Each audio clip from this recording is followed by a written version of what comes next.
Chapter 1. Stranded on a deserted island.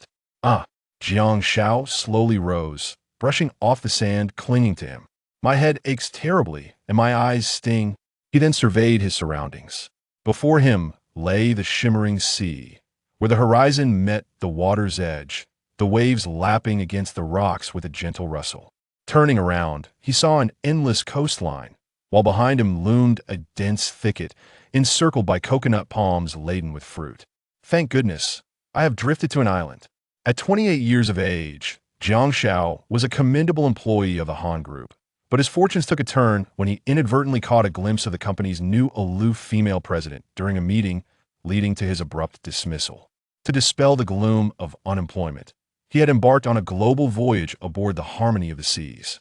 However, during the journey, the skies suddenly darkened, and an eerie crimson light illuminated the night, causing Jiang Xiao to lose consciousness. Upon awakening, he found himself marooned on a deserted island. There were over 10,000 passengers on the Harmony of the Seas. Surely, I am not the only survivor who has washed ashore on this island. I must seek out others and devise a plan to escape this place. As fate would have it, as Jiang Xiao turned to search, he spotted an elegant woman lying not far behind him. Han Yun. Jiang Xiao's gaze, icy with fury, fixated on the beautiful woman sprawled on the beach. Han Yun was the mother of his former president. Although she had crossed into her 40s, her years of indulgent living rendered her ageless, her allure undiminished. Now, she lay unconscious on the sand, her purple blouse soaked by the sea, accentuating her prominent curves. The extremely short denim shorts showcased her long, shapely legs, stirring feelings within Jiang Xiao that he had never experienced before. Averting his gaze from Han Yun, Jiang Xiao resumed his search for other survivors, but found no one else. With only the two of them remaining on this desolate island, the odds of escape had diminished significantly. Suddenly, darkness engulfed his vision, and he stumbled backward, his world descending into shadow. Ignoring the sand that clung to his hands, he hastily rubbed his eyes. After a moment, light once again filtered through his fingers, and Jiang Xiao's anxious heart finally settled. Just a false alarm. He sighed in relief, pondering the possibility that the intense light had damaged his eyesight, leaving him permanently blind. At that moment, a fly buzzed past his face. To his astonishment, he could clearly discern the frequency of the fly's wing beats, even counting their rhythm. Goodness, how has my vision improved so drastically? Furthermore, Jiang Xiao discovered something extraordinary. The ordinarily swift fly now appeared to him as though it were crawling at a snail's pace. Is this an illusion? Out of curiosity, he pinched the air between his fingers, effortlessly capturing the fly's wing. Jiang Xiao was momentarily at a loss for an explanation, feeling a sense of disquiet. Just then, a rustling sound emanated from the grass nearby. About 10 meters away from him, his ears, attuned like sensors, instantly pinpointed the location of the unseen creature. He instinctively perceived the approach of a beast, a harbinger of danger. The wild boars, wolves, and feral dogs on the island posed a lethal threat to him. Without hesitation, he swiftly bent down, picking up a pebble the size of a chicken egg from the beach, and hurled it into the underbrush. The stone whistled through the air with tremendous force, unstoppable. Bang, a dull thud echoed, instantly provoking a mournful howl. At that moment, the creature in the thicket was laid bare. To Jiang Qi's gazite was a wolf, with crimson blood trickling from the corner of its eye. Jiang Zhao's shot had blinded it in one eye. Sensing the imminent danger of death, the wolf dared not linger and scampered away, tail tucked, into the shadowy depths of the forest. Jiang Xiao was horrified. Had he awakened any later, he might have become the wolf's meal. The series of astonishing events ignited a thought within him that he had suddenly grown stronger. Clenching his fists, he beheld his muscular physique, resembling a coiled dragon, brimming with explosive strength, and felt capable of toppling a bull with a single punch. Could it be the result of that red light? Just as he pondered this, a soft murmur from Han Yun nearby signaled her awakening. Observing her, the embodiment of slumbering perfection, Jiang Xiao felt parched. If Han Shui was a budding flower, then Han Yun was a fully blossomed rose. What was more, her slightly plump figure possessed a charm that could rival the most potent of weapons for men. Alas, Jiang Xiao held little affection for the Han family, who had turned on him. He spoke coldly, devoid of sympathy. Han Yun, you should count your blessings. As he turned to depart, an inner turmoil compelled him to approach Han Yun. Am I to be treated like a Japanese, expected to save her? He vividly recalled Han Shui's haughty demeanor. You pathetic loser, do you think you're worthy of gazing at my chest? You're fired, hurry to finance and complete your resignation. Get lost. He felt hatred towards Han Shui, yet he could not muster the same for Han Yun. During her tenure, she had been relatively kind to the staff, often distributing modest gifts or shopping vouchers during festive seasons. Though the amounts were small, they brought warmth to the employees, who appreciated the recognition of their efforts. She is she, and you are you, Jiang Xiao muttered. I save you solely because of your kindness. With that, he knelt beside Han Yun, observing her condition and concluding, you've ingested a considerable amount of seawater, we must expel it immediately. Without delay, Jiang Xiao pressed his hands against her chest, applying firm pressure. The soft sensation momentarily stunned him, but recalling the urgency of saving a life dispelled any lingering distractions. Soon, with Jiang Xiao's assistance, Han Yun expelled the seawater she had ingested, gasping for breath as her eyes began to flutter open. Upon fully comprehending Jiang Xiao's actions, she let out a piercing scream, abruptly rising to her feet as she instinctively shielded her chest. You! Han Yun felt a tumult of anger and embarrassment. Yet, recalling the bizarre events of the previous night and glancing at the unsightly remnants on the beach, it dawned on her that Jiang Xiao had been attempting to rescue her. Her emotions began to stabilize. Are you Jiang Xiao? Han Yun had a rather vivid impression of him. He was not only a workaholic, but also an exceptional team leader who had consistently brought commendable achievements to the Han Corporation. Jiang Xiao nodded, unwilling to engage further with Han Yun, as he attributed his current predicament to the Han Group's significant involvement. With no immediate escape from the island, he resolved to gather provisions, prioritizing survival with the hope that help would eventually arrive. However, as he took a step forward, Han Yun's anxious voice called out behind him, Jiang Xiao, where are you going? It is none of your concern, he replied coldly. Well, I do if you leave. As a vulnerable woman in a perilous situation on the island, she felt utterly helpless without Jiang Xiao's protection and instinctively yearned to cling to him for safety. Is none of your concern, Jiang Xiao reiterated with an icy tone. Han Yun was taken aback. The once warm-hearted Jiang Xiao had transformed into a seemingly unfeeling man. Protect me, and when we return to the company, I will promote you to supervisor with a guaranteed monthly salary of 20,000. Han Yun gritted her teeth, convinced that this enticing offer would surely sway Jiang Xiao. A promotion and a raise? Jiang Xiao chuckled lightly. Whether we survive this ordeal is still uncertain. Chapter 2. Be My Woman. Han Yun was momentarily stunned. She had not anticipated that even such an alluring proposition would be met with rejection from Jiang Xiao. Yet, she was undeterred. If Jiang Xiao was unmoved, she would simply increase the offer, believing wholeheartedly that there was no situation money could not resolve. Jiang Xiao, if you protect me and help me escape this place, I will make you the sales director of the Han Corporation upon our return. What do you say? The position of sales director came with an annual salary in the millions, along with bonuses, placing it among the highest echelons of the company. I'm afraid I'm not interested, Jiang Xiao replied. In the past, such a favorable offer from Han Yun would have compelled him to brave any danger. However, after experiencing a harsh dismissal and being stranded, his perspective had significantly shifted. In the grand scheme of life, survival took precedence. Wealth was merely a transient possession. Money could be regained, jobs could be found anew, but once life was extinguished, all was irrevocably lost. What? Han Yun was taken aback, questioning whether she had misheard. Was the position of general manager not appealing to Jiang Xiao? Had he become detached or dulled by their predicament? Jiang Xiao, what would it take for you to ensure my safety? Scanning the surroundings, she noticed the foliage rustling in the jungle and birds taking flight, her unease growing stronger. Jiang Xiao paused, casting a glance back at Han Yun. She appeared like a ripe peach, evoking an irresistible affection within him, leaving him unable to look away. I can promise to protect you, but you must agree to one condition.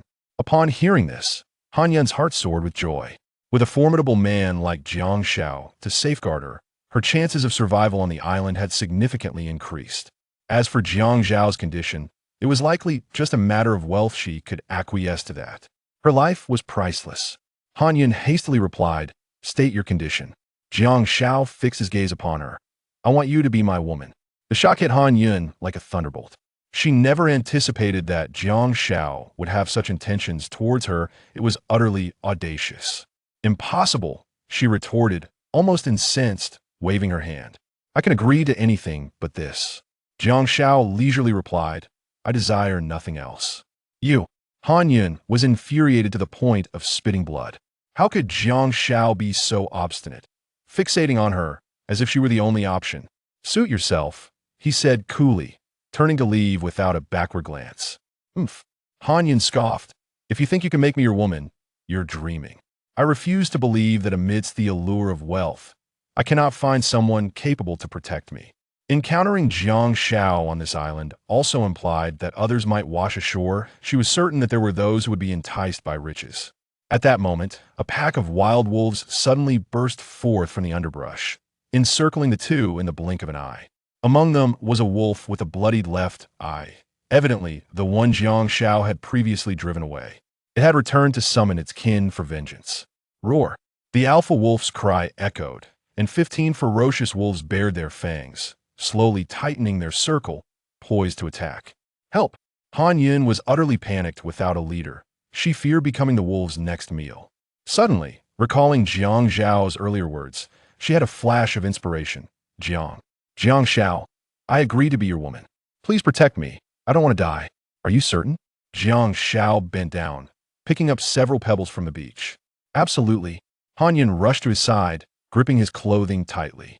"As long as you keep me safe, I will do anything. In the face of life and death, one must bow down." "Very well." With that, Jiang Xiao launched the pebbles like bullets. He first struck the one-eyed wolf in its right leg, then hit another in its left. The onslaught continued with every shot. A mournful howl pierced the air. Han Yun was utterly dumbfounded. Was this the same diligent employee who had only known hard work? In just a year, he had transformed into someone so formidable beside Jiang Xiao. She felt an overwhelming sense of security. Pondering Jiang Xiao's request, a tumult of emotions surged within her. Had he harbored feelings for her all along? The way he had looked at her just moments ago, as if intent on devouring her whole, must have meant something. As Jiang Zhao's precise strikes sent the wolves into a frenzied retreat, they had initially approached with ferocity, intent on ensnaring both him and Han Yun. Little did they expect Jiang Xiao to wield such extraordinary marksmanship, leaving them in disarray. "Get lost!" With a commanding shout from Jiang Xiao, the wolves instinctively tucked their tails and fled. She was certain that in the days to come, the very scent of Jiang Xiao would send them scurrying far away. "It's all right." Observing that the wolf pack had retreated, Jiang Xiao dusted off his hands. He was now even more convinced that after being exposed to that blinding light, his body seemed to have undergone a mutation, enhancing his strength to more than tenfold of what it once was. Yet, why did that strange red light grant him such formidable power? Could it be that others aboard the ship had also experienced similar genetic mutations, thereby enhancing their abilities? Another question weighed on his mind. "Jiang Xiao, thank you." Han Yun released her grip, gently patting her chest, and took a deep breath. Evidently, she had been quite frightened by the wolf pack. Had it not been for the reliable Jiang Xiao, she might have been carried off by the wolves. "You are my woman, there's no need for such formality with me," Jiang Xiao replied. Upon hearing this, Han Yun's ears flushed with warmth. Indeed, Jiang Xiao cherished her. No wonder he hadn't sought a girlfriend all these years. He had been harboring feelings for her all along. A sense of long-lost happiness enveloped Han Yun. "Yang Xiao, Han Yun hesitated." "What? Regretting it?" Jiang Xiao asked coldly. Han Yun shook her head. "Given my age, won't you find me unappealing?" Jiang Xiao chuckled softly. "Age brings wisdom and tenderness, does it not?" Moreover, he did not explicitly state that Han Yun's formidable assets, her alluring figure, and strikingly long legs were more captivating than those of most younger girls. Han Yun felt a warmth in her heart, surprised by Jiang Zhao's keen observations. In the next moment, Jiang Xiao pulled her into his embrace, their gazes locking, and a palpable tension filled the air. Soon, the moment blossomed, and Jiang Xiao initiated the kiss. Faced with the unexpected fervor of his kiss, Han Yun found herself flustered, feeling utterly unprepared. Jiang Xiao, emboldened, pressed on, conquering with relentless fervor, planting flags of victory across the battlefield of their intimacy. Just as he was about to seize the final stronghold, Han Yun grasped his hand, pleading, "Jiang Xiao, can we leave the final step for tonight?" Jiang Xiao's beast-like advances abruptly halted. Why? Han Yun stammered. "I'm quite hungry. If I wait too long, my state won't be optimal, and it could diminish your experience." Jiang Xiao was momentarily taken aback, not expecting Han Yun to be so thoughtful as to consider this detail. Indeed, experience brings wisdom. In the next moment, a rumble echoed from Jiang Xiao's stomach. "Now that you mention it, I find myself feeling a tad hungry as well." Jiang Xiao kissed her once more, opting to pause. If one were hungry, their stamina would not peak, and thus the most exquisite experiences would elude them. Let us first find a shelter, and then gather some nourishment to replenish our strength. We shall have a strenuous battle to fight tonight. Han Yun nodded, her ears aflame. "I will follow your lead in everything." At that moment, she had wholeheartedly entrusted herself to Jiang Xiao, and his words were not to be disregarded. Chapter 3. Shedding armor and lying down before long. Jiang Xiao and his companions scoured the coastline in search of usable items. Amidst a cluster of rocks, they stumbled upon a 2 cubic meter square container, ideal for storing various items, particularly fresh water. As Jiang Xiao traversed the rocky outcrop, he noticed an abundance of seaweed entangled with the rocks, indicating that this area was undoubtedly a natural source of sustenance. Furthermore, beneath the crystalline waters, schools of fish of varying sizes swam gracefully. With a sharp spear in hand, they would soon have an inexhaustible supply of seafood. Most importantly, this location afforded a broad view, allowing them to clearly observe any movements on the sea's surface. Establishing a shelter here would not only ensure a steady food supply, but also enable them to monitor the ocean for any passing vessels that could rescue them from this island. "Han, let us establish our shelter here," Jiang Xiao declared, gently placing the container beside Han Yun. "Still calling me Han?" Han Yun shot him a glance, as if to say, "Have you forgotten everything?" At that moment, Jiang Xiao realized his oversight and chuckled. Sister Yun with a delicate touch. Han Yun's fingers lightly tapped Jiang Xiao's chest, which seemed to convey her satisfaction. "Sister Yin, you find a spot to set up the shelter while I go foraging," Jiang Xiao proposed, their roles clearly defined. The task of gathering food, a laborious endeavor, was rightly suited for the man, while constructing the shelter was within Han Yun's purview. Upon surveying the area, Jiang Xiao determined that a location adjacent to the coconut grove would serve well for their shelter. Ideally, a cave would have been preferable. Yet despite the presence of cliffs, no such cave was in sight. For the time being, they would have to make do and address future concerns later. Jiang Xiao, since all electronic devices have lost their functionality on this island, why not leave a distress signal on the beach? Should a passing helicopter chance upon it, they may come to our aid, Han Yun suggested. Jiang Xiao gave her a thumbs up. "Sister, your brilliance shines through." A joyful smile graced Han Yun's face.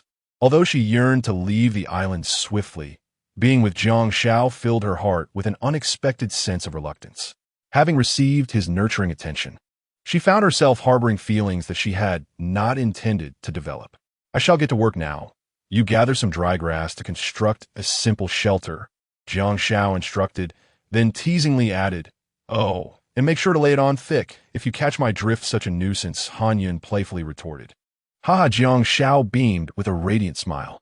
In that moment, the gloom brought on by unemployment seemed to dissipate completely.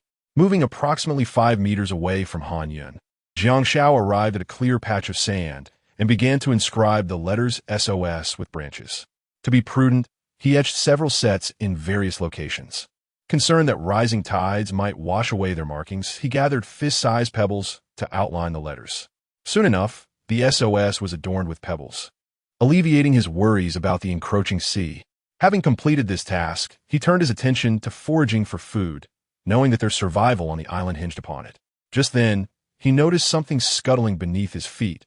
Upon closer inspection, it was none other than a hermit crab. Then, one after another, a multitude of hermit crabs scuttled past Jiang Xiao, resembling a swarm. Without hesitation, he shed his clothing and began fervently collecting the crabs, wrapping them carefully in his garments. After all, they represented a vital source of protein, capable of providing them with a significant boost of energy, and such an opportunity could not be overlooked. Soon, his attire was bundled with a substantial haul of hermit crabs, weighing approximately 3 pounds, sufficient to replenish the stamina of 2 individuals. Meanwhile, Han Yun was diligently constructing a makeshift shelter. Through her efforts, a rudimentary refuge began to take shape. Just a layer of dry grass would complete it. Han Yun smiled sweetly, gently wiping the perspiration from her forehead, for the first time experiencing the joy of labor. The thought of sharing an evening of profound conversation with Jiang Xiao filled her cheeks with a rosy hue, rendering her all the more endearing. Suddenly, she heard footsteps behind her. Instinctively, she assumed it was Jiang Xiao returning with food. However, when she turned around with a joyful smile, her expression froze. The figure before her was not Jiang Xiao, but a middle-aged man clad in a naval uniform. To make matters worse, he was toying with a gleaming dagger in his hand. The blade measured 25 centimeters, and the handle an additional 8 centimeters, exuding an unsettling aura.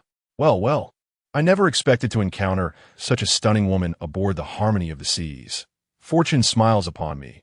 The middle-aged man leered, his gaze unabashedly roaming over Han Yun, as though he wished to devour her whole. My dear, you would do well to strip and lie on the ground, awaiting my favor. Otherwise, do not blame me for my rudeness. His pink tongue flicked across the blade, his words dripping with menace. Are you also a survivor from the Harmony of the Seas? Are there others nearby? Han Yun inquired, hoping to glean information about her daughter from the man, while also stalling for time until Jiang Xiao could arrive to rescue her. Indeed, the man replied with certainty, a sly smile curling at the corners of his mouth. Now that I've shared that with you, let us engage in a discussion about life. Disarm yourself and lie down. Terrified, Han Yun recoiled, realizing the man's intentions were frightfully singular. Noticing Han Yun's refusal to comply, the man furrowed his brow. It seems I have encountered a spirited mare. How delightful. There is a certain satisfaction in taming a wild horse, unlike those docile ones that offer no thrill at all. Fear surged within Han Yun. From the man's words, it was evident that many women had fallen victim to his predations. Might her daughter, Han Shui, have suffered the same fate? If her daughter were to be harmed, how could she ever face her deceased husband in the afterlife? As Han Yun spiraled into a vortex of guilt, the middle-aged man approached her leisurely, extending his hand to tear away her clothing. With a sudden clarity, Han Yun snapped back to reality and forcefully slapped his hand away, causing him to yelp in pain. I admire your spirited nature, the man remarked, his gaze once again lecherously invading Han Yun's form. Upon glimpsing her shapely thighs, a grin broke through his facade. Beautiful lady, you are mine. With that declaration, he lunged toward Han Yun. With a resounding shout, Han Yun swiftly evaded, causing the middle-aged man to lunge at nothing but air. He relished this game of cat and mouse, the thrill evident in his demeanor. The man secured his dagger within his waistband, his gaze fixated on Han Yun's alluring figure, as he clawed at the air with an air of predation. Here I come, he declared, opening his arms wide as he lunged forward. However, this time, Han Yun unexpectedly raised her hardened shoe tip and delivered a swift kick towards the man's groin. A dull thud echoed as he doubled over, clutching his groin, leaping on the sandy ground amid anguished cries. Wretched woman, you choose to defy me, and you shall pay dearly for it. I will send you to your demise. The middle-aged man seethed. You dare, came a furious voice from behind him. Chapter 4. We shall continue tonight. As Jiang Xiao appeared, wielding a wooden stick like a legendary hero, tears streamed down Han Yun's cheeks, overwhelming her like a deluge. Without Jiang Xiao, she would undoubtedly have fallen victim to the wrath of the enraged middle-aged man, perhaps even subjected to further indignities. The man turned to face Jiang Xiao, dismissively declaring, Boy, do you think you can snatch food from the tiger's mouth? On the island, armed with a dagger, he held Jiang Xiao in contempt, oblivious to the true nature of the confrontation. Who is truly the predator remains to be seen, Jiang Xiao retorted coldly, his grip on the wooden stick producing a creaking sound. The middle-aged man felt an inexplicable chill run through him. gazing into Jiang Xiao's hawk-like eyes. He was enveloped by an aura of mystery. Yet, bolstered by his dagger, the man's confidence surged. "Since you desire death, I shall oblige, and then savor that exquisite creature," he declared, lunging at Jiang Xiao without hesitation. "Jiang Xiao, be careful." Han Yun's heart raced as she witnessed the man's sharp weapon hurtling toward him. But her concern proved unwarranted. Jiang Xiao deftly evaded the attack. Well, the boy has some skills," the man scoffed, believing Jiang Xiao's escape to be mere luck. In truth, Jiang Xiao perceived every movement of the middle-aged man, finding them slower than a tortoise. His vision had sharpened, allowing him to see through all, swiftly identifying solutions to any dilemma. "Young man, fate does not favor you endlessly. I shall grant you one more chance at life. Leave this place, and I will pretend nothing has transpired," the middle-aged man warned Jiang Xiao solemnly after adjusting his stance. Upon hearing this, Han Yun's gaze fell upon Jiang Xiao, anxious that he might choose self-preservation and abandon her, leaving her in despair. Yet, Jiang Xiao did not forsake her. Instead, he boldly faced the man's challenge. A wave of gratitude surged within Han Yun. Since her husband's passing, another man had instilled a sense of security in her. She felt an undeniable bond with Jiang Xiao. Very well, the middle-aged man repeated thrice, fixing his gaze on Jiang Xiao as he solemnly intoned, "When there is a path to heaven, you choose not to tread it. When hell has no entrance, you recklessly invade it. Thus, your life shall end here." With that, he launched himself at Jiang Xiao with astonishing speed. However, as he closed the distance to merely 2 strides, Jiang Xiao executed a swift dodge, positioning himself beside the man and raising the wooden stick to strike at his right hand. In an instant, the man's hand bones shattered, and the dagger clattered onto the beach. A piercing scream erupted from the middle-aged man, echoing across the vast coastline. The agony of his broken bones sliced through his nerves like a razor. He had never anticipated that a mere villager could best him, a seasoned naval officer. How careless he had been. Instinctively, he clutched his injured arm with his left hand, attempting to maintain distance from Jiang Xiao. Yet, it seemed as if Jiang Xiao had seen through his ruse, relentlessly pressing forward, intent on claiming his life. A stick swung towards his forehead. Buzz! The intense sound of the air being sliced through carried, with it, an overwhelming force of destruction. Crack! At the moment the stick connected with the middle-aged man's forehead, a crisp sound of bone fracturing echoed, followed by a fountain of bright red blood gushing forth. The middle-aged man quickly stiffened and collapsed into a pool of blood, his feet twitching thrice before he succumbed to death. It was only at that moment that he finally comprehended the ominous aura that had enveloped him. It was the breath of death. Upon witnessing the cessation of breath in the middle-aged man, Jiang Xiao felt a void in his mind, his body trembling uncontrollably. After all, he had extinguished a vibrant life, leaving him momentarily disoriented.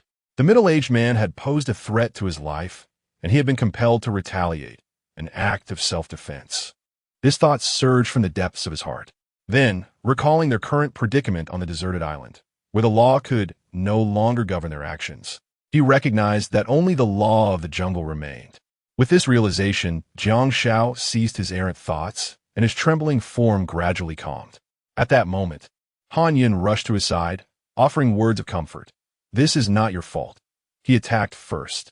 You merely defended yourself, and I will ensure that the best lawyer defends you in the future." Han Yun, believing Jiang Xiao had taken a life, anticipated an extreme reaction. However, Jiang Xiao merely replied softly, "Sister Yun, there is no need to worry. I am fine and can endure this." "Are you truly unharmed?" Han Yun questioned, her face etched with concern. In this deserted island, the law had lost its efficacy and moral constraints proved futile. The order on the island was likely in utter chaos.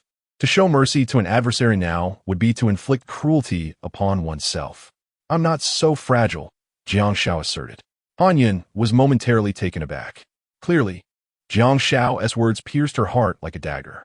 The image of the middle-aged man's final moments echoed her mind, aligning perfectly with Jiang Xiao's statement. On this island, survival was paramount. With this thought, she rushed into Jiang Xiao's embrace, having genuinely feared for his safety and worried he might abandon her. "Now, With the crisis averted, a flood of emotions surged within her. Jiang Xiao responded fervently, lifting her gently and pressing his warm lips against hers. Han Yun wrapped her long, graceful legs around Jiang Xiao's sturdy waist, her white arms clinging tightly to his neck, releasing the pent-up emotions of her survival. After a brief moment of tenderness, Jiang Xiao interrupted, "First, let us fill our stomachs. We shall continue our evening later."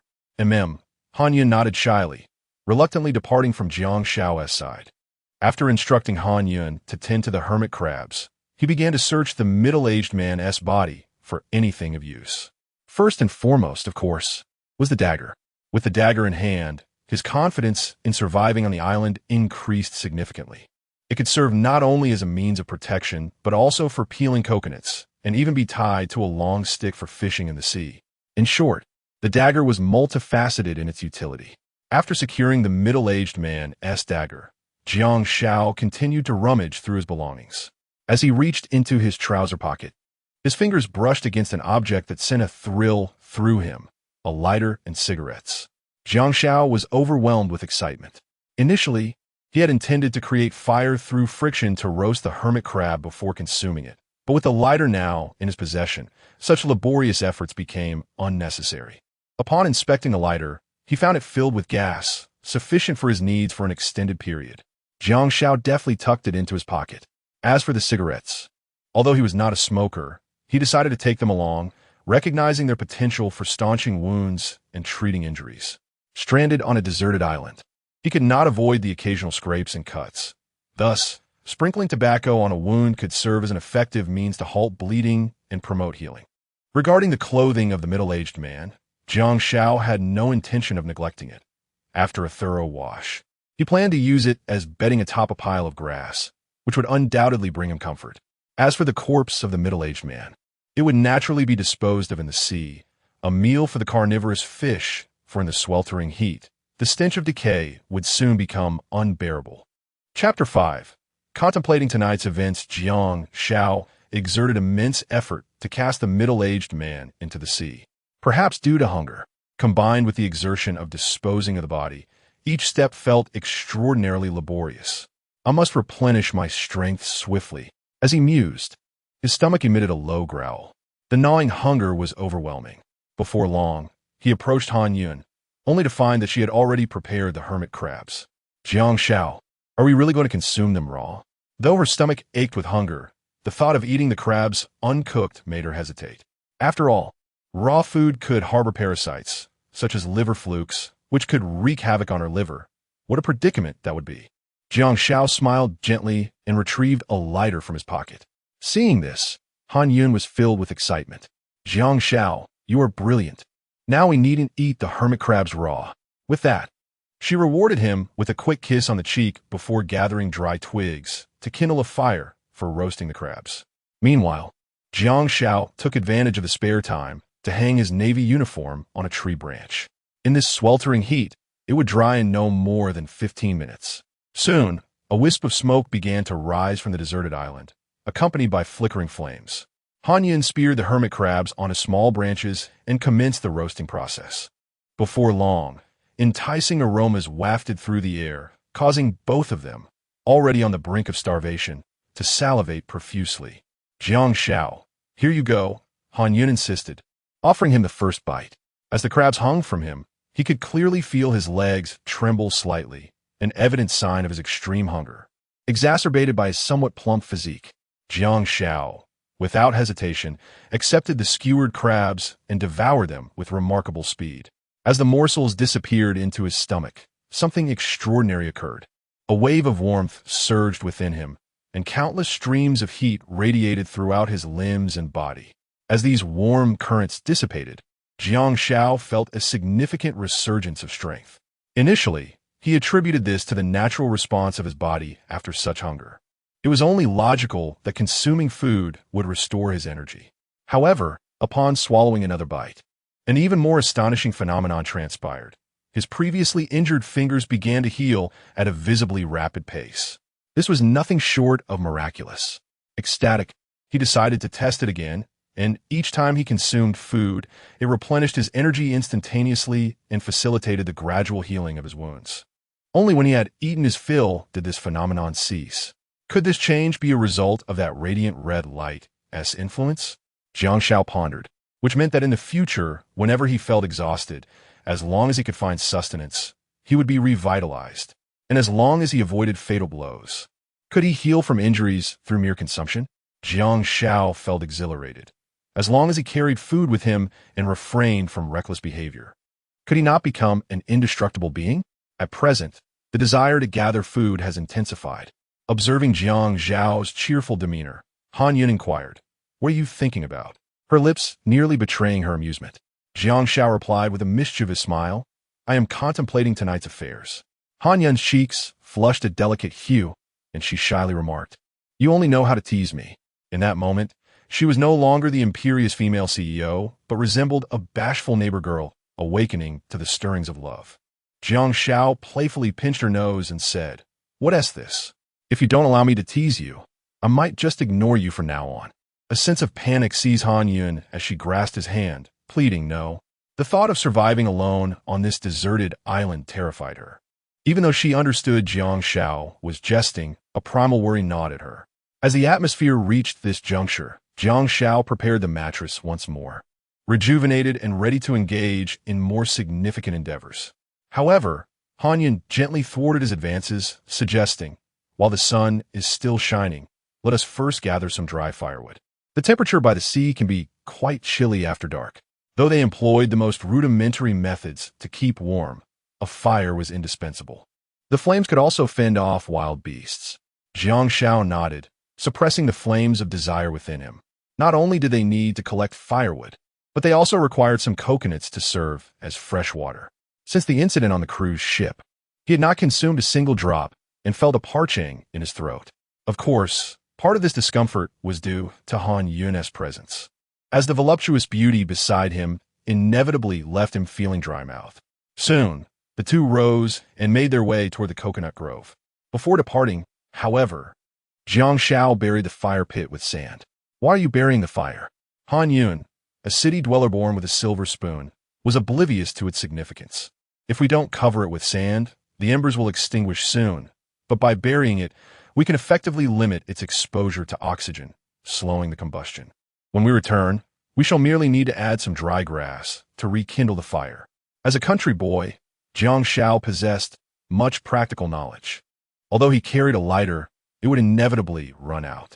Every resource should be conserved, especially in their uncertain existence on the deserted island.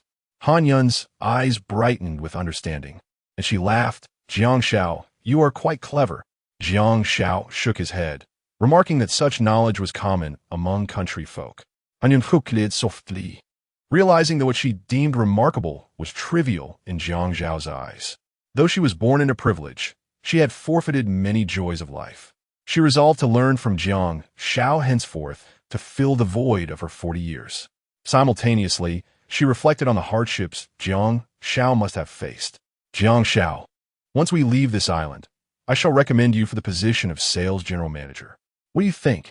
This time, she genuinely believed Jiang Xiao was a talent capable of guiding the Han Group towards a bright future. "Is this purely a matter of personal affection?" Jiang Xiao asked, half in jest, half earnestly. "There is undeniably some truth to that." Han Yun did not deny it, her tone shifting slightly. "However, most importantly, I believe you are a rare talent, capable of excelling in your endeavors." Jiang Xiao fell silent, taken aback by Han Yun's high regard for him. Unfortunately, words held little value now. He had already been dismissed by Han Shui. Yet, he had no intention of burdening Han Yun with this news, as adding to her worries would only heighten his own anxiety. "I'll think it over after tonight," Jiang Xiao jested. "How annoying." Han Yun gently pinched Jiang Xiao's waist, her heart overflowing with happiness. At this moment, a kilometer away on the beach, 3 men and 4 women, weary yet determined, made their way toward Jiang Xiao. Dressed in elegant attire, they were evidently the elite of society. Yet the elements and malnutrition during their time on the island had stripped them of their former splendor. Chapter 6. Former colleagues at this moment. Jiang Xiao was scaling a coconut tree, diligently plucking the ripe coconuts and tossing them onto the sandy ground below. With each coconut he discarded, Han Yun collected them in a square container. However, she couldn't resist stealing glances at Jiang Xiao, for from her vantage point below, his well-defined abdominal muscles were clearly visible. The allure of such physique held great power over women, especially those of her age. Before long, after gathering around 20 coconuts, Jiang Xiao decided to cease his efforts. Harvesting too many at once would diminish the novelty of the experience. Hence, he resolved to consume these before returning to the tree. Upon descending, he took a sharp dagger and skillfully carved an opening in one of the coconuts, releasing a fragrant aroma of coconut water that filled the air. Here you go. Jiang Xiao offered the open coconut to Han Yun. She eagerly accepted it, cradling the coconut in her hands, momentarily abandoning her demure demeanor to gulp down the refreshing coconut water with delight. Ah, how invigorating! After a while, a satisfied smile lit up her face. The coconut water felt as exquisite as celestial nectar, leaving her yearning for more. Would you like another? Jiang Xiao inquired, preparing to open another coconut. Han Yun shook her head. That's enough. The hermit crab I just ate, along with this coconut water, has my stomach feeling quite full. She chuckled while patting her slightly rounded belly, unaware that a pair of eyes beside her was fixated on that very spot. Let us tidy up, and then we shall return, Jiang Xiao suggested. Beyond the refreshing juice, the coconut also contained a layer of crystal-like flesh, often processed by vendors into coconut jelly. It was equally an excellent source of energy. After scooping out the flesh from 2 coconuts, Jiang Xiao and Han Yun carried the container filled with coconuts back to their makeshift shelter. Subsequently, they gathered a substantial amount of firewood, weighing several hundred pounds. As time passed, night swiftly descended. The two found themselves seated in their modest shelter, the atmosphere becoming profoundly tranquil, yet tinged with an escalating sense of intimacy. As the moment felt right, Jiang Xiao's large hand stealthily inched closer to Han Yun, perhaps due to the tension in the air. Han Yun startled and let out a little yelp. Being with Jiang Xiao made her more nervous than on her wedding day. Yinjia, it's dark now. Let's get some sleep. Before long, they began to playfully spar. On the beach beneath the night sky, the sounds of the waves crashing against the rocks mingled with another type of noise. Time slipped away, and after an indeterminate period, Jiang Xiao found himself defeated, having lost not only the match but also his savings accumulated over the years. Yet, there was no trace of regret on his face. The following morning, they engaged in another 2 hours of playful sparring, and once again, Jiang Xiao was bested by Han Yun. Yunjia, you're truly remarkable. Jiang Xiao gently massaged her waist, the softness of her form proving irresistible. Through this experience, he finally understood why slightly plump women were often considered treasures. Han Yun reclined beside Jiang Xiao, her rosy cheeks radiating an enchanting charm. After a prolonged drought, she now appeared even more captivating and youthful. Oh, you truly lack an understanding of cherishing beauty. Although Han Yun emerged victorious from the struggle, she bore numerous wounds. The inexperienced recruits, lacking in knowledge of weapon maintenance, treated their gear harshly. All right, go wash the naval uniform. I'm off to find something to eat. I'm quite hungry, Jiang Xiao remarked. Han Yun's face flushed crimson. Slowly rising, she rolled up the uniform and shyly departed. Watching her enchanting figure limping away, Jiang Xiao smiled faintly, finding it truly delightful. Simultaneously, he was astonished by the enhancement of his physical capabilities, which seemed to have elevated in unison, an almost unbelievable phenomenon. Contemplating the prospect of living alongside Han Yun on this desolate island for an extended period filled him with immense excitement. Truly, she was the epitome of allure, captivating beyond measure.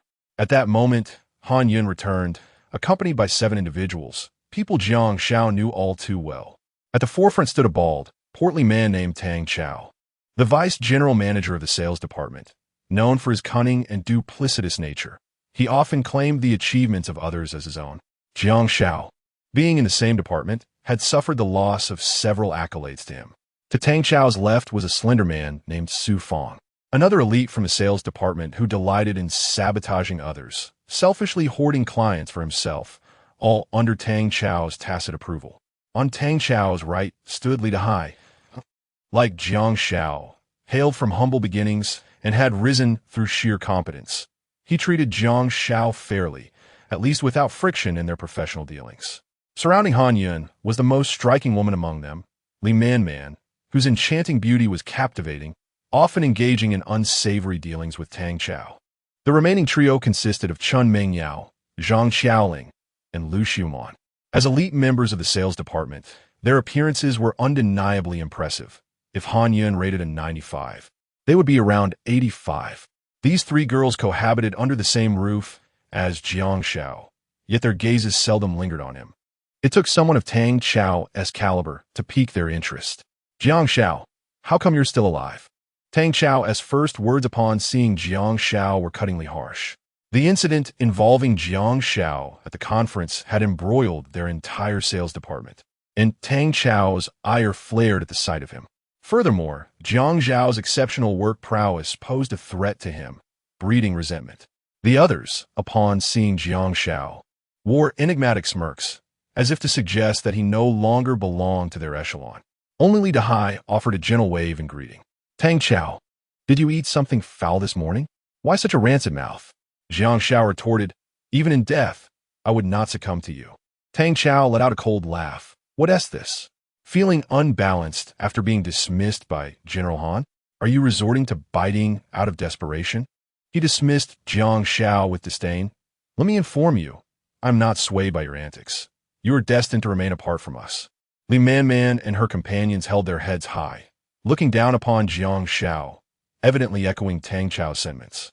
At this moment, Li Dahai stepped forward, asserting that regardless of the circumstances, they had once been colleagues, and there was no need for hostility upon their reunion. Tang Chao furiously retorted, Li Dahai, are you foolish? Jiang Xiao has been dismissed. He now inhabits a different realm from us. Do you expect me to extend him any semblance of kindness? He does not deserve it. Li Dahai hesitated, contemplating his words. However, considering Tang Chao's notoriously meticulous nature, he feared that advocating for Jiang Xiao might lead to repercussions, possibly mirroring Jiang Xiao's own unfortunate fate. In this era, offending a superior could very well mark the end of one's career. Is what you speak the truth? Han Yun inquired, clearly unaware of the unfolding situation. Indeed, President Han, Jiang Che has been dismissed due to his improper conduct, Li Man replied with a haughty demeanor, her words laced with palpable sarcasm. What evidence do you have of his misconduct? Han Yun pressed, her tone resolute, akin to a fierce protector of her kin. Chapter 7. My soft rice is exclusively yours. The 7 individuals from the Tang dynasty fell into silence. It would be utterly inappropriate to imply in front of Han Yun that Jiang Xiao harbored ill intentions by gazing at her daughter's bosom. Such blatant disrespect towards Han Shui would undoubtedly jeopardize one's career. Han Yun glanced at the 7 and, seeing their lack of response, decided to address the matter through Jiang Xiao. He was her partner. Should there be any fault, she would rectify it. However, being unjustly defamed would not go unpunished, and she would not let any slanderer escape her wrath. As Han Yun approached Jiang Xiao, she was interrupted by Tang Chao. President Han, during our absence, you have benefited greatly from Jiang Xiao. Now that we have returned to your side, we possess ample ability to safeguard your interests, and there is no need to associate with someone of such dubious character. After stating this, he turned to Jiang Xiao and shouted, Jiang Xiao, the Han Group has supported you for so many years. You ought to show gratitude. Your protection of President Han yesterday should be viewed as a repayment for the company's kindness over the years. Do not let trivial matters lead you to exploit President Han's goodwill. It is your obligation. Do you understand? Jiang Xiao regarded Han Yun with keen interest. If she chose to stand with Tang Chao and the others this time, their bond would be irrevocably severed. Han Yun did not respond to Tang Chao, but walked directly to Jiang Xiao's side. President Han Tang Chao was taken aback. How could Jiang Xiao possess such a lure that Han Yun would willingly draw near? To be honest, he felt a twinge of envy towards Jiang Xiao. Li Man and the others were equally astonished. The proud Han Yun had abandoned them to ally with Jiang Xiao. It seemed utterly implausible. Tang Chao, what should we do? Su Fang in Gui. Tang Chao retorted with irritation. What else can we do? We will establish a shelter on the beach and ensure President Han's safety. Initially, he had believed that once they located Han Yun, her return to the company would result in commendations for their entire sales department from Han Shui due to this incident. However, Han Yun's lack of appreciation infuriated Tang Xiao. Nevertheless, he remained composed, being stranded on the same deserted island. As long as the 7 of them could gather sufficient food, there was hope for a turnaround. Once Han Yun grew hungry, she would inevitably gravitate toward their camp. Tang Xiao was convinced that their collective ability to procure food far surpassed that of Jiang Xiao. 1 against 7? It was laughable. Thus, he maintained an air of confidence. Su Feng, Li Dahai, you two build a shelter. Chen Mingyao, Lu Xiumian, Zhang Xiaoling, you go foraging for food. Tang Xiao began assigning tasks. As for himself and Li Man, they naturally retired to the shade, taking on the role of commanders. The other 5, well aware of the peculiar relationship between Tang Xiao and Li Man, swallowed their grievances and complied. Meanwhile, Han Yun, now beside Jiang Xiao, began inquiring about the reasons behind his dismissal. Through her relentless questioning and subtle persuasion, Jiang Xiao finally divulged the truth. So it was like this. Han Yun's expression darkened considerably. She had not anticipated that Han Shui could be so excessive in her actions. Jiang Xiao was not to blame in this instance. Jiang Xiao, I shall certainly seek justice for you and ensure your return to the company, Han Yun declared, patting her chest. Jiang Xiao waved his hand and smiled. Sister Yun, let it go. I have no regrets regarding the company. I do not wish to return. Han Yun was momentarily taken aback. Why? She was about to add, is it possible that even I, the figurehead of the slightly plump community, cannot capture your heart? Jiang Xiao replied with a smile. I have now discovered the meaning of life. Han Yun, intrigued, inquired what meaning. Living off Sister Yun's generosity, I hardly need to work at all, he jested. This remark elicited a burst of laughter from Han Yun, who had been wearing a gloomy expression. Indeed, Jiang Xiao was already her man. Why should he toil away? Wouldn't it be delightful to spend all day together? Moreover, Jiang Xiao's prowess was sufficient for her to lavishly support him, as he was remarkably impressive. She eagerly anticipated the nightfall, so they could once again charge into battle together. In truth, Jiang Xiao wished to convey that life should not merely consist of relentless toil. After graduating from university, he had worked tirelessly, barely accumulating a modest savings of a little over $1 million. If he were to perish in this maritime disaster, would not all his hard-earned money merely benefit some bank president? Thus, he believed that work was secondary. The primary focus should be on living joyfully. What? Do you not wish to support me? Jiang Xiao jested with Han Yun. Of course. Han Yun quickly replied, I will. My support is exclusively yours. That is splendid, Jiang Xiao remarked, casting a glance at Tang Xiao and his companions in the distance. Were they not present, he would undoubtedly reward Han Yun with his affection. Alas, the allure of the slightly plump community's pinnacle was simply irresistible. Han Yun, too, turned her gaze towards Tang Xiao, who was vociferously directing Li Dahai and Su Feng to perform grueling labor while he leisurely chatted with Li Man. Let them be. The island is vast, and we cannot constrain their movements, Jiang Xiao remarked lightly. Though his expression hardened, I only hope they do not trouble us. Han Yun did. Regardless, Tang Xiao and his group remained the elite of the organization, providing some semblance of security in their vicinity. Furthermore, with Han Shui currently missing, perhaps at some future juncture, they might employ their resources to locate her. She merely wished they would not act rashly and create trouble for Jiang Xiao. Otherwise, their fate would surely mirror that of the middle-aged man, vanishing without a trace. Rest here. I will go catch some fish for you, Jiang Xiao softly said, diverting his gaze from Tang Xiao's group. Fish? Han Yun was taken aback. They had neither hooks nor nets. How could they possibly catch fish? Just wait. I will ensure you have a hearty meal, Jiang Xiao beamed with a spring-like smile that enveloped Han Yun in comfort. Yet, she could not fathom how he intended to procure fish from the sea. At that moment, she observed Jiang Xiao sharpening a long branch and suddenly realized. You plan to spear the fish. Han Yun exclaimed, excited. But is it so easy to spear fish in the ocean? Furthermore, to spear fish, one must dive into the sea. The ocean is perilous, and one can never predict the dangers that may lurk beneath its surface. It is evident that Han Yun is not particularly keen on Jiang Xiao embarking on any risky ventures. Jiang Xiao, let us instead gather hermit crabs and seashells on the beach. I have just noticed an abundance of them there. Jiang Xiao tested the sharpened spear and reassured her.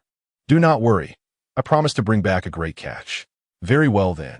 Han Yin understood the depth of Jiang Xiao's intentions, as he braved the dangers of the sea for her sake. His love for her was profound and unwavering, although she was aware that he would likely return empty-handed. The thoughtfulness behind his actions filled her heart with joy. At that moment, the air was filled with the sound of laughter emanating from the direction of Tang Xiao.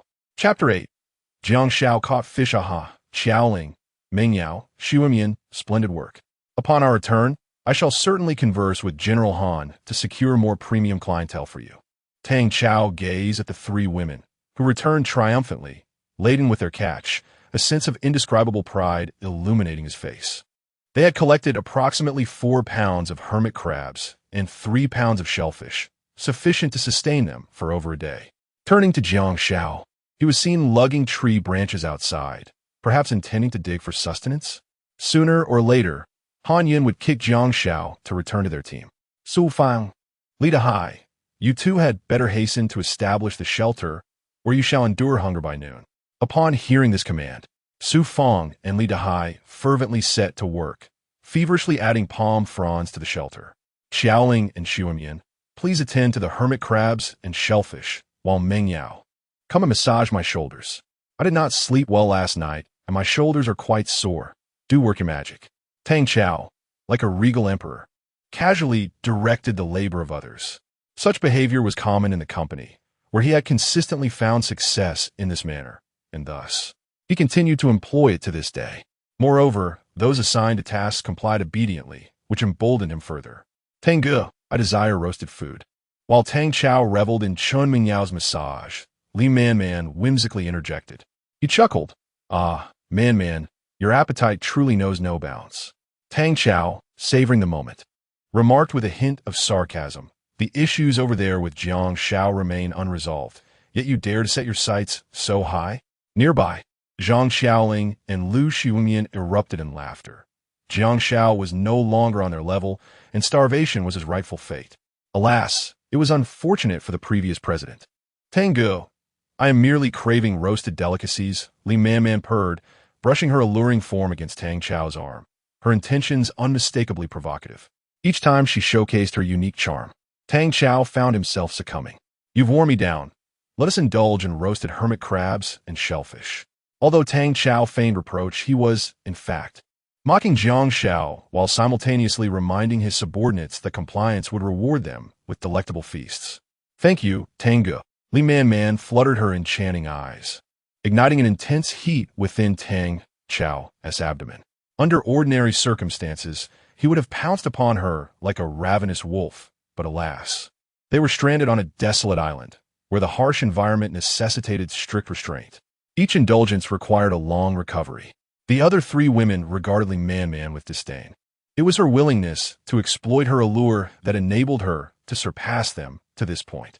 Without this tactic, could she truly have thrived within a company? They disdained the notion of using their charm to entice Tang Xiao. At most, they would occasionally indulge in a fleeting thrill when securing substantial deals from him. Tang Xiao had already fallen under Li Man's spell. The trio would be satisfied only when they held the general manager's favor firmly in their grasp. Regrettably, the position of sales general manager at Han Group remained vacant. Otherwise, they would have long ceased to indulge Tang Xiao. Look at Jiang Xiao, suddenly Li Dai Shota. As Jiang Xiao bore the weight of an enormous snapper, approximately 10 pounds, Li Dahai exclaimed, What on earth happened at your home to make you so agitated? Do you wish to give me a heart attack? Tang Xiao scolded, his displeasure evident. He loathed being interrupted during his moments of relaxation, particularly while enjoying a massage.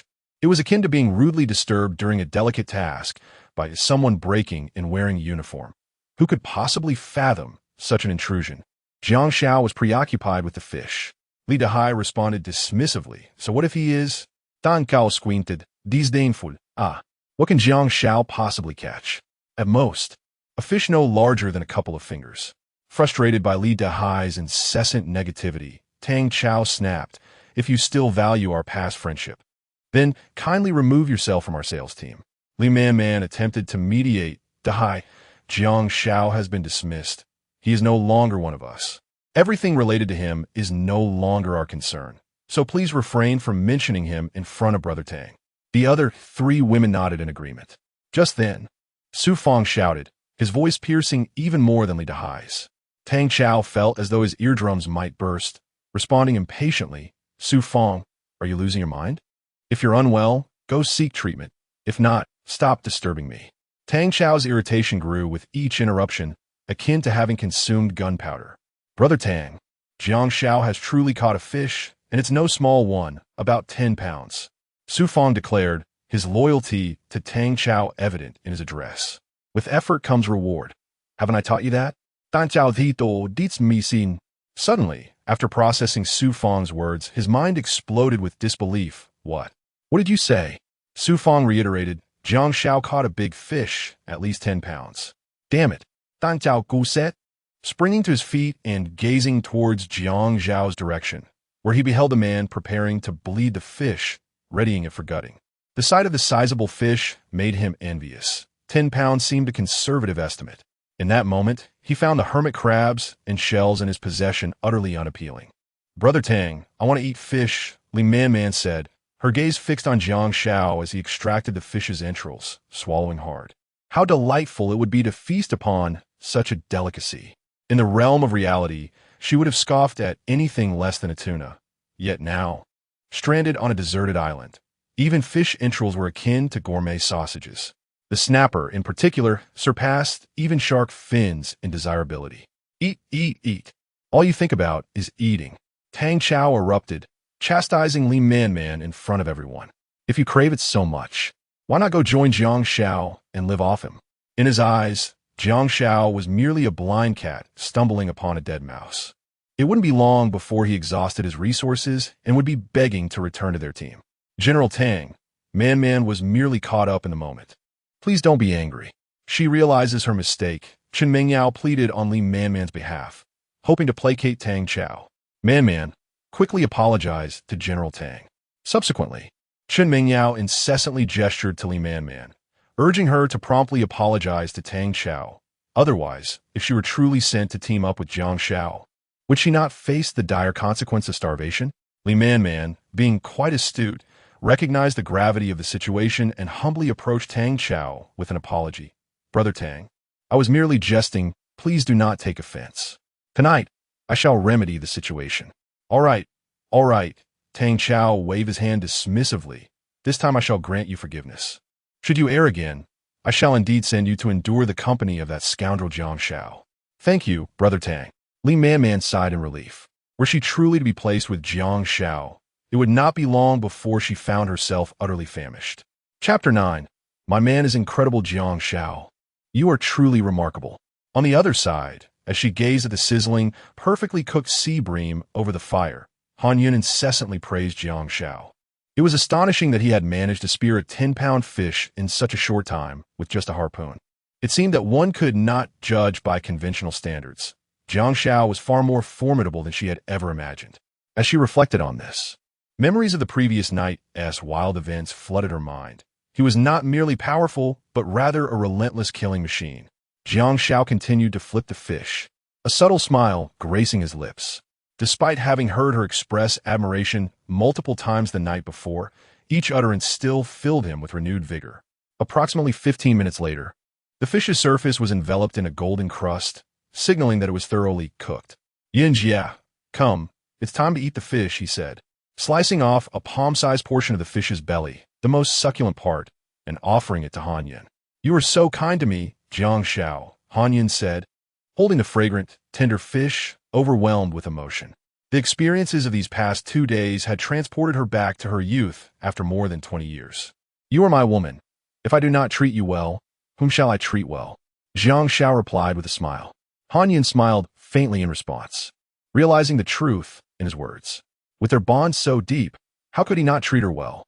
As Han Yun savored the fish, taking a gentle bite that released a burst of juices, a delightful aroma enveloped her senses.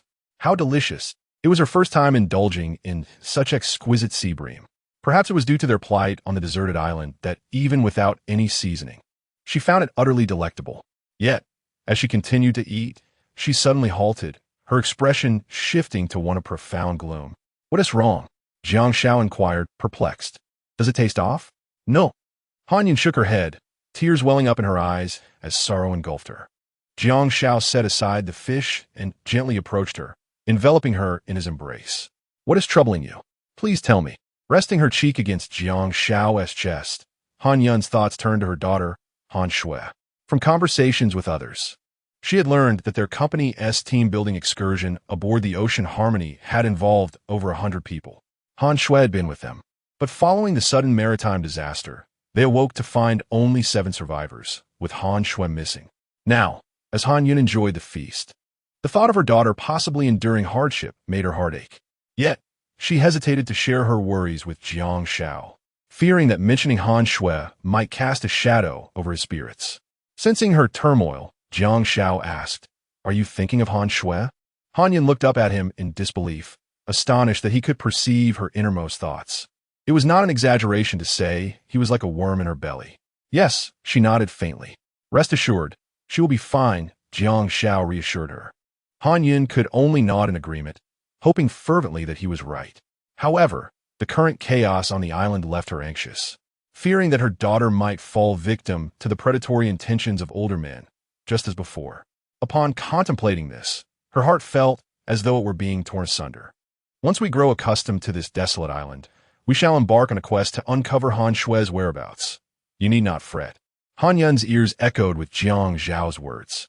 She incredulously lifted her gaze once more to Jiang Xiao, questioning how Han Shui could have treated him in such a manner. Han Yun had not anticipated Jiang Xiao's remarkable magnanimity. After all, she is your daughter, he remarked, playfully tapping the tip of Han Yun's nose, brimming with affection. This reasoning warmed Han Yun's heart, affirming that her choice was indeed wise. Now, let us hasten to eat, Jiang Xiao urged, retrieving a piece of fish and offering a succulent morsel to Han Yun. It would be folly to search for Han Shui on an empty stomach, would it not?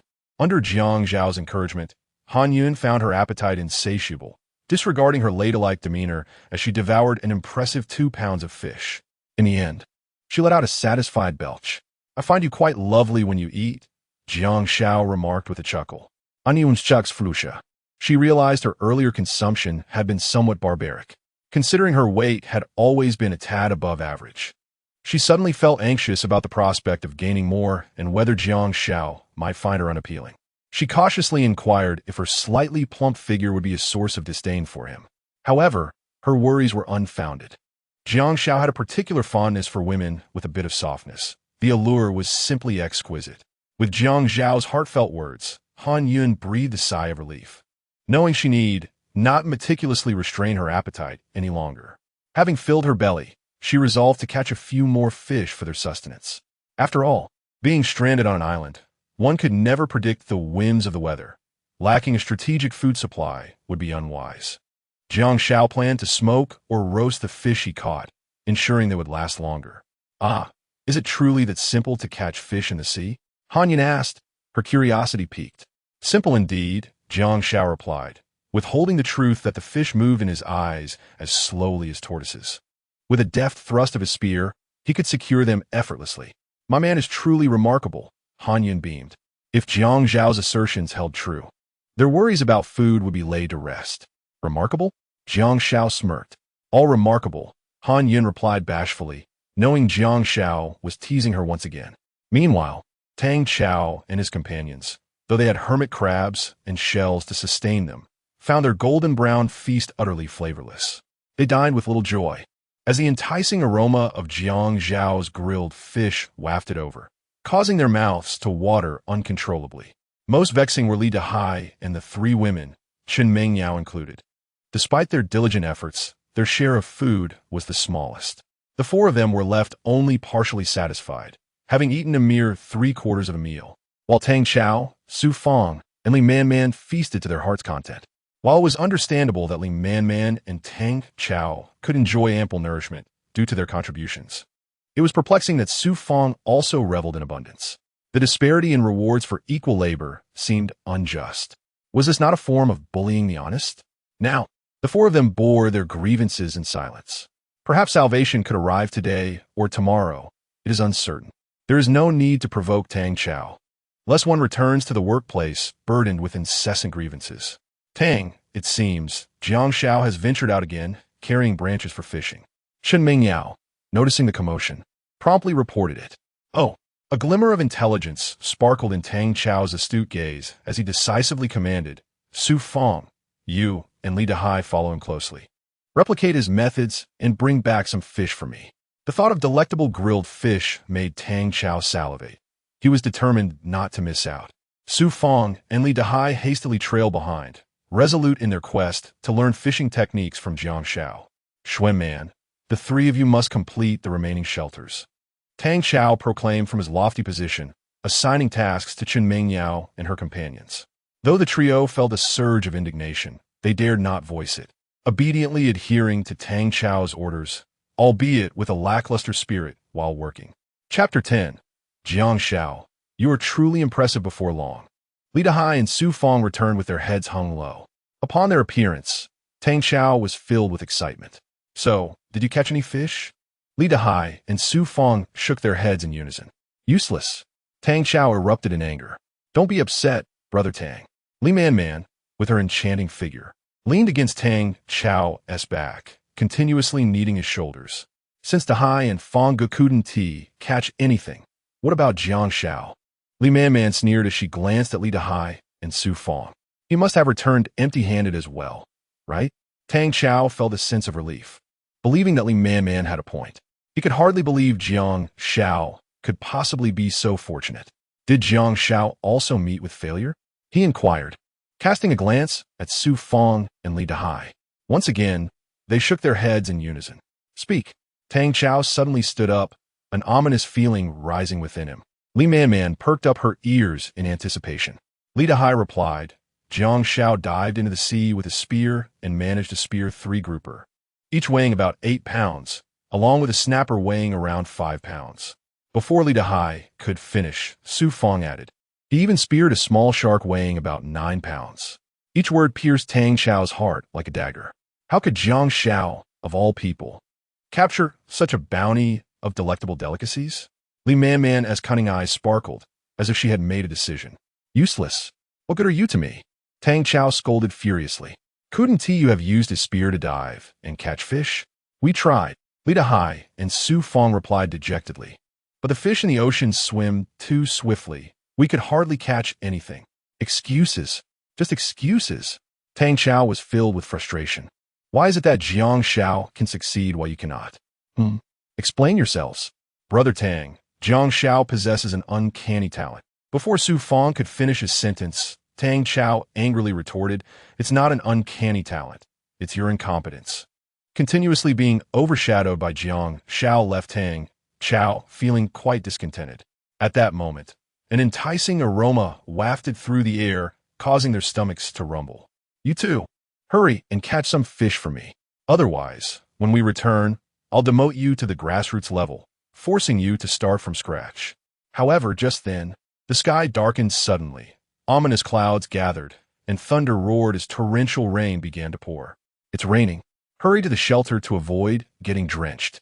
Limaman exclaimat, abandoning Tang Chao and the others as she dashed toward the refuge. You too, the task is not yet complete. You are not allowed to take shelter. Tang Chao glared at them fiercely. You return only when you have caught fish. Li Dehai and Su Fong were taken aback, not expecting Tang Chao to be so harsh. Yet, considering his nature, they felt compelled to brave the pouring rain and head back to the shore, hoping for a stroke of luck. What are the 3 of you doing? Not long after, Tang Chao's roar echoed from the shelter. The refuge had sprung leaks, and the rainwater was pouring down, drenching him and leaving him utterly uncomfortable. Soon, a strong gust of wind swept away the roof of their shelter, leaving all 5 of them exposed to the rain, thoroughly drenched. Soaked by the downpour, they emitted mournful cries. Brother Tang, I'm freezing. Li Man whimpered delicately, her lips slightly turning purple. Am I not cold? Tang Chao resembled a drenched chicken, utterly devoid of his former vigor. Hey, it seems that Jiang Xiao's shelter is intact. Should we seek refuge there? Chen Mingyao suggested, noticing that not only was Jiang Xiao's shelter sturdy, but also emitted a golden flame. Having been drenched by the rain, their longing for warmth was palpable. Boss Tang, let's ask Jiang Xiao to take us in. Lu Xiuman shivered, equally cold. Oomph. None of you are allowed to go. Tang Xiao declared resolutely. The weather on this island is notoriously unpredictable. I believe the rain will cease in just a few minutes. To deter his subordinates from harboring such thoughts, he issued a stern warning. Whoever dares to approach Jiang Xiao without permission will regret it upon returning to work. Remember, Jiang Xiao is no longer one of us. We inhabit a realm he cannot reach. Though the four women wished to argue, they understood Tang Xiao's ungrateful nature. If they compromised with Jiang Xiao at this moment, they would surely find themselves on Tang Xiao's blacklist. Reflecting on the island's capricious weather, they hoped that perhaps, as Tang Xiao claimed, the rain would indeed stop in a few minutes. Just a few minutes of patience would spare them the shame of begging Jiang Xiao and offending their superior. They could endure. However, little did they know that the rain would persist until nightfall. Meanwhile, Jiang Xiao, you are truly remarkable. Han Yin praised him repeatedly. Initially, when Jiang Xiao reinforced the shelter by adding palm leaves, Han Yin had deemed it unnecessary. Yet, as the winds howled and the rain poured, she finally grasped his foresight. He had truly prepared for a rainy day. Now, the two of them nestled within the shelter, beside a flickering flame, listening to the rhythmic patter of rain outside, savoring a unique experience. Most importantly, freshly grilled fish hung from the roof of their shelter. If hunger struck, they could replenish themselves in a timely manner. All of this was thanks to Jiang Xiao. Furthermore, a square container was collecting the rainwater cascading from the shelter, nearly full. Once it reached 2 cubic meters of fresh water, they would not have to worry about water resources for a long time. What could be happening with Tang Xiao and the others? Han Yin murmured, recalling the brief moment she had heard Tang Xiao's roar, after which there had been no further sound. Surely, they must be hiding from the rain in their shelter. Regardless of them, the downpour had lasted for half an hour, and Jiang Che gazed at the sky, where the black clouds loomed like ink. It seemed likely that the rain would continue for several more hours. Outside the shelter, the tempest raged, with thunder and lightning illuminating the murky world. During the rain, they could only huddle within the shelter, unable to do anything, which was truly exasperating. At that moment, his gaze fell upon Han Yun, who was equally fixed on him. Their eyes met, and a subtle, suggestive atmosphere surged between them as they drew closer, transforming the world around them into a lively tableau once more. As night descended, the rain continued its relentless descent. Jiang Xiao, I am famished. After several hours of exertion, Han Yin found her energy nearly depleted.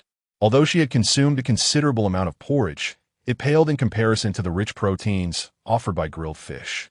Jiang Che, still yearning for more, rose and retrieved a grouper from the shelter S-beam, placing it over the fire to roast.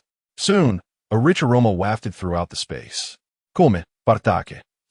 Jiang Xiao sliced the fish, offering the succulent, juicy morsel to Han Yun. After indulging heartily, she succumbed to sleep. Today had truly exhausted her, and all she wished for was a deep, restorative slumber. Nothing, not even a cataclysmic earthquake on the island, could rouse her. As Han Yun sank into profound slumber, a light footstep quietly approached. Chapter 11. The thoughts of Li Man. The visitor was none other than Li Man herself. Initially, it was anticipated that the torrential rain would cease after a few minutes, yet it continued to pour relentlessly throughout the entire day. Consequently, they had no choice but to brave the deluge to repair the shelter. Fortunately, after several hours of diligent work, they managed to fortify the structure. However, it still leaked, although it was significantly better than before, and they could make do for the time being. Having been drenched for hours, Li Man felt an overwhelming chill enveloping her. In a moment of desperation, she concocted an excuse to use the restroom, intending to sneak into the adjacent shelter to warm herself by the fire. The cold was unbearable. Her delicate fingertips were turning pale from the exposure to water. How could she endure the long, dreary night without warming herself? What are you doing here? Jiang Xiao greeted her with a curt tone upon noticing her arrival. This woman was quite malicious, leveraging her connection with Tang Xiao to seize several major contracts from him. Otherwise, Jiang Xiao would not merely have 100,000 in his bank account, but rather several million. I'm sorry, Jiang Xiao, Li Man said, tears streaming from the corners of her eyes as she spoke in a submissive tone. It was my fault at the company. I should not have taken your clients. Please forgive me this once. Originally, she had intended to plead with Han Yun, but she was soundly asleep, and Li Man dared not disturb her. Now, her only option was to appease Jiang Xiao. Although they were no longer on equal footing, it was essential to make use of whatever resources were available. Jiang Xiao remained unperturbed by Li Man's apology. A woman like her, who adeptly shifted with the winds, seemed entirely oblivious to the concept of shame. Faced with life-and-death circumstances, her acknowledgement of wrongdoing stemmed not from remorse, but from fear of mortality. "I have heard you," Jiang Xiao replied indifferently. "You may leave now." Li Man frowned, displeasure evident on her face. She had already humbled herself to apologize, yet Jiang Xiao remained so aloof. Was he not man enough to see that she was soaked to the bone and freezing? Did he not consider inviting her to warm herself? Knowing that showing anger in front of Jiang Xiao would only lead to her dismissal, she forcibly suppressed her fury and, with a tone of faint humility, implored, "Jiang Xiao, I am so cold. Could you allow me to warm myself by the fire?" However, Jiang Xiao was unmoved. With no response from him, Li Man began to rack her brain, contemplating how to sway this stubborn man. Suddenly, an idea sparked in her mind regarding how to handle men.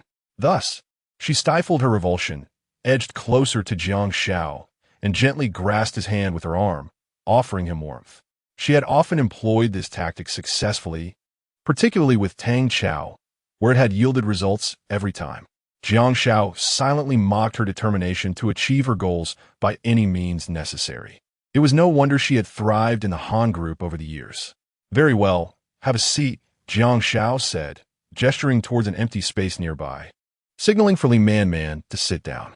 Internally, Li Man smiled triumphantly, realizing that men, regardless of their circumstances, often shared a common nature. With just a slight touch, she discerned the limits of a man.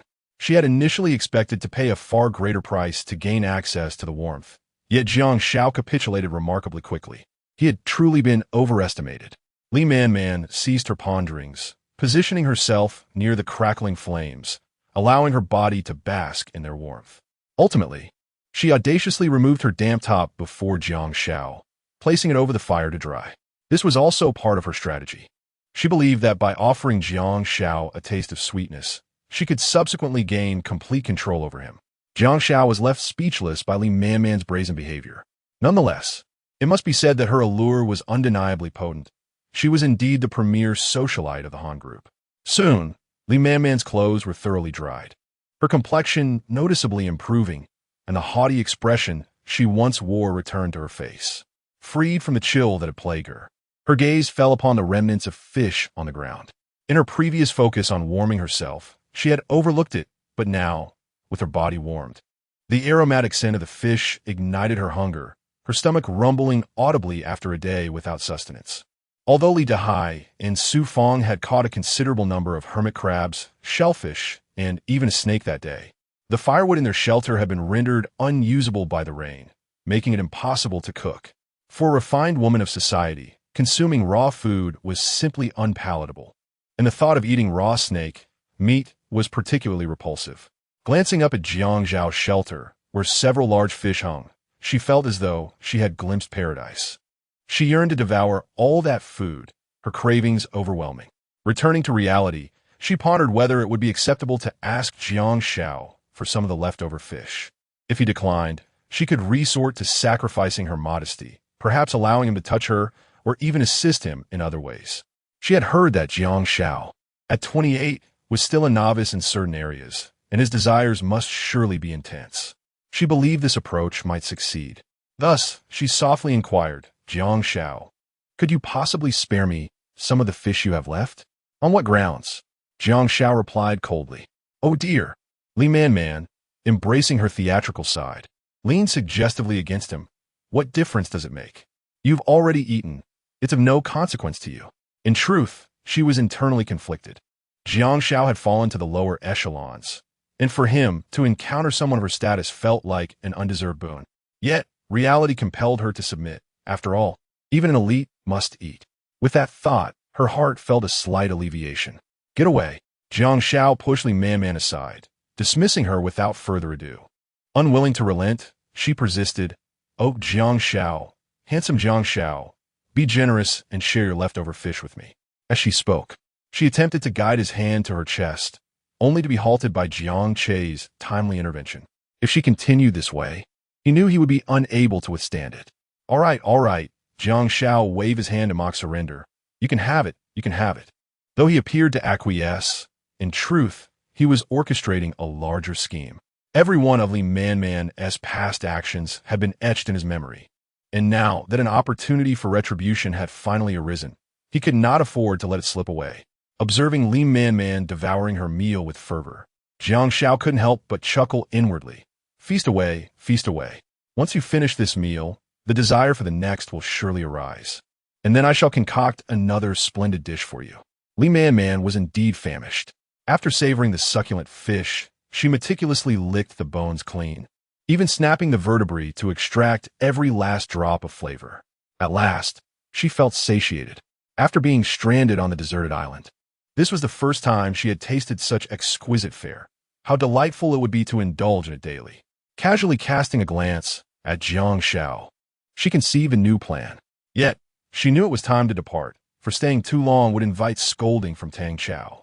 Swiftly wiping her mouth, she placed a gentle kiss upon Jiang Xiao's lips before dashing away.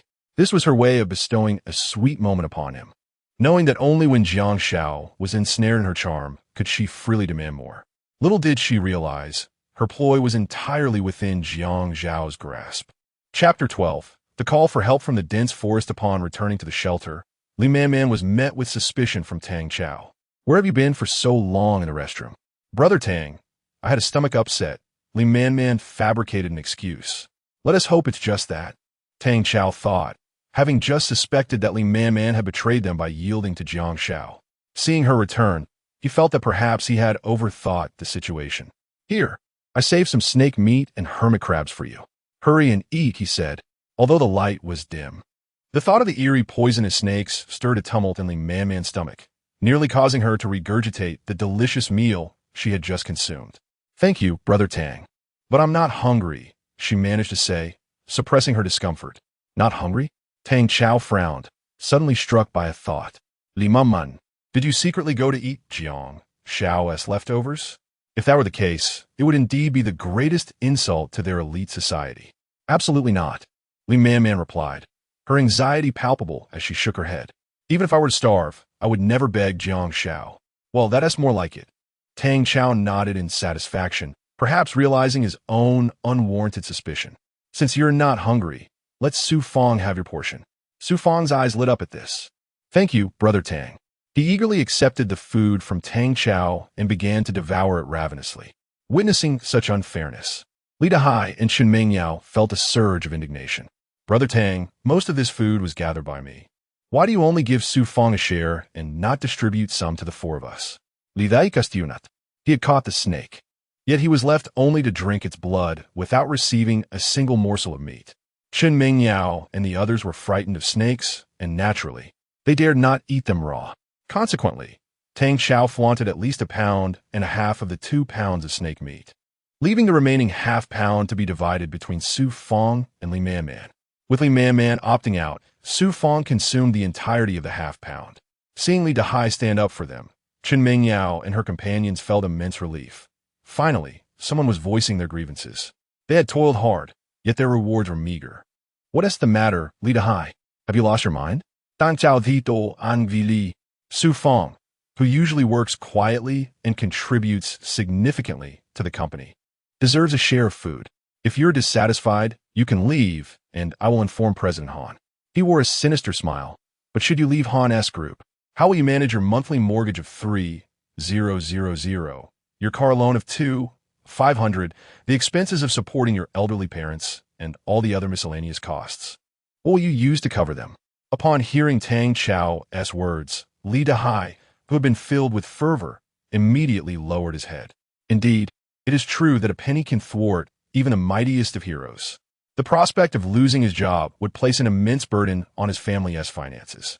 Thus, he realized that he could not oppose Tang Xiao at this moment. It would be best to endure some grievances for the time being.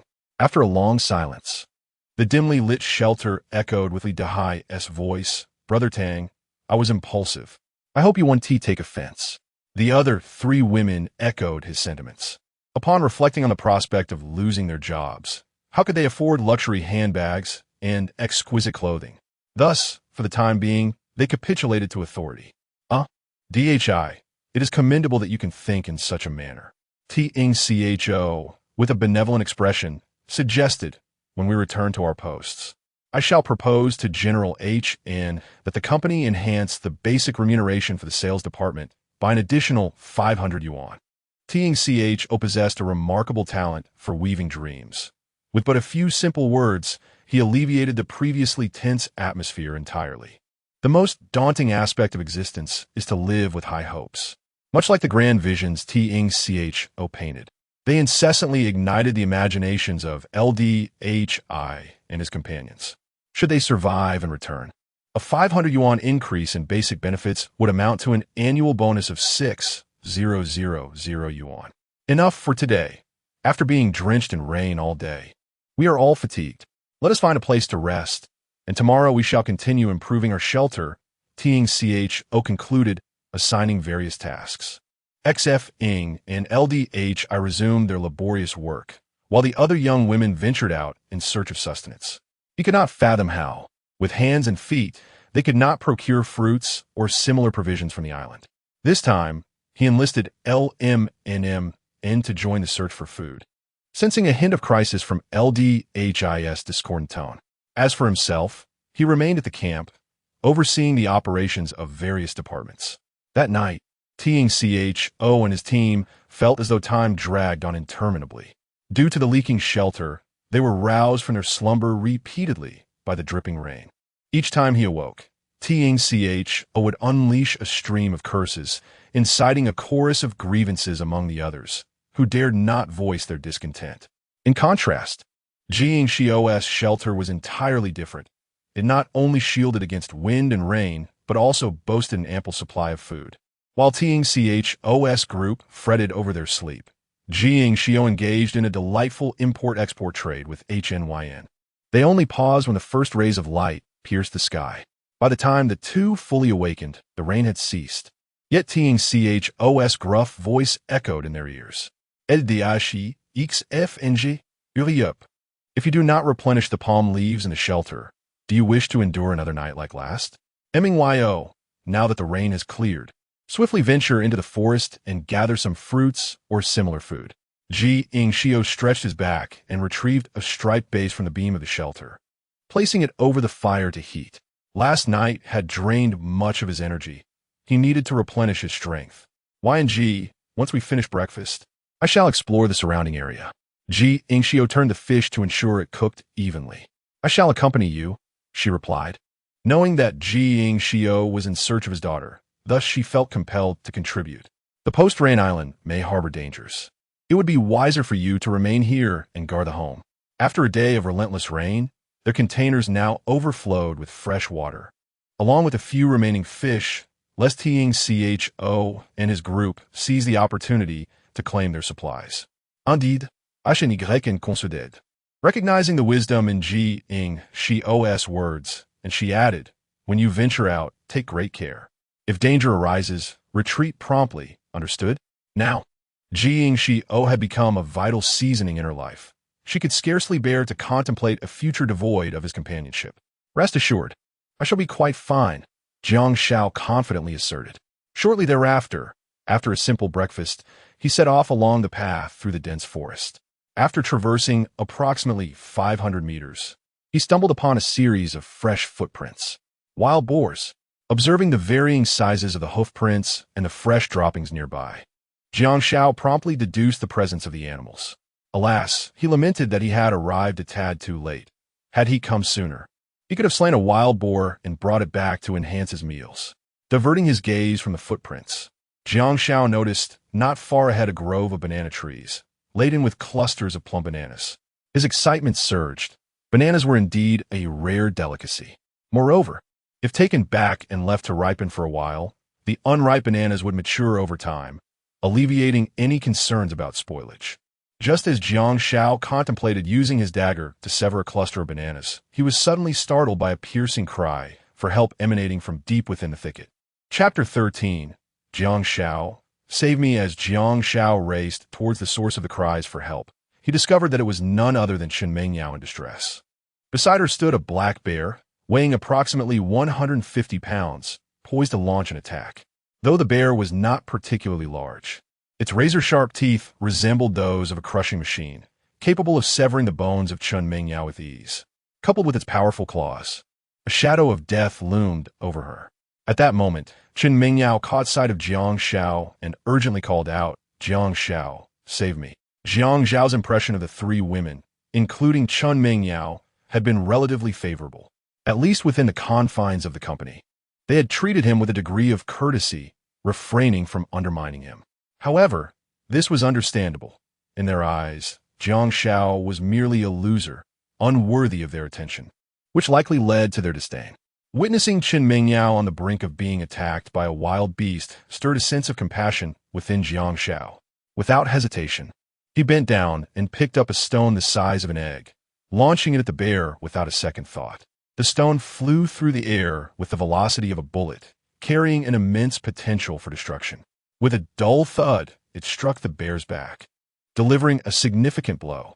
The creature, which had been standing upright, instantly dropped to the ground, shifting its gaze from Chen Mengyao to Jiang Xiao. Given its thick skin and robust physique, killing the bear with a mere stone proved to be a formidable challenge. The bear let out an enraged roar directed at Jiang Xiao, attempting to intimidate him. Yet, the only response it received was another stone. Jiang Xiao hurled another projectile, this time blinding the bear in its left eye. In agony from the searing pain in its eye, the bear became increasingly agitated, relentlessly smashing its paws against nearby trees. With a resounding crack, it shattered a tree trunk the size of a man's wrist. One can only imagine the fatal consequences had it struck a human. The bear's rampage continued unabated. Witnessing such chaos, Chen Mengyao felt her legs turn to jelly in sheer terror. Fortunately, Jiang Xiao reached her side just in time, grasping her hand and swiftly leading her away from the perilous scene while the bear struggled to regain its bearings. Although Jiang Xiao was not lacking in strength, having a liability like Chen Mengyao by his side inevitably compromised his performance. Soon, the pair reached a safe haven, overwhelmed by the near brush with death. Chen Mengyao's emotions cascaded forth like a flood breaking through a dam, leaving her inconsolable. She wept openly, disregarding her appearance.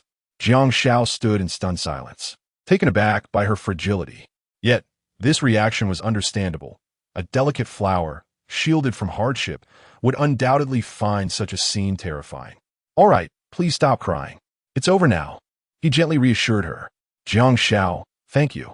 At the moment she encountered the bear, Chen Mengyao believed her life was over. Fortunately, Jiang Xiao arrived just in time to save her. He truly was a good person.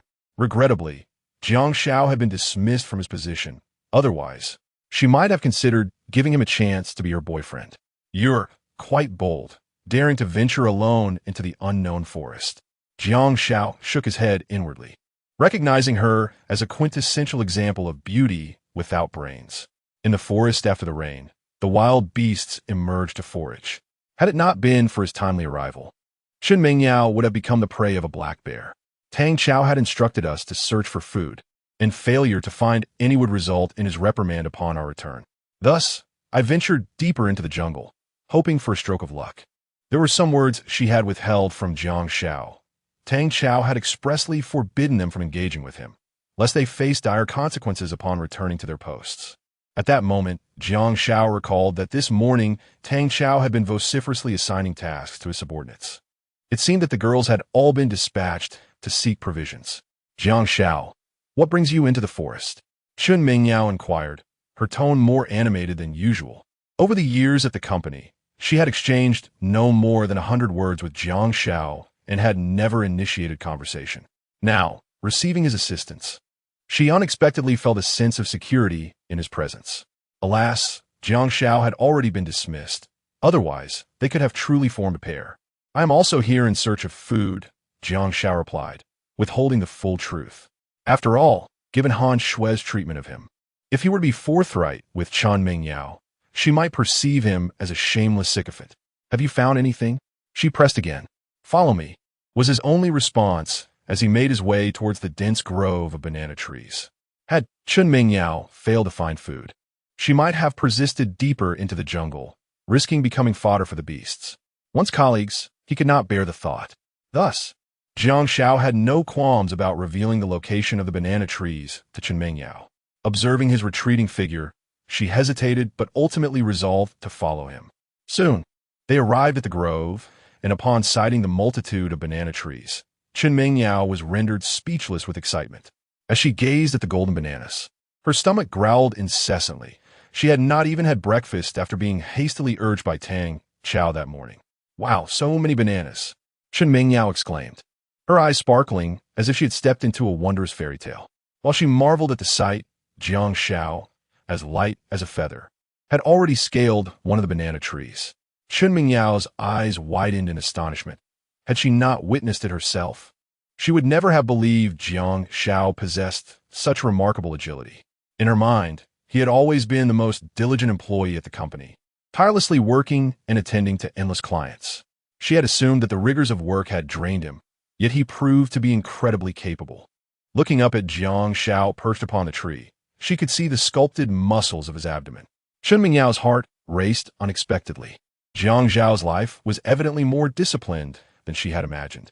As if in a blink, he retrieved a dagger and severed a large bunch of bananas from their stalk, gripping approximately 50 pounds of fruit before carefully descending from the 3-meter-high tree. "Let South leave this place," Jiang Xiao said, placing the hefty bunch of bananas before Chen Gazing at the golden fruit, she disregarded her ladylike demeanor and promptly broke off one banana, devouring it with fervor. It was not until she had consumed 3 that she finally began to slow down. "Jiang Xiao, thank you," Chen sincerely remarked. "There is no need for formalities." Before her departure, Jiang Xiao cautioned, "Next time, do not come alone." He had just observed from the heights of the banana trees that wildlife was quite prevalent in the area. Many banana trees had been uprooted and ravaged beyond recognition. Jiang Xiao speculated that the culprits were likely the omnivorous wild boars. Indeed, Chen nodded, turning her gaze toward Jiang Xiao. "Jiang Xiao, you should accompany me outside. It is too perilous here. You should return first. I wish to venture deeper into the forest," Jiang Xiao replied, continuing into the depths of the woods. Meanwhile, Chen joyfully carried the bananas and set off towards the sanctuary. Chapter 14. The ensnaredly man Jiang Xiao ventured deeper into the jungle, traversing approximately 500 meters without encountering any signs of human presence. However, the traces of wildlife were abundant. Within this brief stretch, he spotted 3 5-step snakes, 2 bamboo vipers, and 7 vine snakes. The snake population in this remote island forest was remarkably active, and a moment's inattention could lead to a perilous encounter with a snake's nest. He silently congratulated himself for wisely deciding against bringing Han Yun along. In addition to snakes, Jiang Xiao also came across wild goats and monkeys. Just as he contemplated pursuing a wild goat, its keen instincts kicked in. The moment it heard the monkey's warning calls from the trees, it fled in a herd. Nevertheless, Jiang Xiao's expedition was not entirely fruitless. He soon discovered a group of wild chickens. With a well-aimed shot from his slingshot, he successfully brought down a chicken weighing around 3 pounds, now entangled in vines and hanging from his waist. After another 100 meters, Jiang Xiao felt an overwhelming reluctance to continue due to the excessive presence of snakes. He sought refuge in a towering tree, approximately 50 meters tall, intending to ascend and survey the island from above. As he reached the top, his field of vision expanded dramatically. Before him lay an endless expanse of dense forest, while behind him was the direction of the shelter. Perhaps due to the rain, no signs of human activity were visible, intensifying his frustration and increasing the difficulty of locating Han Shui. Given Han Shui's intelligence, he mused, she would likely refrain from recklessly venturing deep into such dangerous terrain. He then scanned the coastline, yet still discerned no trace. Well, today was tea entirely without merit. I should return quickly, he thought, unwilling to risk a snake bite in the jungle. The mere thought of the densely populated venomous snakes sent shivers down his spine. On this deserted island, a snake bite without access to anti-venom meant certain doom. No amount of divine intervention could save him. There was, however, the possibility of relying on traditional Chinese medicine for remedies. Where there were snakes, there are often herbs capable of counteracting their venom. Yet, Jiang Xiao was no expert in herbal medicine, and thus was oblivious to their identification. He hurriedly descended from a tree and made his way towards the banana grove, determined to bring some back to the shelter. Soon, he returned to the shelter, laden with his bounty. Han Yin greeted him joyfully, but in her excitement, she nearly stumbled. Fortunately, Jiang Xiao, quick on his feet, managed to set down the bananas and catch her securely. Yinjia, why are you so careless? He remarked, inhaling the fragrant aroma that enveloped her, his pulse quickening. It's because of you. Han Yin shot him a sidelong glance. Over the past few days, she had radiated vitality and seemed rejuvenated, though her physical form hadn't quite matched. Jiang Xiao chuckled, amused at her vulnerability. Is it really that fragile? I suppose I need to be more cautious. I wouldn't want to wear you out, or this island would become dreadfully dull. What discoveries did you make on your excursion? Han Yin inquired. Understanding her concern for Han Shui, Jiang Xiao recounted all that he had witnessed along the way. Upon learning from Jiang Xiao that there was no news of Han Shui, her spirits dipped slightly. However, upon realizing that Jiang Xiao had bravely traversed the treacherous territory of venomous snakes, her heart ached for him. Shui must refrain from venturing deep into the jungle. Do not risk entering such perilous places again. I fear for your safety, Han Yun expressed with concern. Let us wait for her by the seaside. Perhaps she will find her way here, Jiang Xiao suggested.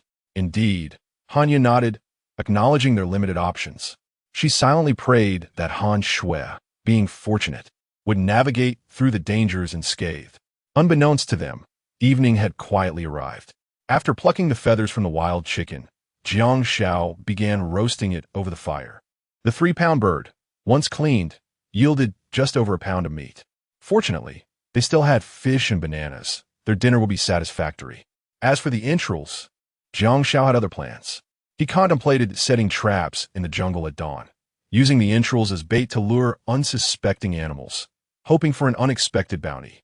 Although he had promised Han Yun not to enter the forest, the wealth of resources within enticed him greatly.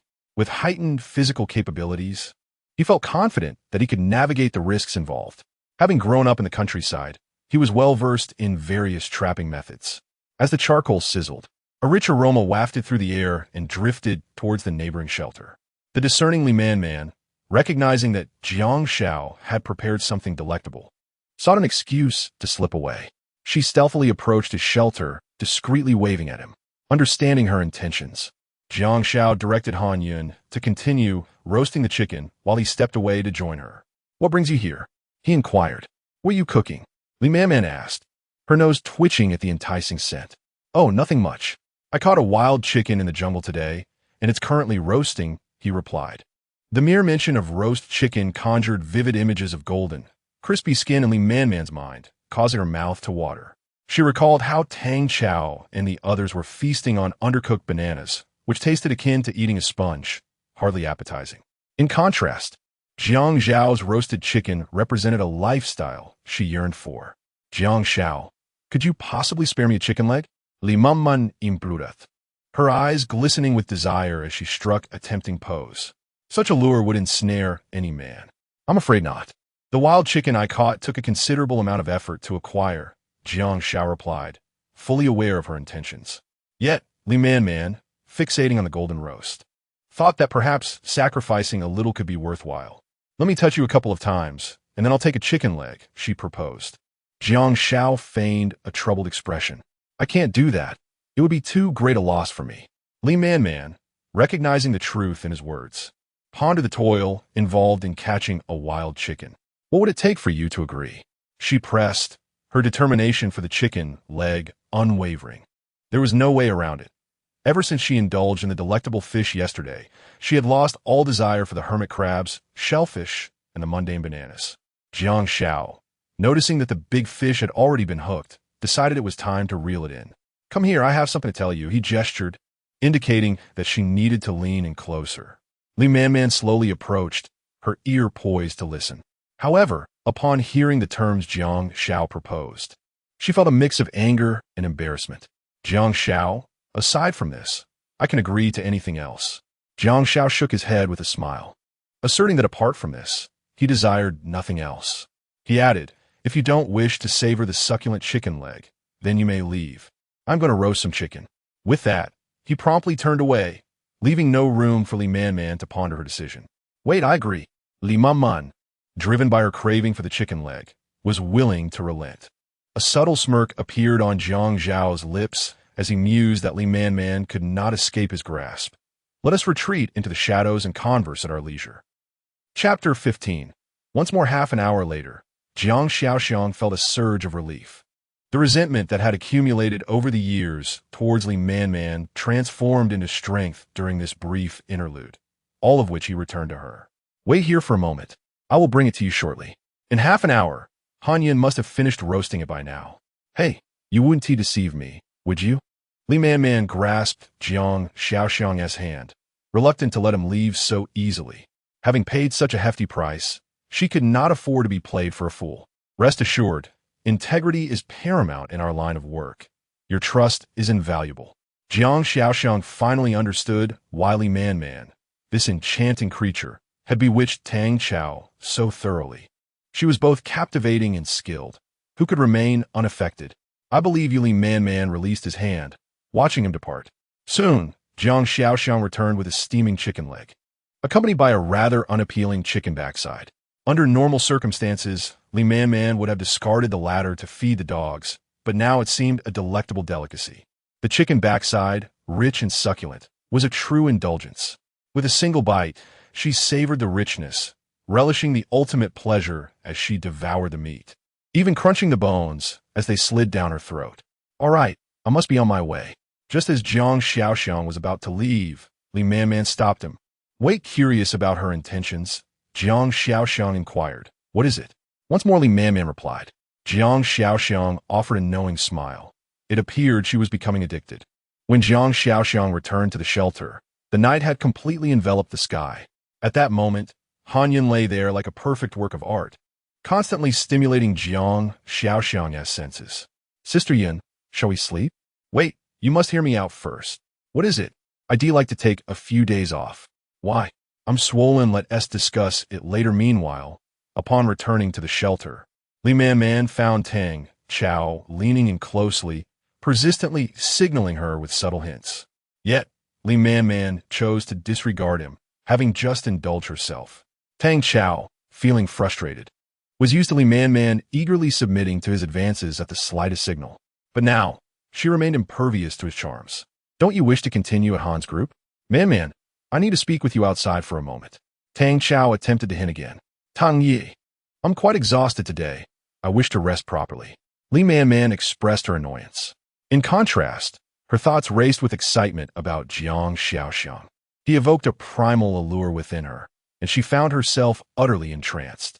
Tang Chao, on the other hand, surrendered every minute, igniting her cravings yet failing to satisfy them, which was utterly disappointing. Very well, then Tang Chao relented, recognizing that asking Li Man to gather food today had truly been a burden.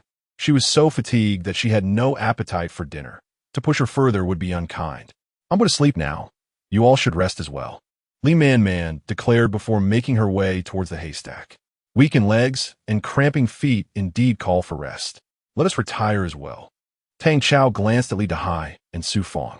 Today they had constructed a shelter, bringing the total to 2, one for men and one for women. Before departing, he meticulously organized the tasks for the following day, as was his customary practice. This time, he took the initiative, planning to gather a substantial quantity of banana plants based on the information provided by Chun Mingyao. This decision stemmed from his awareness of some discord within the team. Certain individuals were resentful of his directives. Upon hearing Chun Mingyao mention that hundreds of banana trees thrived on the island, he felt an intense desire to chastise those individuals. The following morning, Jiang Xiao awoke to a cacophony of wails echoing through the air. The source of the commotion was none other than Tang Chao. Ah, help me. I've been bitten by a bamboo leaf viper. I'm dying. Someone, save me. At that moment, Han Yun also stirred. Having indulged in a discussion about import and export trade with Jiang Xiao the previous day, she felt particularly fatigued that morning. Stretching languidly, her fitted attire accentuated her exquisite figure, and she lamented the ruckus Tang Xiao was causing so early in the day. Hanyan still bore dark circles under her eyes. He seems to have been bitten by a snake, Jiang Xiao replied. What? Hanyan instantly became alert. Just yesterday, she had learned from Jiang Xiao that numerous snakes inhabited the island, and now Tang Xiao had fallen victim to one. How perilous this island seemed. Carefully scanning the surroundings of the shelter, she noted the absence of any snakes, allowing her to exhale in relief. Just then, a figure approached. Jiang Xiao. Tang Xiao has been bitten by a bamboo leaf viper. Do you know how to administer an antidote? Hurry and assist him. It was Chun Mingyao. Under her guidance, Tang Xiao and Lu Shuman were to join her in gathering banana plants that day. However, as Tang Xiao reached out to pluck one, a bamboo leaf viper suddenly struck at his hand. Chun Mingyao and Lu Shuman abandoned their task, hastily transporting Tang Xiao back to the shelter. Upon their return, Tang Xiao wailed in despair, fearing for his life. Jiang Xiao, go take a look, Han Yun urged. After all, Tang Xiao was a long-standing employee.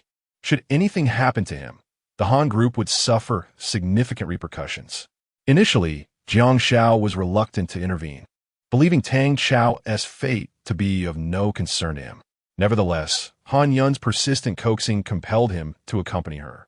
Upon entering the shelter, Su Fong was diligently applying pressure to the wound where the snake had bitten Tang Xiao. Jiang Xiao could distinctly see dark blood seeping from the injury. The four women present wore expressions of deep concern, yet Li Dehai was conspicuously absent. Jiang Xiao chose not to inquire further, adopting a detached stance. Jiang Xiao, what brings you here? Tang Xiao, spotting his former rival, halted his lamentations and immediately confronted him. Noting Jiang Xiao's silence, Tang Xiao's tone grew sarcastic. Don't think that I'll perish without consequence. The position of Deputy General Manager of Sales at the Han Group is yours to claim. Impossible, absolutely impossible. Jiang Xiao snickered disdainfully. Even on the brink of death, Tang Xiao remained fixated on that trivial title. Now, I solely wish to join hand with the enchanting women of the world, forsaking all worldly fame and fortune as if they were of no value. At that moment, Li Dehai hurriedly entered the shelter, and Jiang Che noticed that he was clutching a bundle of herbs, some of which had been crushed by him. Toft suirul din Jiang Che's mind, pondering Li Dehai's intentions. Tang, the snake medicine has arrived. Hurry and apply it. Li Dehai rushed to Tang Xiao's side, eager to place the herbs on his wounds. However, Tang Xiao refused, exclaiming, Li Dehai, are you attempting to end my life and usurp my position? In his fear of death, Tang Xiao had grown distrustful of all, believing that those who flattered him were merely scheming for the role of Deputy General Manager. Dehai, do not squander those herbs. Let Tang Xiao perish, Jiang Xiao suddenly interjected. To his astonishment, Li Dehai turned out to be a snake doctor, an essential figure for survival on this serpent-infested desolate island. Hearing Jiang Xiao's words, Tang Xiao was nearly driven to the brink of apoplexy. Chapter 16 Jiang Xiao. Bring me some food. Li Dehai, can this wretched concoction truly counteract the venom coursing through my veins? In the Tang dynasty's understanding, aside from anti-venom, no remedy could cure snake bites. Yet, stranded on a desolate island, where could one procure anti-venom? Gazing at the crushed herbs in Li Dehai's hands, Tang Xiao felt a surge of revulsion and wished to avoid even the slightest contact. Li Dehai, with unwavering confidence, proclaimed, my ancestors were renowned snake healers for 5 generations, adept at neutralizing snake venom. If you apply these herbs to the wound, you shall recover in 2 or 3 days. Jiang Xiao, standing nearby, was taken aback, surprised by Li Dehai's illustrious lineage and his expertise in treating snake bites. However, he was curious as to why Li Dehai did not pursue the illustrious path of his forebears and instead chose the arduous life of a salesman. It was well known that in our country, there are 400,000 cases of snake bites annually. If he marketed his snake remedy online, he would surely amass wealth. Suddenly, a thought struck Jiang Xiao. Surely, a rural snake doctor would lack a medical license. In today's society, credentials are paramount. Without them, one would be operating illegally, and any earnings would scarcely cover the fines imposed. Much like a certain oncologist from a prominent platform who, after reportedly curing cancer, was reported for practicing medicine without a license, ended up incarcerated and facing a fine of 30 million. Thus, Jiang Xiao began to comprehend why Li Dehai had fallen to the plight of a struggling salesman. Li Dehai, do not deceive me. Tang Chao maintained a wary disposition. Suspecting ulterior motives. Brother Tang, give it a try. Perhaps Li Dehai truly possesses the cure. Su Fong whispered into Tang Chao's ear. General Tang, the venom of the bamboo leaf viper is not lethal. It only inflicts pain. With my herbs, I assure you, your symptoms will be alleviated, Li Dehai urged further. Timidly, Tang Chao glanced around, momentarily paralyzed by indecision. At that moment, he caught a glimpse of Jiang Xiao, and with a resolute gaze, he decided to take the plunge. Given Jiang Xiao's superior work capabilities at the company, coupled with his budding relationship with Han Yun, Tang Chao feared that any misstep on his part would allow Jiang Xiao to usurp his position. He was determined not to let Jiang Xiao prevail. Li Dai, what are you waiting for? Quickly, cure my snake venom. Tang Chao sao that. Li Dehai hastily approached Tang Chao, applying the prepared herbs around the bite marks and wrapping them with a cloth of unknown origin. Soon, the agony etched on Tang Chao's face began to fade. Li Dehai, you are rather impressive. The once searing pain from his wound had transformed into a refreshing sensation, and Tang Chao noted a significant change. The kind-hearted Li Dehai grinned, affirming his claim of a cure.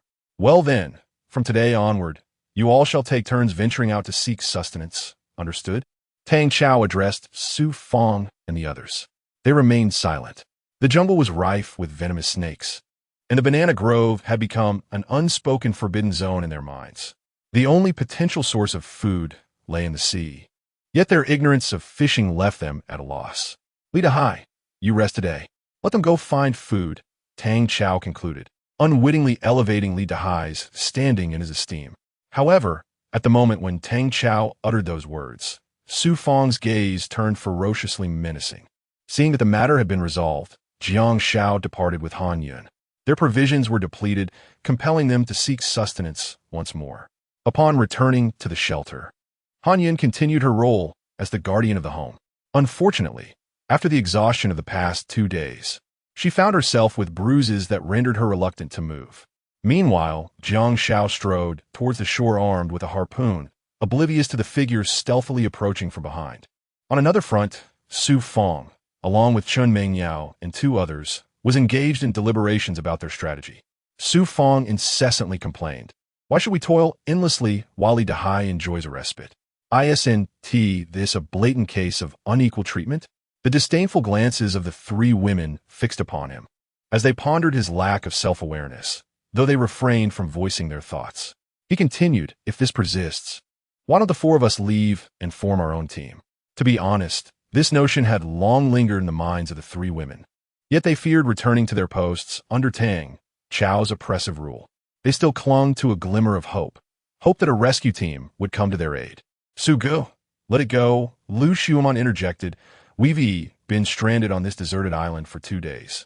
I suspect the cruise company has already noticed our absence from the navigational route and has summoned rescue teams worldwide to find us. Zhang Xiaoling nodded in agreement, adding, if we openly defy Tang, we will face endless suffering upon our return. Chun Mengyao found their arguments reasonable. Yet, Su Fong remained undeterred. But we have exhausted the land crabs and shells. We cannot find food. Isn't returning just as likely to earn us scorn? At that moment, Chun Mengyao spoke up. I have an idea, Mengyao. Do tell. Zhang Xiaoling and Lu Xiuman chimed in simultaneously. Without beating around the bush, Chun Mengyao proposed. I think we should venture back to the banana grove. Lu Xiuman and the others were taken aback, exclaiming, Mengyao, have you lost your mind? That place is crawling with venomous snakes. I have no desire to return there. Chun Mengyao dismissively replied, precisely because of that, it remains untouched by humans, which means there is food available. As long as we are cautious, we need not fear snake bites. She further suggested that each partner wield a branch to intermittently strike the foliage as they walked, thereby startling any lurking serpents. Upon hearing Chun Mengyao's words, Su Fong deemed it to be a sound approach and promptly agreed. Thus, after preparing themselves, the 4 set off once more towards the banana grove, only to find no sign of Li Man.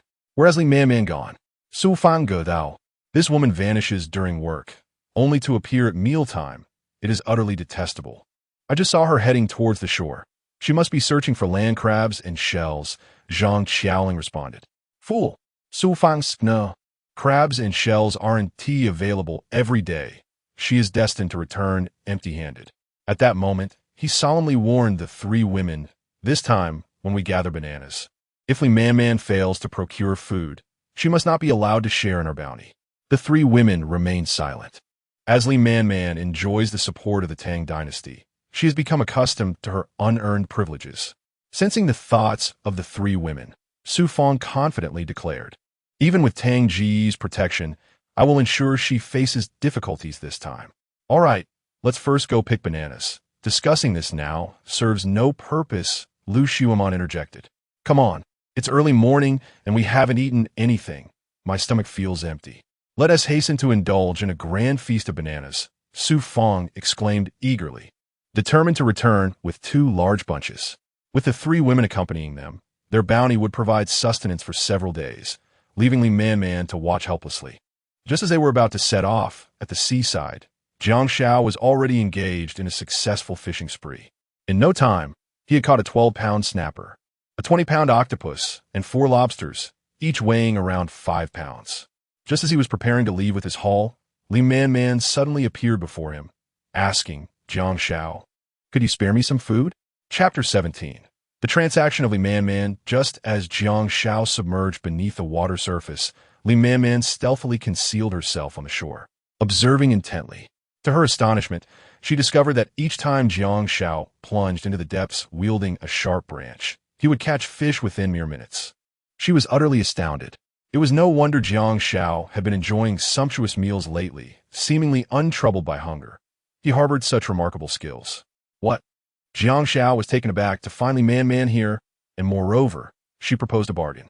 If she desired the fish he had painstakingly caught, she would need to offer something in return. Jiang Xiao regarded her with playful derision. She resembled a perfectly ripened peach, exuding an alluring fragrance. Li Man, in that moment, shed her defenses, revealing her exquisite form, and gradually waded into the sea. The water was slippery, and she grasped a nearby rock to steady herself. Thus, they began to scrutinize each other's shortcomings. Jiang Xiao identified Li Man's vulnerabilities, while she discovered his strengths. Jiang Xiao, if I find myself in need of food in the future, may I seek you out? Li Man inwudit, het flushit. Of course, Jiang Xiao nodded, understanding the terms of their exchange. Splendid, Li Man exclaimed in delight. If a modest concession could procure sustenance, it was indeed a worthwhile trade. Here you go. Jiang Xiao, true to his word, presented her with a 12-pound sea bream. Thank you, Jiang Xiao, Li Man said, deeply moved by his generous gift. You deserve it, Jiang Xiao replied with a smile. At that moment, Li Man drew closer to him. Jiang Xiao's lips curled slightly. This woman certainly had her desires. Meanwhile, at the Tang dynasty shelter, a heart-wrenching wail pierced the air emanating from Su Fang. They had recently ventured to the banana grove, exercising considerable caution. Yet they still encountered misfortune. While attending to nature's call, Su Fang had unwittingly been bitten on the thigh by a 5-pound pit viper. Had the bite occurred any higher, he would have irrevocably lost the joys of manhood. You useless fool, Tang Chao berated the 4 who returned empty-handed, disregarding the safety of his subordinates. Consumed by his own hunger, or their lives compared to his own gnawing belly, he was famished. However, considering Su Fang's past service, he begrudgingly instructed Li Dehai to fetch herbs for treatment. Yet again, losing a laborer in the past few days, he inwardly cursed Su Fang for being more of a hindrance than a help.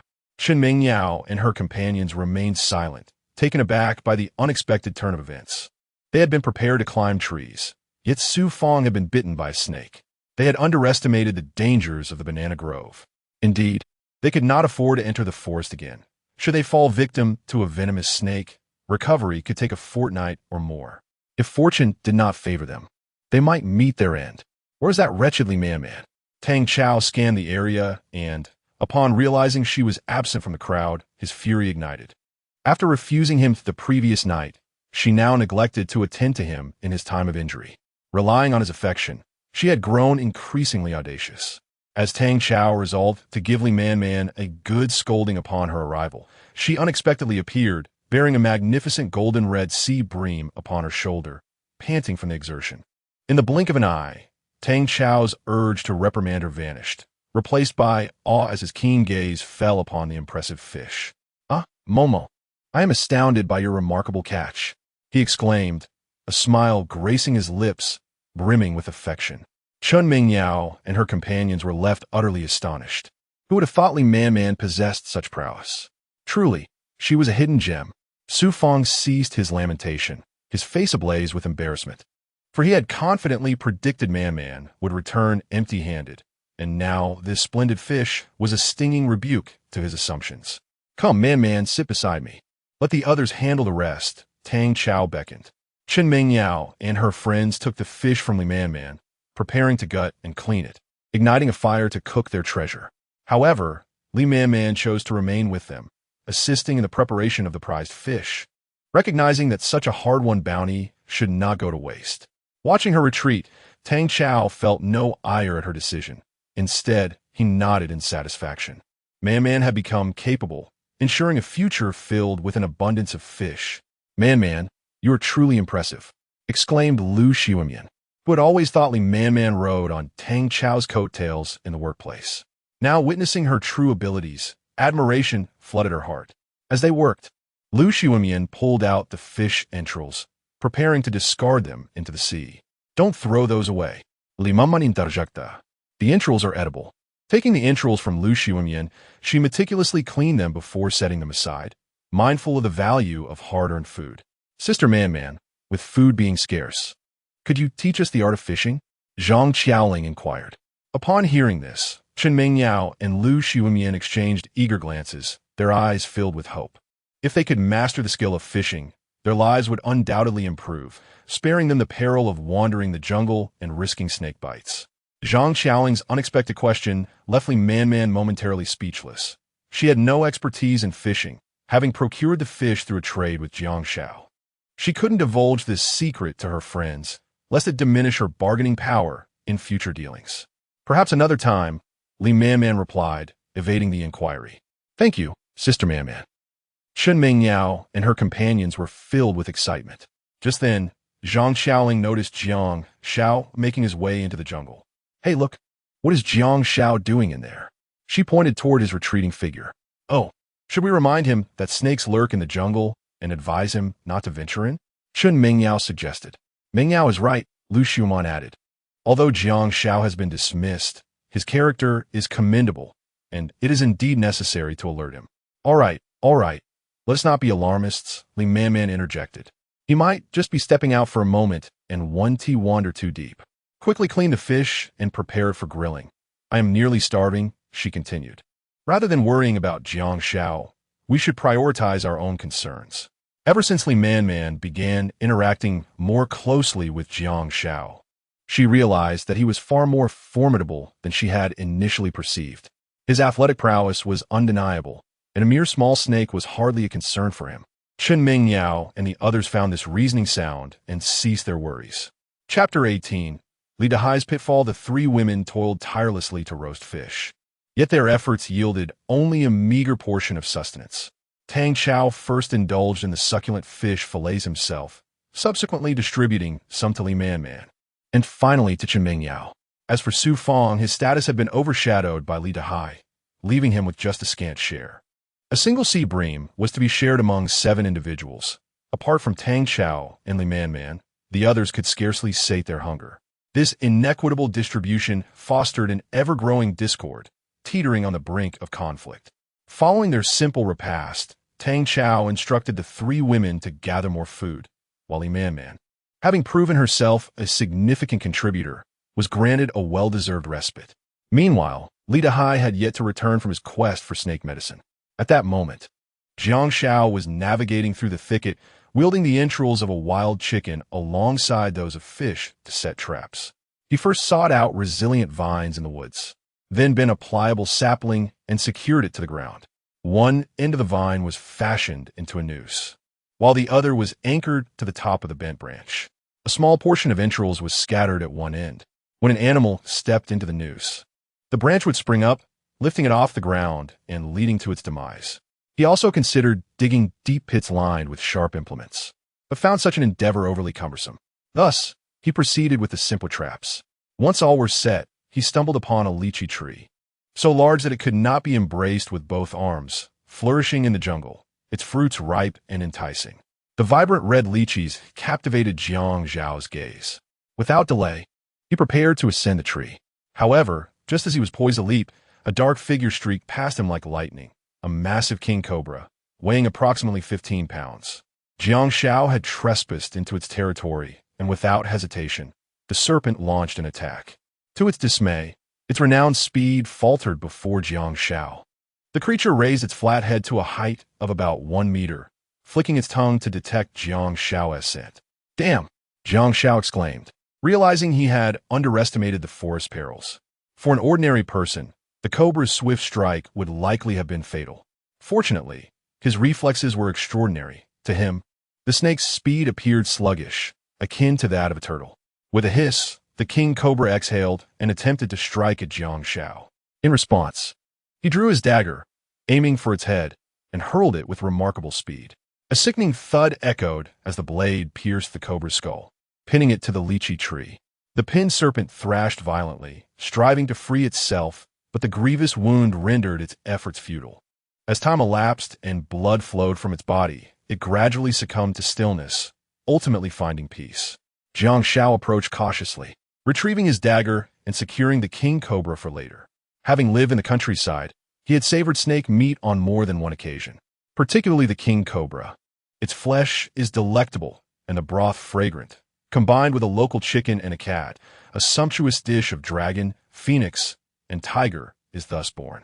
After a brief interlude, Jiang Xiao ascended the lychee tree to commence the harvest. Lacking a substantial container, he resorted to shedding his shirt, wrapping the gathered lychees within. Soon, after a fervent foraging, his garment was brimming with approximately 10 pounds of lychees. "This will suffice for now. We can collect more once we've feasted," Jiang Xiao declared. Furthermore, there was another consideration. Excessive consumption of lychees could lead to heatiness. Thus, 10 pounds would last them a considerable time. Having set the traps and seized the king cobra alongside the 10 pounds of lychees, it was time to return. Jiang Xiao gazed skyward, observing the clouds darkening ominously. Pondering the impending downpour, he could not linger much longer. Otherwise, the rain might catch him, leading to a cold that would be most unwelcome. However, just as he was about to depart, a cry for help echoed from a distance. Upon closer inspection, it seemed to be the voice of Li Dahai. "Help!" Jiang Xiao secured the king cobra around his waist, enough to wrap around 4 times, grasped his dagger in one hand, and held the wrapped lychees in the other. Navigating through the jungle, he remained ever vigilant. Despite his extraordinary physique, an encounter with a full-grown black bear or other wild predators could prove fatal. Though his reflexes were sharp, life's precariousness demanded caution. He began to approach the source of the sound slowly. As the cries grew louder, Jiang Xiao realized he had arrived beside Li Dahai. Yet, a glance around revealed no trace of him. "Dahai," Jiang Xiao called out. In the office, Li Dahai had always been courteous, occasionally engaging in conversation, hence Jiang Xiao's familiarity in addressing him as Dahai. "Is it you, Jiang Xiao?" Li Dahai's voice emerged from deeper within, yet Jiang Xiao remained uncertain of his exact location. "It seems I have fallen into a pit." "Dahai, where are you?" Jiang Xiao inquired, remaining alert to his surroundings. The jungle was fraught with danger, and it was prudent to exercise caution. "Jiang Xiao, I've fallen into a trap, a deep pit, approximately 4 meters deep. The top is overgrown with weeds, so be careful not to fall in as well." Li Dahai's voice reached Jiang Xiao's ears again. At that moment, Jiang Xiao scrutinized the area and indeed discovered a patch of dense foliage stirring with white leaves, a clear indication of disturbance. Without hesitation, Jiang Xiao set down the lychees and wielded his dagger to commence chopping a long tree trunk. "Dahai, wait a moment," he called out. From the pit came Li Dahai's response, "All right." He felt certain that his fate was sealed. Little did he expect to encounter Jiang Xiao, who was out foraging. It seemed his life was spared for the moment. In no time, Jiang Xiao located a straight tree, about the size of an adult's wrist, and began to hew it with his dagger. The type of tree was indeterminate to Jiang Xiao, but it was remarkably resilient, yielding only small notches with each strike. However, this was precisely the outcome Jiang Xiao desired. If the tree's resilience were too feeble, Li Dahai might find himself in peril when attempting to climb out, potentially causing the tree to fracture under the weight, resulting in further injury to Li Dahai, a predicament indeed. Soon, the jungle reverberated with the sounds of axing, startling numerous birds from their perches. The once tranquil forest was abruptly filled with commotion. After approximately 15 minutes, Jiang Xiao finally succeeded in felling the tree and proceeded to carry it toward the pit where Li Dahai lay. Upon clearing the weeds that covered the pit, he discovered Li Dahai lying within, seemingly injured. "Dahai, I will extend the trunk inside. You must find a way to climb up," Jiang Xiao said as he positioned the tree into the pit. Chapter 19. Clues. Li Dahai, upon noticing the tree trunk embedded deep within the pit, summoned all his strength and began his arduous ascent. In less than 3 minutes, he had evaded danger, exhaling deeply upon reaching solid ground. The ominous presence of death that had loomed over him dissipated.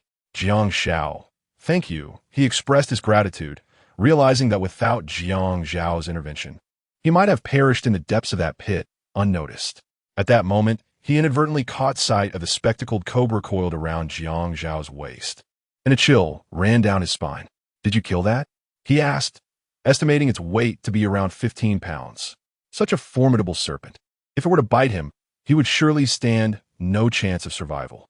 The larger the king cobra, the more potent its venom. A dose sufficient to be lethal would be beyond the reach of even the swiftest medical aid.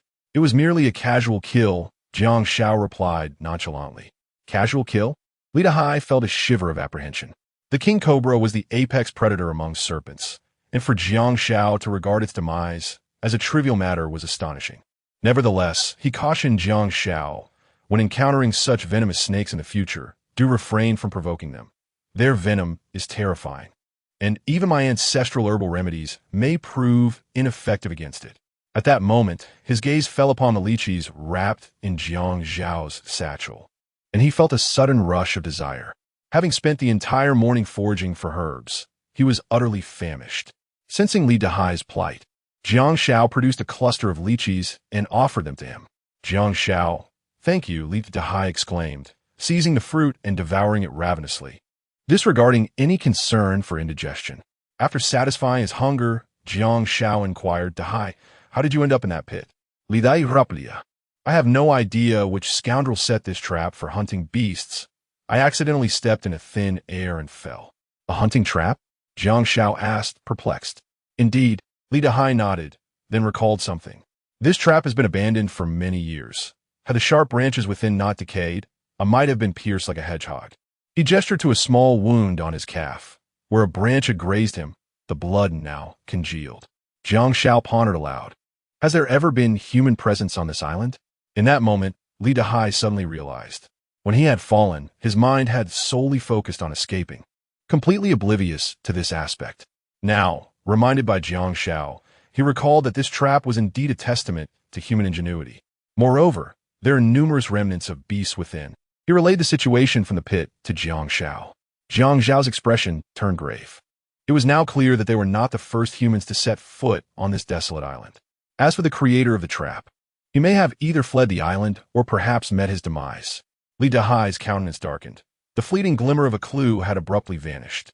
"Do you think we can secure external rescue?" he asked anxiously after a prolonged silence, staring into the depths of the pit. Since being stranded on this deserted island, he had been consumed by thoughts of returning to his family. His aging parents and his hungry children awaited his return.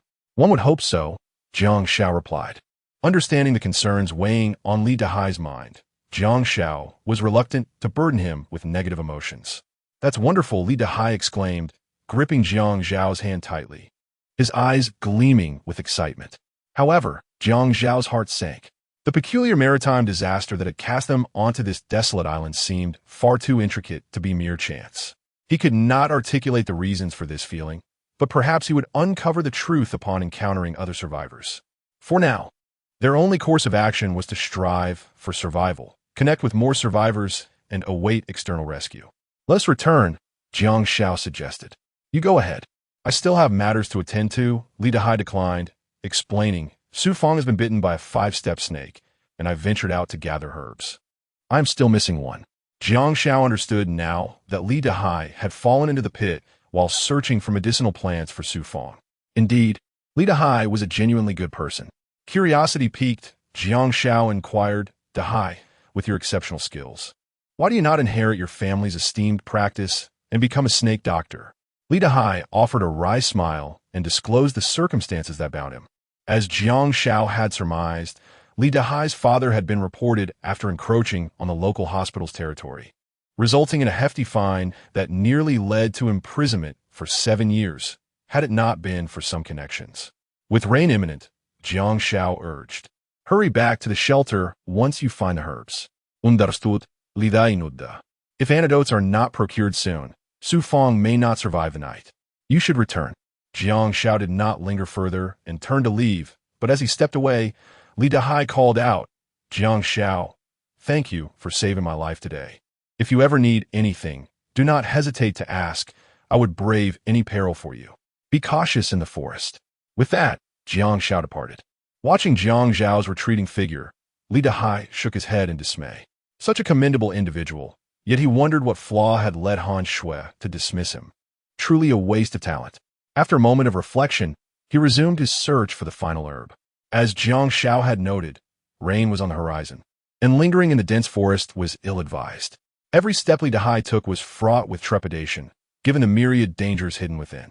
Meanwhile, on the rocky shore, 3 beautiful figures wore frowns of despair.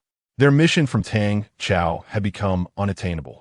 They had been foraging for food for some time, managing to collect only 3 hermit crabs and 6 shells. Presenting such a lackluster achievement to Tang Chao would undoubtedly invite scorn. Sisters, I long to go home, lamented the timid Lu Xiuman, tears streaming down her face.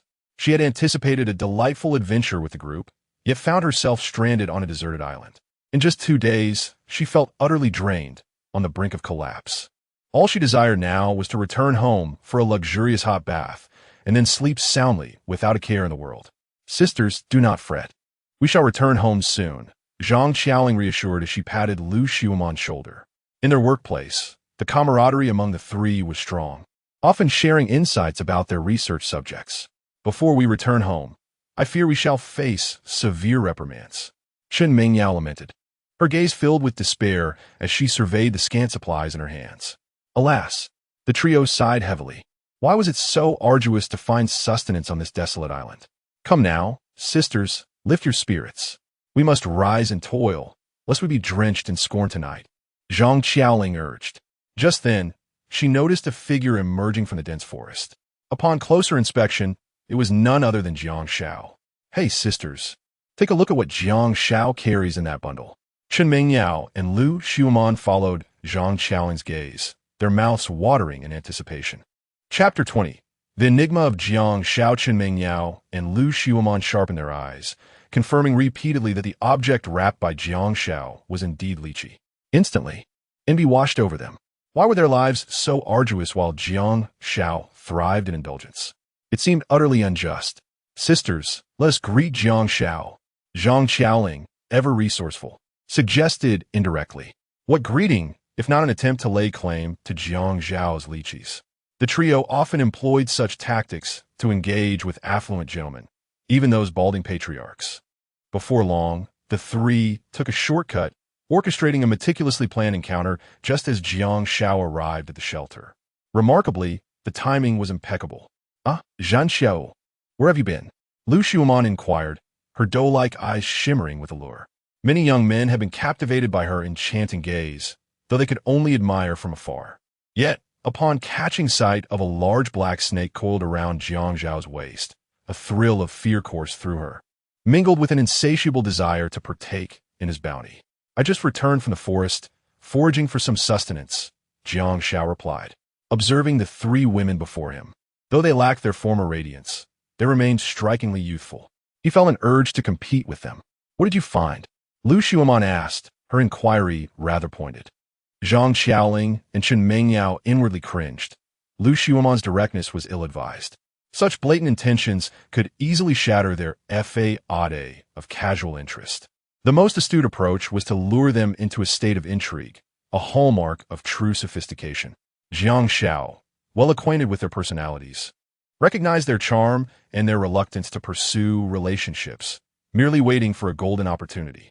He decided to cut through the pretense with clarity. Nothing much, just a few lychees, and I also dispatched a king cobra, he stated. The three women were taken aback, astonished by Jiang Xiao's candor. This was indeed a promising sign, suggesting he had unwittingly stepped into their web. As they beheld Jiang Xiao unwrapping his clothing to reveal the plump, crimson lychees, the distinctive fragrance wafted toward them, igniting their appetites and causing their mouths to water. Oh, how I longed to taste those lychees. Jiang Xiao, could you, out of consideration for our past struggles together, allow us a taste? Lu Xiaomon pressed, growing bolder. Chen Mingyao and Zhang Xiaoling seized their reproach of Lu Xiaomon's bluntness, for they knew Jiang Xiao was susceptible to such appeals. Over the years, they had never failed to ensnare those who ventured into their trap, nor had they ever shown mercy. Jiang Xiao chuckled inwardly. Struggling together, he mused. In the company, these three had always looked down upon him, perceiving him as insignificant, a mere nobody. Now, stranded on a deserted island, their perspective shifted upon witnessing his possession of food, their ulterior motives unveiled. Since that was the case, indulging them would not evoke a strong sense of guilt. Perhaps those wealthy second-generation individuals who have been wronged by them may even express their gratitude towards him. Observing that Jiang Xiao was slow to respond, Lu Xiaomon began to feel anxious. After Chen Mingyao exchanged a discreet glance with Zhang Xiaoling, she gradually leaned closer to Jiang Xiao, whispering, "Brother Jiang Xiao, if you could share some lychees with us, I would gladly go on a date with you later." "What do you say?" Jiang Xiao chuckled inwardly, amused by their assumption of his naivety. Nonetheless, he maintained a calm demeanor, replying with a smile, "Xiaomon, why the formality? You simply desire lychees, right? Come, let me provide them for you." Lu Xiaomon was momentarily taken aback, thinking she had misheard him. Chen Mingyao and Zhang Xiaoling were equally astonished, unable to believe how effortlessly Jiang Xiao had acquiesced. They had anticipated that Lu Xiaomon would need to sacrifice some charm to obtain what they coveted. Yet it turned out that a mere promise was sufficient to secure the longed-for lychees. They had perhaps overestimated Jiang Xiao's resistance. No, it would be more accurate to say that their allure was simply too potent for an ordinary man to withstand. "Here, take these." Jiang Xiao graciously distributed 3 bunches of lychees, almost resembling a devoted admirer. The first to receive Jiang Xiao's favor, Chen Mingyao, became lost in a delightful reverie, believing that his display was intended to leave a favorable impression upon her. Grasping the hefty lychees, weighing over a pound, she eagerly began to devour them. Zhang Xiaoling and Lu Xiaomon followed suit, indulging in a rather unrefined manner. "It seems rain is imminent. You should finish up and head back quickly, lest you get caught in the downpour," Jiang Xiao reminded the three. As he prepared to leave, he added, "We were once colleagues, so if you ever need assistance, do not hesitate to ask." He began to bait them slowly, awaiting their response, much like Li Man had done. However, in the eyes of Chun Mingyao and her companions, they perceived Jiang Xiao as openly courting their favor, unabashedly flattering them. Upon returning to the shelter, the three had satisfied their hunger. "Mingyao, should we seek more food?" Lu Xiaomon inquired lazily. Why search for food when it could be easily obtained from others? With food so scarce, what was the point? Chen Mingyao declined, as she too was indulging in the fantasy of luck falling into their laps. "But if we cannot provide food, Tang Chao will surely scold us harshly." Zhang Xiaoling expressed her concern. "Oof." Chen Mingyao scoffed. "We are all human. Why should he reap the rewards while we toil endlessly to find food? I have never liked him." "Mingyao, what if he retaliates against us when we return to our posts?" Lu Xiaomon asked worriedly. "Come, let me share my strategy." Chen Mingyao beckoned to the two, glancing around to ensure no one was listening before whispering her plan in their ears. "Yes, let us do it." Lu Xiaomon agreed wholeheartedly. "As long as we have Jiang Xiao as our devoted admirer, we shall never lack for food on this deserted island. Why fear Tang Chao? Let us go back." The three individuals returned to the shelter with heads held high, but upon seeing them empty-handed, Tang Chao's forehead pulsated with veins resembling writhing earthworms. "Useless. You cannot even handle such a trivial task. What purpose do you serve?" Chen Mingyao retorted boldly, "Tang, we have exhausted all the edible resources in this area. There is simply no trace of food left. How do you expect us to conjure it up? Her strategy was to avoid a confrontation with Tang Xiao while secretly obtaining food from Jiang Xiao, thereby preventing any resentment from Tang Xiao that could lead to repercussions for them. Faced with her rationale, Tang Xiao begrudgingly tempered his temper, with 2 injured among them. What would happen if these 3 laborers decided to cease their efforts? Who would then procure food for him? Man, it seems the burden falls upon you to venture into the sea and catch us some fish. Tang Xiao turned to Li Man with a playful grin. Just then, the sky erupted with thunder and lightning, followed by a torrential downpour. This damned weather, Tang Xiao cursed, realizing that they would once again face hunger that night. At that moment, Li Dezai returned, and the first thing he did upon entering the shelter was to apply the 5-step snake medicine to Su Fang's thigh. Chapter 21. The thoughts of Lu Xiuam on the rain had persisted throughout the day. By evening, its intensity had lessened slightly, yet the night sky was intermittently rent by streaks of white lightning, sending shivers down one's spine. At that moment, Jiang Xiao was roasting snake meat in the shelter, while Han Yin indulged in lychees. Despite the swelling in her mouth, she knew that consuming lychees could provoke severe reactions, yet her cravings overwhelmed her resolve. Another reason for her indulgence was her aversion to snake meat. Even though Jiang Xiao had roasted it to a perfect crispness, exuding tantalizing aromas, she felt no inclination to partake. Her innate fear of cold-blooded creatures rendered her appetite non-existent. Yin Jia, do not consume too many lychees. Save some room for the snake meat we shall share later. It is quite nourishing, Jiang Xiao remarked, as he rotated the snake meat on its skewer, the savory scent tantalizing his palate. However, he felt somewhat dissatisfied, for the absence of salt and cumin reduced the dish's quality. Nevertheless, he resolved to make do with what he had. Adverse conditions necessitate a certain pragmatism in culinary choices. I shall not eat. Han Yin shook her head. Really? You will not even try such a delectable dish? Jiang Xiao inquired with a playful smile. The sizable snake, once processed, weighed approximately 10 pounds, and with the moisture lost during roasting, he could hardly consume it all alone. Upon seeing the snake, I am overwhelmed with dread. I refuse to eat it. Han Yun stuttered firmly. Jiang Xiao chuckled. Yet last night, I observed your fascination with it. Han Yun's face flushed a deep crimson. She felt utterly embarrassed by his teasing. The humiliation was unbearable, and she wished to vanish into the earth. You shall not sleep beside me tonight. Move away. Han Yun pouted, her voice tinged with irritation. I am truly sorry. Jiang Xiao quickly reassured her. If I am not by your side, I shall find it hard to sleep. Han Yin felt a warmth spread within her. This was, after all, a genuine sentiment. She too shared a similar feeling. Without Jiang Xiao's reassuring presence, she would struggle to achieve deep slumber. It was an inexplicable realization. She found herself utterly dependent on him. An air of ambiguity enveloped them. However, Jiang Xiao was preoccupied with preparing dinner. Otherwise, he would have surely engaged Han Yun in a discussion about trade and exchanges. I am full now. Shortly thereafter, Han Yun tossed the bare branches into the fire, having consumed a bounty of lychees. Jiang Xiao, the forest is perilous. It is unnecessary to venture deeper. If you were to be injured, I would be at a loss for how to cope, she cautioned. Jiang Xiao replied, if I do not explore, how would you have lychees to eat? Han Yin found herself momentarily speechless. Indeed, as Jiang Xiao had stated, but if given the choice between food and Jiang Xiao, she would unhesitatingly choose him. Fear not, I am quite capable and shall come to no harm. Once the weather improves, I shall gather some lychees for you. Jiang Xiao comforted her. You mentioned that there are traces of predecessors in the forest.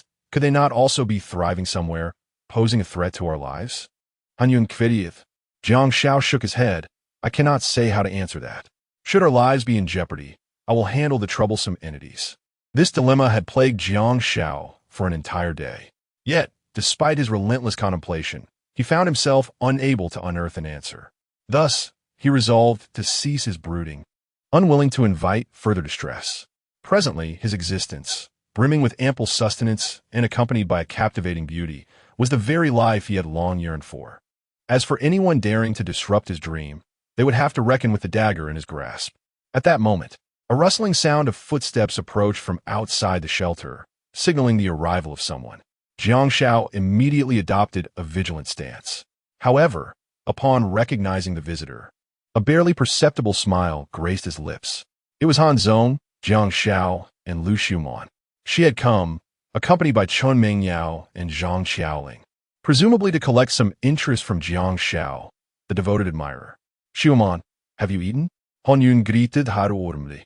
Unbeknownst to the captive Jiang Xiao, she was completely oblivious to the turmoil in Tang Dynasty, mistakenly believing they were leading similarly comfortable lives. Gumin, it's pouring outside. Don't just stand there. Take a seat. Han Yun assumed Lu Xiumon was merely visiting. In the monotony of the island, having a guest was quite delightful. As for the earlier harsh words directed at Jiang Xiao by the others, Han Yun felt it was unjust to blame them. It was all Han Shui's fault. Thus, she was exceedingly welcoming towards Lu Xiumon. Very well then. Lu Xiumon feigned modesty, yet upon seeing the golden snake meat, she could hardly contain her desire to devour it in a single bite.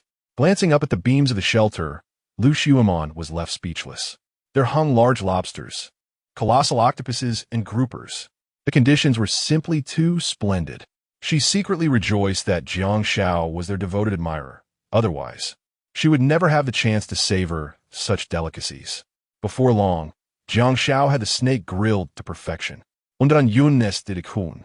He divided it into 2 portions, one for Lu Xiumon and the other for himself, naturally. Xiumon, don't be shy. Make do with it, Han Yun warmly urged. Make do with it? Lu Xiumon was taken aback. What sort of divine fare must one indulge in to utter such heart-wrenching words? Their side was nearly starving, ready to consume sand. Suddenly, she felt a twinge of envy towards Han Yun, who had Jiang Xiao devotedly tending to her every need without a care in the world. However, she reassured herself that she and her sisters would soon experience the same treatment as Han Yun. In a flash, Lu Xiumon devoured half the snake, leaving no trace behind. Han Yun smiled faintly at the sight. This girl, so unconcerned with her figure, would surely find her physique compromised in the future. Thank you for the hospitality. I am quite full, Lu Xiumon exclaimed, belching contentedly. This was truly an unforgettable dinner. She had never felt such satisfaction before. Xiumon, do you have something to discuss with Jiang Xiao? Han Yun speculated, recalling how they might have previously targeted Jiang Xiao. In hindsight, they may have overstepped, and now they were here to apologize. She sometimes found herself in similar situations. Han Zong, I indeed wish to speak with Jiang Xiao, Lu Xiumon replied. Han Yun smiled slightly, as she had anticipated this. Jiang Xiao, could you step outside with me for a moment? She intended to utter the manipulative words, but saying them in front of Han Yun seemed unwise. Jiang Xiao, go ahead, Han Yun encouraged. Han Yun yit, asserting that apologies must be clarified between the parties involved in private. She did not entertain thoughts in other directions. Soon, Jiang Xiao arrived at a secluded spot with Lu Xiumon. Jiang Xiao, thank you, Lu Xiumon said, taking the initiative to express her gratitude. It's nothing, Jiang Xiao replied indifferently. However, in Lu Xiumon's mind, she believed Jiang Xiao's generosity was merely a matter of course. Thus, she grew bolder.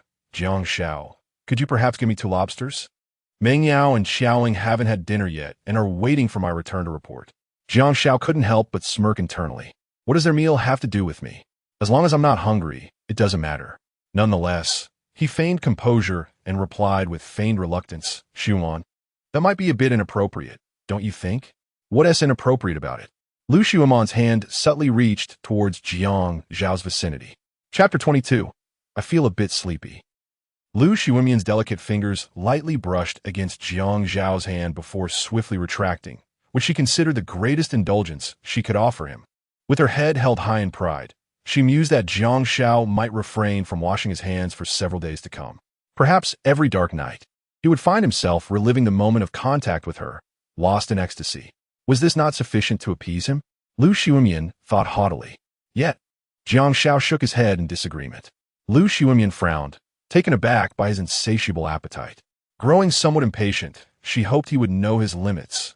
Otherwise, she would no longer allow him to play the role of her devoted admirer. However, in her quest to catch him like a prized fish, she decided to compromise and grant him a significant advantage.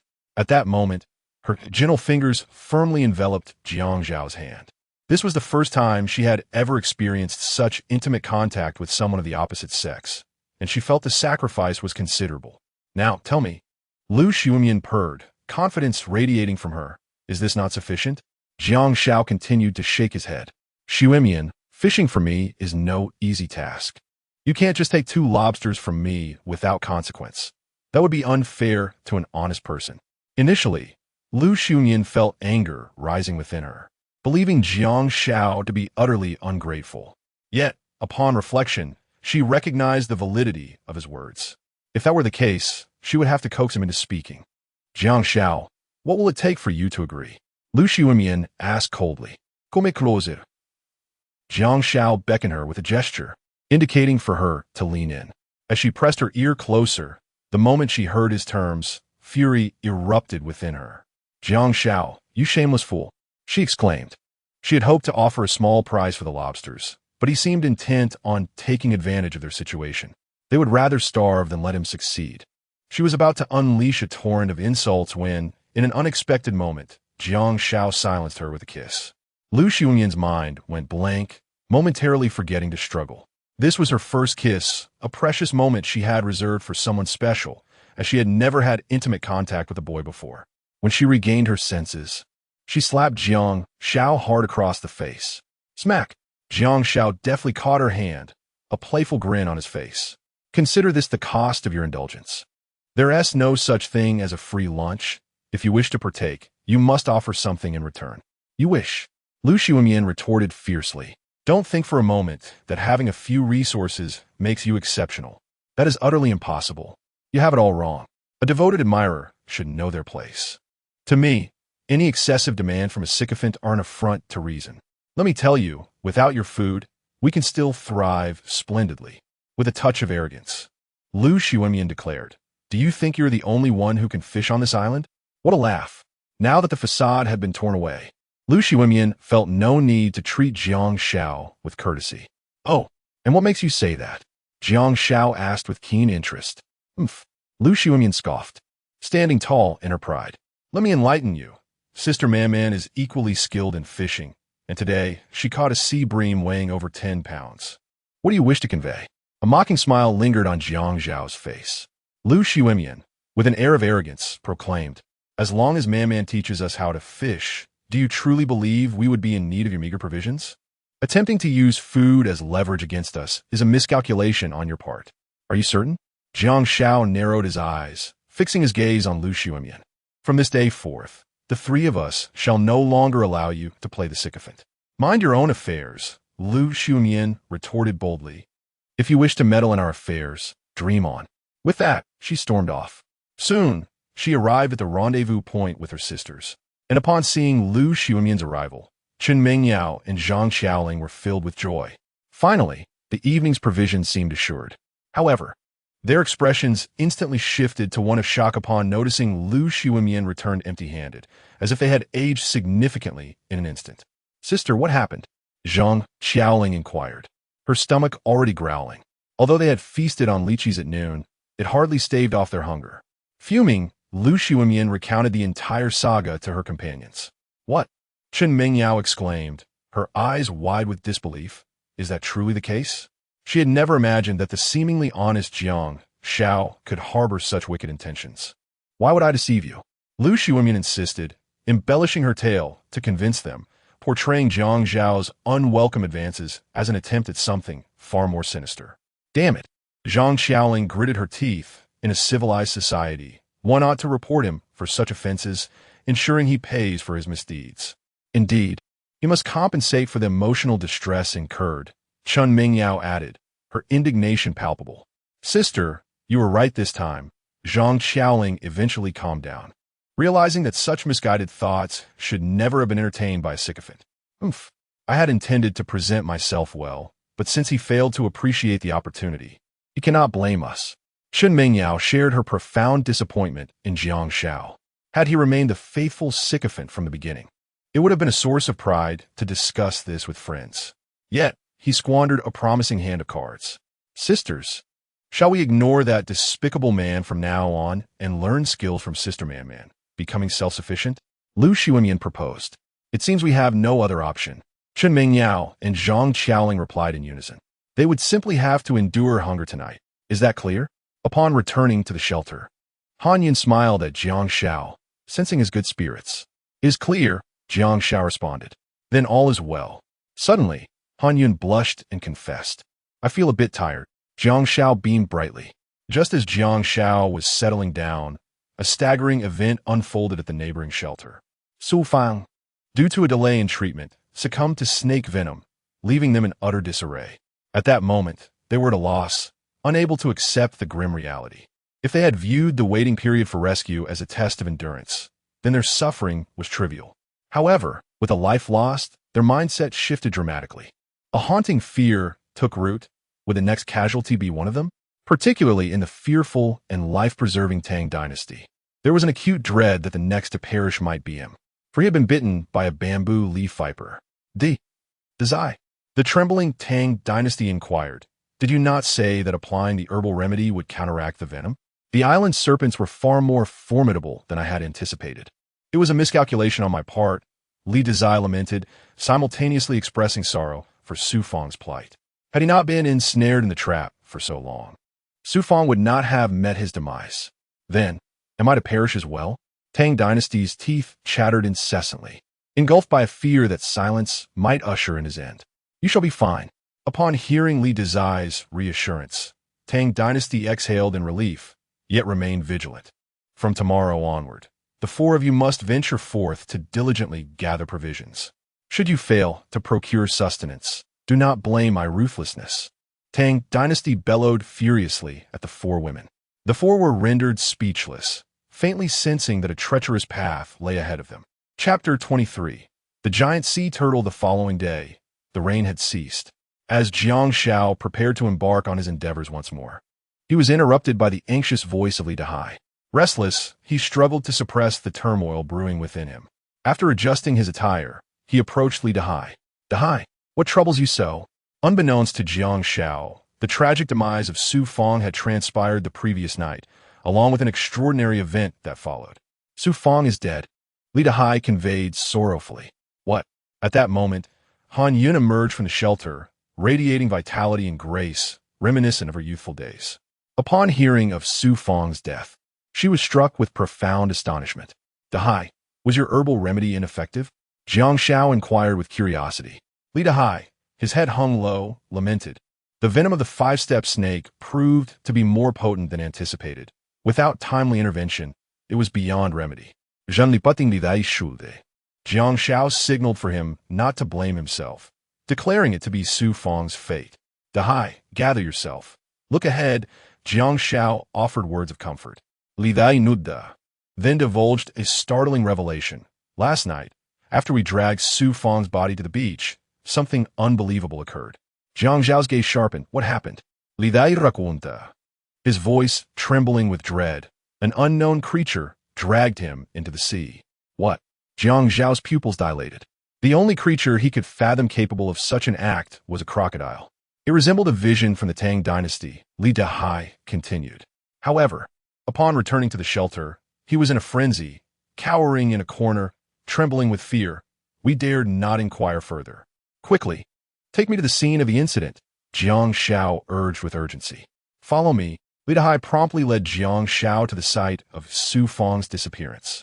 Right here, Li Dehai pointed to a vacant spot on the beach, where a long dragging mark was visible, accompanied by other imprints. The previous night, they had left Su Fang in this very spot, intending to retrieve tools for burial, only to find him vanished upon their return. Jiang Xiao noticed symmetrical parallel grooves in the sand, seemingly left by a reptile. The scratches from the forelimbs were shallow and fan-shaped, while the drag marks of the hind limbs were accompanied by a delicate tail trace. Yet, the size of these marks is rather substantial, is it not? The front marks resemble a fan and span over a meter in length. What kind of reptile could this be? Jiang Xiao immediately dismissed the possibility of crocodile.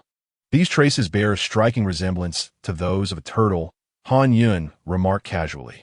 Accustomed to a life of comfort, she often watched wildlife documentaries at home, granting her familiarity with such creatures. But a turtle of such immense size, observing the heavy marks and vast impressions, she mused that it must weigh over a ton. In her understanding, no sea turtle of such magnitude existed. Inspired by Han Yun's unintentional insight, Jiang Xiao swiftly concluded that the sea turtle was the potential culprit. The mere thought of a sea turtle powerful enough to drag away Su Fong, who weighed 130 pounds, sent chills down his spine. Could it be that the turtle had undergone some form of bodily mutation due to that mysterious red light? This notion took root in Jiang Xiao's mind. At this moment, Tang Xiao appeared before Jiang Xiao, as if he had lost his very soul. Before him lay a sea turtle, as immense as a mountain, from which he had witnessed Su being taken away. Tang Xiao was utterly distraught, desperate to escape this cursed place for even a second longer. Just then, Li Man and her 3 companions emerged, their haggard faces and pronounced dark circles indicating a sleepless night. Jiang Xiao found himself perplexed. According to Tang Xiao's description, a sea turtle of such size should have been more than capable of carrying Su away. Whether it had been exposed to the red light and undergone mutation remained uncertain. In any case, the sudden emergence of such a formidable carnivorous creature on the island necessitated utmost caution. Particularly during fishing excursions, one must remain vigilant of the surrounding environment, for one could easily be devoured by a colossal marine beast. All right, everyone should exercise caution during our daily outings. Given the presence of such a ferocious creature, I suspect there is not just one, Jiang Xiao advised Li Dezai. It would be wise to assign personnel for night watch. If any disturbances occur, alert the others immediately. Li Dezai nodded, acknowledging Jiang Xiao's sound reasoning. Suddenly, Tang Xiao erupted in despair, exclaiming that this wretched place was too perilous, and he begged for rescue. Man, it's the 3rd day. Why has no one come to save us from this desolate island? Shen Mingyao sobbed, her mind replaying the horrific scene of Su's tragic demise. Marooned on this island, she was tortured not only physically but also mentally, teetering on the brink of collapse. Mom, please come save me.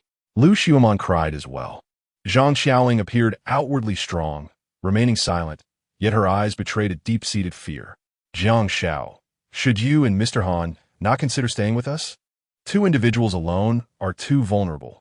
It would be prudent to have some support, Li Dezai kindly suggested.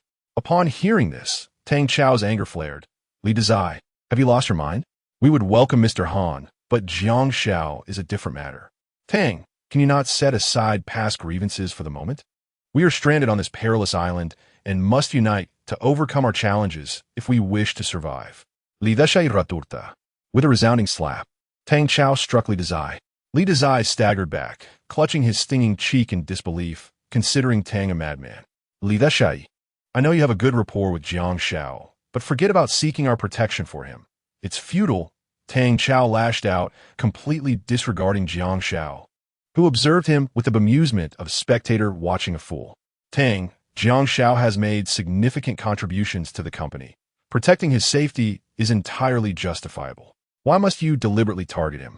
Li Dezai, fully aware of Tang Xiao's volatile reaction, understood that his jealousy stemmed from Jiang Xiao's superior qualities. Tang Xiao was taken aback by Li Dezai's unexpected defense of Jiang Xiao. After some contemplation, he realized he could not afford to fall out with Li Dezai over Jiang Xiao, as the latter still held sway over his fate. The venom of the bamboo leaf green snake had yet to dissipate, rendering him dependent on Li Dezai. If Li Dezai were to suddenly turn to Jiang Xiao's side in a fit of rage, it would surely spell disaster. He certainly did not wish to meet an untimely end like Su Fong. Thus, Tang Xiao resolved to take a step back. With a facade of a smile that did not reach his eyes, he regarded Li Dezai. My dear Dezai, your words bear some truth. I shall grant you this favor and allow Jiang Xiao to join us. Li Dezai felt a surge of secret delight. Yet, in a surprising turn, Tang Xiao suddenly broke into a grin. However, I have a condition. What condition? Li Dezai asked eagerly, ready to comply with any stipulation. Tang Xiao wasted no time in being vague. As a condition for our protection, all food collected by Jiang Xiao must be submitted to me immediately for distribution. Tang Xiao observed Jiang Xiao with a knowing look, almost implying that while gathering food is commendable, lacking the ability for self-preservation renders such efforts futile. Tang Xiao, dawn has arrived, yet you remain ensnared in your dreams, came Jiang Xiao's chilling retort. Chapter 24. The terrifying giant turtle Jiang Xiao. Do not be ungrateful, Tang Xiao scoffed. cautioning that Li Dahai's earnest efforts should not be squandered. Do you truly believe you can tackle such a perilous creature alone? The advantage of numbers is paramount. Whether I can handle it is of no concern to you. Suffice it to say, anyone who covets my supply shall find themselves sorely mistaken, Jiang Xiao retorted. Besides, isn't he enjoying a cozy life with Han Yin? Li Dahai inwardly lamented the situation. Jiang Xiao's recklessness was alarming. While his sharp retort might have brought momentary satisfaction to Tang Qiao, it irrevocably severed his own escape routes. Yet, understanding Jiang Xiao's stubborn nature, he refrained from further persuasion, resolving to protect Jiang Xiao when necessary, especially since Jiang Xiao had once saved his life. Very well, Tang Qiao sneered, deliberately raising his voice toward Li Dahai. Dahai, did you hear that? It's not that I am unwilling to show you respect, but rather that some individuals simply do not appreciate it. Li Dahai lowered his head in silence. Truth be told, Tang Qiao's demands were rather excessive. Why should the provisions gathered by others be subject to his distribution?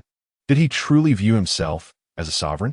However, he could not voice his objections, for returning to his duties would entail unending hardships. Damn it, Jiang Xiao muttered before retreating with Han Yun to the shelter to prepare breakfast. Look, Tang Qiao exclaimed, pointing at Jiang Xiao's retreating figure with such bravado. It's only a matter of time before he is snatched away by a sea turtle. As he spoke, his stomach grumbled. He had not eaten since the previous evening. You four go gather food, and Dahai, assist me with the medicine, Tang Qiao ordered, gesturing emphatically. What are you all waiting for? Hurry! The four women departed with downcast spirits. With the forest currently off limits, and the once hopeful sea now threatened by the emergence of such a colossal turtle, their willingness to venture into the water had evaporated. At that moment, the quartet caught a whiff of delicious food wafting through the air. How delightful! Lu Xiumian's nose twitched. It was the aroma of grilled lobster.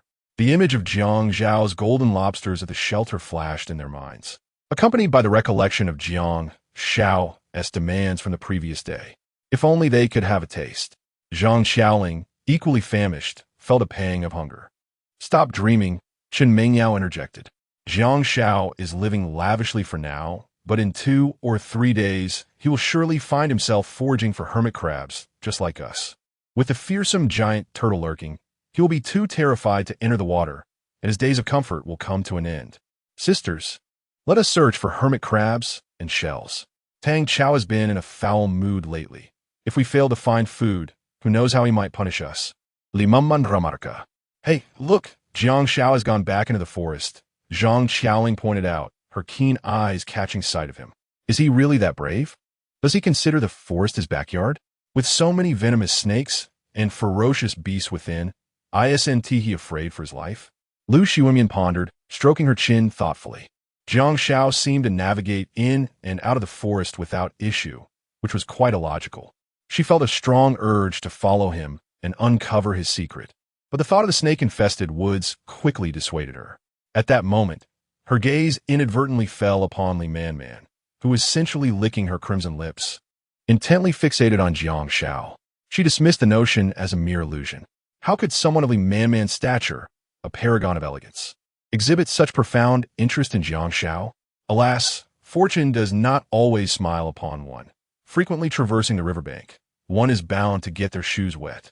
There would inevitably come a time when he would suffer. Chen Mingyao added, let us proceed, sisters, to seek out the hermit crabs and shells. Lu Xiuman shrugged her shoulders in resignation. In the forest, Jiang Xiao commenced his meticulous inspection of the traps he had set the previous day, following the marks he had left. However, after checking several traps, he found no signs of activity. Surely, the torrential rain from yesterday had driven the forest creatures into hiding. Jiang Xiao mused to himself. Nevertheless, it was of little consequence. As long as the traps remained functional, the likelihood of capturing wildlife persisted. With that thought, he pressed onward. Yet, halfway through his journey, he suddenly stumbled upon 2 unfamiliar footprints in the muddy path. Someone was here. Jiang Xiao's senses heightened. His vision had improved tenfold, enabling him to discern the intricate patterns of the shoe prints, indicative of a civilized human presence. He stealthily followed the trail. However, as he ventured further, the footprints abruptly vanished. Upon closer inspection, he noticed blood-stained leaves among the nearby underbrush. Subsequently, he discovered an astonishing set of paw prints, each comparable in size to an adult's hands. It was a bear, Jiang Xiao concluded. He was astounded to realize that this bear had dispatched two individuals in a single swift motion. At that moment, he turned and spotted the enormous bear approximately 50 meters away. It was about 3 meters long, standing 7 meters tall at the shoulder, and weighed an estimated 850 kilograms. The creature lounged leisurely beneath a large tree, gnawing on a blood-soaked human thigh. On the opposite side, another lifeless body lay, also being devoured, this time by a smaller black bear, the very one that had attacked Shen Yao. Goodness, this was the largest black bear he had ever encountered. In his understanding, the most massive black bears typically weighed around 400 kilograms. Yet, the one before him weighed approximately 850 kilograms, rivaling the largest grizzlies. Could it be that the red light had caused a genetic mutation among the island's fauna? This question troubled Jiang Xiao. It was best to vacate the area swiftly. He thought to himself, if he disturbed the bear while it was feeding, it would spell trouble. However, as fate would have it, just as Jiang Xiao turned to leave, he inadvertently stepped on a decayed branch, producing a distinct crack. The astute bear ceased its meal, turning its gaze toward the source of the sound. Locking eyes with Jiang Xiao, in an instant, the bear charged, discarding the bloody thigh onto the ground, and without hesitation, it raced towards him. Witnessing this, Jiang Xiao summoned all his strength, fleeing as swiftly as if he were doused in oil, desperately escaping this perilous situation. Yet, the black bear relentlessly pursued him. Despite its relentless efforts, it could never quite catch up to Jiang Xiao. If this continued, there would come a time when he could no longer run, and he would meet his demise at its claws. A surge of profound fear surged within Jiang Xiao's heart, faced with the unyielding pursuit of the black bear. Merely running was not a viable solution. Jiang Xiao needed to devise a plan to halt its advance. Suddenly, a spark of inspiration illuminated his mind. In that moment, he executed a sharp turn and sprinted towards the deep pit where Li Dahai had fallen the previous day. The black bear, invigorated as if by a surge of adrenaline, pursued him closely. Excellent. A faint smile crept upon Jiang Zhao's lips. Just then, the deep pit came into view. With renewed vigor, he propelled himself forward, his feet springing like coiled springs as he leaped from one side to the other. Chapter 25. A forced fruit is not sweet, but can quench thirst. The black bear, following closely behind Jiang Xiao, stumbled into a pit due to its lack of caution. Perhaps it miscalculated its landing, and its head struck a rock, resulting in a gory injury. However, this only fueled its rage further. With a ferocious roar, the bear clawed and thrashed, attempting to extricate itself from the 4-meter-deep pit. The rain had rendered the dirt walls slick, making its escape momentarily futile. This deep pit cannot hold it for long. I must leave quickly, Jiang Xiao reasoned, promptly turning to depart. Initially, he intended to return directly to the beach, but recalling the several traps yet to be examined, he decided to alter his course. Suddenly, a commotion. As he approached one of the traps, the sound of rustling leaves reached his ears.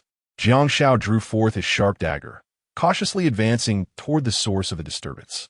To his astonishment, when he was merely 5 meters away, he beheld a remarkable sight. A king cobra had triggered the trap. This serpent, roughly the size of his arm, stretched about 5 meters in length and weighed approximately 50 pounds. Its neck was ensnared tightly by resilient vines, yet it had not succumbed to asphyxiation. Since the moment the trap was triggered, it had been thrashing about, causing the surrounding grass and small trees to wither under its struggle. Had he departed just moments earlier, this delectable king cobra could have become prey for another creature. With a cold gaze, Jiang Xiao approached, weapon poised. A swift motion followed, and a sickening sound echoed as he severed the cobra's head. Blood gushed forth, reminiscent of a burst faucet. Waste not, grasping the cobra by its neck, he tilted his mouth toward the flowing crimson, drinking greedily. The blood of a snake is a potent elixir for the faint-hearted, and the essence of the king cobra is particularly esteemed. Soon, he felt a warm surge coursing through his body, replenishing his energy and restoring him to the pinnacle of physical prowess. After a brief adjustment, he coiled the 5-meter-long cobra into a bundle and, having snapped several sturdy vines akin to chopsticks, expertly secured the lifeless serpent. Like a man carrying a hose, he set off. Unbeknownst to him, mere seconds after his departure, another king cobra, as thick as an adult's thigh, emerged at the scene of the carnage. detecting the severed head on the ground. It voraciously consumed it before slithering back into the forest. Wherever it passed, the surrounding grass was crushed beneath its weight, leaving a distinctive trail in its wake.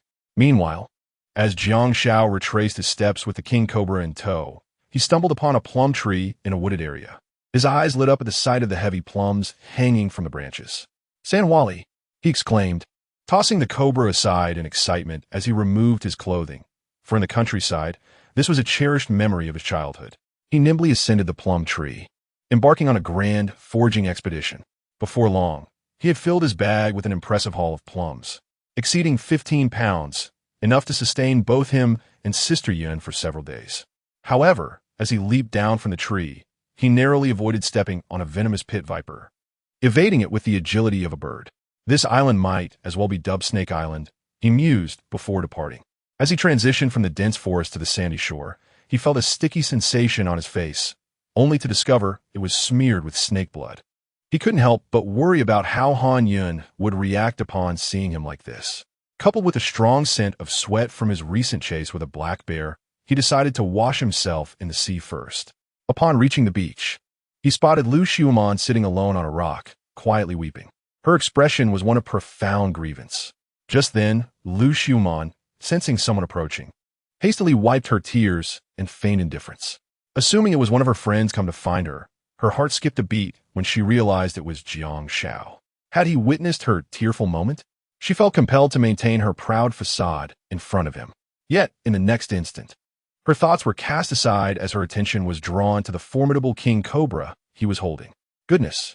The serpent was as thick as an arm and weighed about 50 pounds. It was a veritable feast. Lu Xiuman vividly recalled how, just moments ago, she and her companions had mockingly criticized Jiang Xiao, only to be swiftly silenced by his triumphant return. Her gaze shifted to Jiang Zhao's other hand, where she discerned the uneven shapes that hinted at an abundance of fruit. How on earth had he managed to gather so much food?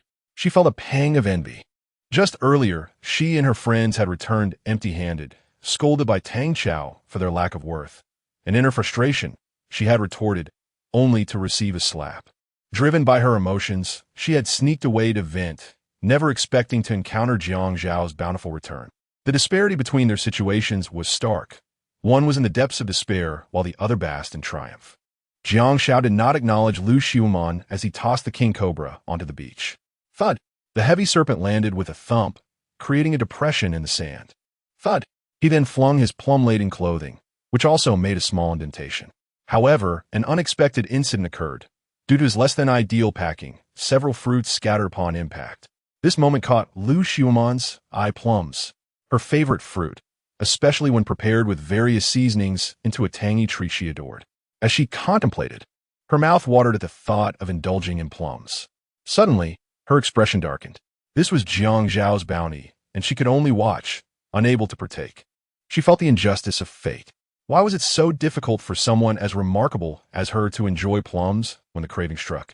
Her gaze turned to Jiang Xiao in the shallow water, and she was taken aback. My heavens! Jiang Zhao's muscular physique was astonishing. This is the proportion that drives her wild. She incessantly wishes for a future benefactor who possesses a flawless golden ratio.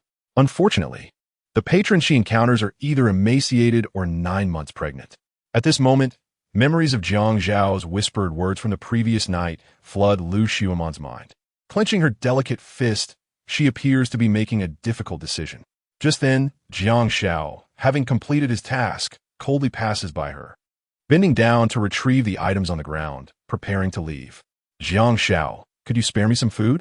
Lu Xiuman longs for plums. Jiang Zhao's motion to pick up the items halts abruptly as he regards Lu Xiuman with a hint of amusement in his gaze. To obtain food, one must offer something in return. Lu Xiuman whispers, Jiang Xiao, I can give you something but not now. Let us develop our arrangement for a while, and I will fulfill my promise later, all right? Jiang Xiao scoffs. Am I out of my mind to be that fool? Lu Xiuman and her friends often employ such tactics to ensnare their suitors. No way, Jiang Xiao flatly declines. Yet, the fruit that is forcibly picked does not taste sweet. Lu Xiuman contemplates fervently. However, it could quench her thirst. Chapter 26. Let us seek refuge with Jiang Xiao. Lu Xiuman had not anticipated that within the span of merely one day, She would find herself ensnared like a hapless prey in the trap laid by Jiang Xiao. It felt as though the very heavens had turned upside down. Yet now, her resolve was faltering. With food scarce, and coupled with Tang's volatile temperament, she could no longer endure. Reluctantly, she found herself compelled to acquiesce to Jiang Xiao. With a slight twitch at the corner of her mouth, she posed the question, Jiang Xiao, if I consent to your terms, will you take care of me henceforth? No, Jiang Xiao replied coldly. What? Lu Xiuman exclaimed in astonishment. She had assumed this would be a straightforward resolution. Jiang Xiao continued, to procure food from me. A transaction is required. Jiang Xiaoyu. The thought of having to barter her own dignity for a mere morsel of sustenance brought tears to Lu Xiuman's eyes, overwhelming her with a sense of injustice. Jiang Xiao had become impervious to the enchantments of the Jimei. No matter how you plead, if you wish to starve, I shall not intervene. With that, he turned to leave. Upon hearing the word starve, Lu Xiuman was reminded of Su Feng's tragic demise the previous night, and her heart raced in panic. Wait, she called out to Jiang Xiao. Can you assure me that there will always be something to eat? She feared that, after sacrificing her precious assets, she might end up with one meal followed by two of hunger. In the harsh realities of society, many pretended to be affluent, preying upon individuals like her.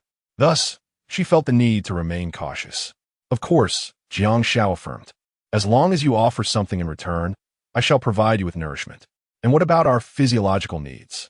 Lu Xiuman inquired, demonstrating her meticulous nature, ensuring she understood every aspect. Let your actions speak for themselves, Jiang Xiao replied. If you excel, I shall not treat you poorly. However, should you fail to meet my expectations, then you may as well dream.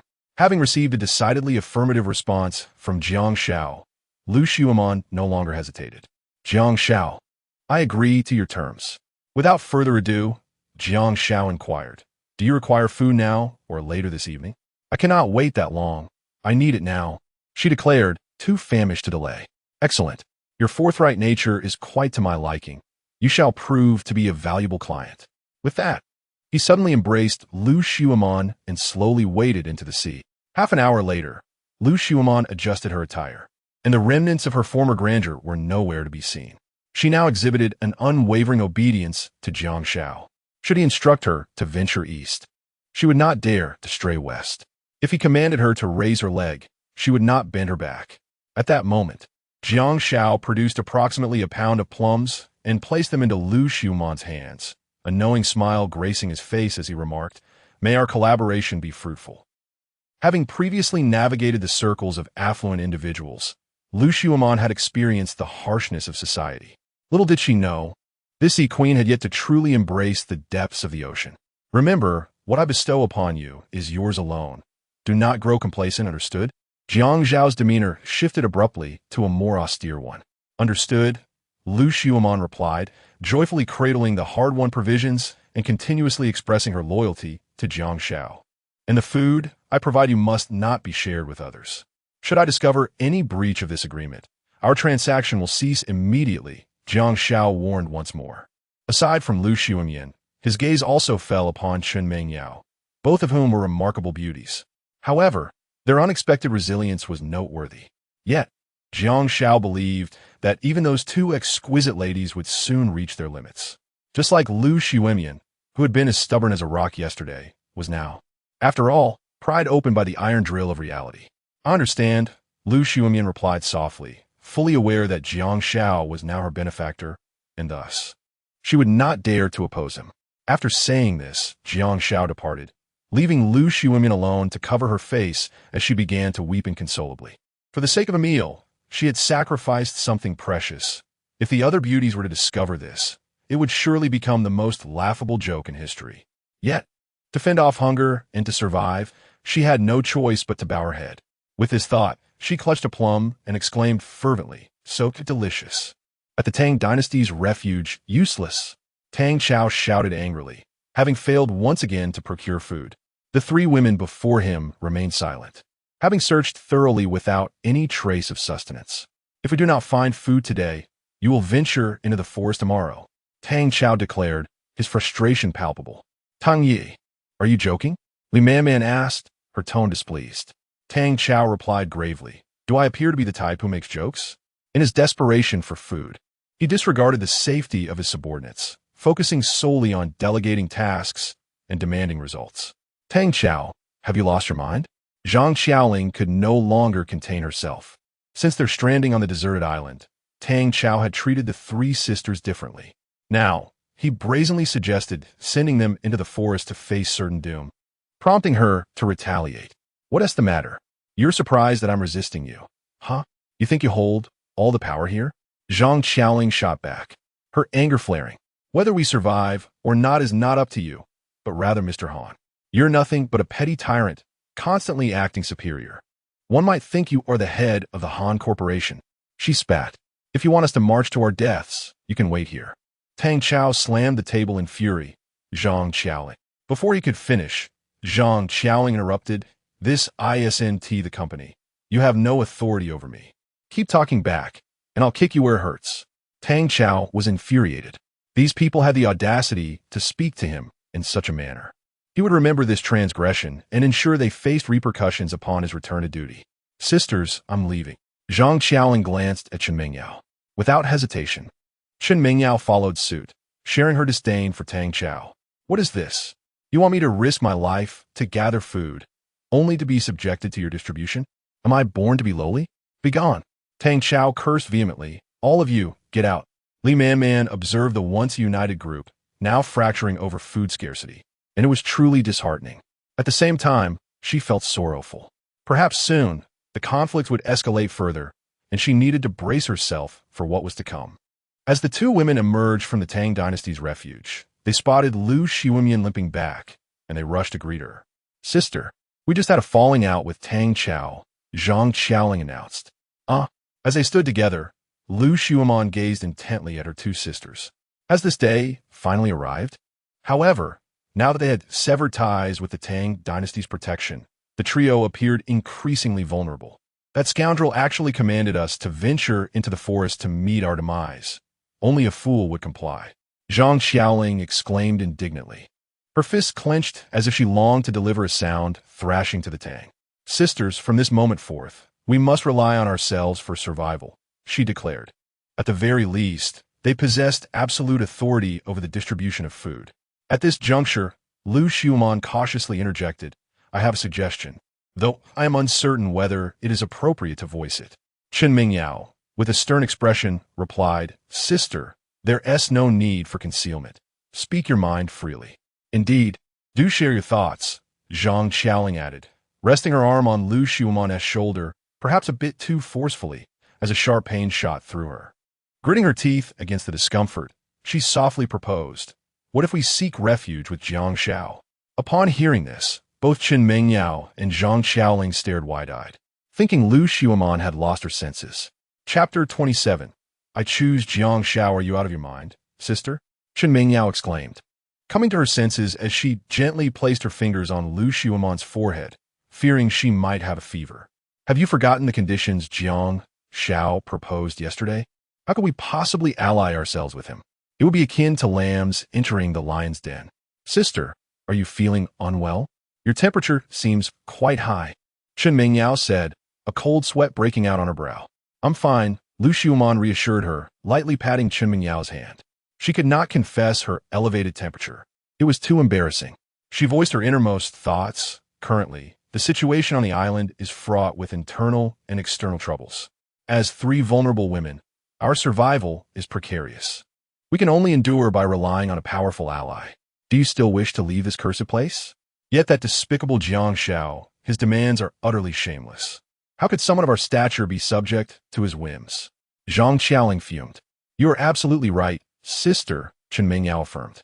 Even if we starve or are devoured by sea turtles, we shall never lower ourselves to Jiang Xiao's level. The two exchanged a resolute high five, solidifying their unbreakable pact. Seeing her sister's obstinacy, Lu Xiuman seized her persuasion. When you find yourselves starving and freezing, you will understand the folly of your pride, she thought. All right, sisters, let us first construct a shelter. Otherwise, if it rains, we shall suffer greatly. That makes sense. While Lu Xiuman and her companions set about building their shelter, Jiang Xiao was busy in the quarry. It was not until evening that he ceased his trade activities with Han Yun. I feel like you've changed, Han Yun remarked, her cheeks flushed with allure. Jiang Xiao beamed back at her. Today, I have consumed nearly a pound of king snake blood. If that doesn't yield results, what else could be called the nemesis of cowards? Before long, Jiang Xiao stood up to roast the meat of the king snake. This one was significantly larger, necessitating the search for a sturdy branch to serve as a makeshift grill. Oh, snake meat again? Han Yun observed the sizzling meat bubbling over the fire, her scalp prickling with unease. Little did she know, the food she detested was considered a delicacy by the other inhabitants of the shelter. Sister Yun, I suggest you bravely try some of this. You might just end up falling in love with it, Jiang Xiao encouraged. As Han Yun savored the dish, she discerned an underlying meaning in his words. How annoying, she muttered, walking over to Jiang Xiao's side and playfully pinching the fat at his waist. You are quite the rascal. To her surprise, his firm physique was impervious to her playful grip. I think I'll stick to eating lobster and plums, she decided, retrieving a lobster from the rooftop and setting it on a branch to roast while munching on plums. Jiang Xiao, these plums are so sweet, Han Yun exclaimed, her face aglow with happiness as she bit into the juicy fruit. Enjoy them. Eat your fill. Once you're done, I'll fetch you more, Jiang Xiao replied. Jiang Xiao spoke with remarkable ease, creating an illusion for Han Yun that achieving a life of fruitfulness on the island was effortlessly attainable. You are truly kind to me. Jiang Xiao, Han Yun smiled blissfully. Had she been with him earlier, she would undoubtedly have taken him to her circle of friends, showcasing her happiness to elicit their envy. Fool, you are my woman. If I do not treat you well, who else should I treat kindly? Jiang Xiao chuckled. At that moment, he heard footsteps approaching and, upon closer inspection, realized it was Lu Xiumon. She must be hungry. Jiang Xiao, come out. I have something to discuss with you. Jiang Xiao entrusted the grill to Han Yun for safekeeping and followed Lu Xiumon. Jiang Xiao, I'm famished, Lu Xiumon stated directly. Are you here to barter for food? Jiang Xiao inquired. Yes, Lu Xiumon nodded, then cautiously added, we three sisters have fallen out with Tang Chao and are now barely surviving. Could you spare me a bit more food? Have you forgotten what I said? Jiang Zhao's demeanor turned cold. If they were hungry, they should come to barter themselves. Did she wish to play the role of a saint? I haven't forgotten your words. Lu Xiumon's tears brimmed, realizing that if her sisters were not so obstinate, she wouldn't risk asking Jiang Xiao for help. This is the last time. Do you understand? Jiang Xiao warned sternly. Yes. Lu Xiumon nodded, tears in her eyes. Half an hour later, before Lu Xiumon returned to the shelter, she had a bowl of heartfelt porridge. Sister, where have you been? We were so worried. Chen Mingyao and Zhang Xiaoling sighed in relief upon seeing Lu Xiumon. My eating schedule has been irregular these past few days, leading to an upset stomach. Lu Xiumon replied with a smile. Alas, Zhang Xiaoling sighed, reflecting on their former glory, lamenting that they had fallen from grace like a once majestic phoenix reduced to a mere chicken. Cheer up, sister, Chen Mingyao laughed heartily. Who knows? Perhaps we will be rescued soon and return to reality, and then we can make a triumphant comeback, becoming the protagonists of our own story. Let me tell you, when we go back, I will surely accept the advances of Mr. XX, the steel magnate, Zhang Xiaoling declared earnestly. What? Not you, sister. Chen Mingyao nearly spat out her drink. Mr. Wang is so old. How could you consider him? Zhang Xiaoling waved her hand dismissively. No need to dissuade me. Precisely because he is older, he knows how to treat people well, and most importantly, he is wealthy. I will also consider young Master Zhou.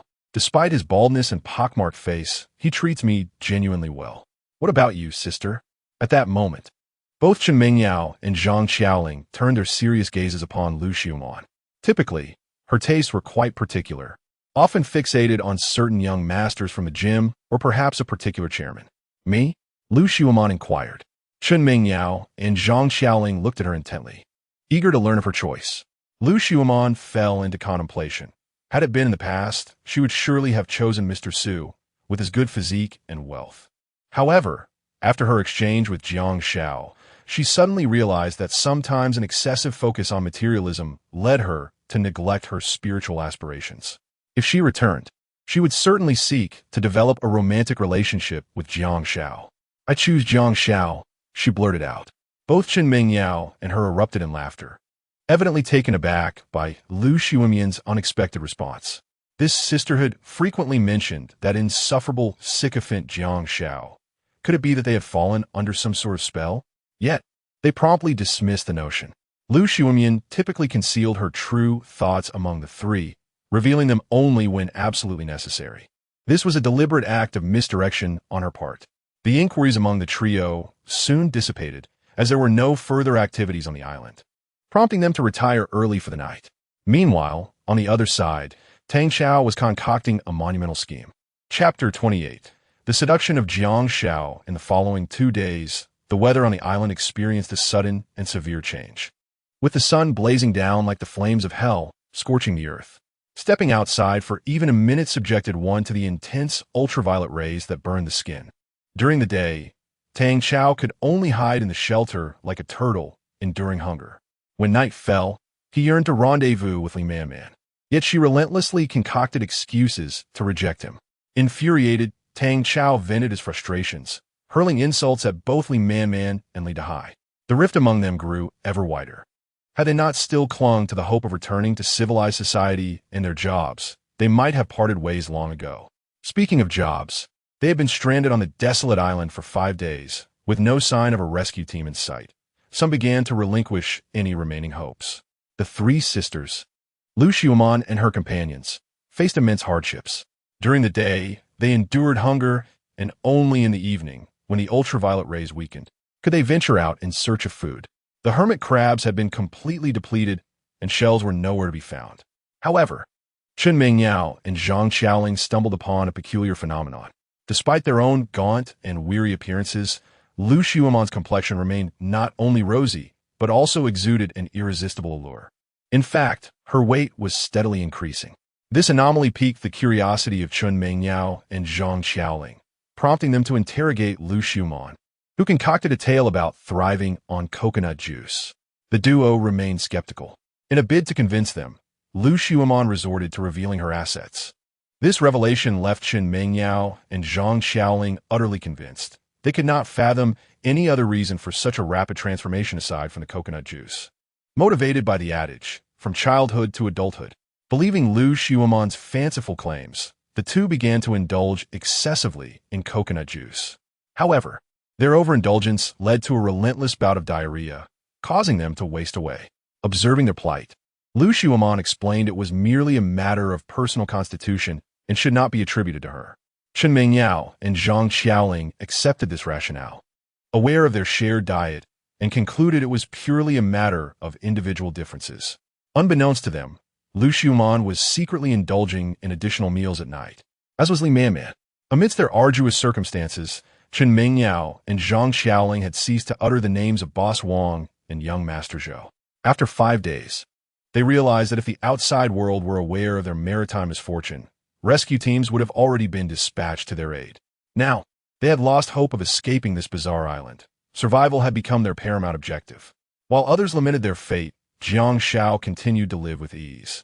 Perhaps it was due to exposure to an even more potent red light than ultraviolet rays that he had developed an immunity. While others remained confined within the shelter during the day, he strolled through the forest, casually gathering fruits. Now, he resolved to construct a storage room, as the abundance of food was hindering his and Han Yun's ability to engage in import and export activities. Thus, he promptly decided to proceed with the construction. The storeroom was overflowing with plump plums and vibrant red lychees. In recent days, Jiang Xiao had also discovered the presence of mangoes, which he promptly gathered and placed among the other fruits. Now, the bounty of fruits was sufficient to sustain both him and Han Yun for the next 2 months without concern. As for seafood, he had also engaged in fishing. In the past couple of days, the fish he caught were significantly larger, with the snapper being 2 sizes bigger than usual and the lobsters 3 sizes larger. Even more astonishing was the sight of a sandworm on the beach, as large as a water pipe. Such extraordinary creatures led Jiang Xiao to ponder whether the bizarre red light had caused genetic mutations, resulting in their rampant growth. This remained to be explored. Over the past few days, Han Yun had indulged in such rich fare that her figure had notably increased. Fortunately, Jiang Xiao ensured she engaged in rigorous training daily, which helped maintain her original weight. One day, upon rising, Jiang Xiao's first task was to open a coconut to replenish his body's hydration. Coconut water, rich in energy, also restored his stamina. Once revitalized, He carefully peeled a golden mango and savored it slowly. The succulent, juicy mango was both fragrant and sweet, a favorite of Jiang Xiao's. His days were simple yet fulfilling, food and companionship with Hanyan. Each morning began with replenishing energy through nourishment, followed by philosophical discussions with her. Should supplies dwindle, he would venture into the forest for more. While others might see the snake-infested woods as hellish, Jiang Xiao perceived them as inconsequential. Life on the deserted island was straightforward, yet he relished it. He had abandoned hope for rescue teams from the outside world. With his body undergoing transformation and his strength surging, why not choose a life that existed solely within dreams? With no worries about food and a beautiful companion by his side, what need had he to toil like a beast of burden? As Jiang Xiao grilled meat, Tang Chao at the shelter was scheming a significant plot. The sea. Shall we venture? He coldly inquired. Now, he had lost considerable weight, his eye sockets sunken, a stark contrast to his former spirited self. Secretly aware of Jiang Zhao's ample food supplies, he contemplated robbery. Brother Tang, is that wise? Li Dai responda. Dahai, these are extraordinary times. We cannot afford to adhere to chivalry. Without food, we will all perish. Tang Chao continued to incite. Think of your family waiting for you. How can you bear to abandon them? 4 days, he relentlessly provoked Li Dahai, yet the man was as stubborn as a stone in a latrine, foul and unyielding. It was infuriating. I refuse, Brother Tang, Li Dahai declared resolutely. Jiang Xiao was his savior, and he would never betray him. You. Tang Chao was nearly driven to the brink of apoplexy by Li Dahai's obstinacy. Originally intending to berate him, he reconsidered. His current labor force was critically insufficient. If Li Dahai left, could he truly rely on Li Man to support him? At that moment, he fixed his gaze upon Li Man, concocting a rather dubious scheme. Man, why don't you charm Jiang Xiao? While you distract him, I shall stealthily infiltrate his storage room and seize his provisions. Once, he had fervently believed that Jiang Xiao was enduring immense hardships on the island.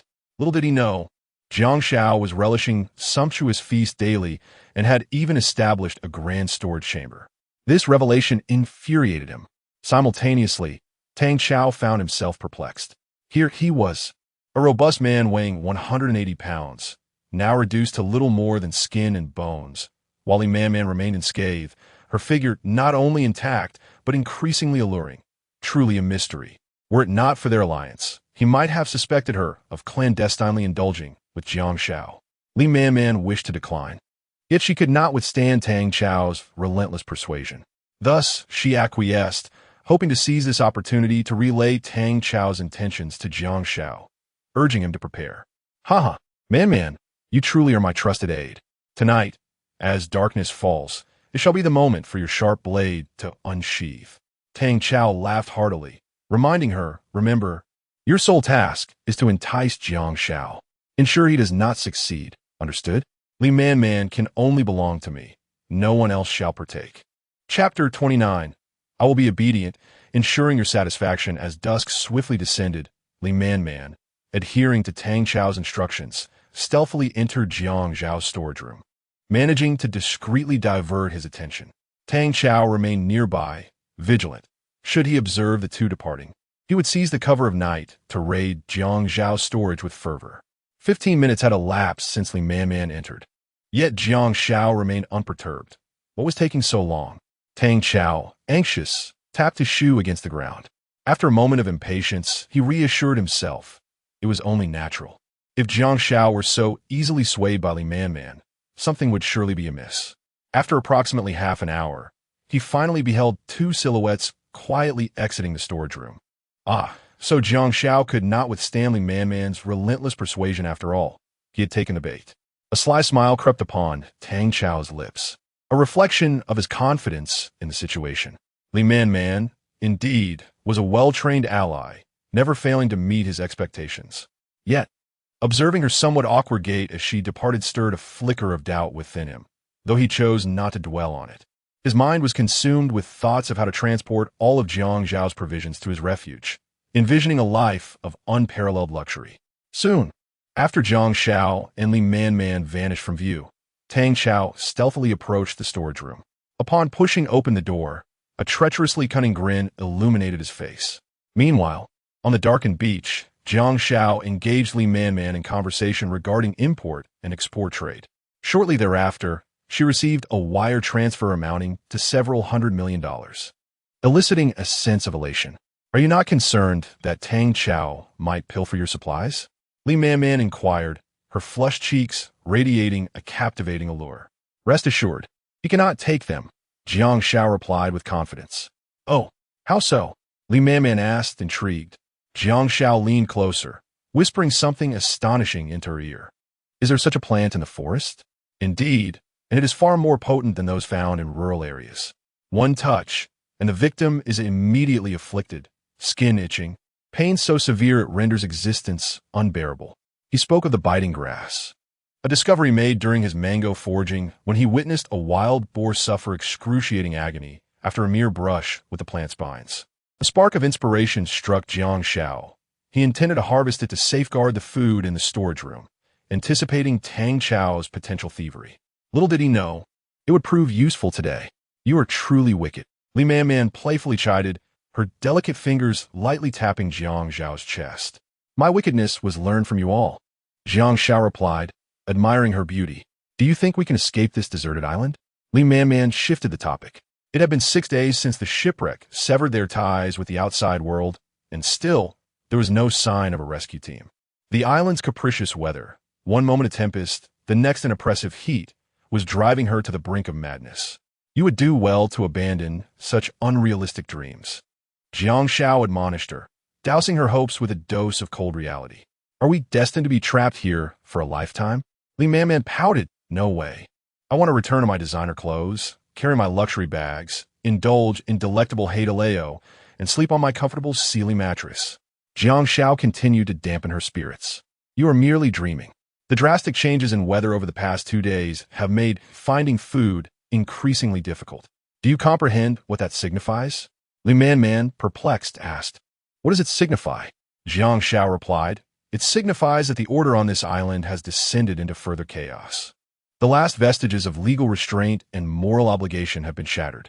Violence and arson have become as commonplace as daily meals. It is a miracle that we are still alive, yet you continue to indulge in fantasies. In the past couple of days, Jiang Xiao had ventured out to gather food and had also ascended tall trees to observe the island's happenings. He discovered that several locations within a few kilometers were marked by the remnants of smoke and fire, evidence of battles fought. Prolonged environmental degradation had led to food shortages, and coupled with the recent oppressive weather, it had ignited unprecedented turmoil among the survivors. Jiang Xiao speculated that instances of cannibalism might have already emerged on the island. What? Li Manman clutched Jiang Xiao's arm tightly. Jiang Xiao, if that is indeed the case, will you protect me? At that moment, Jiang Xiao was her sole lifeline. He replied with a hint of suggestion, of course. As long as you obediently comply, I will ensure your safety. Li Manman exhaled in relief. Jiang Xiao, I promise to behave and make you proud. Is that all you have? Just a sharp tongue? Li Manman flesha anuingsmida. Meanwhile, Tang Chao was beginning to execute his plan in the shelter. Jiang Xiao, you have truly struck it lucky. You have ventured into the forest to gather food multiple times without being bitten by a venomous snake. I underestimated you. He muttered to himself as he explored in the dark. A smile crept upon his lips, but what does it matter? The fruits of your labor, obtained at the risk of your life, will soon belong to me.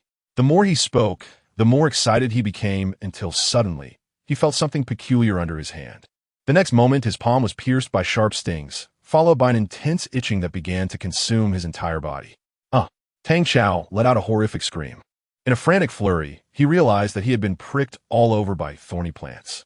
At that moment, he abandoned thoughts of his supplies, fully aware that he had fallen into Jiang Xiao's trap. He simply desired to escape this cursed place. Remaining any longer might expose him to further traps. He had never anticipated that his meticulously devised plan would unravel so completely. Tang Chao, amidst his agonizing cries, groped for an exit in the dark, not even caring when he bumped his head against a pillar in the shelter, causing blood to flow. His screams soon attracted the attention of Han Yun and Lu Xiuman. Tang Chao, what are you doing? Han Yun exclaimed, observing him clawing at his face, leaving behind streaks of blood, unable to stop, like a madman. Lu Xiuman and the others found Tang Chao before them, to be utterly terrifying, fearing that he might act irrationally. Han Yun, did you have a hand in setting up these traps? The Tang dynasty had completely lost its composure. Enduring discomfort, he tore at his garments and began to scratch vigorously. Han Yun was utterly bewildered. Has Tang gone mad? Since you have treated me this way, do not blame me for my lack of courtesy. Without hesitation, Tang charged at Han Yun with reckless abandon. Han, run! Elu suman chuted urgently to Han Yun. Realizing the gravity of the situation too late, Han Yun rushed to join Lu Xiuman and the others. You three wretches deserve to perish. Upon seeing the arrival of Lu Xiuman and her companions, his hatred surged to its zenith. He believed that the three women were colluding with Jiang Xiao and Han Yun to conspire against him. Today, it would either be their demise or his own. Grasping a stick from the ground, Tang's mind was consumed by a singular thought: to eliminate all those who dared to defy him. Chapter 30. Betrayal. Are you mad, Tang Xiao? At that moment, Li Dahai heard a commotion and hurried over, witnessing Tang Xiao preparing to unleash a massacre. Dahai, you arrived just in time, Tang Xiao remarked, his face contorted with a horrific expression as he pointed coldly at the four women. Join me, let us slay them and seize their resources. A shroud of terror enveloped Han Yun and her companions. Tang Xiao had completely lost his sanity. The timid Lu Xiuman began to weep. Tang Xiao, please calm down. Li Dahai interjected, lowering the wooden stick in his hand. Let us talk this through. In the days that had passed, Tang Xiao had endured hunger, gradually forming a grim assessment of their predicament, which emboldened his reckless plotting. Now that his plans had unraveled, he had finally erupted in fury. Tang Xiao go din we gao staving, and you ask me to remain calm? There is nothing left to discuss. Tang Xiao, do not act impulsively. We only need to endure a few more days. Perhaps the rescue team will arrive. Li Dahai gestured for Tang Xiao to regain his composure. Huh, Li Dahai, you are truly a fool. At this juncture, do you really believe a rescue team will come to save us? Tang Xiao sneered, akin to a demon.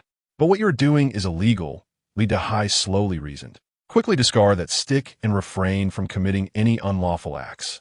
Indeed, Tang Xiao, calm yourself. Let us sit down and discuss this rationally, Han Yun also urged. Illegal? Tang Xiao scoffed disdainfully. Do you think we are bound by law on this deserted island? His expression darkened. From this moment forth, the strong shall dictate the law on this island. The five were instantly daunted by Tang Xiao's nonchalance towards life and death, and his imposing demeanor. Dahai, will you join me in a grand endeavor?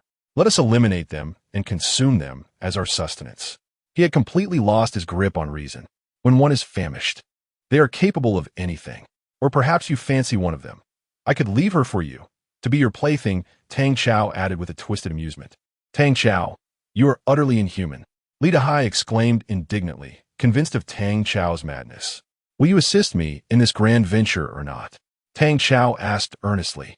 Fixing his gaze on Li Dahai, Han Yun and the others watched Li Dahai intently, swallowing hard, hoping he would not conspire with Tang Xiao, for then their doom would be sealed. To ask me to engage in illegal acts? Dream on. Li Dahai firmly rejected, causing the women to breathe a sigh of relief.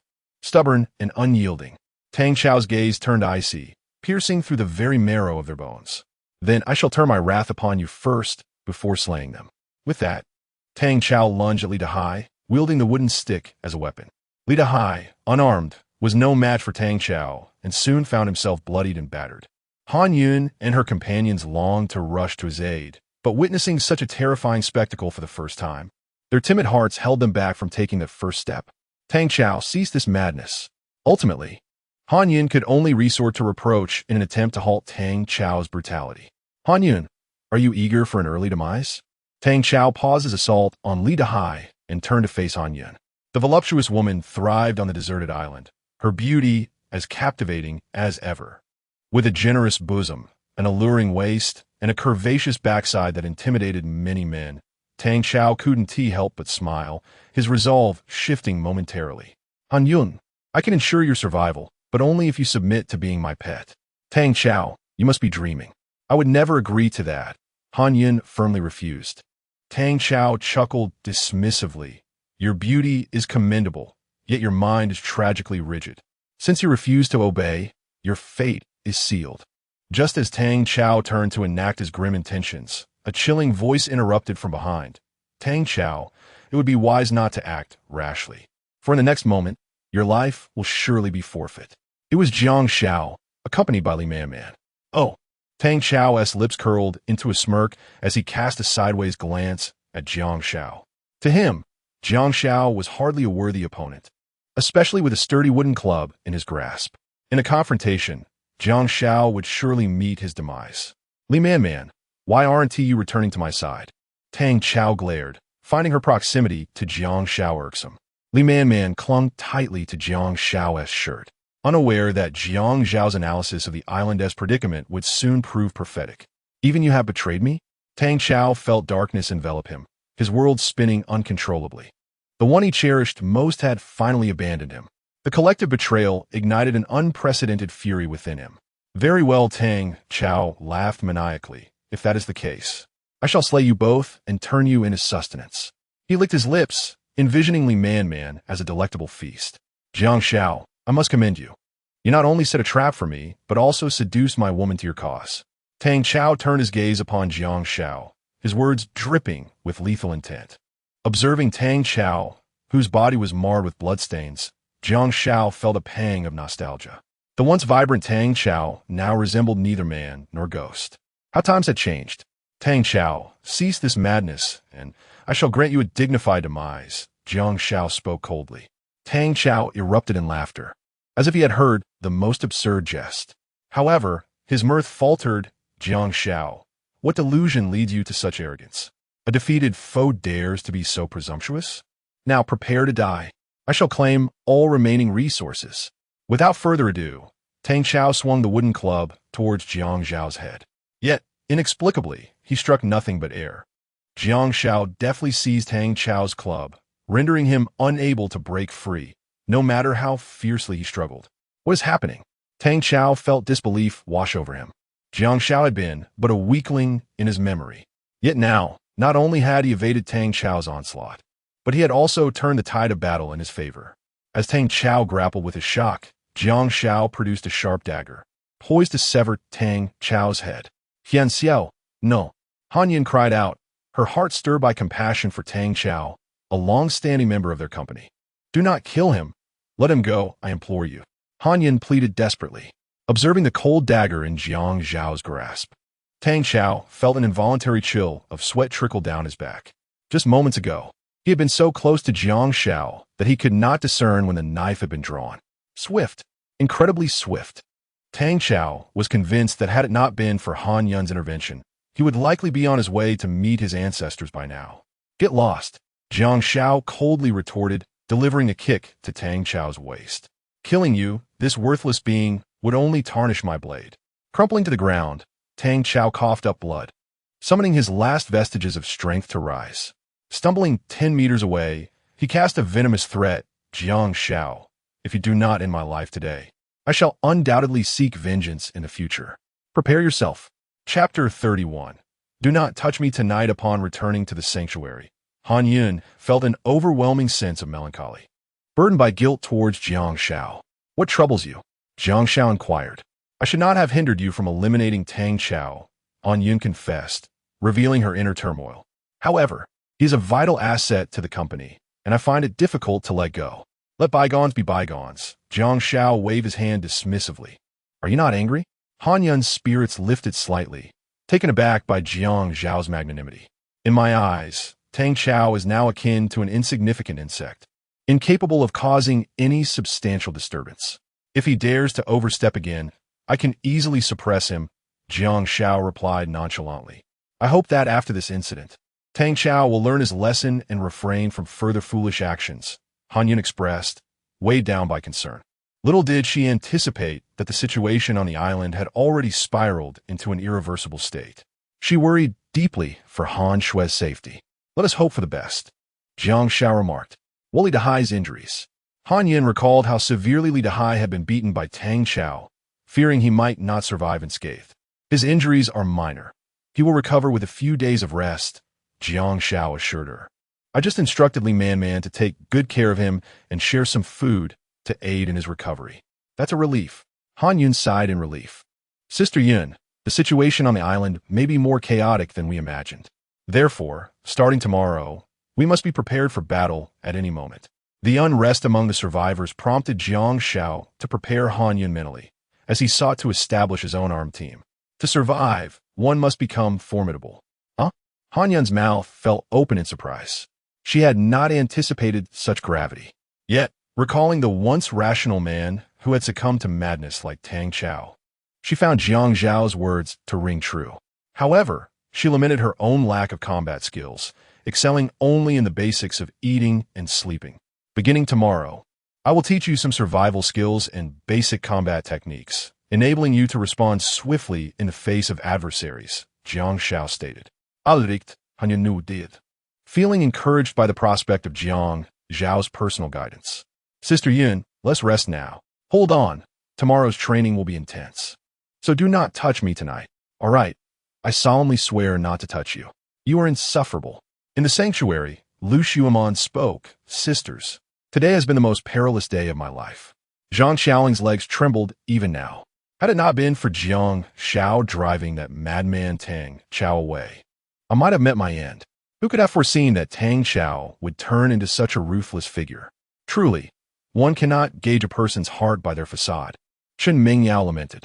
Sisters, what should we do if we encounter such madness again? Zhang Xiaoling asked the two. Chen Mingyao struggled for words, but she could already envision the grim outcome. Sisters, why don't we seek refuge under Jiang Zhao's protection? Lu Xuemon suddenly proposed, breaking her silence. Hey, sister, you seem to mention Jiang Xiao quite often lately. Have you been swayed by him? The ever-cautious Zhang Xiaoling questioned. Sisters, you are overthinking, Lu Xuemon remarked, shaking her hand dismissively. I am merely stating the facts. She spoke with earnestness. What if Jiang Xiao had not driven that madman away just now? What would have been the outcome? Chen Mingyao and the others fell silent. Lu Xuemon answered her own question. We three sisters would undoubtedly have fallen victim to his malevolence. Perhaps even before our last breath, we would have been exploited and, after death, turned into cured meat. Chen Mingyao and the others felt a chill run down their spines and hastily covered themselves. Sisters, you should be even more aware of our plight on this island than I am, Lu Xuemon emphasized. I believe you are right. We must rely on Jiang Xiao. Chen Mingyao finally spoke after a moment of contemplation. Sister you. Zhang Xiaoling looked at Chen Mingyao in disbelief, astonished at her concession. They had been the most staunch opponents of Jiang Xiao, and now their resolve seemed to crumble. There's no need to elaborate on Jiang Zhao's prowess in gathering food. While we are starving, he feasts. Aligning with him would ensure our sustenance, Chen Mingyao analyzed. Moreover, have you witnessed how swiftly he defeated Tang Chao? His movements are as fast as lightning, leaving no room for defense. With his protection, our lives would be secure. At that moment, Chen Mingyao no longer felt that Jiang Xiao was unworthy of her, but rather that she had been aspiring too high. Sisters, you surely do not wish to meet your end on this desolate island while still in the bloom of youth. Lu Xuemon encouraged Zhang Xiaoling. Initially resolute, Zhang Xiaoling wavered at the thought of death. You are right. Aside from death, everything else is trivial. But given how we treated him before, will he be willing to take us in? Chen Mingyao posed a new dilemma. Lu Xuemon stepped forward. I will negotiate with Jiang Xiao. You are in no condition to do so. Stay here and await good news. Chen Mingyao and Zhang Xiaoling were deeply moved. Lu Xuemon's concern for their lives was truly that of a devoted friend. 30 minutes later, Lu Xuemon returned, her face flushed and breathing heavy. Sisters, what did Jiang Xiao say? Chen Mingyao inquired anxiously. Lu Xuemon exhaled heavily and, in a hoarse voice, replied, Initially, he refused, but after my persistent entreaties, he had no choice but to agree. Really?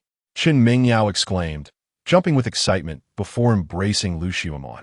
Sister, you've worked so hard for us. To plead with Jiang Xiao, you must have gone to great lengths. No wonder your voice is hoarse. A true friend indeed. Just then, Lu Xuemon produced a large sea bream from behind her. Not only that, but Jiang Xiao is also willing to share the fish with us.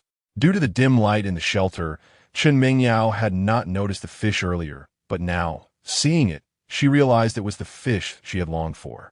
Jiang Xiao is too kind. Zhang Xiaoling was on the verge of tears, having gone 6 days without decent fish. The sight of the bream made her mouth water profusely. Wow, This sea bream must weigh at least 20 pounds when it was alive, right? Chen Mengyao remarked as she touched the fish meat in Lu Xiumian's hand, licking the oil from her fingers clean. It had been a long time since she had tasted such richness.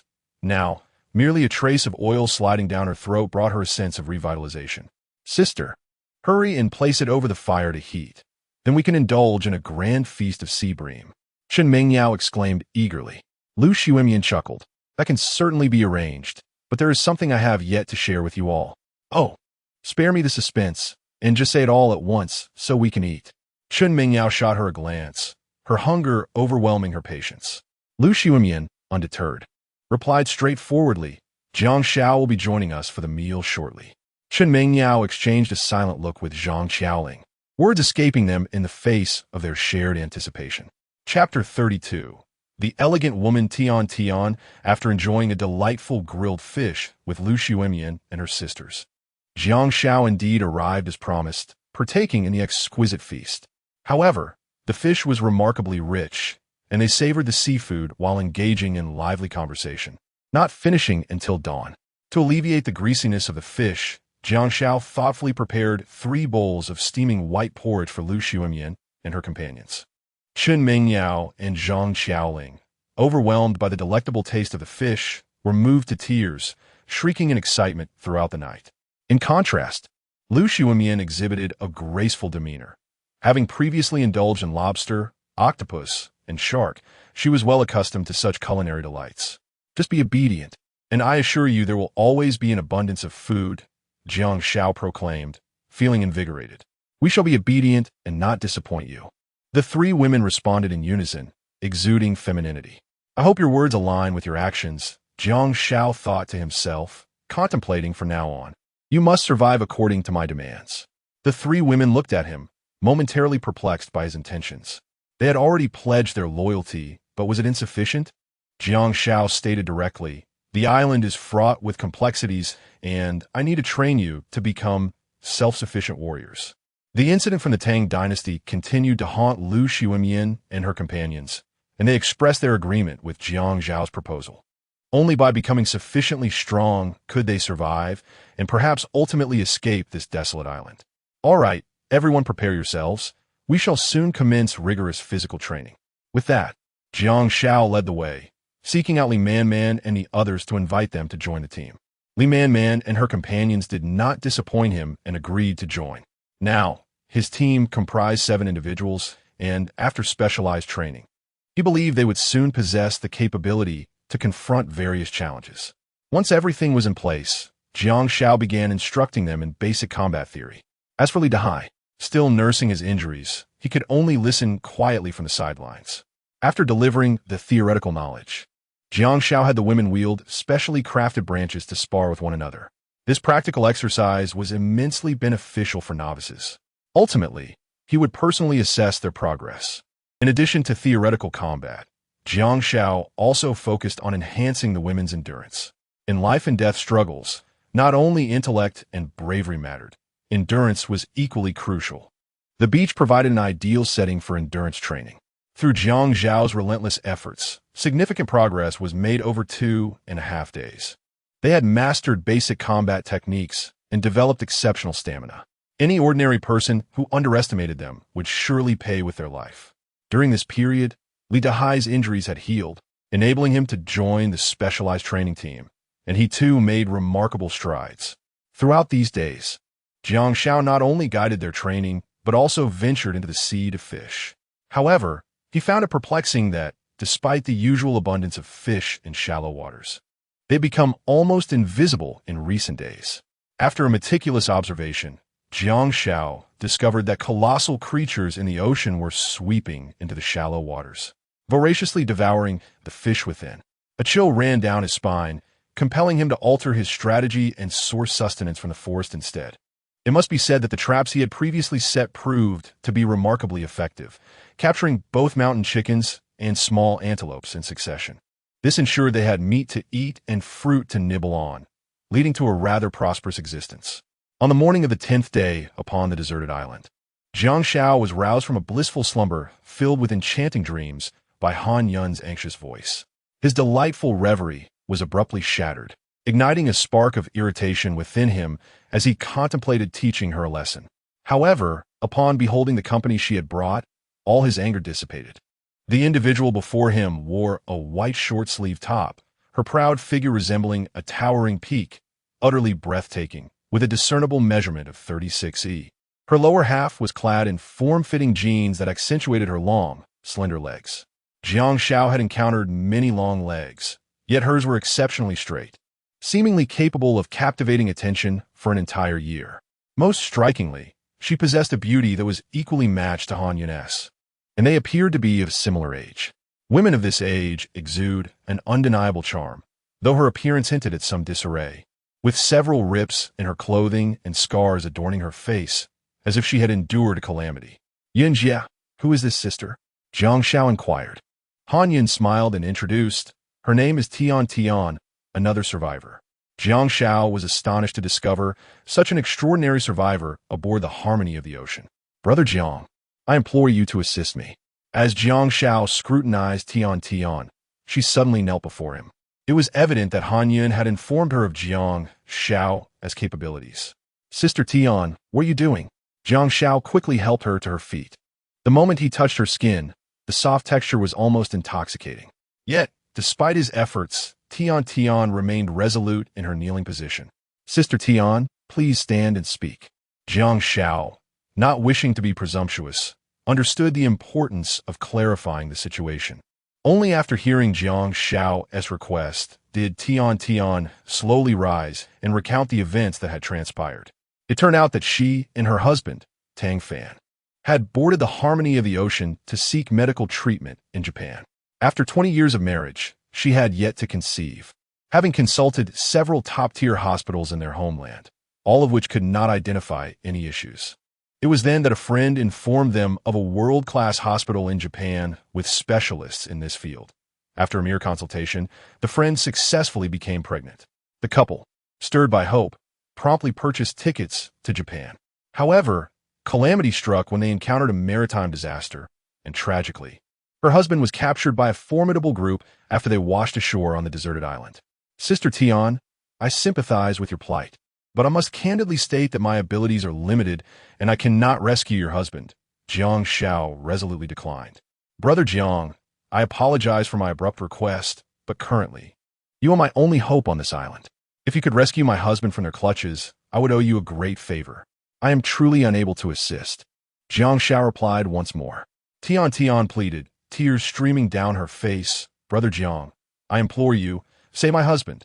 If we delay, he may very well become someone else's sustenance." The days spent on the deserted island felt akin to a hellish purgatory, an experience Tian could scarcely bear to recall. The venomous, snake-infested forests and the predatory sea turtles were terrifying enough, but the most horrifying aspect was the brutality of humanity, turning upon itself in the struggle for survival. In the end, as desperation took hold, people began to form vast groups, shamelessly seizing food and captives. Women of beauty were retained as playthings, while men, the elderly, the weak, and the infirm were relegated to the roles of servants or mere provisions. Meanwhile, a band of 20 was making its way toward Jiang Xiao's location. Among them a familiar face. Chapter 33. The overwhelming sense of helplessness of Tian's plea for assistance left Jiang Xiao truly powerless. As the leader, he bore the responsibility for his team. To extend a helping hand would ensnare him in the tumult of war, where lives could be lost, and he was reluctant to jeopardize the lives of his comrades.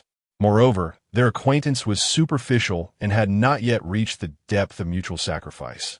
"Brother Jiang, I possess substantial assets in XX City, approximately 1 billion. If you can rescue my husband, I am willing to bestow it all upon you." Tian was desperate. Her affection for Tang Fan ran deep, and there was no alternative. She had to bring him back. Meanwhile, Han Yun felt a tumult of emotions. She admired Tian's love story and wished to lend her support, but alas, the decision lay solely with Jiang Xiao, and she had to abide by his judgment.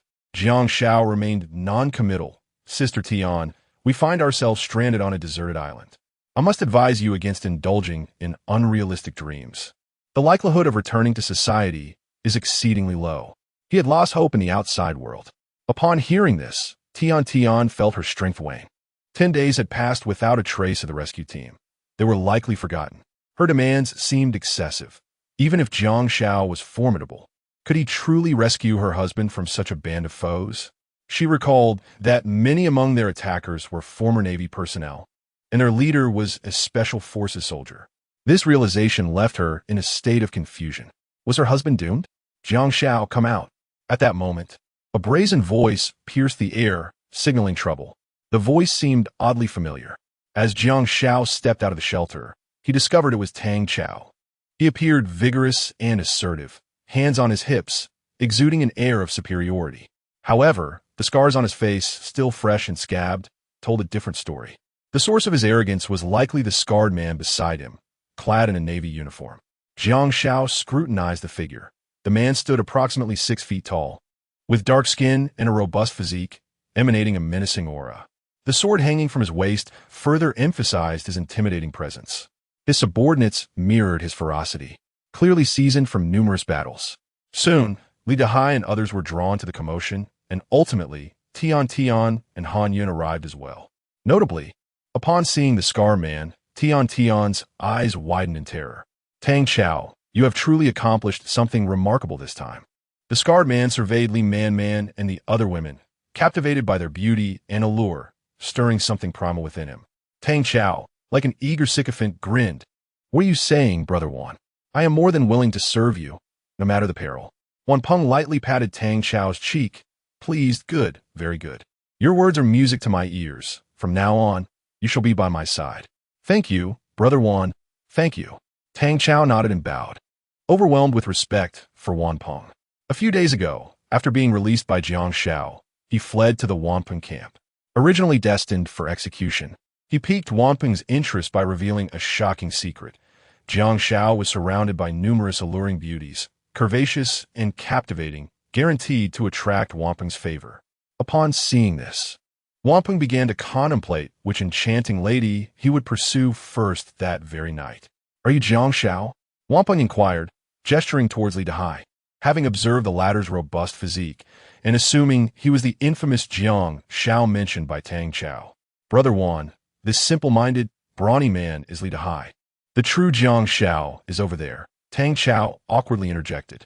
Oh, Wanpeng's gaze shifted from Li Dehai to Jiang Xiao, his expression dripping with disdain. TSK, TSK, TSK. Hardly impressive. The other subordinates burst into raucous laughter, having expected a fearsome figure as described by Tang Chao, only to be met with someone seemingly frail and unremarkable. Did you bully Tang Chao?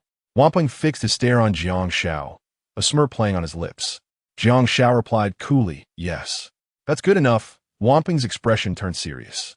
Now, kneel before Tang Chao and apologize. Then I will spare your life in exchange for your right hand. His subordinates laughed even harder, reveling in the power Wanpeng wielded with mere words to determine Jiang Xiao's fate.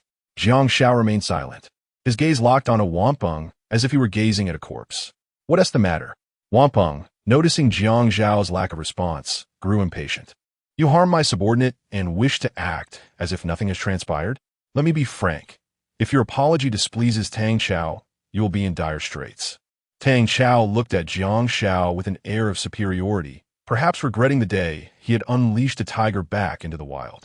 In that moment, Tian Tian cautiously approached Jiang Xiao, trembling as she spoke. Brother Jiang, these individuals are formidable. It would be wise to heed his advice, lest today end poorly. Tian Tian was particularly sensitive to those clad in naval uniforms, as they were the ones responsible for her current plight. However, she was uncertain if the scarred man had participated in the assault against them. My dear, have we met before? The sudden appearance of Tian Tian quickly captured Wanpeng's attention. With long, slender legs and an impressive figure, she was utterly captivating. Brother Wan, it seems she is the woman from that couple we encountered not long ago. One of his subordinates pointed out. Huh? Wanpeng's eyes lit up with realization. Is she the one whose husband sacrificed himself for her escape? The subordinate gave a thumbs up. Brother Wan is astute. Wanpeng's expression turned triumphant. It was clear that fate had favored him. The darkness of that fateful night had concealed Tian Tian's true allure, and now he was utterly entranced. He had made up his mind. Tonight, he would pursue Tian Tian and the others would depend on his mood. Upon overhearing their conversation, Tian felt a surge of anxiety. What have you done to my husband? It dawned on her that the scarred man had indeed been involved. She glared fiercely at him, her eyes filled with a lethal intensity, as if they could kill him 1,000 times over. Fair maiden, do not gaze upon me in such a manner. In this realm governed by natural selection, the weak are condemned. On this desolate island, weakness is indeed a sin. Wanpeng proclaimed with an air of arrogance, his fiery gaze fixated on Tian. Your worthless husband is no more. Henceforth, you shall indulge in a life of luxury with me. You scoundrel, I shall take your life. Enveloped by a surge of hatred, Tian dashed away from Jiang Xiao and charged toward Wanpeng, unarmed. With a resounding thud, Wanpeng delivered a powerful kick, sending her flying. His speed and strength revealed his prowess as a fighter. Tian traced a graceful arc in the air before crashing heavily onto the beach. How infuriating! Blood trickled from her lips as she pounded the sand in frustration, feeling utterly powerless in the face of her formidable adversary. Sweetheart, kindly wait aside. Once we men have resolved our personal matters, I shall ensure you are well cared for, Wanpeng remarked, his gaze shamelessly roaming over Tian. After indulging in the sight, his attention shifted to Jiang Xiao, impatience lacing his voice. Boy, my patience has its limits. Do you wish for death? The words dripped with menace. Chapter 34. This scar, I left it. Do you wish to die? Jiang Xiao responded coldly. Wanpeng was momentarily taken aback. He had not anticipated such words would escape Jiang Xiao's lips. Was he truly oblivious to the situation? Jiang Xiao, has your mind become muddled? How dare you speak such words to Brother Wan? Tang Chao mocked disdainfully. Although Jiang Xiao possessed commendable skills, he was no match for Wanpeng. Wanpeng was a seasoned soldier, weathered by the storms of battle, having tasted blood and wielded a blade. In contrast, Jiang Xiao was merely a salesman, toiling away during the day and hitting the gym to hone his physique. What could he possibly bring forth to contend with Wanpeng? Wanpeng gestured for Tang Chao to step aside. Boy, from your words, I fail to discern any indication of your prowess, he sneered. If you truly possess skill, why not come forth and demonstrate? Jiang Xiao replied, icy resolve in his tone. Wanpeng shook his head, perched high above. With your abilities, you hardly warrant my attention. He shifted his tone. However, since you have chosen to forfeit your chance to apologize, I shall take it upon myself to grant you a most tragic demise. Do not blame me. The weak are the original sin. With that, Wanpeng directed one of his subordinates, Monkey, he is yours. Upon hearing this, the man known as Monkey felt a surge of excitement. This was the perfect opportunity to prove himself. In their camp, those who succeeded in battle would be rewarded with food and even the company of women. He held Jiang Xiao in utter disdain. Brother Wan, watch me, Monkey exclaimed eagerly. Go on, make it quick, Wanpeng waved dismissively, his demeanor nonchalant. Monkey grinned, drawing a weathered black dagger from his waist. Though the blade bore the scars of time, he believed it would be an effortless task to deal with Jiang Xiao. Die for me, Monkey shouted as he charged toward Jiang Xiao. Yet, in the next moment, a strange white light flickered before his eyes, and his movements abruptly ceased. You, Monkey gasped, attempting to utter words, but as soon as he did, all his strength seemed to dissipate as if drawn away by a funnel. As if that were not enough, he felt a surge of warmth erupt at his neck. Instinctively, he reached up to touch it, horrified to find it was his own blood. Panic gripped him, and he instinctively recoiled. Yet, absurdly, although his mind commanded him to retreat, his feet felt as if they were weighed down by lead, immovable and heavy. Thud, with the sound of a falling object. Monkey glanced down to see a headless body teetering in the monochrome world around him. A singular thought crossed his mind. That body looked so familiar. Upon closer inspection, he realized it was none other than his own. A shiver ran down his spine. If that was his body, then where was his head? He looked on, the sand nearing his eyeballs. Suddenly, a wave of terror engulfed his mind. The only thought that resonated within him was that he had been slain. He desperately wished to call out to his brothers to retrieve his severed head, yet no matter how he tried to vocalize, no words would escape his lips. After approximately 8 seconds, his consciousness began to fade, leading him to a final farewell to this world. Even in that moment of death, he remained oblivious to how his head had been severed. This scar, I left it. Jiang Xiao spoke coldly. To die without awareness is the greatest honor of his life. What? Tian covered her mouth, her eyes ablaze. Just moments ago, she had seen Jiang Xiao move, and when she regained her senses, the monkey's head had rolled to the ground like a watermelon. Truly formidable. With her husband now a victim of treachery, perhaps being by Jiang Xiao's side would allow her to avenge him. This thought took root in her mind. Li Man and the others, witnessing Jiang Xiao's prowess for the first time, were equally astonished. Following their astonishment came exhilaration. Jiang Xiao's strength warranted their utmost devotion. The monkey, a worthless fool, had been so careless. It was a disgrace to them all. Wan Peng spat in disdain. He surveyed all his subordinates and declared that whoever killed Jiang Xiao would be rewarded with a beautiful woman. With great rewards come courageous men. Vanyi Ishalgu. At that moment, a robust figure emerged from the crowd. The newcomer was a stocky middle-aged man, muscular and strong. Very well, go. Wan Peng waved his hand, and the stout man confidently charged at Jiang Xiao. However, he too could not escape the fate of being slain. Jiang Xiao delivered a brutal kick to the man's chest, snapping his ribs and piercing his heart.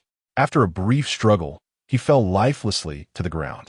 The series of defeats Jiang Xiao inflicted upon Wan Peng's fierce subordinates sent chills down the spines of onlookers. If the first victim had been a casualty of carelessness, it could be understood as mere chance. Yet, the second, dispatched with a kick, rendered the notion of coincidence an insult to their intelligence. Wan Peng gazed deeply at Jiang Xiao, now acutely aware that he could not afford to underestimate him. There was skill there. Wan Peng clapped his hands, but the gap between them remained vast. Come at me together. Jiang Xiao beckoned to Wan Peng's group. Wan Peng was taken aback. Was he truly willing to face a group alone? Such audacity. Nevertheless, disregarding the odds, he coldly commanded his men, attack. As the words left his lips, 16 men surged toward Jiang Xiao. With a fervent spirit, Jiang Xiao plunged into the fray, engaging them in fierce combat. He first kicked one man away, then, with a swift motion, slashed another's throat with his sharp dagger. After dispatching two, he executed a sweeping kick that shattered the skulls of two more. With each strike, another unfortunate thug collapsed into a pool of blood. In no time, the 16-man squad was entirely annihilated. It was a brutal display, an unstoppable force. Seeing his men fall one after another, Wan Peng was drenched in beads of sweat. He had never encountered a killing machine as formidable as Jiang Xiao. Today, he struck the steel plate. Wan Peng truly wished to strangle Tang Qiao. In Tang Qiao's portrayal, Jiang Xiao was merely a workaholic, occasionally engaging in physical exercise during his spare time. However, through his own observations, this was hardly indicative of someone who merely exercised sporadically. He was evidently a martial artist. Tang Qiao, you have brought my demise upon me. Wan Peng glared at him furiously. Tang Qiao appeared as though his very soul had been severed, his mind inundated with the relentless imagery of Jiang Xiao's merciless actions. It is your turn. Jiang Xiao gestured towards Wan Peng. He, brother Jiang, let us speak amicably. Wan Peng clearly lacked his former spirited demeanor. He forcefully shoved Tang Qiao towards Jiang Xiao, declaring, our misunderstanding is entirely due to Tang Qiao's instigation. You must trust my words. Jiang Xiao. Tang Qiao's face turned ashen, his knees dragging two long trails as he knelt before Jiang Xiao, pleading, I was wrong. Please forgive my transgressions and allow me to depart. Jiang Xiao, with a smile that did not reach his eyes, replied, I still prefer the haughty demeanor you displayed moments ago. Tang Qiao was enveloped in an overwhelming dread. Chapter 35, Transformation. Jiang Xiao, please, do not kill me. Tang Qiao trembled, feeling a warm liquid saturating his trousers. I have given you your chance. It is not my fault you failed to cherish it. With a cold dagger in hand, Jiang Xiao aimed to sever Tang Qiao's artery. Brother Jiang, wait. Tang Qiao hastily interjected, if you spare my life, I will give you my savings and a few women as well. But before he could finish, a searing pain erupted in his neck, and in the next moment, blood gushed forth. You. Tang Qiao's trembling finger pointed accusingly at Jiang Xiao. The cold-bloodedness of the act left no room for negotiation.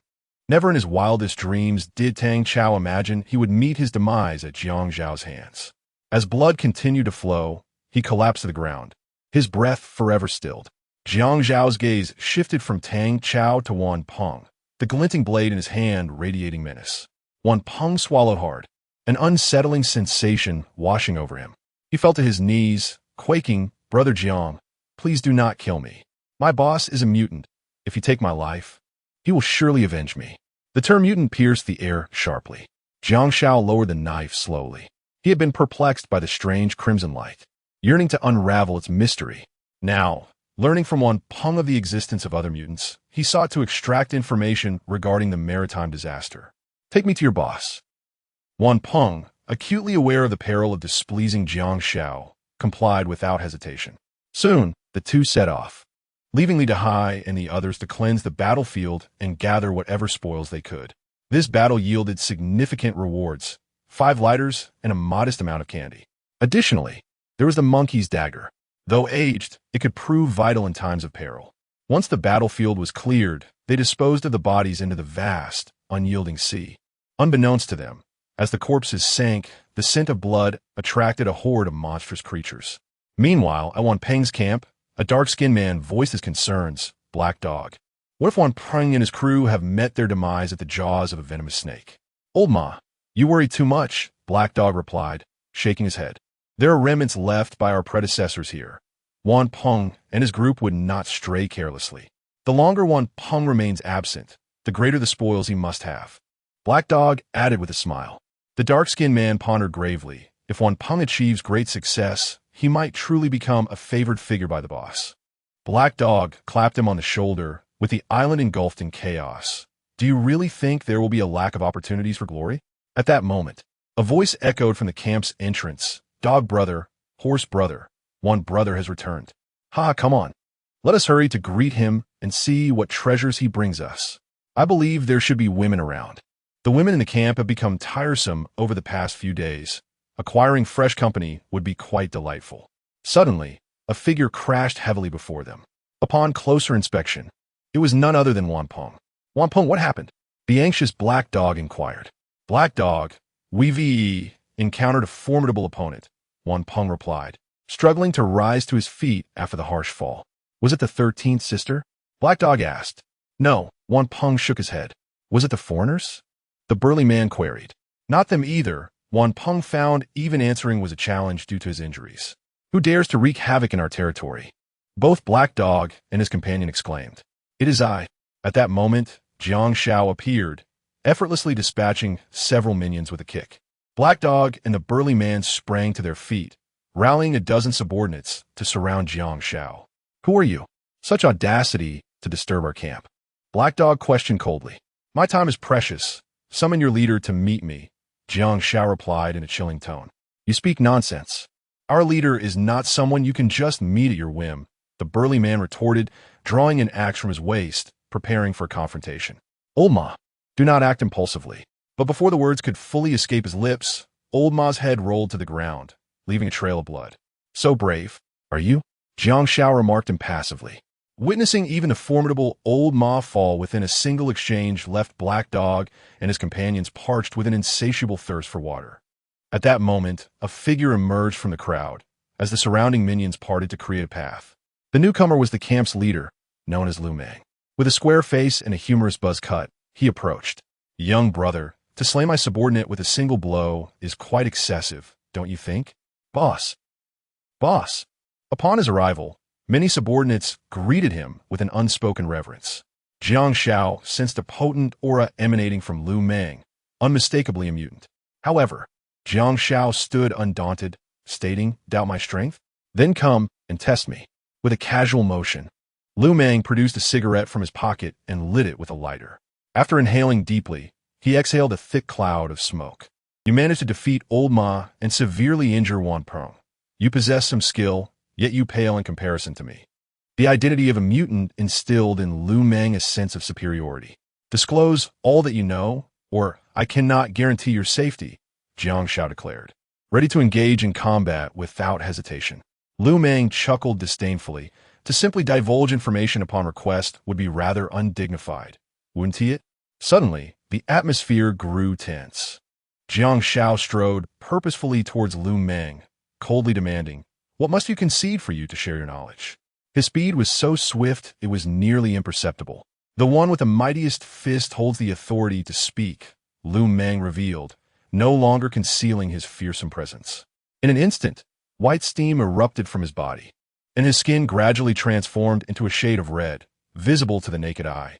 Ultimately, the reckless figure began to swell, doubling in size, and his strength underwent a profound metamorphosis. "Is this your power?" Jiang Xiao remarked, somewhat taken aback at witnessing a mutant unleash their abilities for the first time. After reckless transformation, his appearance changed significantly, resembling the silver-horned king, albeit with a square face. "Heh, you're the first enemy to witness my metamorphosis. You should feel honored," Reckless said with a slight smile. "Do not conceal your strength any longer. Transform, and let me see what you are capable of." Upon first laying eyes on Jiang Xiao, Reckless instinctively sensed he was also a mutant, though uncertain of his powers. "I will not transform," Jiang Xiao replied awkwardly. "Are you mocking me?" Reckless retorted angrily. "I truly cannot," Jiang Xiao responded, exasperated, raising his hands in surrender. He had no idea that mutants could change forms. "Then I shall see what you can muster in your normal state to contend with me." Reckless gritted his teeth, feeling humiliated by Jiang Xiao, unable to swallow his indignation. Chapter 36. Distribution of the deserted island. The battle unfolded in a manner that diverged dramatically from the predictions of Black Dog and his companions. Rather than recklessly overpowering Jiang Xiao in his transformed state, the brash Ru Meng found himself on the receiving end of a beating, his face black and blue, as Jiang Xiao landed several punches. In terms of both speed and strength, Jiang Xiao demonstrated a unilateral dominance that left Ru Meng reeling. They could scarcely fathom the sheer terror that would unleash should Jiang Xiao choose to transform. As the one directly involved, Ru Meng remained speechless, secretly relieved to have escaped with his life. He had not anticipated being defeated by Jiang Xiao in his base form. He had harbored a lingering resentment, believing that Jiang Xiao's reluctance to transform was a sign of his disdain. In truth, Jiang Xiao was merely cautious. The potential of a tenfold increase in power upon transformation was daunting. Would it not result in his own demise? Ru Meng scolded himself for his lack of foresight. Having foolishly wished for Jiang Xiao to exert his full strength, as if he were courting death. With a swift motion, Jiang Xiao delivered a resounding slap to Ru Meng's forehead, asking, "Now do you understand whose fist is larger?" "Yours is indeed larger," Ru Meng nodded repeatedly, his respect for Jiang Xiao palpable. "Now, can you divulge what you know?" Jiang Xiao inquired coldly. "Of course," Ru Meng replied eagerly, bending over backward to please, and shouted to Black Dog, "Quickly, fetch a stool for the elder brother." Black Dog, momentarily taken aback, was swiftly prompted by a kick from Ru Meng. "What are you waiting for?" Before long, Black Dog produced a rudimentary stool and placed it humbly before Jiang Xiao. "Elder brother, please take a seat," Ru Meng urged with a grin, gesturing for Jiang Xiao to sit. Jiang Xiao settled onto the stool, at which point Black Dog expertly began to massage him. "How is this pressure?" Jiang Xiao noted that Black Dog was quite skilled, his technique rivaling that of the charming attendants found in establishments of renown, truly a talent wasted. "By the way," Jiang Xiao gestured toward Ru Meng, uncertain of how to address him. "Just call me Little Meng." Ru Meng beamed, utterly convinced of Jiang Xiao's prowess. "Little Meng, are you aware of the significance of the island we inhabit?" Ru Meng shook his head. "I do not know." Jiang Xiao's expression soured, feeling that Ru Meng was woefully uninformed. Sensing Jiang Xiao's displeasure, Ru Meng hastily added, "However, I do know the distribution of this deserted island.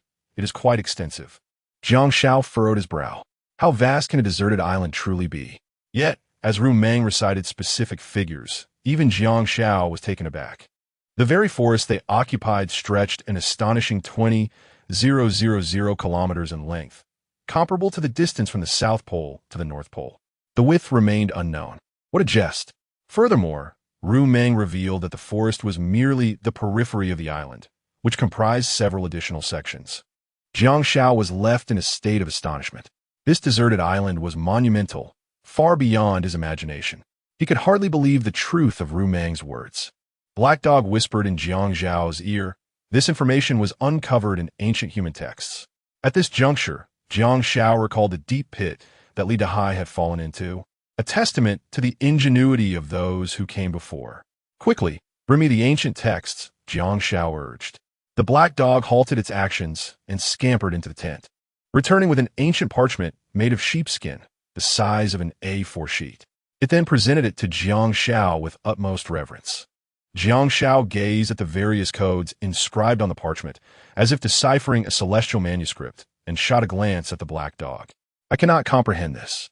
Bring forth a wise sage to enlighten me. Allow me to demonstrate, the subordinate replied. Surprisingly, the black dog understood. It pointed to a flat circular symbol on the parchment. This indicates the ocean beyond the forest. This is the beach. The black dog then indicated a crescent-shaped design. Jiang Xiao nodded, pointing to the skull icon on the parchment. Does this signify danger? The black dog gave a thumbs up. As expected of my brother, your insight surpasses the ordinary. Jiang Xiao patted the black dog's head. Stop flattering me. I am aware of the dangers in the ocean, but what peril could possibly lurk on the beach?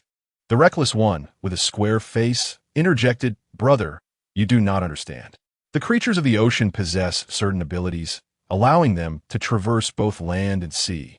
They come ashore to forage on the 1st and 15th of every month, and they are quite ferocious. What abilities? Is it mentioned in the texts? Jiang Xiao pondered if it might be related to that crimson light. That remains uncertain. The reckless one shook his head. He had not witnessed it firsthand, only gleaned information from the parchment. Jiang Xiao felt a chill run down his spine, suddenly perceiving that even staying on the beach was not safe. Those ocean creatures are so formidable. They wouldn't invade the land, would they? He inquired. Not at all, the reckless one affirmed. Why? Jiang Xiao was perplexed.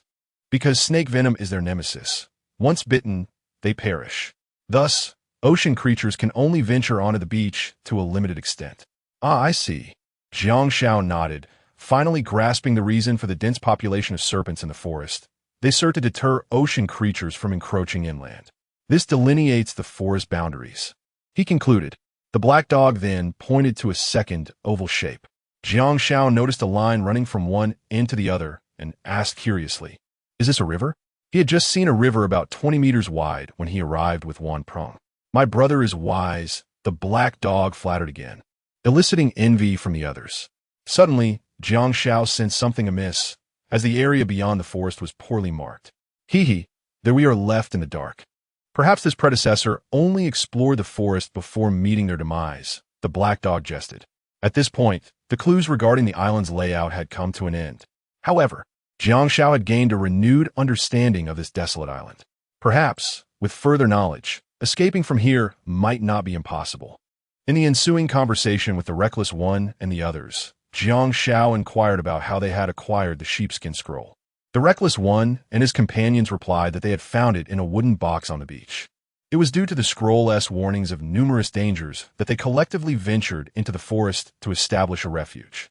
After discussing the sheepskin scroll, Jiang Xiao further questioned the reckless one regarding the mutants. The reckless one confessed to having limited knowledge on the subject. He was only aware that after being bathed in an eerie red light, he awoke the following day to find an overwhelming surge of energy coursing through his body, causing considerable discomfort. In a moment of frustration, he shouted out, inadvertently triggering his transformation. Following this metamorphosis, his overall strength had increased by more than tenfold. Jiang Xiao pondered the recklessness of the transformation process, finding it far too arbitrary, in stark contrast to his own experience. However, upon reflection, he considered that perhaps such occurrences vary from person to person. Through his acquaintance with the reckless one, Jiang Xiao realized he was not the sole mutant. Others of his kind existed. In the subsequent days of survival on the deserted island, he would encounter even more mutants, many of whom might possess powers far superior to those of the reckless individual. For reasons unknown, after engaging with these mutants, Jiang Xiao developed an intense yearning for combat, eagerly anticipating the challenge posed by formidable foes.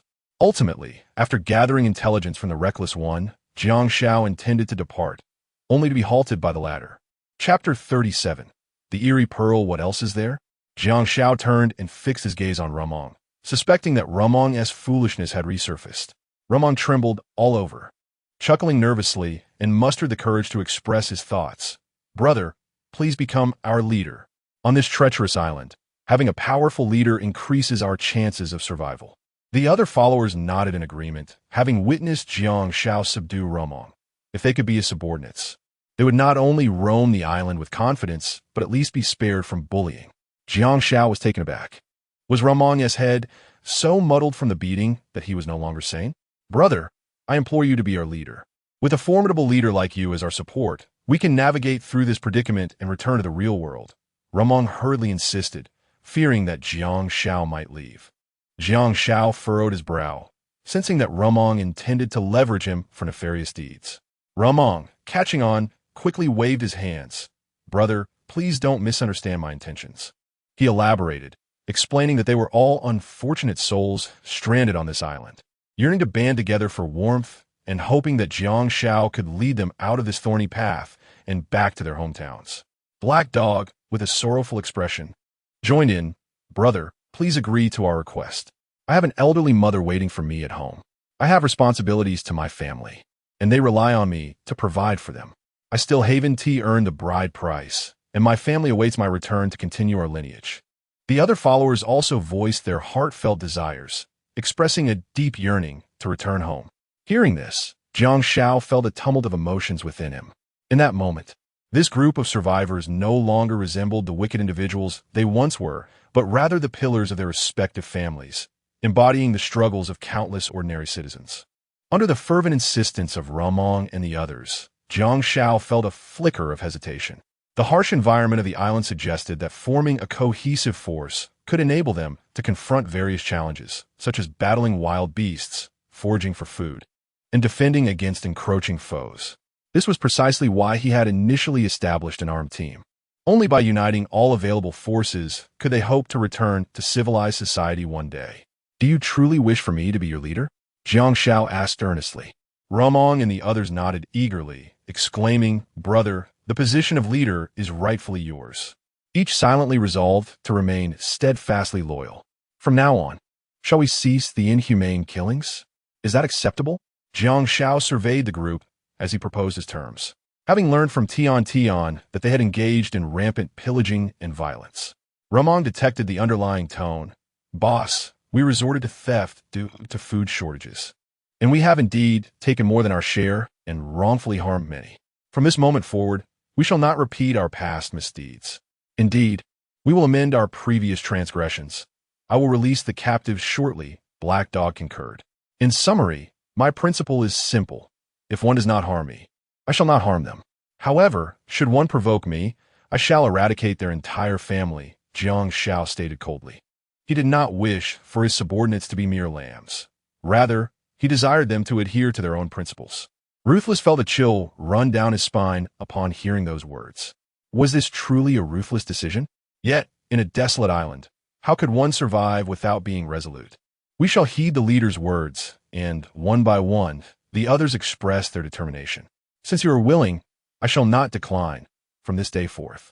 I shall be your leader, declared Jiang Xiao with a resounding voice.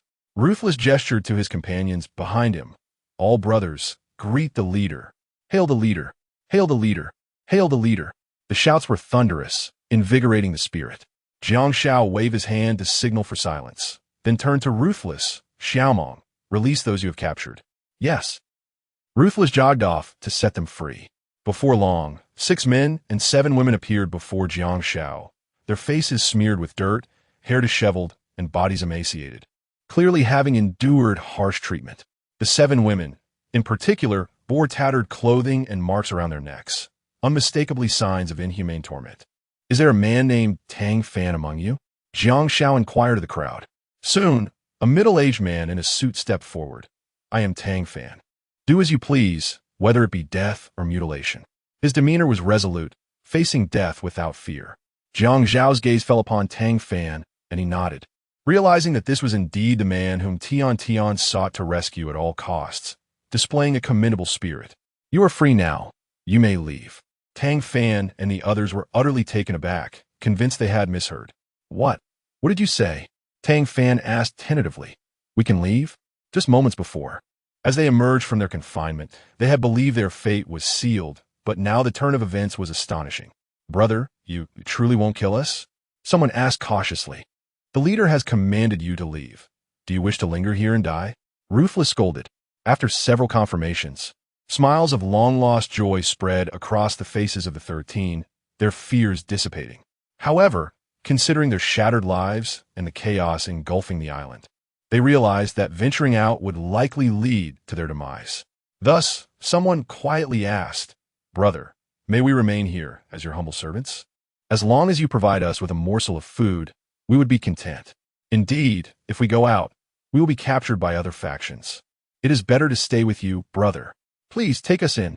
Before long, all but Tang Fan had knelt down, pleading for Jiang Xiao's protection. Observing this, Tang Fan, albeit reluctantly, joined them in kneeling.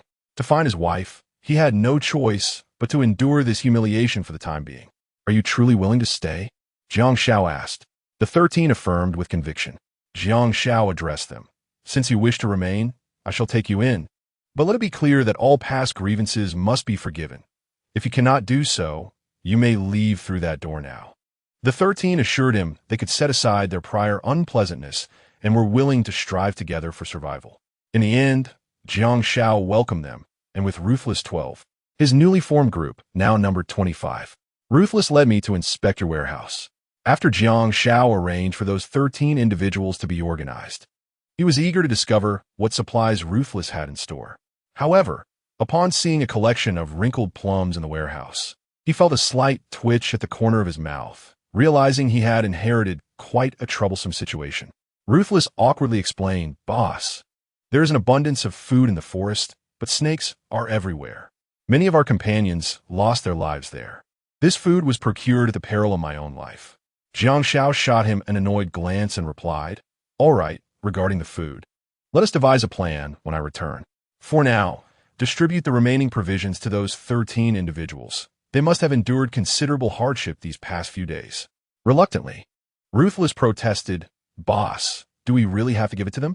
These precious supplies, as the former leader, I have been rationing." Now, Jiang Xiao was generously offering them to others, which made Ruthless feel a pang of regret. Jiang Xiao fixed a scrutinizing gaze on Ruthless. Understanding the implication, Ruthless hastily commanded the black dog to take the remaining food and distribute it to Tang Fan and his group.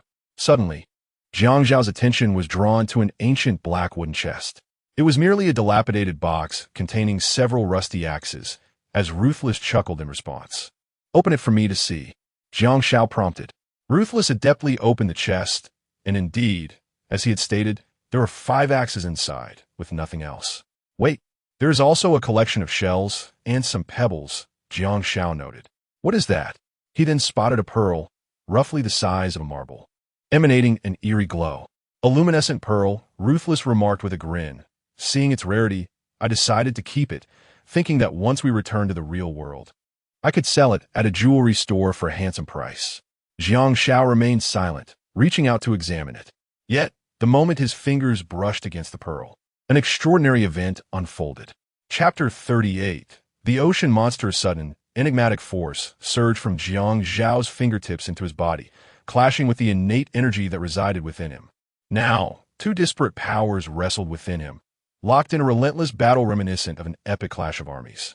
Fortunately, the innate power ultimately prevailed, vanquishing and assimilating the unexpected external force, securing victory at last.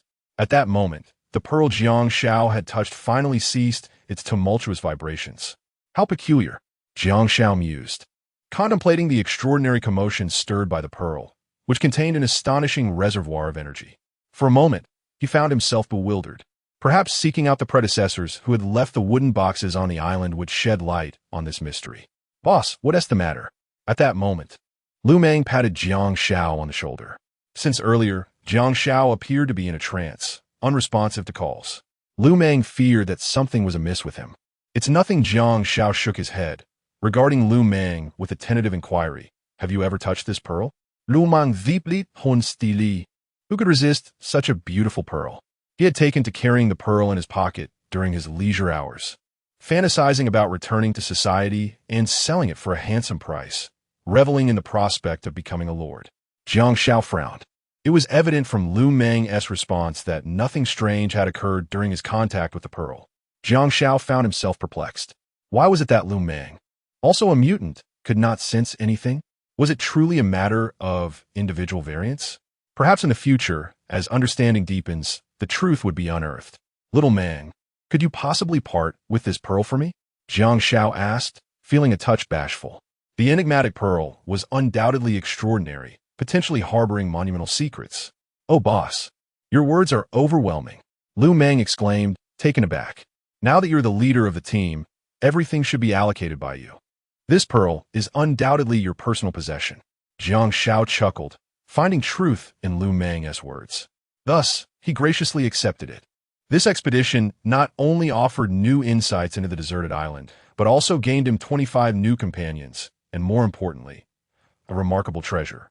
Although its secrets remained undisclosed, Jiang Xiao deemed it a significant acquisition. Aside from that, the warehouse held no other surplus provisions.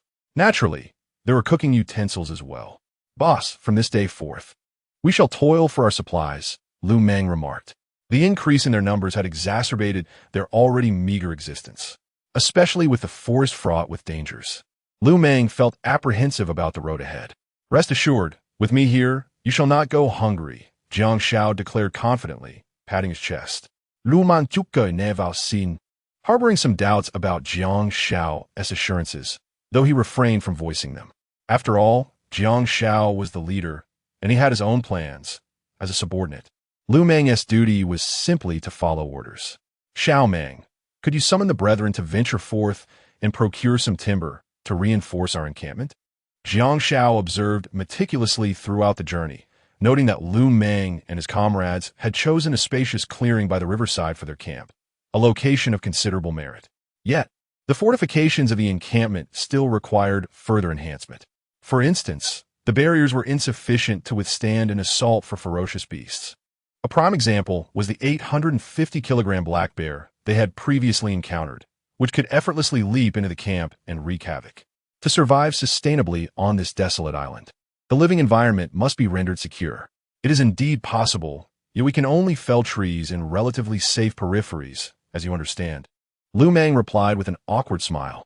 The venomous serpents lurking within the forest were a nightmare for all, and none dared to venture deeper. "Very well. Proceed with the arrangements," Jiang Xiao gestured, indicating that Lu Meng should lead the brothers in this endeavor, while also offering a few suggestions.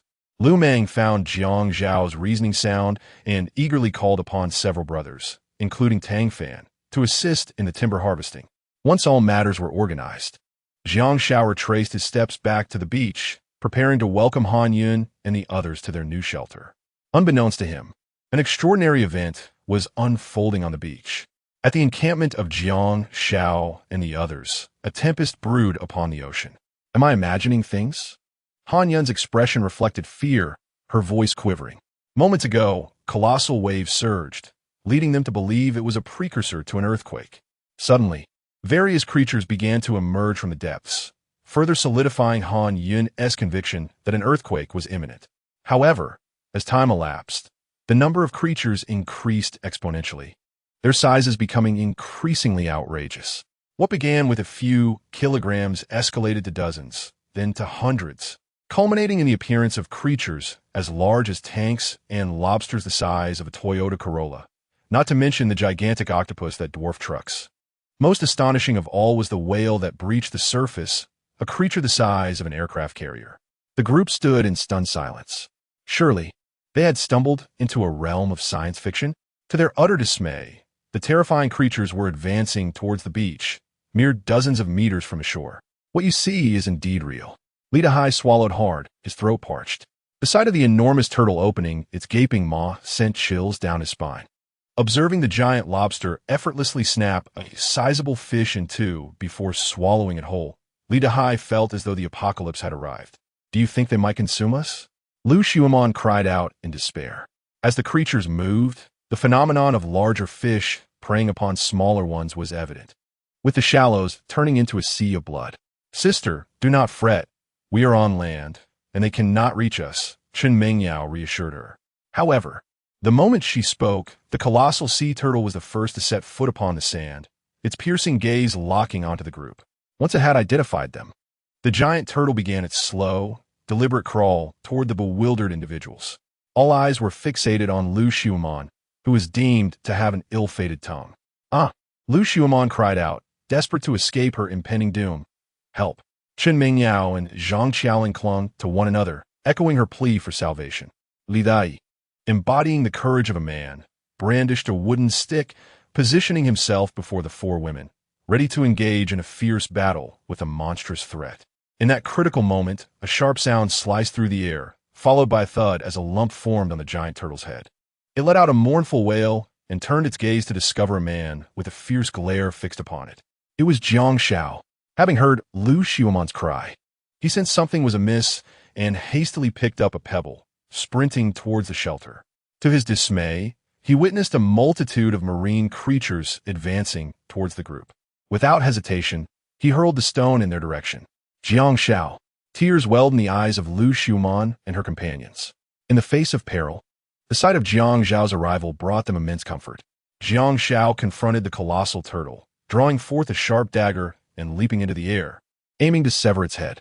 However, to his astonishment, his full force strike merely grazed the turtle's skin, leaving it unscathed and devoid of blood.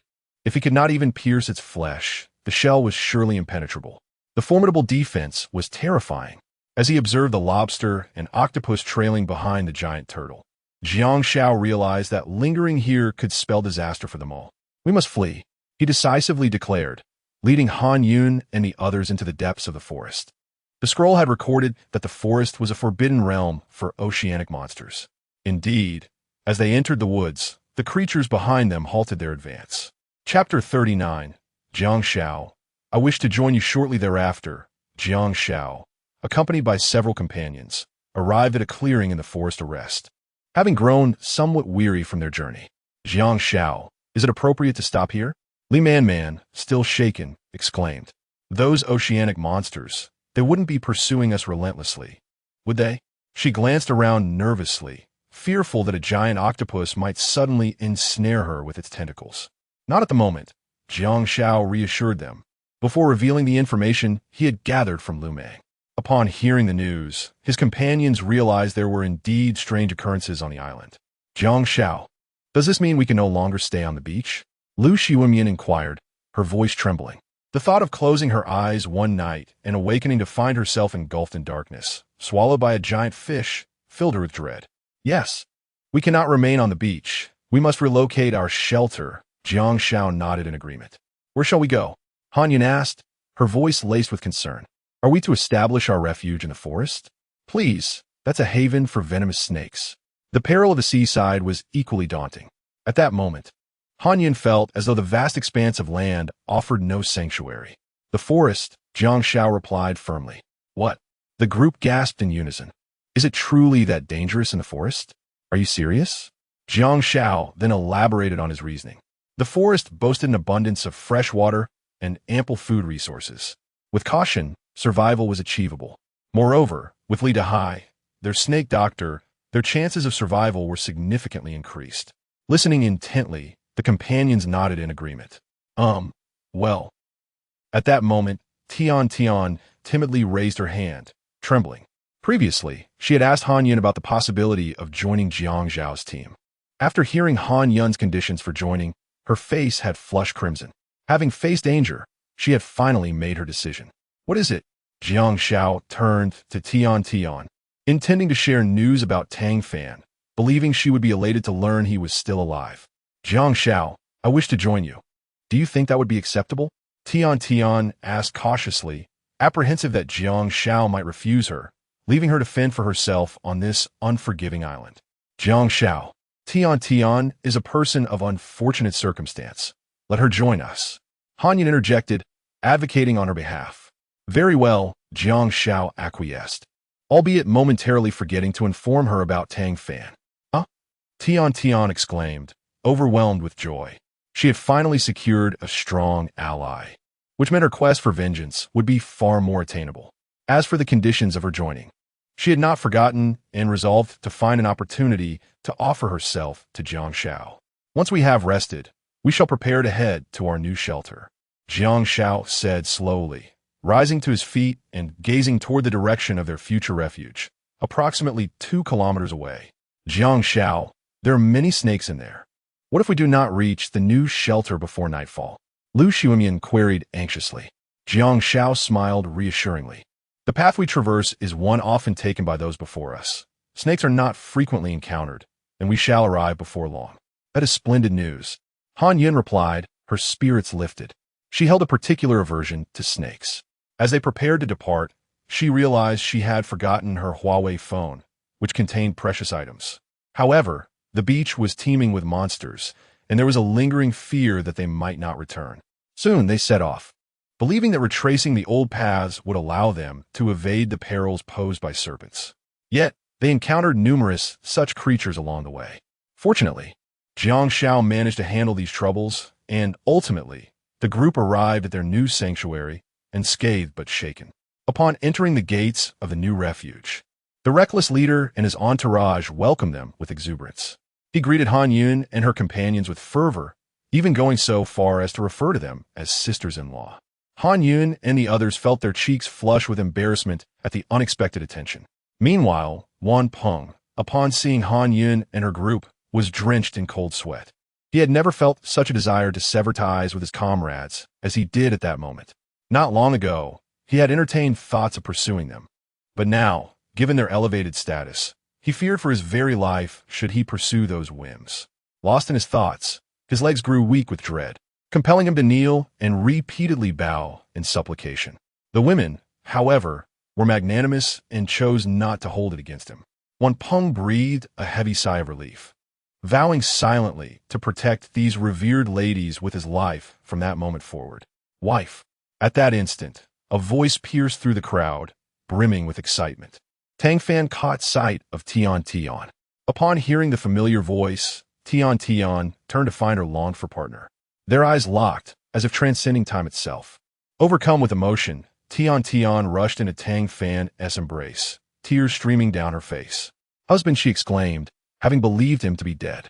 Tang Fan had harbored the same fear regarding Tian Tian's fate. Thus, the sight of each other, safe and sound, ignited an indescribable joy within them. At this moment, Jiang Xiao slapped his thigh in realization. He had meant to inform Tian Tian of Tang Fan's survival, but had forgotten amidst his thoughts. Nevertheless, it was not too late to convey the news. After enduring hardship, they could truly appreciate the rarity of love, solidifying their bond further. Wife, you have suffered, Tang Fan said, holding Tian Tian tightly. Yet, inexplicably, a flicker of untraceable malice glimmered in his eyes. Husband, what suffering could I endure for you? Tian Tian reassured him. Unbeknownst to her, her words only intensified the hatred brewing within Tang Fan. During his days of captivity, he had witnessed the fate of women reduced to mere playthings, and he could not bear the thought of Tian Tian facing a similar plight. The one who could lay claim to his wife was none other than Jiang Xiao, the leader. The thought of Jiang Xiao placing a metaphorical crown of betrayal upon his head filled Tang Fan with profound anguish. He cursed his own powerlessness, wishing he could personally exact revenge on Jiang Xiao to relieve his pent-up fury. For now, he could only feign obedience to Jiang Xiao, biding his time for the perfect moment to exact his retribution. Following their brief reunion, the camp began to operate with newfound urgency. Jiang Xiao succinctly outlined the distribution system to his subordinates, allowing them to earn food through labor. This method was met with unanimous approval from his followers, particularly among those who had been captured, as it alleviated their worries about hunger. As Jiang Xiao organized 10 individuals to fell trees, the remainder began digging stumps. Everything proceeded in an orderly fashion. Eventually, it was his turn to take action. The provisions in the camp had been exhausted, and now over 30 mouths awaited sustenance. Naturally, he had to venture into the forest in search of food. However, he required a few daring souls to accompany him, as he could not carry an ample supply alone. I shall go with you, Jiang Xiao. Tian Tian volunteered eagerly. Having recently joined the team, she yearned to shine and contribute. Witnessing Tian Tian's enthusiastic response to Jiang Xiao, Tang Fan, who was digging stumps, felt a surge of resentment, grappling with the thought, am I your husband, or is Jiang Xiao your husband? He perceived a sense of betrayal. The gaze he cast upon Jiang Xiao was thick with murderous intent. What are you dawdling for? Get back to digging. Hego smacked Tang Fan on the back of his head, prompting him to divert his hateful glare and focus on his task. Jiang Xiao remained oblivious to Tang Fan's discontent. After inquiring further, Li Manman and Zhang Xiaoling also expressed their willingness to join him in the quest for food in the forest. Chapter 40. Deceived by Li Manman before entering the forest. Jiang Xiao diligently prepared weapons for the three women to ensure their safety. Li Man wielded a fine sword, while the other two carried daggers. Additionally, they each held a branch over a meter long, striking the grass and foliage at each step to stir any lurking dangers. As for Jiang Xiao, wielding a dagger to forge their path ahead sufficed. Before long, they reached the outskirts of the forest that the Reckless had spoken of, an area where venomous snakes occasionally roamed. This locale was dotted with plum and peach trees, though their branches were bare. The available food had been largely scavenged by survivors. Jiang Xiao pressed deeper into the forest. However, as they traversed a slippery slope, Tian inadvertently twisted her ankle. She stumbled, nearly striking her head against a sharp rock. Quick as lightning, Jiang Xiao's arm wrapped securely around her slender waist, preventing her fall. Jiang Xiao, Tian, regaining her composure from the initial panic, thought she was doomed. Are you all right, Tianjie? Jiang Xiao inquired. Tian did not respond, her expression etched with pain. This is serious. Tianjie's ankle is swollen to the size of a fist, Zhang Qiaoling exclaimed. Upon inspection, Jiang Xiao and Li Man confirmed the unfortunate truth. I'm so sorry, everyone. I've held you back, Tian apologized. Li Man shook her head. It was an unintentional mishap. There's no need for guilt. Casting a glance at Jiang Xiao, she asked, what should we do now, Jiang Xiao? First, let us find a flat area to rest and attend to Tianjie's injury, Jiang Xiao replied. Look, over there is a slab of blue stone. Let us take a break there, Zhang Qiaoling said, spotting a gentle clearing about 200 meters away. All right, let us head there, Jiang Xiao affirmed, then crouched before Tian. Tianjie, I will carry you. This. I feel a bit embarrassed, Tian admitted. Zhang Qiaoling interjected. Tianjie, don't hesitate. You can't let your injured foot touch the ground. Otherwise, you risk severe injury. You would want that, would you? Li Mengmeng Kunkurat. What Xiaoling said is correct. Don't hesitate. A faint blush crept across Tian's pained face. Very well, she said, and then climbed onto Jiang Xiao's back. Jiang Xiao rose slowly, the weight on his back making his steps laborious. Meanwhile, Tian, feeling the strength of Jiang Xiao's broad shoulders, found her heart racing unexpectedly. Soon, they reached the clearing, where Jiang Xiao gently set Tian down. After a thorough examination, it appeared there were no significant injuries, only the need for realignment. Without hesitation, Jiang Xiao removed her shoes and began to adjust her ankle. Tian's delicate feet were exquisitely beautiful, especially with the vibrant red polish adorning her toenails. Jiang Xiao suppressed his frustration, gently repositioning her bones to their original alignment. Her cry was hauntingly beautiful, stirring the very blood within Jiang Xiao. If she were to emit such melodious sounds in another place, Jiang Xiao's speed of attack would surely be astonishingly swift. Now, why don't you try stepping on the ground and see if it still hurts? Jiang Xiao suggested. Following his advice, Tian donned her shoes and gingerly stepped on the ground, noting that the pain had lessened significantly. Much better, she smiled. That's good to hear. Jiang Xiao nodded in satisfaction. His bone-setting skills had not waned. However, he realized he could no longer allow Tian to accompany them deeper into the forest. With an injured companion in tow, any unforeseen circumstances could lead to irreparable consequences. Thus, he arranged for Li Man to escort Tian back along the same path. Naturally, Tian opposed this decision. Yet, after much earnest persuasion from Jiang Xiao, she acquiesced and secretly resolved to be more mindful in the future, vowing not to become a burden to the team. How about this? I'll take Sister Tian back, and Sister Man can stay with Jiang Xiao for support.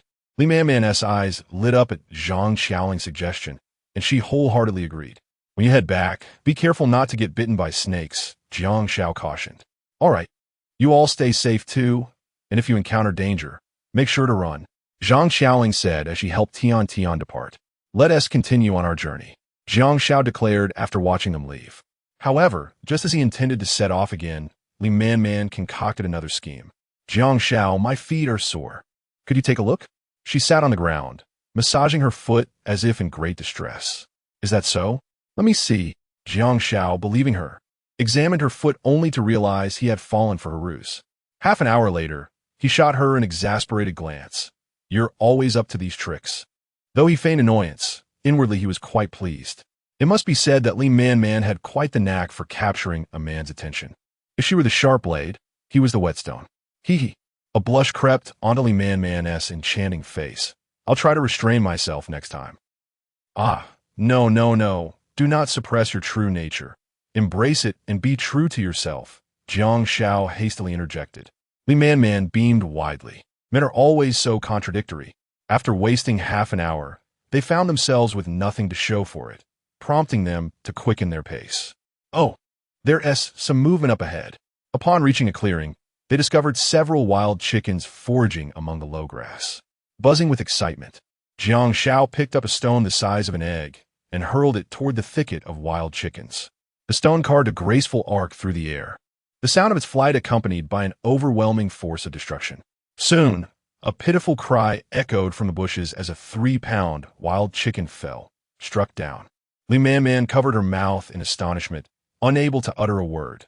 The sight was truly breathtaking. Subsequently, Jiang Xiao employed the same method, striking successively and, in a short span, managed to take down 5 wild chickens.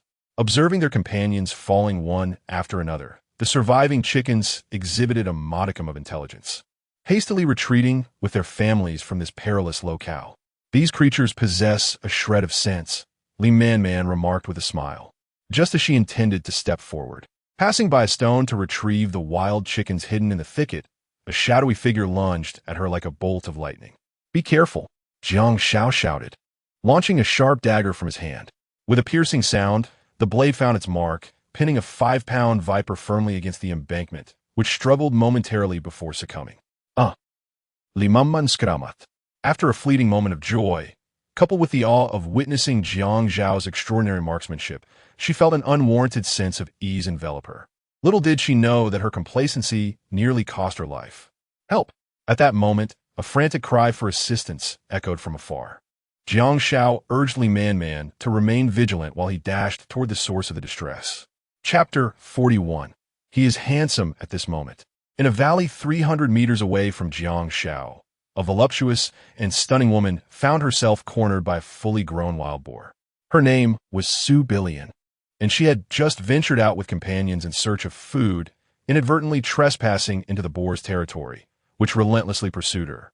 As she fled, she was unaware of how many times she had stumbled, each time desperately scrambling to her feet to escape once more. Now, having reached a narrow alley with no apparent route for escape, she could only call out to her nearby friends, hoping her cries for help would reach them. At this moment, Su Billion pressed her right hand against her left shoulder, her body swaying unsteadily, her gaze fixed intently on the wild boar before her. The beast, weighing approximately 200 pounds, glared at her with blood-red eyes, drool dripping from its mouth as it panted heavily. Its sharp tusks, measuring 10 centimeters, instilled a profound sense of dread within Su Billion. With a ferocious roar, the wild boar charged at her, its powerful head thrusting forward, tusks aimed directly at her waist. In a surge of adrenaline, she instinctively recoiled, narrowly avoiding a fatal strike.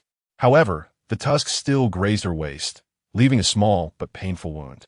In an instant, a sharp pain coursed through her body, blood flowing freely from the injury. The boar, enraged by its failed attack, stomped its front hooves on the ground, expressing its fury. Its bristles stood on end, a clear sign of its extreme anger. Just as it prepared to charge Su Billion again, a sound of footsteps from behind caught its attention. Indeed, as it turned, it spotted a figure brimming with wildness. Jiang Xiao had arrived. Seeing the wild boar before him, a slight smile curved Jiang Xiao's lips. Tonight's dinner was within reach. "Save me," Su Billion pleaded, her voice tinged with desperation. At that moment, Jiang Xiao represented her only hope. His presence completely redirected the boar's aggression, which immediately pivoted to confront him. In an instant, the boar charged akin to a small train, propelled by an unstoppable force. Yet, to Jiang Xiao, the boar's speed resembled that of a sluggish snail. "Be careful," Su Billion shouted, aware that the impact of a 200-pound wild boar was no trivial matter. Armed with its sharp tusks, even the fiercest carnivores would think twice before risking their lives to hunt such a beast. She urged Jiang Xiao to avoid a direct confrontation.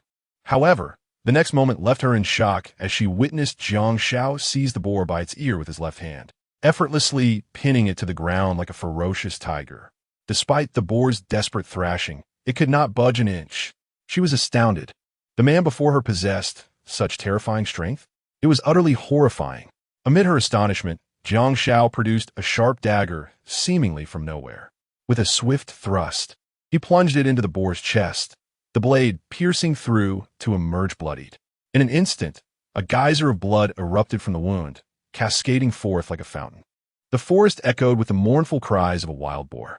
After approximately a minute and a half, the creature's blood gradually drained away, and its pitiful sounds diminished until, at last, it drew its final breath. Witnessing this harrowing scene, Su Billion was so astonished that she momentarily forgot her own wounds. The notion that one person could fell a wild boar seemed utterly unbelievable.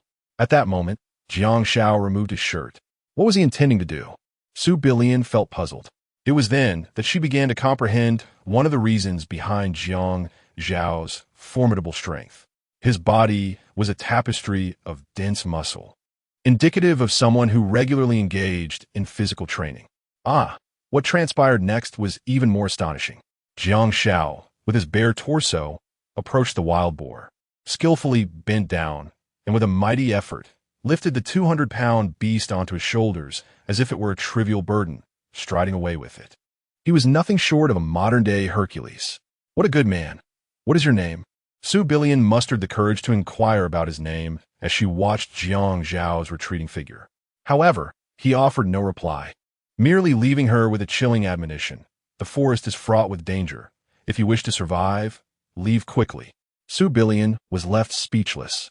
How could one repay a good deed when the benefactor did not even reveal their name?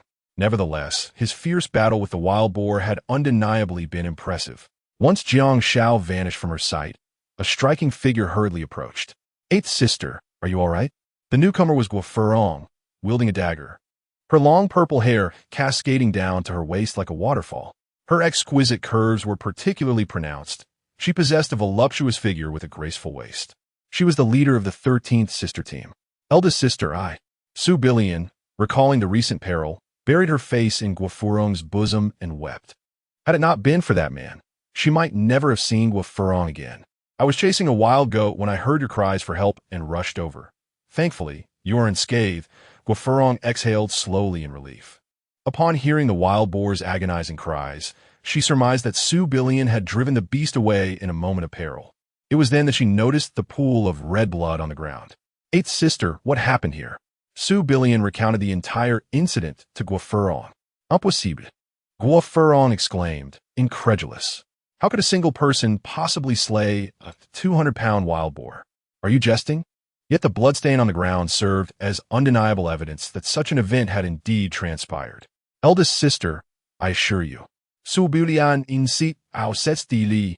I have never encountered a man so strong, and, she added, blushing and speaking softly, he is quite handsome. Guo Furong's countenance darkened immediately, a tempest of jealousy brewing within her. From Su Billion's demeanor, it was evident that she held the man in high regard, perhaps even harboring feelings for him. Guo Furong would not allow such a thing to transpire. Realizing she had misspoken, Su Billion hastily fell silent, fearful of inciting Guo Furong's ire.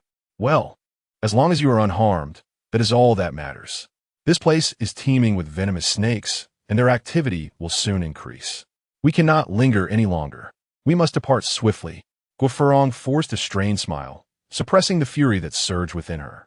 At that moment, a powerful thought crossed her mind. She yearned to encounter the man Su Billion had mentioned and ascertain who was truly formidable. Sister, have you captured that goat? Su Billion inquired softly as Guo Furong assisted her in leaving. No, Guo Furong replied. I was worried for your safety and hurried here without a thought for anything else. Oh, it feels like ages since I've savored meat. My mouth waters just thinking about it, Su Billion lamented quietly. Guo Furong affectionately responded, Tonight, I shall treat you to a feast, allowing you to indulge in the delights of the mortal realm. How annoying, Su Billion retorted playfully, her cheeks flushed. Chapter 42. The Grudge of Tang Fan. At this moment, an unpleasant incident transpired in the Jiang Xiao camp. Tang Fan, having slacked off during work, was reminded by someone, and in a fit of displeasure, he struck the individual. However, he was swiftly separated by the black dog. What transpired? The black dog coldly regarded Tang Fan and another young subordinate. Tang Fan was slacking off, the young man lamented, his face swollen from Tang Fan's blow. Who was slacking off? Tang Fan retorted, his tone resolute. It was you. The young man pointed an accusatory finger at Tang Fan, while others dug 10 stakes. You couldn't manage even one. At this juncture, Tang Fan felt a twinge of guilt. He had intended to take advantage of the situation, but was caught by this young fellow's scrutiny. I must insist, do not wrongfully accuse the innocent, he feigned calmness. Upon hearing this, the black dog fixed his gaze on Tang Fan. Is there any truth to this? With a cheeky grin, Tang Fan replied, Dog brother, do not heed his nonsense. How could I possibly slack off? He is indeed the one slacking, the young man insisted. If you do not believe me, ask those standing beside him. At that moment, several others stepped forward to corroborate the young man's account of Tang Fan's laziness during work. Tang Fan was left speechless.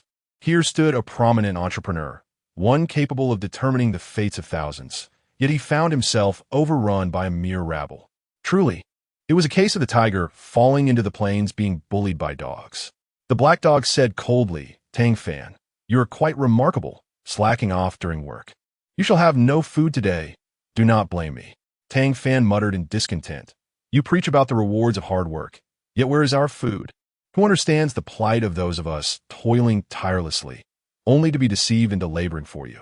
As an entrepreneur, Tang Fan was acutely aware of their tactics. After extracting their labor, they could easily discard them. The issue of food is something the boss can handle. Your only task is to work, the black dog retorted, visibly displeased with Tang Fan. Were it not for Tian's sake, he would have dealt with him already. Mentioning Jiang Xiao made Tang Fan instinctively bristle. Oof. If he could resolve the issue, the world would surely descend into chaos. Perhaps he had perished in the forest. Yet, Tang Fan refrained from voicing his true thoughts. The boss is back, someone exclaimed excitedly. A slight smile crept onto Tang Fan's lips. Having been gone for less than 2 hours, it was evident he had encountered danger and returned empty-handed. He had long asserted that Jiang Xiao could not resolve the food problem, while Black Dog and the others unwaveringly supported him. What fools! Did they not realize they were selecting a leader with such scant experience? They awaited their own downfall. It was truly a miracle that Jiang Xiao had not succumbed in the forest. The heavens must have been blind. Boss is incredible, having hunted such a large wild boar. It must weigh around 200 pounds. Wow, and 5 wild chickens too. And a plump 5-step snake. Tonight, we shall feast. Ha! It has been 10 days since we last tasted meat. I have forgotten the flavor of flesh. Hurry, let's get to work, or we shall receive less meat in the evening, and that would be a loss. As Jiang Xiao approached, shouldering a massive wild boar from the sides of the crowd, Tang Fan was rendered speechless. How could this be possible? Without firearms, how could Jiang Xiao possibly hunt a temperamental wild boar? Tang Fan pinched himself hard, feeling a sharp pain. With a thud, Jiang Xiao dropped the boar onto the ground, producing a resounding crash. He exhaled lightly. The 200-pound boar was quite hefty, enough to draw sweat from him.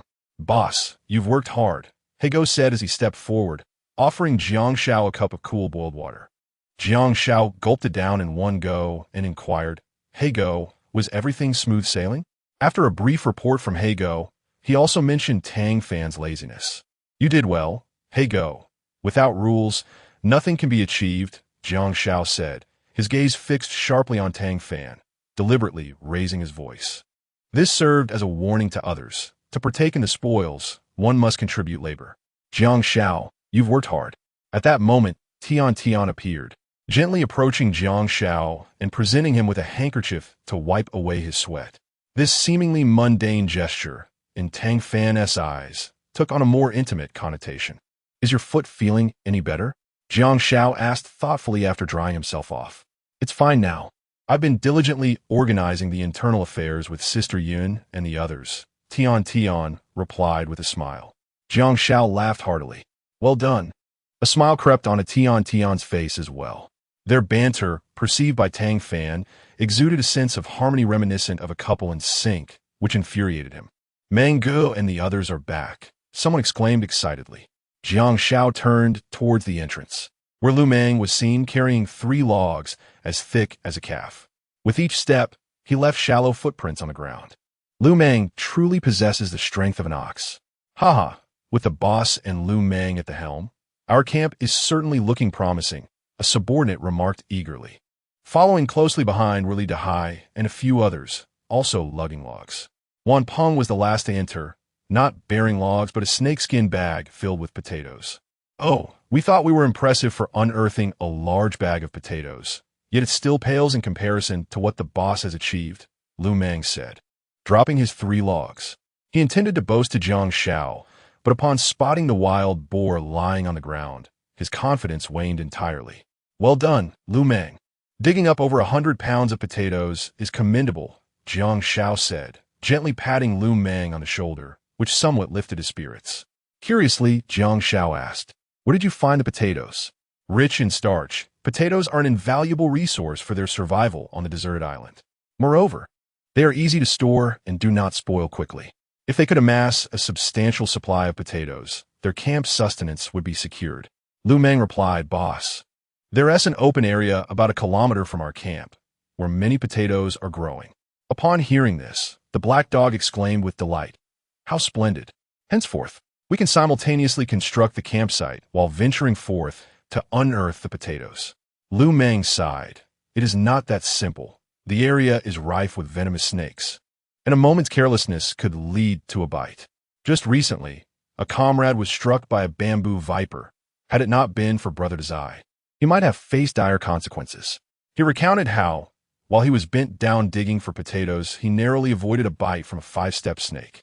Fortunate to react in time, the comrade injured by the bamboo viper waved awkwardly, the herbal remedy applied by Li Dehai still visible on his hand. No worries. After all, potatoes cannot sprout legs and flee.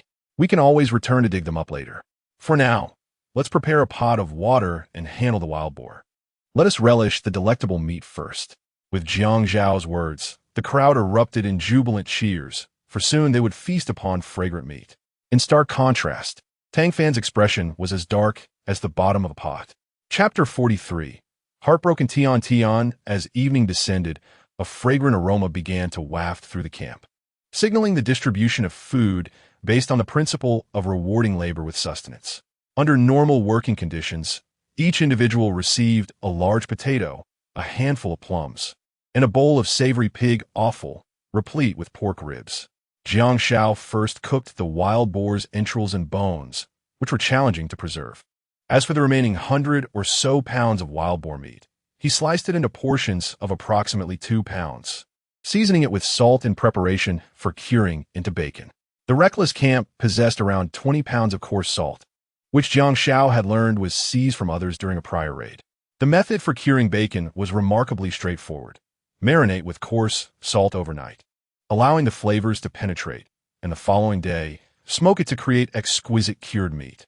The availability of coarse salt also enhanced the flavor of their cooked dishes. People gathered in a circle on the open ground, savoring the delectable wild boar meat, their faces illuminated with joy. Particularly moved were those who had been captured, many of whom wept, feeling as though they were ensnared in a dream. However, one individual wore a grim expression, Tang Fan.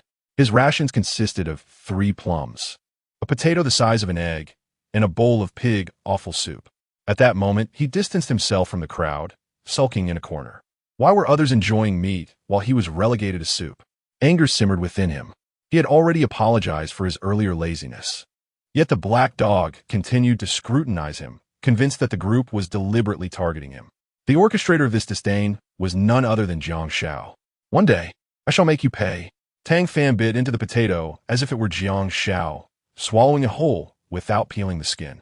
In a fit of frustration, he spilled the soup as well. Just then, a graceful figure approached from behind. Tian had arrived. Cradling a bowl of pig offal, she sat gently beside Tang Fan. "Darling, this is for you." She was fully aware of the punishment Tang Fan had received and deemed it justifiable. After all, survival on a deserted island meant that food did not materialize from thin air. One had to exert labor to obtain it. Tang Fan cast a sidelong glance at Tian, his tone sharp. "Are you here to mock me?" He understood that the generous bowl of meat she offered was likely obtained through Jiang Xiao's favor, and he was acutely aware of the implications, that it required a sacrifice on her part. His pride forbade him from consuming food that his beloved had procured beneath another man's auspices. "Darling, how can you say such things?" Tian sobbed, heartbroken. The man who had once fiercely fought for her now seemed a stranger, treating her with cold indifference. "Then let me ask you." Tang Fan glared at Tian, inexplicably irritated. Tian, bewildered, inquired, "What have I done?" "You know very well what you've done," Tang Fan seethed, struggling to contain his anger. "What have I done?" Tian's eyes glistened with tears, finding Tang Fan's behavior inexplicable and unreasonable. Tang Fan sneered, "Ah, Tian, go on pretending. I shall watch." Tian's tears streamed down her face. "Husband, what are you saying? I don't understand a word." Tang Fan felt a profound sense of disappointment. At this juncture, Tian still pretended to be innocent, as if she were so naive, so easily deceived. Tian, if you admit your mistake now, I can overlook the past, and we can start anew." Tang Fan inhaled deeply, as if making a monumental decision. "Husband, I haven't done anything wrong. How can you expect me to say that?" Tian cried, her heart shattered, feeling as if her world had collapsed. "Are you still in denial?"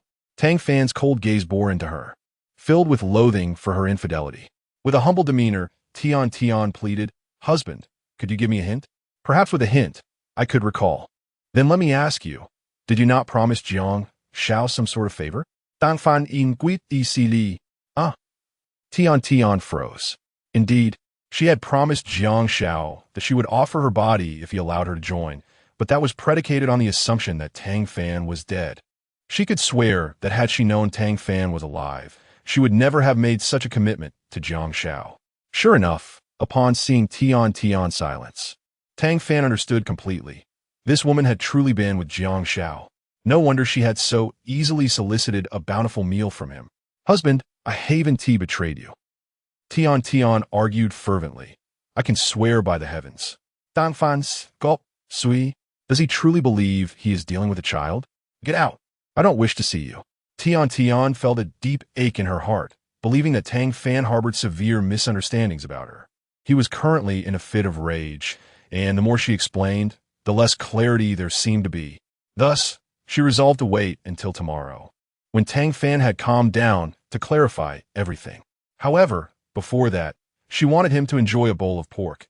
He had suffered these past few days. Tonight, she had only eaten a potato, leaving all the pork for him, yet he still held her in such deep suspicion. Tian felt utterly wronged. "Husband, eat while it's hot. It's delicious," she offered cautiously. Slap! Tang Fan's large hand struck down, sending the food she had brought crashing to the ground. "Woo-woo!" Tian cried, even more sorrowfully. What Tang Fan had overturned was not merely food, but her heart. "Husband, how have you become like this? I feel like I don't know you anymore." She bent down to pick up the scattered food, shoving it into her mouth with great anguish. This was her hard work. How could it be wasted? "Stop eating." Tang Fan kicked her away, feeling a wave of discomfort wash over him upon seeing Tian consuming the food Jiang Xiao had given her, an overwhelming nausea enveloping him. Tian closed her eyes tightly, her body resembling a parabolic arc, soaring through the air. Just as she thought she would crash down heavily, she was suddenly caught securely by someone. Tian opened her sparkling eyes abruptly, her pupils reflecting Jiang Xiao's silhouette. "Are you all right?" Jiang Xiao gently set her down and asked. "It is inconsequential." Tian maintained a smile at the corners of her lips, endeavoring to conceal the discontent that had transpired with Tang Fan. Yet, the remnants of tears lingering in her eyes betrayed her. "Are you even a man? How could you inflict such harm upon a woman?" Jiang Xiao's icy gaze pierced through Tang Fan. Hastily, Tian interjected on Tang Fan's behalf. "Jiang Xiao, it's not what you think. I tripped and fell while walking. It has nothing to do with Tang Fan." Despite the circumstances, her heart remained steadfast in its affection for Tang Fan, clinging to the hope that they might return to their initial state of bliss. However, in Tang Fan's eyes, her actions were merely a facade of deep sentiment, a ploy to solicit his forgiveness. A cold chuckle echoed in his heart. Did he truly appear so naive? Jiang Xiao, Are you not eager to be with that wretched woman? Tang Fan's sudden whim struck him. If you agree to one condition of mine, I shall grant you and her your union. What say you? Upon hearing this, Tian felt the world around her dim, as if everything were spinning. How could Tang Fan utter such heartless words? Chapter 44. A violent confrontation with Tang Fan. Tang Fan said, Jiang Xiao, give me the remaining wild boar meat. From now on, Tian will be yours. After all, Tian is no longer pure, and keeping her by my side will only lead to perpetual disgrace. It is better to exchange her for resources. At least that would bring me some solace. Tian, do not heed his nonsense, she hurriedly interjected. Do not worry. I know my boundaries, Jiang Xiao replied calmly. Tian, why do you still feign affection before me? I am merely facilitating your union, Tang Fan sneered. Before he could finish, Jiang Xiao appeared before him like a specter. Slap! Jiang Xiao struck Tang Fan's left cheek, declaring, This slap is for your inability to discern right from wrong, for distorting the truth. Slap! This is for betraying Tian Jia. Slap! This blow is for tarnishing her innocence. With a flurry of more than 10 slaps, Jiang Xiao would have undoubtedly reduced Tang Fan to a mere shadow of himself, had it not been for Tian's intervention. Finally, after issuing a stern warning, Jiang Xiao departed. Are you all right? Tian approached Tang Fan with concern. Get lost. Dang Fan zito an vili. Dang Fan. Do not need a wife like you. Disappear from my sight. Tian sensed that no matter what she said, Tang Fan would not absorb it. Perhaps giving him some time to cool down would be beneficial. Thus, she silently walked away. Yet, as she left, an unsettling feeling washed over her, as if the distance between her and Tang Fan was growing ever wider. Tang Fan watched her retreating figure, his fist crashing into the ground in frustration. In Jiang Xiao's tent, upon his return, Han Yun blushed and asked with a smile, Back already? Yes, Jiang Xiao replied, taking a seat at a humble table. He then pulled out a pearl from his pocket, eager to examine it closely. In the darkness, the radiant pearl appeared exceptionally pure.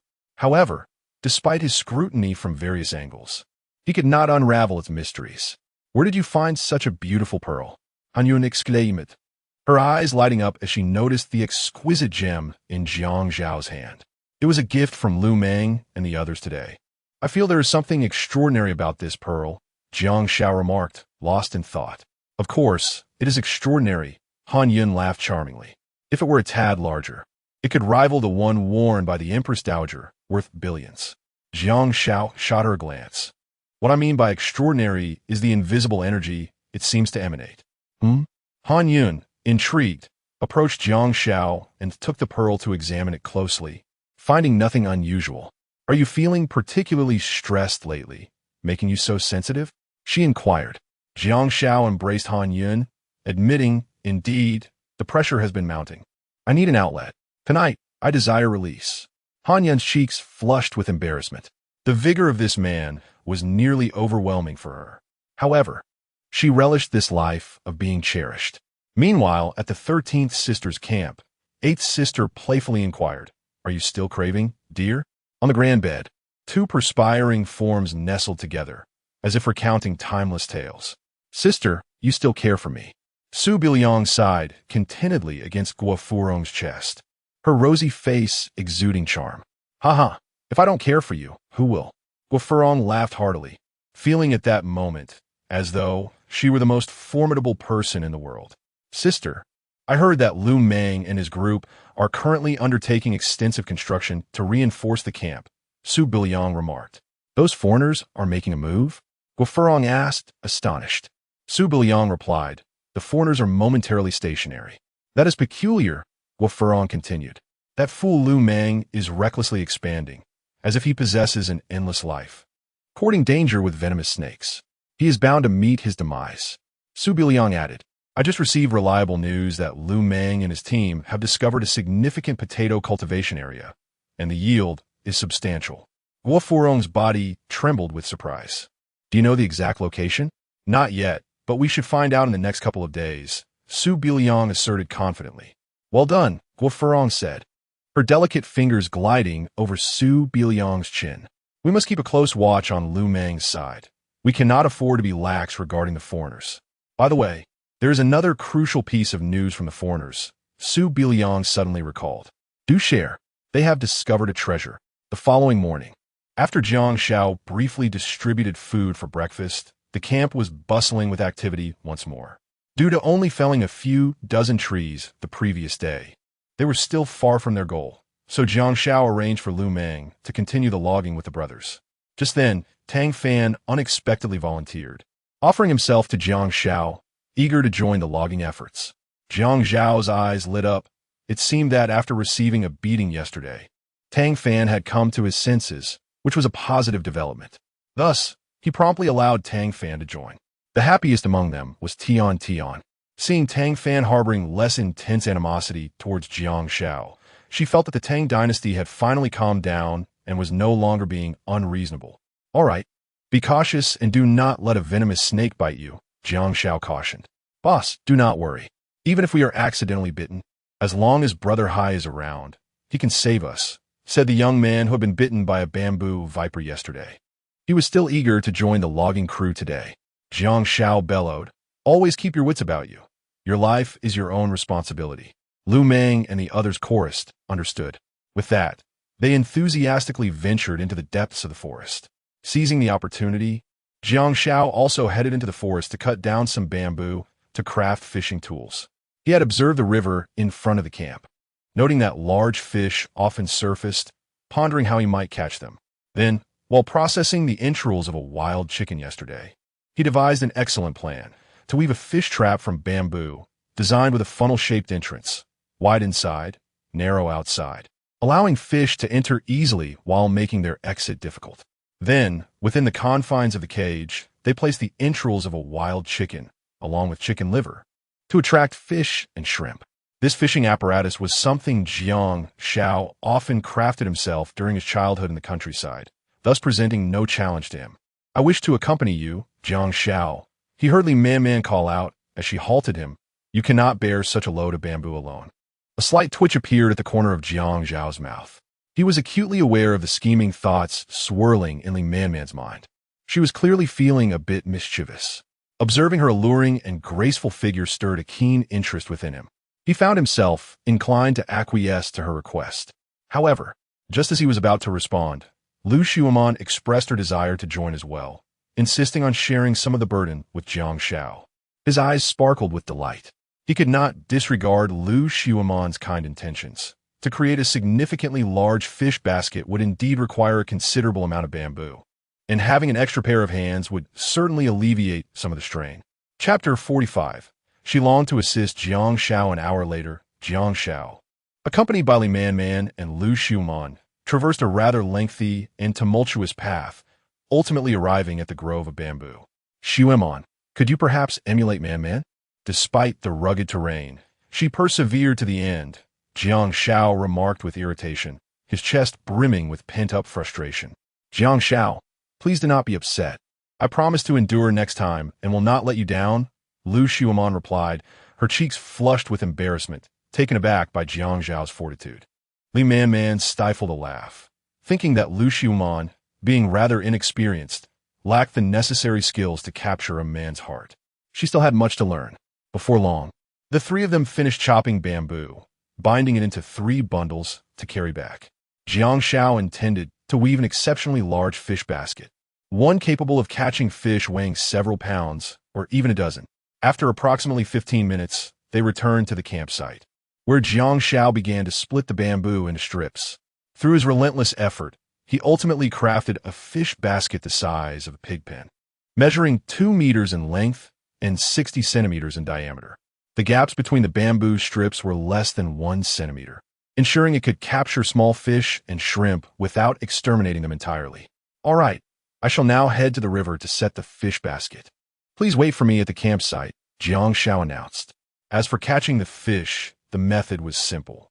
First, he would secure the basket with a vine the thickness of his thumb and then place the innards of a wild chicken at the bottom. He would let it sink to the riverbed. Initially, Li Man intended to follow him, but found her steps halted after taking just one. Having traversed a different mountain path with Jiang Xiao, although exhilarating, it had also caused her considerable pain that lingered. Jiang Xiao walked approximately 500 meters to a suitable spot by the river. It appeared that there were too many stones beneath the surface and the current was swift. So he decided to continue along the bank. After an indeterminate distance, he finally arrived at a more tranquil area. Aha, this spot seemed stable. Just as he prepared to submerge the large fish basket, he heard a series of splashes from the river. At first, Jiang Xiao presumed it was a large fish surfacing for air due to the sweltering weather. He promptly set the basket aside and swiftly bent down to retrieve a fist-sized stone, hoping to drive the fish away and enjoy a delightful meal of fish that evening.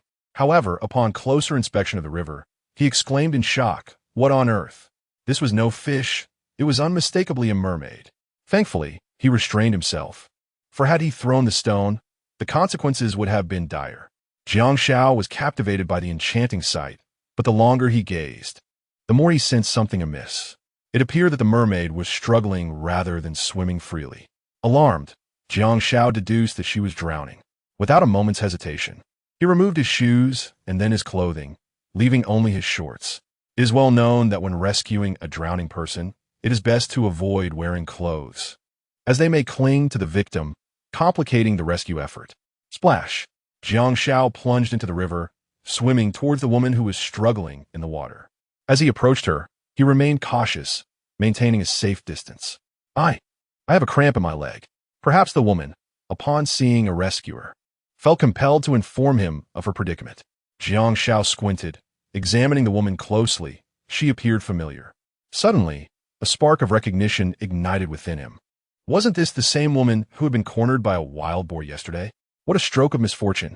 "I am coming to your aid. Please do not resist." Jiang Xiao cautioned her. "All right, cough," Su Billion replied, inadvertently swallowing a mouthful of water. Jiang Xiao gently swam beside Su Billion, carefully turning her face upward to ensure she remained afloat. With one hand supporting her, he began to swim toward the shore. Su Billion cooperated fully, making Jiang Xiao's rescue efforts remarkably seamless. Upon reaching the bank, Jiang Xiao first climbed out before pulling Su Billion from the river. "Ah, you are the one from yesterday." Su Billion recognized him. She was surprised at their serendipitous connection. Before she could say more, a spasm in her legs made her grimace in discomfort.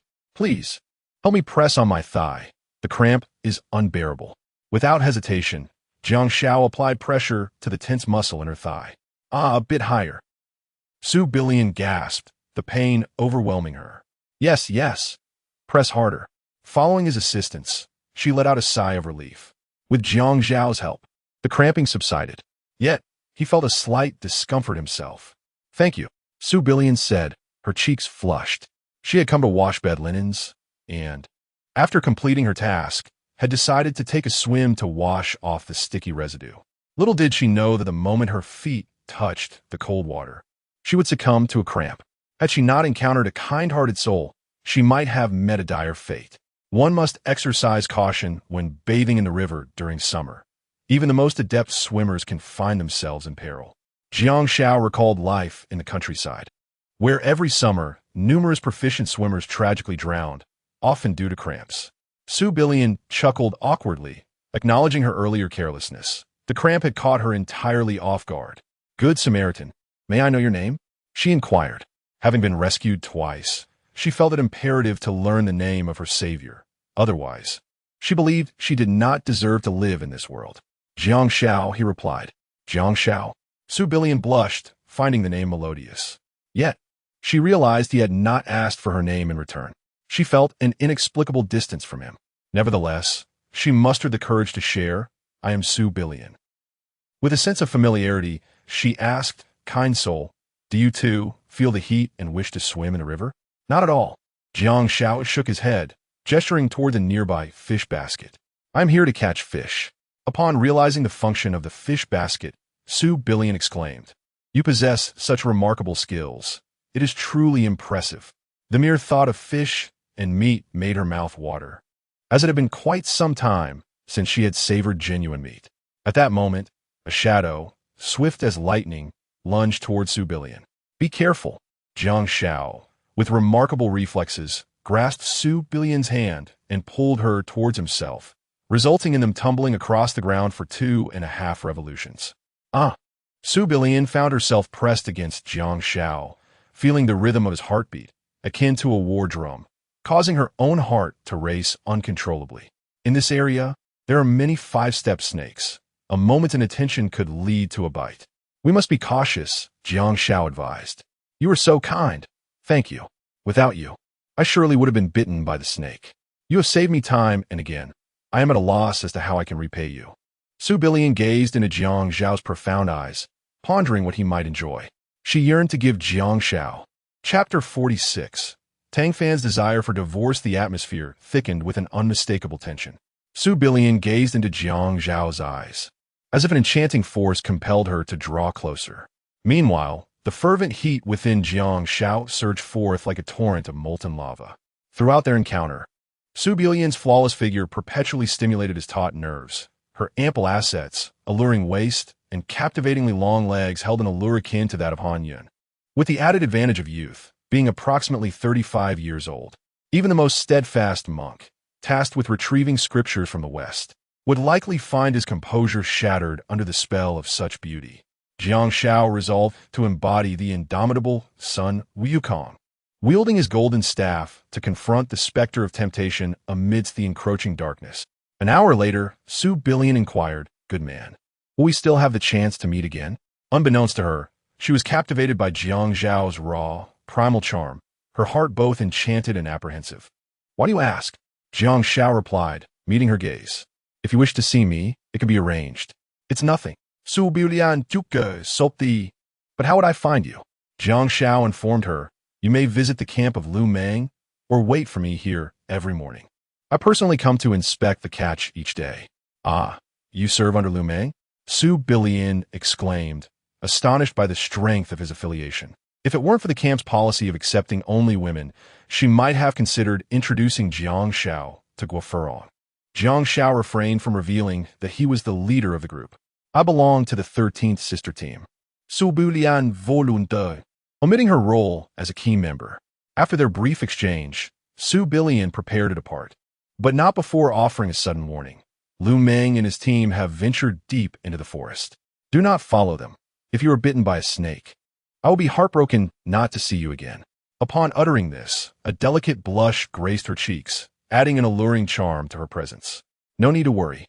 My ancestors were snake doctors, and they pose no threat to me," Jiang Xiao boasted, impressing Su Bilian further. "You are truly remarkable, good man," she remarked. Indeed, when a man possesses exceptional qualities, admiration from women is inevitable. With the atmosphere charged, Jiang Xiao, unwilling to appear indifferent, swiftly shifted the conversation to import-export trade. This time, he invested several million, ensuring Su Bilian reaped substantial profits. Half an hour later, Jiang Xiao cast a large fish basket to the riverbed, securing it with vines to a boulder before returning to camp. On his way back, he casually caught a 10-pound rat snake, 2 4-pound sharp-nosed vipers, and a 5-pound Joshan cobra, coupled with the 5 mountain chickens and a 5-step snake he had acquired the day before. He decided to prepare a hearty snake stew for lunch. Upon returning to camp, he was greeted by the delightful aroma of potatoes wafting through the air. "Jiang Xiao, after such a prolonged absence, we were all deeply concerned." Han Yun sighed heavily, fearing that Jiang Xiao had encountered peril. The road was treacherous, hence it took considerable time. Jiang Xiao replied.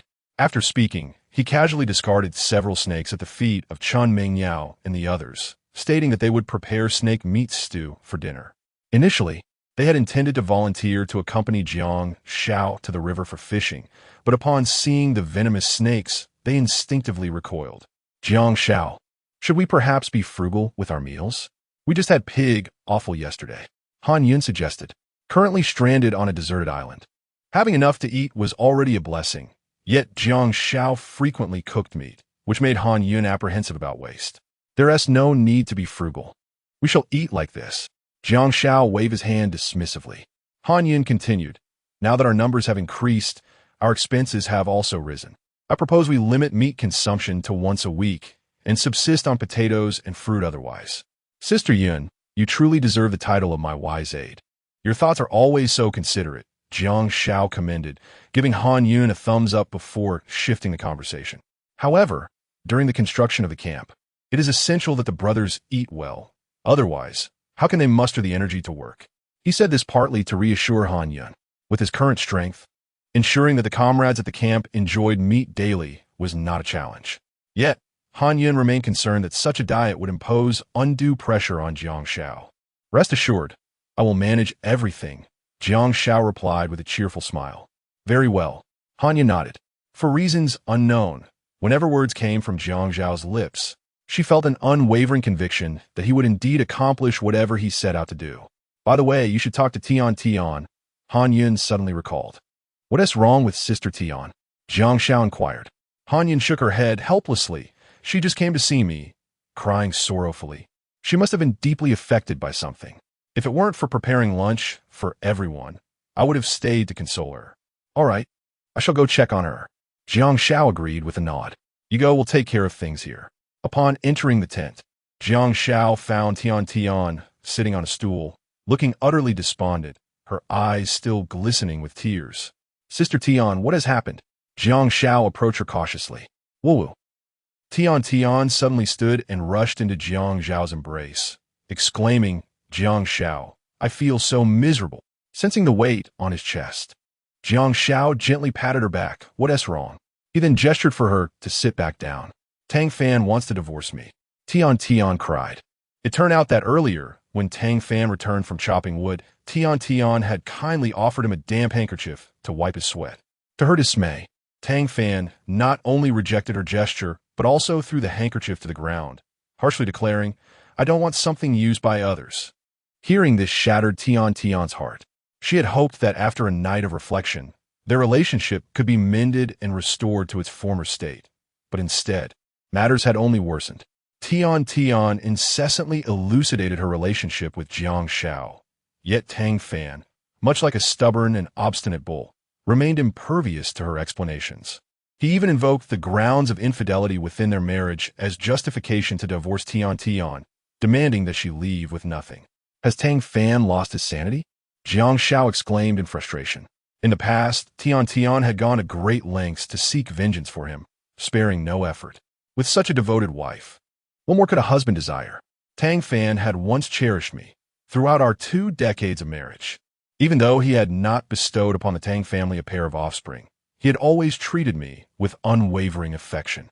As Tian reminisced about those sweet moments, a glimmer of hope sparkled in her eyes, only to fade away swiftly. Yet now, he seemed to have transformed entirely, no longer gentle and considerate, but rather tempestuous and irascible, quick to anger. I am so weary. Tian felt on the brink of collapse. Sister Tian, do not fret when he returns. I shall personally confront him and clarify matters face to face. Jiang Xiao understood that Tang Fan's current demeanor was largely fueled by his suspicions regarding Tian's relationship with him. Although Tian was alluring and vivacious, Jiang Xiao could swear to the heavens that he had never laid a hand on her. Chapter 47. Complying with Tian's request, futile as it may be. Once Tang Fan resolves to pursue a course of action, not even 10 oxen could dissuade him. After 20 years of marriage, Tian is acutely aware of Tang Fan's character. Recognizing the irreparability of their union, she no longer insists upon salvaging it. However, the thought of living without Tang Fan leaves her feeling desolate and solitary. Thus, she turns to Jiang Xiao, seeking his assistance. Sister Tian, it is all my fault. Jiang Xiao laments, burdened with guilt. Otherwise, you and Tang Fan would not find yourselves in this predicament. He reassures her one day, Tang Fan will regret losing the one thing he can least afford to lose. Tian responds with a sense of comfort. This is not your fault. It stems from the fragility of our marital bond, which has led to these fissures. Then, feeling somewhat embarrassed, she ventures to ask, Jiang Xiao, could you promise me one thing? Please, Sister Tian, do not hesitate to speak. As long as it is within my power, I will go through fire and water for you. Jiang Xiao replies earnestly. A flicker of joy ignites in Tian's heart. Really? Of course, Jiang Xiao affirms without hesitation. Given Jiang Xiao's unwavering sense of duty, Tian decides to lay bare her true intentions. Jiang Xiao, after divorcing Tang Fan, I will face my future alone. I wish for someone to accompany me in my final moments. Jiang Xiao perceives the underlying implications. Ah, Sister Tian, this. He pauses, taken aback by her words. Seeing his hesitation, Tian feels a twinge of disappointment. I understand this puts you in a difficult position, but I find myself without alternatives. Sister Tian, is not that I am troubled. Jiang Xiao muses. Women of Tian's beauty are the dreams of countless men, stirring desire in every heart. Then, does that mean you agree? Tian inquires with a glimmer of hope. Provided you have no objections, I certainly can, Jiang Xiao responds. Overwhelmed with gratitude, Tian kisses Jiang Xiao fervently. Jiang Xiao, once my relatives depart, I will trouble you for assistance. A shadow lifts from Tian's mind. Yet, Jiang Xiao expresses his reservations, but I cannot guarantee success. The affliction that has plagued them for 20 years is not one he can easily cure. Sensing Jiang Xiao's concern, Tian counters, perhaps it is Tang Fan who lacks the ability to conceive. Really? Jiang Xiao gazes at her in confusion. The truth is, Tang Fan has attributed our inability to have children as my fault, Tian elucidates. Yet, my menstrual cycles are regular, and top-tier medical examinations reveal no issues. As Tian articulates her thoughts, Jiang Xiao contemplates the possibility that the problem may indeed lie with Tang Fan. Why doesn't he get tested? Tian shrugs in resignation. His pride forbids him from doing so. What man would admit to his own impotence? That does seem to align with Tang Fan's arrogant nature. Jiang Xiao concedes. Now that we find ourselves on this deserted island, why not experiment? If it truly is my issue, I shall accept my fate, Tian proposes. Very well, Jiang Xiao agrees. Thank you, Jiang Xiao, Tian exclaims, filled with emotion as she rises to embrace him. Had it not been for her relatives, she would have sought Jiang Xiao's assistance to prevent any lingering troubles. All right, after the storm comes the rainbow. Step outside. Sister Yun is quite worried about you. Jiang Xiao remarked. Let us go. Tian responded with a smile. Soon, the two emerged from the tent, chatting and laughing. An image that was unfortunately witnessed from a distance by Tang Fan. With a thunderous roar, Tang Fan struck the ground with his fist, exclaiming, Tian, you cunning wench. You still deny having an affair with Jiang Xiao? He felt that the affection Tian displayed before him was merely a facade, and all his efforts over the years had been in vain. Jiang Xiao, I shall avenge this grievance, he declared angrily. Unbeknownst to Jiang Xiao, who had returned to Han Yun's side, he cheerfully said, Sister Yun, you truly excel. Your culinary skills have improved remarkably. Han Yun was simmering a large pot of snake and chicken stew, and the rich aroma enveloped the entire camp. This is all thanks to our efforts. Li Man and the other girls appeared, their cheeks flushed and sweat glistening, clearly having exerted considerable effort for this meal. Everything is splendid, truly splendid. Jiang Xiao responded with a satisfied smile, his gaze lingering on the girls, appreciating their charm. So, how will you reward us? Lu Xuanyan playfully stuck out her pink tongue, eliciting giggles from the others. I shall deal with you later. Jiang Xiao gently tapped Lu Xuanyan on the head. Lu Xuanyan yelped in feigned pain, her voice alluring. At that moment, Lamong returned with his companions, still carrying logs and potatoes. Xiaomong, you've worked hard, and to all my brothers, well done. Jiang Xiao expressed appreciatively. Observing the towering pile of wood, it seemed they could proceed with the next phase of their work. No trouble at all. Lamong and his brothers waved their hands dismissively. Boss, we've almost finished cutting the wood. It's time to reinforce the construction, right? Lumong inquired. Yes. Let us implement the plan as intended. Jiang Xiao confirmed with a nod, then instructed Lamong, take the brothers and enjoy the dragon and phoenix stew to restore your energy. Lamong licked his lips as soon as I entered. The unique aroma made my stomach growl. It's indeed dragon and phoenix stew. He rubbed his hands together, brothers. We are in for a treat today. The others responded enthusiastically. Life is good. We can feast on meat at every meal. It's truly a blessing. Thankfully, the boss took us in. Otherwise, I might have become a lost soul on a deserted island. We shall follow the boss diligently. He will not treat us poorly. That is for certain. Just as everyone eagerly headed off to enjoy their meal, Jiang Xiao noticed Dazai still tinkering with a pile of herbs. Dazai, why haven't you gone to eat? Jiang Xiao approached him, puzzled. Are these herbs for treating snake bites? Among the flora are the half-moon lotus, the seven-leaf flower, fish mint, ghost needlegrass, the plank return herb, the hundred-flower snake-tongue herb, and the longing for the south. Many of these plants can be found in the fields, such as the ghost needlegrass. Li Dahai chuckled with sincerity. Indeed, I have consolidated various antidotes for snake bites, ensuring timely treatment in case of an emergency.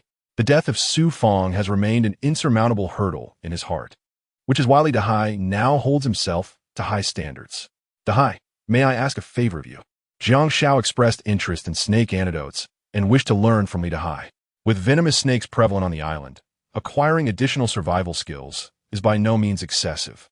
However, this knowledge has been passed down through Li Dahai's family, making Jiang Xiao's request seem somewhat abrupt. Dahai, there is no need for formality. We are all comrades here. So please speak freely, Li Dahai responded, taken aback by the unexpected request. Dahai, I wish to learn your ancestral remedies for snake bites. Could you teach me? Jiang Xiao inquired, feeling quite anxious. Oh, I thought it was something significant, Li Dahai replied readily. I will teach you right now. Chapter 48. Ninth Sister Han Shui. Jiang Xiao was quite taken aback by Li Dahai's unreserved willingness to impart his ancestral expertise. Dahai, I mean to learn your family's secret snake medicine formula, Jiang Xiao reiterated, believing that Li Dahai might have misheard him. Absolutely no problem, Li Dahai responded earnestly. This is something that has been passed down through your ancestors. It is exceedingly precious. Jiang Xiao was at a loss for words. Such a craft is a legacy, not something to be easily bestowed upon others. Ah, but it has lost its value now. Li Dahai shook his head, chuckling. With such heavy suppression, few are willing to learn it anymore. If you wish to learn, I would be overjoyed. At this juncture, Li Dahai recalled the incident of his father being sued, yet he felt elated that Jiang Xiao showed interest in this skill. Then Dahai, please teach me. Jiang Xiao understood now. Li Dahai commenced sharing his knowledge with Jiang Xiao, imparting everything he knew without reservation. He meticulously explained the remedies for 5-step snake bites, detailing each herb's efficacy and its natural habitat. After approximately half an hour, he conveyed his lifetime of learning to Jiang Xiao without omission. What astonished Li Dahai was Jiang Xiao's remarkable speed of comprehension. After just one teaching session, he could flawlessly recite the names, characteristics, effects, and growth environments of the herbs. Li Dahai could not help but admire him secretly. Had Jiang Xiao lived in ancient times, he surely would have become a formidable physician. However, in the present, he was hindered by the lack of certification. Nonetheless, Li Dahai felt a profound sense of satisfaction in being able to pass on this knowledge. Unbeknownst to him, after Jiang Xiao was subjected to the mysterious red light, his body underwent mutations, granting him an understanding ability akin to artificial intelligence. As long as he was provided with information, he could learn and apply it instantaneously. Even if he were to peruse a dictionary, he could memorize it in its entirety and even cite its sources accurately. That is the entirety of the exclusive remedies for snake bites. Should you encounter anything you do not understand in the future, feel free to ask me, Li Dahai said. Dahai, I believe I need to inquire further. Jiang Xiao replied, slightly embarrassed. For I have already committed it all to memory. He found it not so daunting after all. Jiang Xiao, you truly are remarkable, Li Dahai praised, giving a thumbs up. These herbs took me half a lifetime to master, yet you have managed to learn and apply them in less than an hour. Truly, it is disheartening to compare oneself. Jiang Xiao smiled bashfully. In the past, he might have needed to exert considerable effort, but due to his bodily mutation and enhanced faculties, his comprehension was now extraordinarily formidable. All right, let us hurry and grab something to eat, Jiang Xiao encouraged Li Dahai to go, while he remained behind to organize the herbs. All right, I shall be off then, Li Dahai replied cheerfully as he left. As Jiang Xiao was sorting through the herbs, he noticed a middle-aged woman pass by without a greeting, walking straight past him. Jiang Xiao frowned, for typically, those beneath him would acknowledge his presence, including this woman. Such unusual behavior was certainly suspect. Jiang Xiao observed the woman with an impassive demeanor, noting that she had approached Tang Fan and taken a seat beside him. She provocatively brushed against him, her alluring figure moving closer. How did these two become entangled? Jiang Xiao pondered in astonishment. Shortly thereafter, He witnessed Tang Fan whispering something into the ear of the middle-aged woman, eliciting a delighted laugh from her. Jiang Xiao shook his head, taken aback that Tang Fan, having severed ties with Tian Tian, so swiftly found substitute. It was a pity for Tian Tian. Later that evening, at the 13th Sisters camp, two enchanting figures reclined upon a spacious wooden bed, the sheer curtains offering a tantalizing glimpse of their exquisite forms. Eighth Sister, it seems you carry the scent of another. Guofurong gently inhaled the fragrance from Su Billian's pristine arm. Elder Sister, how could that be? Su Billian zponde alam. She was startled by Guofurong's acute sense of smell, fearing that her thoughts of Jiang Xiao might be discovered. Eighth Sister, you are exclusively mine. Any lustful thoughts directed towards you shall lead to dire consequences. Do you understand? Guofurong stated coldly. Su Billian seemed off-kilter that day. She could not allow Guofurong to sense her inner turmoil. Elder Sister, I understand, she replied softly, submissively. Next time you are with me, should you harbor any other thoughts, do not blame me for being ruthless. Guofurong warned frostily. I'm sorry, Elder Sister, I won't dare again. Su Billian suddenly knelt, remorse flooding her. Her mere musings of Jiang Xiao had been detected by Guofurong. It appeared that she must exercise utmost caution while attending to Guofurong in the future. Yet, Guofurong could never provide the affection she desired. Very well. This is not your fault. Guofurong said gently, come, massage my shoulders. They ache terribly. Su Billian gradually leaned closer, applying just the right amount of pressure, earning praises from Guofurong. Elder Sister, your figure is simply exquisite. Su Billian thought her attributes were substantial. Yet before Guofurong, they paled in comparison. What's mine is yours, Guofurong replied with a playful smile, her affection for Su Billian evident. As she savored the massage, Guofurong inquired, have we clarified the origin of that matter? Su Billian answered, the person who came earlier was a secret informant. Ninth Sister has gone with a few others to verify. Guofurong chuckled triumphantly, bemused that such recklessness had bred a traitor in their midst, truly lamentable. When compared to the unwavering loyalty of her own subordinates, it was like night and day. Suddenly, a melodious voice resonated from outside the tent. Elder Sister, Ninth Sister has returned, Su Billian said softly. Invite her in. Guofurong gestured nonchalantly, maintaining her composure. Come in, Su Billian called out to the outside. Soon, a graceful figure appeared at Guofurong's window. Notably, this woman possessed a strikingly cool demeanor, her long, black hair cascading like a waterfall, mirroring her character. Even more astonishing, she was immensely wealthy, her fortune rivaling nations, and she owned two of the world's most luxurious vehicles. If Jiang Xiao were to witness this, his eyes would undoubtedly blaze with fury, for it was he who, by chance, cast a glance at those two opulent vehicles and was subsequently dismissed. Indeed, the individual in question is Han Shui, the current president of the Han Group. She has flawlessly inherited the beauty of Han Yun, even stranded on a deserted island. Her countenance reveals no trace of fear.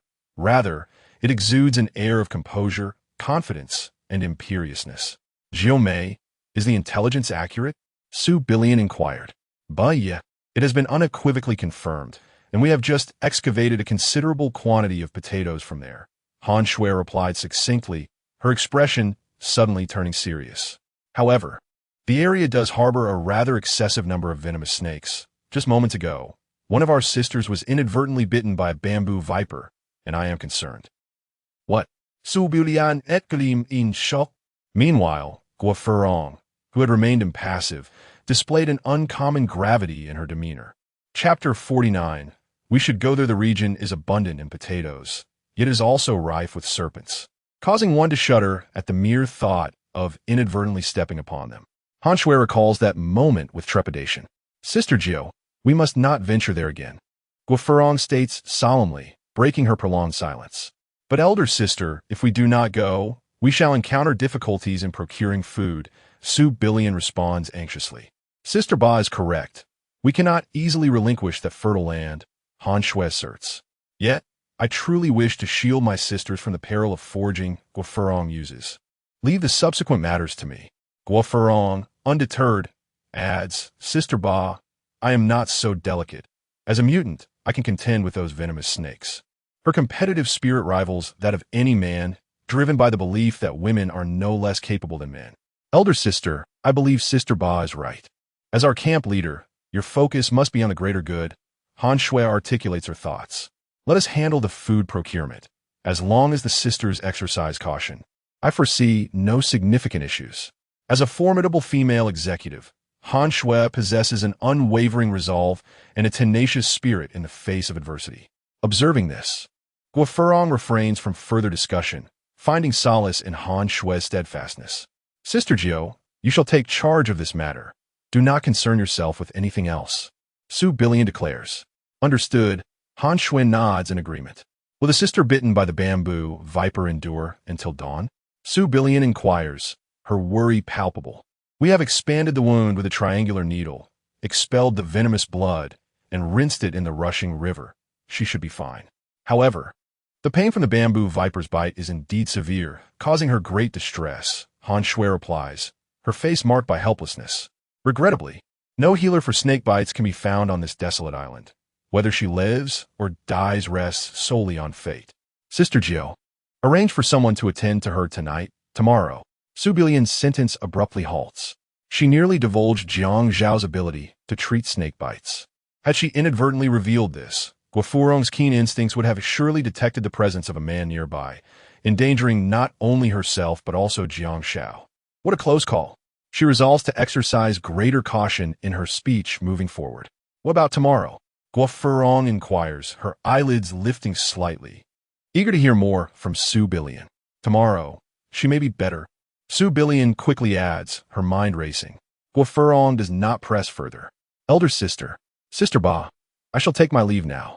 Han Shui states before turning to depart. Sister Jiao, wait a moment. Su Billion calls out to Han Shui once more. Sister Ba, is there something else? Han Shui inquires, glancing back. Sister Jiao, regarding your mother. Su Billion hesitates, her words trailing off. Han Shui's eyes brighten. Sister Ba, have you found news of my mother? Separated on this deserted island, the mother and daughter yearned to reunite. Han Shui was perpetually on edge, her thoughts consumed by concerns for Han Yun, fearing that she might be enduring a life of hardship, possibly even resorting to gnawing on tree bark. The thought of her encountering misfortune weighed heavily on her heart. After 10 long days, receiving news about her brought Han Shui a flicker of joy. Jiomei, we discovered signs of human activity 2 kilometers away on the beach, and there. We found a woman's phone, Su Billion declared, handing the device to Han Shui. Upon seeing the Huawei phone, tears welled in Han Shui's eyes. The phone case bore a photograph of her and Han Yun, their smiles radiant as they looked like sisters. Summoning her courage, Su Billion finally relayed the remaining grim details. When we arrived, it was a scene of devastation, ravaged by some monstrous force. She had hesitated to disclose such a tragic reality to Han Shui so soon, but ultimately, one must confront the truth. It is better to endure the short pain than to suffer a prolonged agony. Thank you, 8th sister, Han Shui said, clutching the phone tightly, tears streaming down her exquisite cheeks as she comprehended the tragic fate that had befallen her mother. Jiomei, take heart, Su Billion consoled her. In this desolate island, we depend on one another. If you feel troubled, you can always confide in your sisters. 8th sister, I am fine. Han Shui forced a smile, though she had mentally prepared herself for the worst. Yet, when confronted with the reality, she found it overwhelmingly difficult to accept. Eldest sister, 8th sister, I shall take my leave, Han Shui spoke, her voice choked with emotion. Eldest sister, am I being cruel? After Han Shui departed, tears betrayed Su Billion's stoic facade. This isn't your fault. Guo Furong gently wiped away Su Billion's tears. In this isolated place, our spirits are already frayed. We shouldn't let Jiomei harbor too much hope. If she were to suddenly learn the truth, it could drive her to despair. You have acted with the best intentions. Guo Furong reassured her. Big sister, hold me. In Jiang Xiao's tent, Han Yun was again beset by despair. Jiang Xiao, I misswear. Time slipped away, and suddenly, she found herself engulfed in melancholy. Yin Jia, it's all my fault. Jiang Xiao lamented, feeling the weight of defeat after 10 days devoid of any news from Han Shui. Jiang Xiao, don't say that. This isn't your fault at all. Realizing her words had placed undue pressure on Jiang Xiao, Han Yun felt a wave of guilt wash over her. Yun Jia, rest assured, I will do everything in my power to find Han Shui, Jiang Xiao vowed earnestly. Han Yun shook her head, weariness etched on her face. Jiang Xiao, to be honest, it's been 10 days, and I fear that Shui may have met with misfortune. Throughout these 10 days on the island, Han Yun had faced numerous hardships and witnessed life and death, leading her to gradually come to terms with the harsh realities of their situation. Yun Ye, Han Shui is destined for greatness. She must be waiting for us somewhere. Jiang Xiao comforted her. Tears welled in Han Yun's eyes. Jiang Xiao, thank you. I believe in your words unwaveringly, but this time feels different. I fear for Shui's safety. Jiang Xiao remained silent, witnessing the tears of the woman he cherished, feeling as though his heart were pierced by 1,000 sharp blades. Thank you for enduring me and loving me these past 10 days, Jiang Xiao. Without you, I fear I would be but a mere shell of a person, Han Yun expressed with heartfelt gratitude. Do not speak such foolishness. You are the woman I am bound to care for unconditionally throughout my life. I cannot allow you to say otherwise. Jiang Xiao gently pressed his fingertips against Han Yun's crimson lips. Jiang Xiao, why don't we consider having a child? Han Yun suddenly suggested, her cheeks flushed. If something were to happen to Shui, I would need a source of emotional support to continue on, wouldn't I? Your future includes me, Jiang Xiao replied, casting her a disapproving glance. Han Yun insisted, that makes it all the more necessary to have a bond. Jiang Xiao found her reasoning sound. Very well, then. Let's proceed. Han Yun smiled sweetly and shifted her delicate form. However, at that moment, a sudden, urgent voice pierced the air. Catch the thief. Chapter 50. As the night deepened, Jiang Xiao hurried towards the commotion in the camp. The atmosphere was chaotic. Wan Peng, what has transpired? Jiang Xiao inquired upon witnessing Wan Peng and the others in a state of panic. Boss, while I was on duty, I noticed 2 shadows fleeing through the main gate. When I rushed to investigate, I found the gate ajar, and the individuals had vanished without a trace. Wan Peng lamented, striking his thigh in frustration, his voice laced with remorse. Gather everyone. I must ascertain who is responsible. At Jiang Zhao's command, the members of the camp began to converge. Boss, that scoundrel Tang Fan has disappeared, Wan Peng reported after a thorough check. And there was also a middle-aged woman. Tang Fan, Tian exclaimed, her face betraying her anxiety. Suddenly, her vision darkened, and she fainted. Man, take Sister Tian to a safe place and look after her, Jiang Xiao instructed. I saw Tang Fan conspiring with that woman earlier. It appears they had sinister intentions. Given this outcome, it is no wonder Tian is distraught. Boss, that rascal Tang Fan actually pilfered the cured meat we worked so hard to acquire, about 50 pounds. Hego just returned from inspecting the warehouse, Wan Peng added. Is there anything else? Jiang Xiao probed. He also stole approximately 50 pounds of potatoes. Hego replied in a subdued tone. 50 pounds of cured meat and 50 pounds of potatoes represented a significant loss, stolen away by the despicable Tang Fan. How could he betray us like this? The audacity. Boss has treated us so well, providing us with food and shelter, and yet he commits such a treacherous act. Truly ungrateful. And that woman, had I known, I should have eliminated her from the start. The group seethed with indignation over Tang Fan's betrayal and the woman's complicity. At that moment, Wan Peng stepped forward from the ranks, expressing his guilt. Boss, this is entirely my fault. If I had been more vigilant, this incident could have been avoided. Please, punish me. In times of trouble, someone must bear the responsibility. Jiang Xiao waved his hand dismissively. This is not your fault. Do not blame yourself. Just ensure you fulfill your duties in the future. Tang Fan's betrayal was meticulously planned. No one could have anticipated his treachery. Yet, Jiang Xiao understood that Tang Fan's defection stemmed from his misguided belief that he had a romantic involvement with Tian, leading to his disloyalty. His escape was unforeseen. It was unjust to hold the duty personnel accountable for their diligence.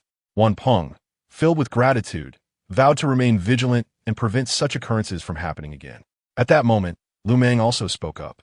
Boss, given our substantial losses, I shall lead a team to apprehend those traitors and ensure they are brought before you for judgment. Lu Meng seethed with fury. He vowed not to let Tang Fan escape, even if he fled to the ends of the earth. Indeed, we shall follow Brother Liu in pursuit of Tang Fan. He must pay for his actions. The crowd echoed, fueled by their collective outrage. There's no need, Jiang Xiao interrupted. Everyone should not waste time and energy pursuing Tang Fan. Instead, we should devote our efforts to the construction of the camp. But boss, Tang Fan is a traitor. Letting him go seems too lenient, Lu Meng protested. Jiang Xiao smiled knowingly. Let him go? Impossible. Boss, your words are too profound. I find myself somewhat perplexed. The simple-minded Lu Meng inquired. Jiang Xiao explained at a measured pace, even if the other survivors do not kill him, the forest is teeming with venomous snakes. Do you truly believe that with Tang Fan's abysmal survival skills, he can endure? Rather than risk our lives in pursuit of him, it is far wiser to focus our thoughts on the development of our camp. Lu Meng and the others suddenly understood, realizing the wisdom of their leaders' more comprehensive considerations. However, what if Tang Fan seeks refuge with others? Boss, what if Tang Fan decides to align with another camp? Hego asked. Then, that would be even better. We can relish the sight of him being dealt with, Jiang Xiao replied, convinced that Tang Fan's demise was an inevitability. The boss makes a valid point. Lu Meng laughed, believing that Tang Fan's desperate escape ultimately could not elude their grasp. Those wretched individuals, from the moment they stepped out of our camp, have already inscribed their names on Yama's death list, Wan Peng remarked. Let's put Tang Fan's matters to rest. As for the losses incurred, you need not worry. As long as I am here, you shall not go hungry, Jiang Xiao assured. The crowd lowered their heads, perceiving Jiang Xiao's words as mere consolation. 50 pounds of meat, 50 pounds of potatoes. What camp would not mourn for 10 days or more over such losses? Finally, Jiang Xiao surveyed the group. If anyone feels dissatisfied and wishes to leave, you may do so now. To the death, we pledge our loyalty. Lu Meng was the first to declare. Soon, the rest echoed in unison, to the death. We pledge our loyalty. To the death, we pledge our loyalty. Jiang Xiao waved his hand. All right, everyone has had a long day. Quickly go and rest. There are important matters to attend to tomorrow. He then assigned tasks. Wan Peng organized the shifts. Ensure everyone gets sufficient sleep. Wan Peng nodded, understood. Everyone dispersed now. The crowd scattered. Those who needed rest did so, while those on duty took their posts. Jiang Xiao entered the tent, and Han Yun, with a hint of resentment, remarked, I never expected Tang Fan to act in such a manner. He truly shows no consideration for Tian. Jiang Xiao shared with Han Yun the situation between Tang Fan and Tian, though he withheld certain details. After all, women tend to be emotional, and he feared Han Yun might become jealous. Is that true? Han Yun asked in astonishment. Her mood had soured earlier that day, due to Tang Fan revealing his intention to divorce. Upon hearing this, Han Yun nodded, I see. She sighed. We are all unfortunate women. She had lost her husband in her youth and her daughter in middle age. Tian faced a divorce in her middle years. Both were left with nothing. No, Han Yun internally countered. At least she was luckier than Tian. Now, she had Jiang Xiao, who cherished her. As the night deepened, Jiang Xiao found herself yearning for intimacy once more. Meanwhile, in the heart of the forest, Tang Fan and a middle-aged woman sat breathlessly on a clearing, taking a moment to rest. Brother Fan, do you still remember the promise you made to buy me a gold ring, a gold necklace, and a gold bracelet after we leave this deserted island? The woman inquired anxiously. Of course, I remember, Tang Fan replied, painting a vivid picture of their future. I will even make you the wife of the chairman of the XXX group. The woman gasped in excitement, gripping Tang Fan's arm tightly. Is that truly the case, Brother Fan? Indeed, Tang Fan assured her. The middle-aged woman, filled with exhilaration, declared, once I become the chairman's wife, I will drive luxury cars, reside in opulent houses, don designer clothing, and carry brand-name bags. Her imagination soared with visions of a lavish lifestyle. Tang Fan's words further solidified her resolve. Certainly, as the chairman's wife, you will have everything you desire in the future. How wonderful, she exclaimed, trembling momentarily before regaining her composure. So what shall we do next? Tang Fan's cold gaze pierced through the darkness like a chilling blade. We will seek refuge with others and use them to eliminate Jiang Xiao. Chapter 51. Jealousy. The following morning, Jiang Xiao awoke, feeling invigorated. He was determined to fulfill the tasks assigned by Han Yun, which had inadvertently led him to work late into the night. While others might have found such strenuous labor exhausting, Jiang Xiao, with his enhanced physique, experienced none of those trivial inconveniences. After consuming a simple potato, his strength was restored to its peak. It was time to check on his fishing haul. Having placed such a large fish basket in the river the day prior, he was eagerly anticipating a bountiful catch. However, he had neglected to prepare a container for the fish in his haste. Grabbing them by hand would be quite inconvenient, especially if there were smaller fish and shrimp involved. An idea struck him. He could use a snakeskin bag. Upon searching the warehouse, he finally discovered an appropriate bag, one typically used for 100 pounds of pig feed. As he exited the warehouse, he noticed Chen Mingyao and Jiang Xiao sitting glumly on a bench, their moods evidently dampened. Approaching them gently, he playfully tapped their shoulders, inquiring about their thoughts. Startled, the two women initially thought they had been accosted by some lunatic. Upon recognizing Jiang Xiao, they exclaimed, "You nearly gave us a heart attack. Why are you up so early? Can't sleep?" Jiang Xiao responded, "What's the matter?" Chen Mingyao replied with a hint of displeasure, "It's because of you." Her tone was laced with grievance. Jiang Xiao was taken aback. "Me?" Jiang Xiaoling elaborated, revealing that after arriving at the new camp, Jiang Xiao had not sought them out, leaving them feeling neglected. Jiang Xiao was astonished. What could possibly occupy a woman's mind? It seemed jealousy was brewing. He mused that if this continued, it might escalate into a drama akin to palace intrigue. Such behavior must not be encouraged. He believed it was time to set them straight, steering them away from this misguided path. "Follow me into the warehouse. I'm pressed for time," he urged the two women. "Jiang Xiao, you?" They questioned, perplexed, but followed him inside.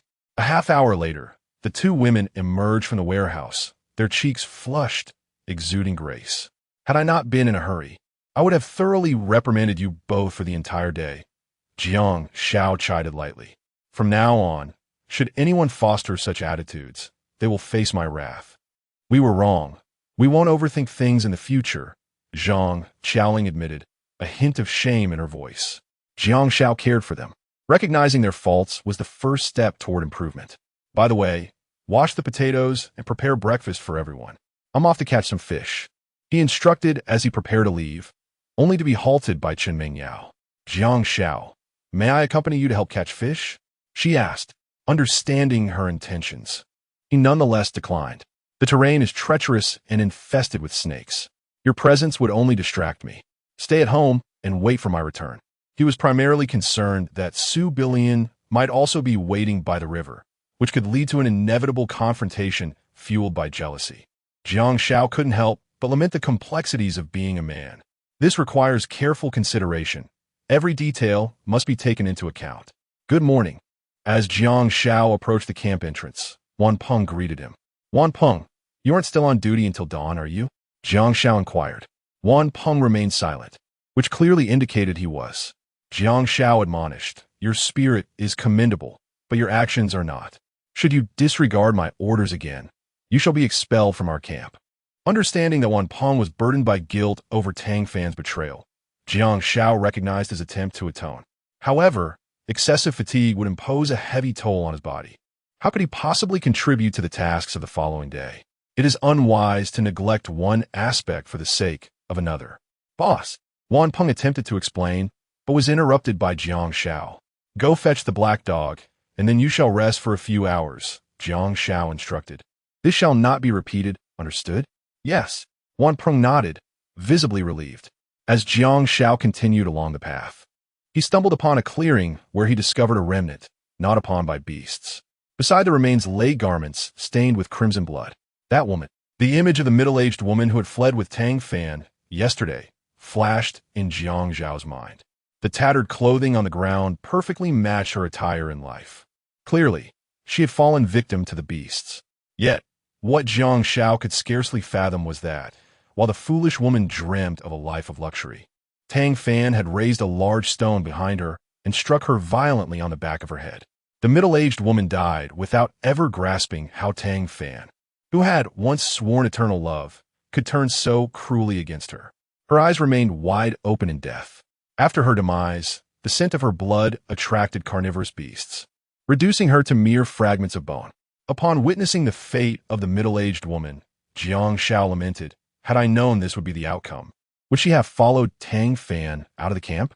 Alas, there are no what-ifs." And what of Tang Fan? Jiang Xiao scanned the surroundings, finding no trace of him. Had he been taken by the beasts? Never mind. He could not escape death, so why should I cling to the remains? I should hasten to check the fish catch. With that thought, Jiang Xiao departed. At this moment, within the 13 Sisters camp, elder sister, a man seeks an audience outside the camp. Han Shui conveyed the message to Guo Furong in her tent. "Ninth sister, are you mad?" Guo Furong replied coldly. "Have you forgotten our camp's rules?" Han Shui shook her head. "I have not forgotten. Our camp forbids the presence of men, and intruders are to be killed. Why would we allow him to stay for the new year?" Guo Furong raised her eyelids slightly. Han Shui respectfully explained, "He is the one who provides us with intelligence. He brings 50 pounds of cured meat and 50 pounds of potatoes, seeking to ally with us." "Oh, the traitor under the rash one. Intriguing indeed. Bring him in." Soon, Tang Fan was led into Guo Furong's tent by Han Shui. Upon seeing the alluring figure behind the translucent tent curtain, Tang Fan could not help but swallow hard. The 13 Sisters camp was indeed a paradise for men, each one a vision of exquisite beauty. He felt he had arrived at the right place this time, confident that with his silver tongue, he could charm a beautiful lady. "Tang Fan?" Guo Furong inquired, her tone decidedly unfriendly. From the moment Tang Fan entered, she had already noticed his gaze shamelessly roving over her form. That intense aggression filled her with distaste. "Your Majesty, it is I," Tang Fan replied respectfully. "What brings you to this place?" Guo Furong asked calmly.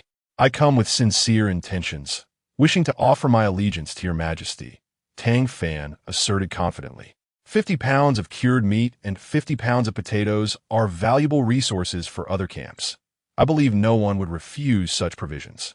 I accept your sincerity. You may leave now," Guo Furong responded coldly. Tang Fan, delighted, clasped his hands together, thanking the Empress, but suddenly realizing something, his expression darkened. "Your Majesty, what? What does this mean? Leave the provisions. Now, do you understand my words?"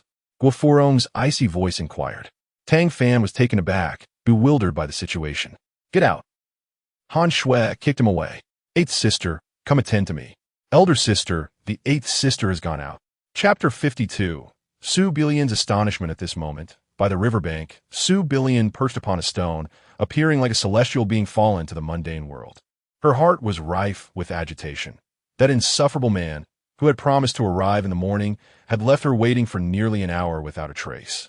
Several times, she contemplated departing, fearing that Guo Furong might be unable to find her and come searching, which would lead to an unfortunate encounter with Jiang Xiao. Yet, the absence of Jiang Xiao left her feeling unsatisfied.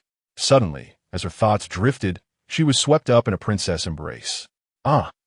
Su Billian initially feared she had encountered an enemy, but upon closer inspection, she realized it was none other than the one she had been yearning for, Jiang Xiao. "Why do I hear someone speaking ill of me?" Jiang Xiao remarked playfully, gazing at Su Billian. Having endured many trials, Su Billian now exuded an irresistible charm. Although her beauty was not the most exquisite, she possessed a unique allure that captivated those around her. "It is because you have broken your promise." Su Billian shot a playful glare at Jiang Xiao, her demeanor enticing. "I ran into a bit of trouble on the way, which delayed my arrival." Jiang Xiao casually fabricated an excuse. Surely, he could not divulge that training 2 veteran employees had consumed his time. Could he? You're not hurt, are you?" Su Billian's heart raced as she scrutinized Jiang Xiao, searching for any signs of injury. "Oh dear, if you hadn't mentioned it, I wouldn't even feel the pain." Jiang Xiao feigned an injured expression. Su Billian wriggled free from his embrace, her face etched with concern. "Where are you hurt? Let me see." Observing her flustered state, Jiang Xiao couldn't help but smile triumphantly. "I was merely teasing you." "How infuriating." Su Billian playfully pounded her fists against Jiang Xiao's chest, her earlier worry about his well-being now transforming into a light-hearted scuffle. "Such a good person," Jiang Xiao remarked, gently grasping Su Billian's hand, his gaze deeply fixated on her enchanting eyes. Soon, the atmosphere became imbued with a hint of romance. There are many stones here. One might get hurt, Su Billion cautioned. Fear not. I have a clever solution. At that moment, the utility of the snakeskin bag came to light. Half an hour later. By the way, you mentioned yesterday that you could treat snake bites. Could you do me a favor? The two nestled together on a blue stone by the shore, observing the relentless flow of water. At this moment, the splendid scenery and the blissful couple formed a tranquil landscape painting. There is no need for formality between us, Jiang Xiao said, tenderly massaging a lovely spot. Your affairs are my affairs. Su Billion felt deeply touched, surprised by Jiang Xiao's unwavering loyalty. Her heartfelt devotion had not been in vain. Rising to her feet, she spoke slowly. A sister of mine was accidentally bitten by a bamboo leaf viper yesterday and is in great discomfort. I wish for your assistance. Jiang Xiao, drawing upon the knowledge acquired from Li Dahai, responded, a bamboo leaf viper bite is not fatal, provided the wound is treated promptly. With my herbs, it should not pose a significant issue. Su Billion replied, the wound was indeed treated in a timely manner, but it's the antidote for the snake that is needed. Wait for me, Jiang Xiao said, and then he strolled along the riverbank. Su Billion watched him perplexed. She believed that Jiang Xiao was searching for medicinal herbs. However, could such remedies be so easily found? Soon, she witnessed Jiang Xiao approaching her with a handful of wild grass. Perplexed, she inquired, why are you gathering these weeds, kind sir? Jiang Xiao explained, this is a herb that specifically treats bites from the bamboo viper. Simply crush it and apply it to your sister's wound. What? Really? Su Billion was taken aback, incredulous at the notion. The grass in Jiang Xiao's hands appeared utterly ordinary. Could it truly possess such miraculous properties? Trust me, you won't be disappointed, he urged, handing the herbs to Su Billion. Familiarize yourself with these herbs, and should anyone else be bitten by the bamboo viper, you can use them to treat the injury. Su Billion accepted them with a hint of skepticism, replying, all right, I understand. Then, she gazed into the river, kind sir. I wonder how the fish basket you set out yesterday is faring. Jiang Xiao replied nonchalantly, do not worry, I shall unveil the prize right before your eyes. With that, he made his way to the spot where he had secured the large stone the day prior. Without hesitation, he grasped the vine and began to pull the submerged fish basket from the depths. Su Billion followed suit, eager to discover what lay within. There was indeed something. As Jiang Xiao tugged, he felt a powerful resistance, indicating there were numerous fish and shrimp inside. Su Billion remained silent, her eyes fixed on the water's surface, hoping to witness the bounty Jiang Xiao had promised. Oh, quite a haul, Jiang Xiao exclaimed, his excitement growing as he felt the resistance intensify. Su Billion narrowed her eyes, eager to see just how many fish were indeed inside. With a sudden splash, as the fish basket broke the water's surface, a vigorous thrashing sound erupted from within. My goodness, there's a big catch, Jiang Xiao exclaimed with exhilaration. Su Billion covered her mouth in disbelief. Just moments ago, that commotion suggested a fish of at least 10 pounds. In the next instant, the sound from the basket grew louder, signaling a significant catch indeed.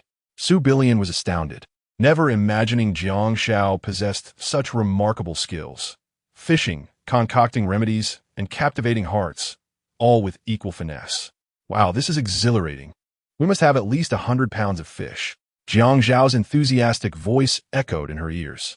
Soon, he brought the fish basket to the surface, beginning to tally their bounty. This base should weigh around 10 pounds, he remarked, reaching into the basket and swiftly extracting a large base. The fresh fish thrashed vigorously, bursting with life. It seemed eager to escape Jiang Xiao's grip, prompting him to tighten his hold, perhaps too firmly, as his nails sank into the base's flesh, drawing forth a stream of vivid red blood. This is for you, Jiang Xiao declared, dispatching the base before tossing it beside Su Billion. What? Is this a dream? Su Billion exclaimed, astonished. For me? She asked, bewildered. Aside from you and me, are there any others here? Jiang Xiao retorted, then reached back into the basket to retrieve a tilapia weighing around 20 pounds. As for this tilapia, he expertly dispatched it as well, tossing it to Su Billion. This one is for you too.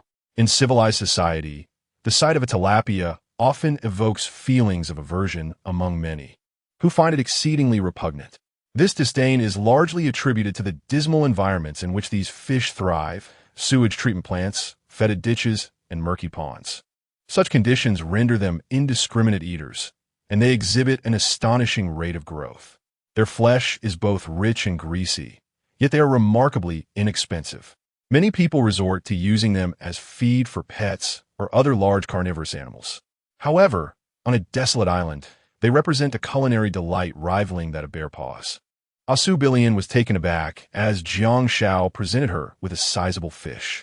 Following his inspection and finding no more large fish, he gently opened the bottom of the fish basket over a snakeskin bag, releasing an abundance of small fish and shrimp that filled the bag to the brim. Finally, he placed the remaining entrails of a wild chicken back into the fish basket before submerging it in the depths of the water. Su Bilian was astonished. With Jiang Xiao's ingenious methods, the river's bounty of fish and shrimp seemed inexhaustible, making a daily meat diet a mere triviality. She couldn't help but feel envious. Chapter 53. Waiting for you every day. After organizing the catch, Jiang Xiao pulled a vine from the grass to string up the 2 large fish for Su Bilian, making it easier to carry. Such a great man, really giving this to me? Su Bilian felt as though she were in a dream, finding everything surreal. This was fish meat, an abundant source of protein. On a deserted island, tasting fresh fish was akin to savoring precious shark fin in civilized society. Moreover, she hadn't had meat for 11 days, which intensified her reaction. It was as if, while walking down the street, an old man suddenly handed her a bank card, saying, "My dear, there's a billion in here, all yours." "What is wrong?" Jiang Xiao inquired. "It's just 2 fish, isn't it? I feel like I'm dreaming." Su Bilian replied, her eyes moist with tears, her voice trembling. Jiang Xiao chuckled helplessly, reiterating, "This is real. Both large fish are yours." Overcome with emotion, Su Bilian embraced Jiang Xiao, and the atmosphere became charged with a hint of romance. "Give me 30 seconds to wash my hands," she said. Those who have handled fish know that they secrete a slimy substance after being out of water, which can be quite unpleasant, especially in the case of catfish, which exudes even more slime. Half an hour later, Su Bilian, panting and blushing, said, "Great man, I've been out too long. I need to head back, or I'll be scolded." "Nonsense. Who dares to scold my woman?" Jiang Xiao retorted, feigning anger. "Just watch me take care of it." Su Bilian quickly covered Jiang Xiao's mouth, realizing that the words he was about to say must not escape. If anyone overheard, it would spell disaster. How could Jiang Xiao possibly be a match for the elder sister? Hearing his fierce protection made Su Bilian feel joyous. Jiang Xiao truly regarded her as his beloved. Basking in the warmth of Jiang Xiao's exclusive affection, she felt like the happiest woman in the world. "Great man, may I wait for you here every day?" Su Bilian asked shyly, realizing she was deeply enchanted by him. "Of course," Jiang Xiao replied with a joyful nod, as he would be able to share a bit of fish with Su Bilian each day. His woman must not suffer.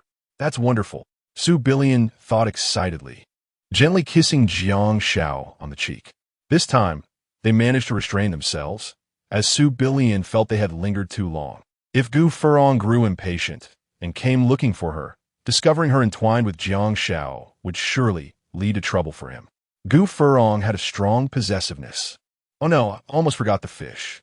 Su Bilian hurriedly departed, having momentarily overlooked the most precious catch.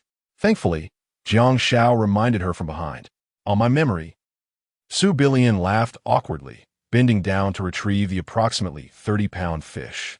Unintentionally, the depths of her longing ignited Jiang Xiao's blood. "Great man, I'm leaving now," she said, straining to lift the large fish, reluctantly bidding farewell to Jiang Xiao. "Be careful on your way." Jiang Xiao waved, truly captivated by this enchanting woman. Su Bilian swiftly vanished from Jiang Xiao's sight, and soon after, he embarked on his journey home, burdened with a heavy catch of small fish and shrimp. At the 13th Sisters' camp, Gu Furong sat within the tent, her expression dark and foreboding. Frustration boiled within her as she had repeatedly sought Su Bilian's assistance, only to find her elusive. The other sisters remained silent, wary of provoking Gu Furong's ire. Suddenly, an anxious voice pierced the air. Han Shui rushed in, supporting a young woman whose face contorted in pain. Ninth sister, what has happened? Guo Furong inquired, irritation creeping in her tone. Eldest sister, we were digging for potatoes when this sister was accidentally bitten by a bamboo viper, Han Shui answered hastily. What? Guo Furong's mind spiraled into chaos. In just 2 days, 2 sisters had succumbed to snake bites. How infuriating. Coupled with Su Bilian's sudden disappearance, her agitation reached a boiling point. Her chest feeling as if it were packed with gunpowder, ready to ignite at any moment. Ninth sister, has the wound been treated? Guo Furong asked, noting the young woman's distress. It has been treated, but... Han Shui hesitated. But what? Guo Furong's expression darkened, resembling a fierce beast, her voice laced with anger. The venom intake was too high. Her condition is even worse than the sister from yesterday. The young woman bitten by the bamboo viper murmured, hot, so hot. Her mind was clouded. Han Shui quickly took her temperature, exclaiming, how can her temperature be so high? It's approaching 40 degrees. If we do not act swiftly, she won't survive until noon. Guo Furong hurried to the young woman's side, taking her temperature herself. My heavens, quickly apply a wet cloth to cool her down, otherwise her mind will be scorched. Given the dire conditions, this was the only remedy she could conceive. This is intolerable. Guo Furong clenched her delicate fists. Typically, Eight's sister would have strategies to handle such crises, but now, no one knew her whereabouts. Su Bilian, the brain of their camp, could resolve many dilemmas, and her empathetic nature was cherished by Guo Furong. Yet, at this critical moment, her absence incensed Guo Furong. Just then, someone exclaimed, Eight's sister is back. Guo Furong's gaze turned icy. Wow, Eight's sister has caught 2 large fish. How impressive. This is delectable fish meat. I haven't had meat in ages. Oh, what are those weeds in Eight's sister's hands for? As the sisters clamored in excitement, Guo Furong's demeanor softened slightly. At that moment, Su Bilian approached, her face flushed and breathless, having endured the toil of hauling 30 pounds of fish. Of course, there was another reason for her breathlessness. Guo Furong's sharp gaze fell upon the 2 large fish in Su Bilian's grasp. Eight's sister, you. Guo Furong never imagined that Su Bilian had ventured to the riverbank to catch fish. For the sake of the camp, Su Bilian truly exhausted herself with worry. It turns out she was misunderstood. Reflecting on her earlier thoughts of punishment, Guo Furong felt a profound sense of guilt. In just a few words, Su Bilian had conveyed the matter of fishing to Guo Furong, which only deepened her remorse. She resolved to cherish Su Bilian more from now on. By the way, Eight's sister, another sister has been bitten by a bamboo leaf green. Her temperature is rising rapidly, and the situation is critical. Do you have any way to bring her temperature down? Guo Furong inquired anxiously.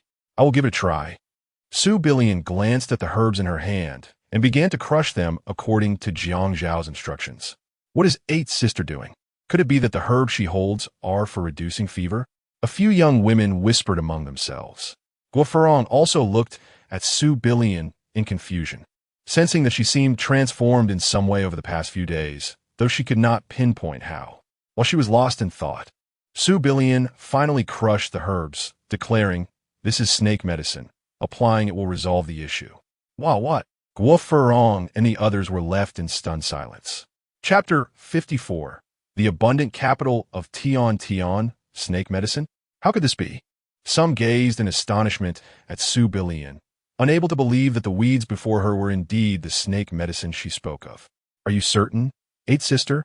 Han Shui inquired, her eyes fixed on the crushed herbs in Su Bilian's hand, a repulsive green liquid oozing forth. Su Bilian also found it somewhat hard to fathom, yet recalling that Jiang Xiao would not deceive her, she confidently replied, Ninth sister, this is true. Guo Furong's suspicious gaze remained locked on her. How could this girl return with such a remarkable find? It was indeed peculiar. Then let us hasten to apply it, otherwise she may lose her life, Han Shui urged, her heart finally beginning to settle. All right, I shall assist her at once. Under the watchful eyes of the others, Su Bilian applied the crushed herbs to the young woman's wounds, following Jiang Xiao's instructions, and wrapped it with a piece of white cloth to prevent any spillage. Sisters, do you think this will work? I do not know. It seems to me that those herbs cannot possibly be snake medicine. If it were that easy to find, There would not be so many fatalities from snake bites each year, someone murmured softly. Approximately 15 minutes later, a shocked voice echoed within the silent tent. Han Shui exclaimed that the young woman's high fever had subsided. Is it truly so miraculous? Another voice expressed astonishment. Guo Furong approached the young woman and, upon measuring her temperature, exclaimed in surprise, "Oh, her temperature has dropped. It really is snake medicine." Before long, the young woman's eyelids fluttered, and she opened her beautiful eyes. "Sister, how do you feel?" Han Shui asked warmly. The young woman responded softly, "Ninth sister, the wound feels cool and comfortable. I feel much better. Truly better." The crowd exchanged glances, utterly astonished that the despised weeds possessed such remarkable healing properties. At the same time, they could not help but admire Su Billion. Truly, she was the intellectual star of the camp, undeniably impressive. What moved Su Billion the most was the realization that Jiang Xiao's words had now become an unshakable truth in her heart. "Ninth sister, please take the sisters to rest. Report anything at all should arise," Guo Furong suggested, glancing at Han Shui. Then, surveying the entire gathering, she added, "Let us cook the fish that eighth sister caught. Today we shall treat the sisters in the camp." Upon hearing the prospect of meat, everyone felt an overwhelming joy. Moreover, they were profoundly grateful to Su Billion for the precious fish she had brought them. Her contributions were invaluable. "Eighth sister, have you done something behind my back?" Soon, the tent was left with only two individuals, and the perceptive Guo Furong posed the question. "Elder sister, this is an injustice." Su Billion suddenly nenlet, forcibly suppressing her inner unease, feigning a look of being wronged. Seeing Su Billion's pitiable demeanor, Guo Furong felt she had been overly suspicious. "Eighth sister, it appears I have been overly concerned." Guo Furong hastily supported Su Billion, tenderly embracing her. For reasons unknown, an unsettling illusion had been lingering within her heart these past few days, significantly impairing her judgment. Guo Furong pondered how it was possible for her to suffer betrayal after showering such affection upon her eighth sister. Surely it must be fatigue. "Eighth sister, allow me to ease your burdens."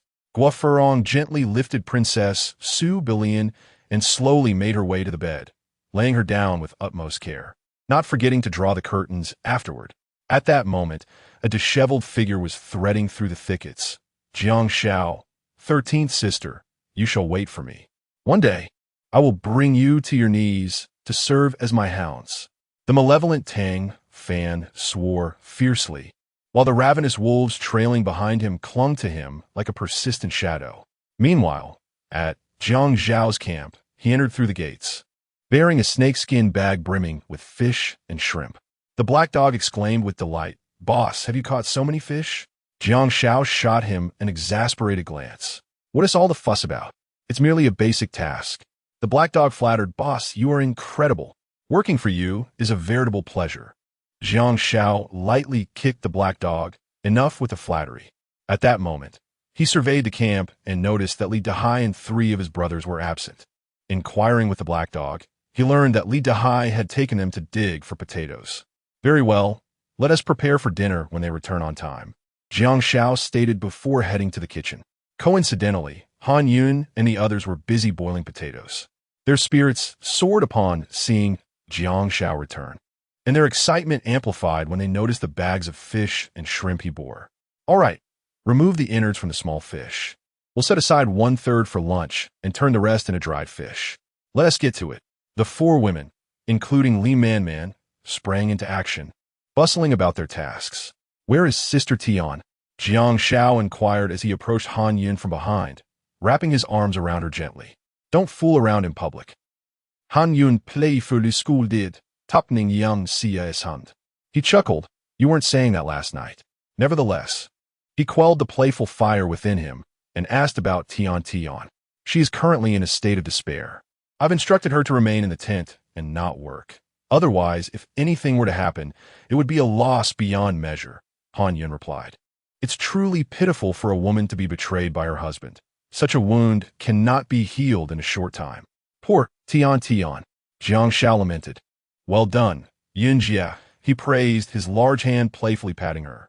"Ah, You're making it difficult for me to concentrate on my work. Han shot him a glare. Go talk to Tian. Otherwise, she may lose her sanity. Jiang Xiao refused to leave, insisting, if she is to lose her sanity, then I shall go check on her. With a smile, he strode toward Tian's tent.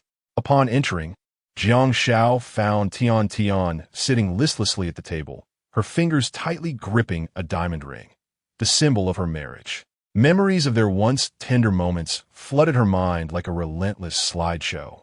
Yet, the thought of how abruptly Tang Fan had severed their bond caused her tears to fall uncontrollably. Take it easy. Suddenly, a voice broke through the silence. Tian turned abruptly, discovering Jiang Xiao approaching her with a slow gait. I had believed that after severing ties with Tang Fan, I would shed no more tears for him. Yet, reminiscing about the past, I found myself unable to hold back my emotions. Tian's voice trembled, evoking a sense of sympathy within me. Everything shall pass.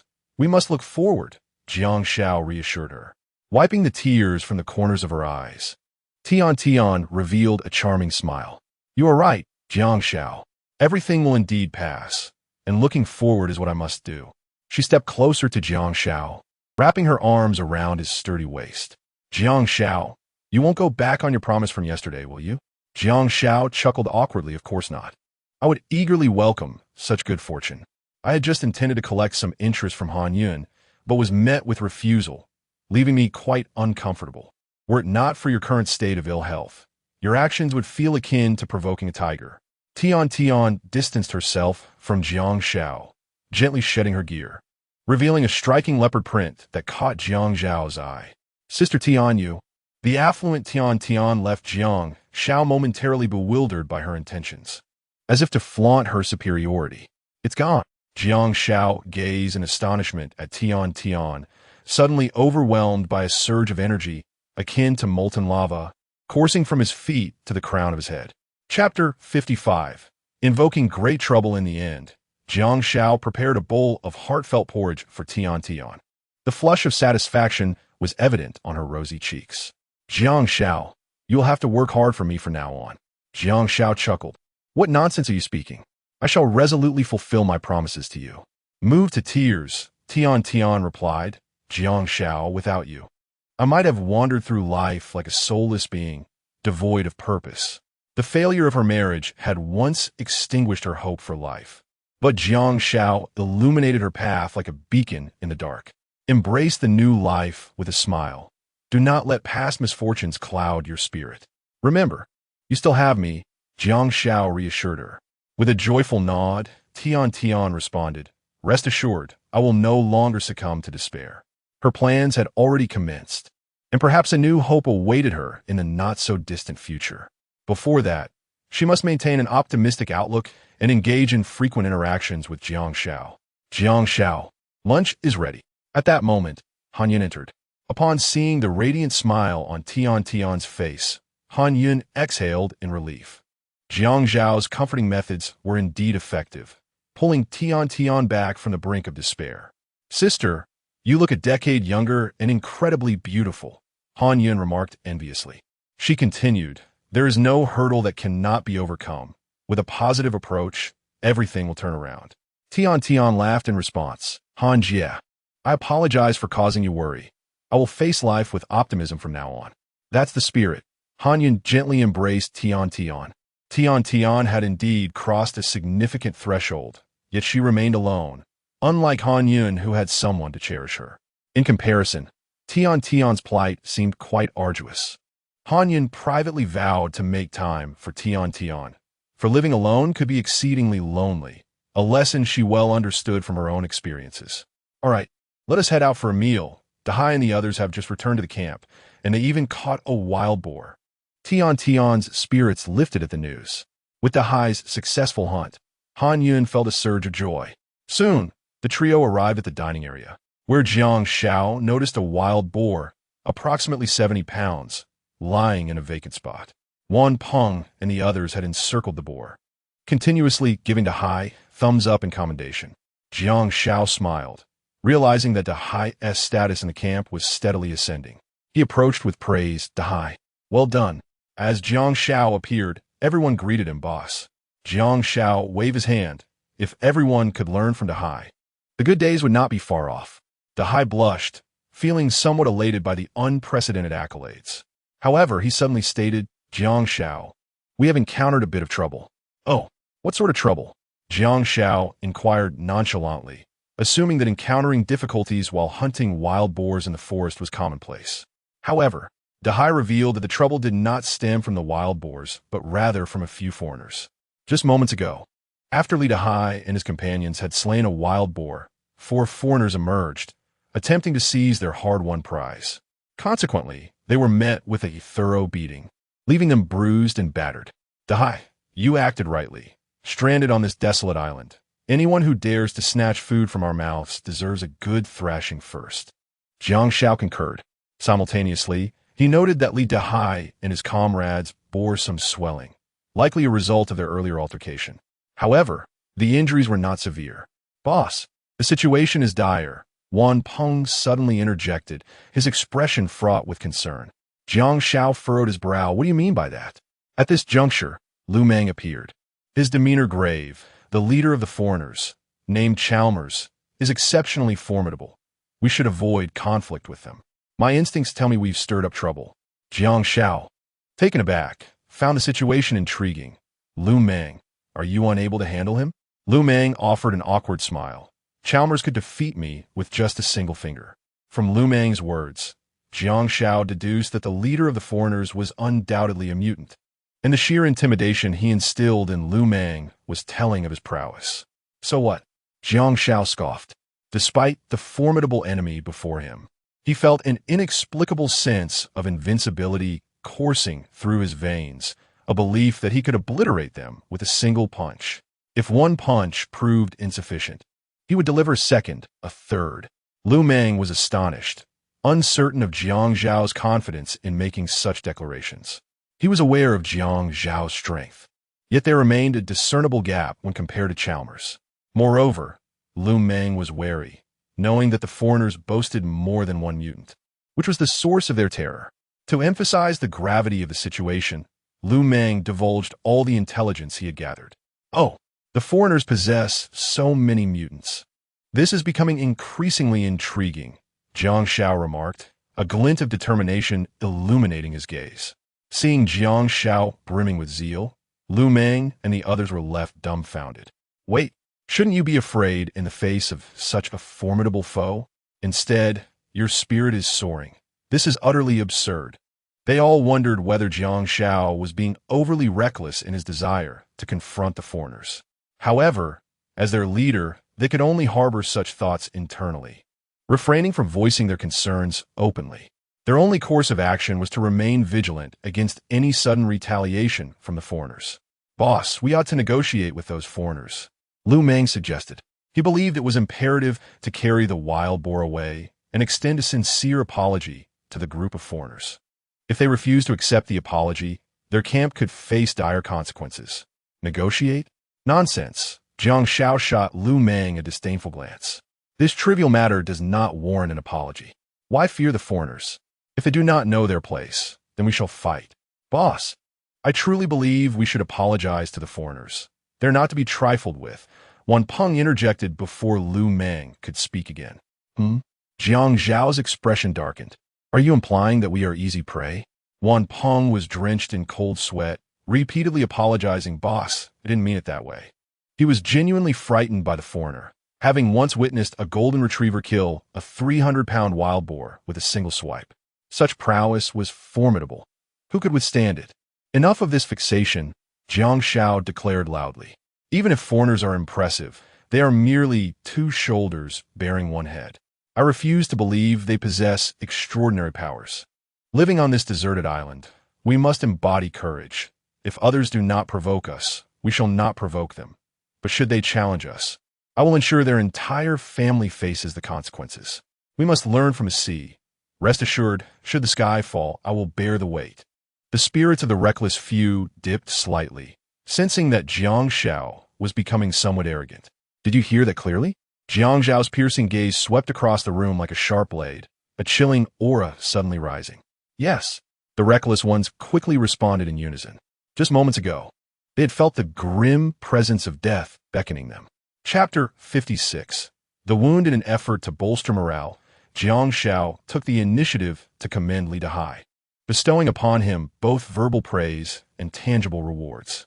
He allocated to Li Dehai a portion of food that was double that of his companions.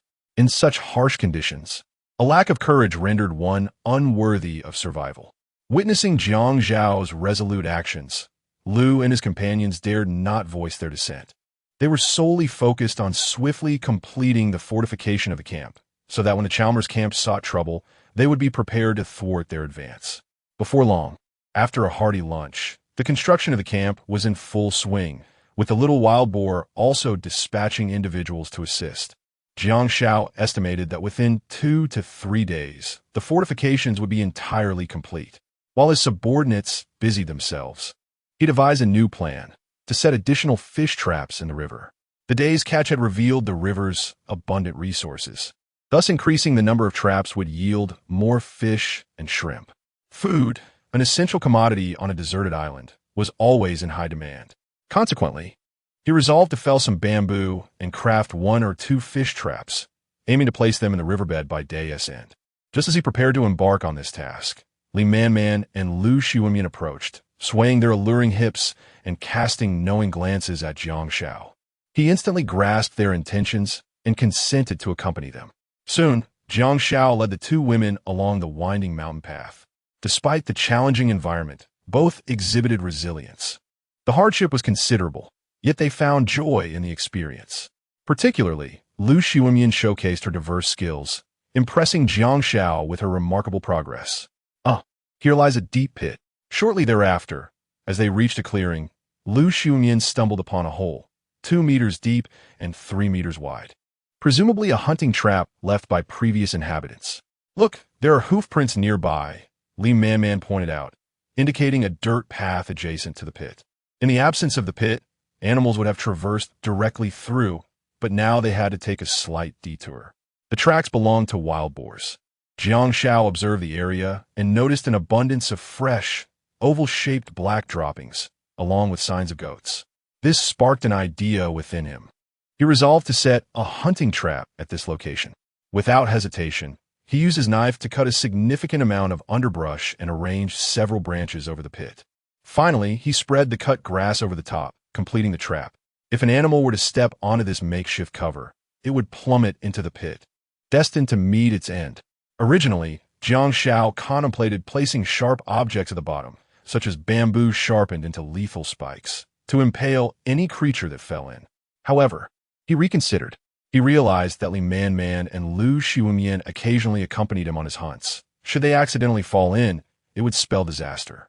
As for wild boars or goats, once they fell, they would be unable to escape, and he could simply finish them off when inspecting the trap. After completing their tasks, as they continued on their journey, they captured a 10-pound king cobra and 5 roughly 6-pound rat snakes.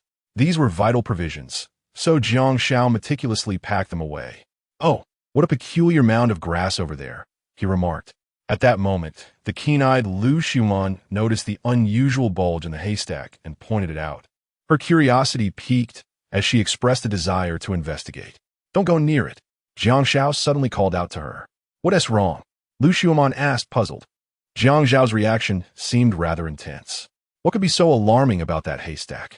Li Man was equally confused, questioning Jiang Xiao's high level of vigilance regarding the mound. "That is the nest of a cobra," Jiang Xiao explained. "What?" Lu Xiumian exclaimed in disbelief, staring at the bulging haystack. "No way. How could that possibly be a cobra's nest?" She felt Jiang Xiao was being overly cautious. "Xiumian, Jiang Xiao might be right," Li Man interjected. Initially, she had thought it was merely a naturally formed pile of grass. However, upon Jiang Xiao's warning, she began to see the resemblance to a snake den. Having watched animal documentaries herself, "Oh my, look over there," Li Man suddenly exclaimed, her eyes widening with astonishment. In the nearby underbrush, she spotted a track approximately 20 centimeters wide, as if pressed by a heavy object, and it was directed straight towards the haystack. That's the mark of a large python, Jiang Xiao immediately deduced. Yet was it truly a python? He felt a twinge of uncertainty. Both Li Man and Lu Xiaomon felt their hair stand on end. That python could swallow a person whole. The forest is exceedingly perilous. Just then, a tremendous commotion erupted from the nearby thicket. An animal was charging towards them.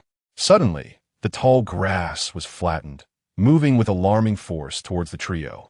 In the next moment, Jiang Xiao felt a chill run down his spine as a snake, as thick as an adult's thigh, emerged from the underbrush.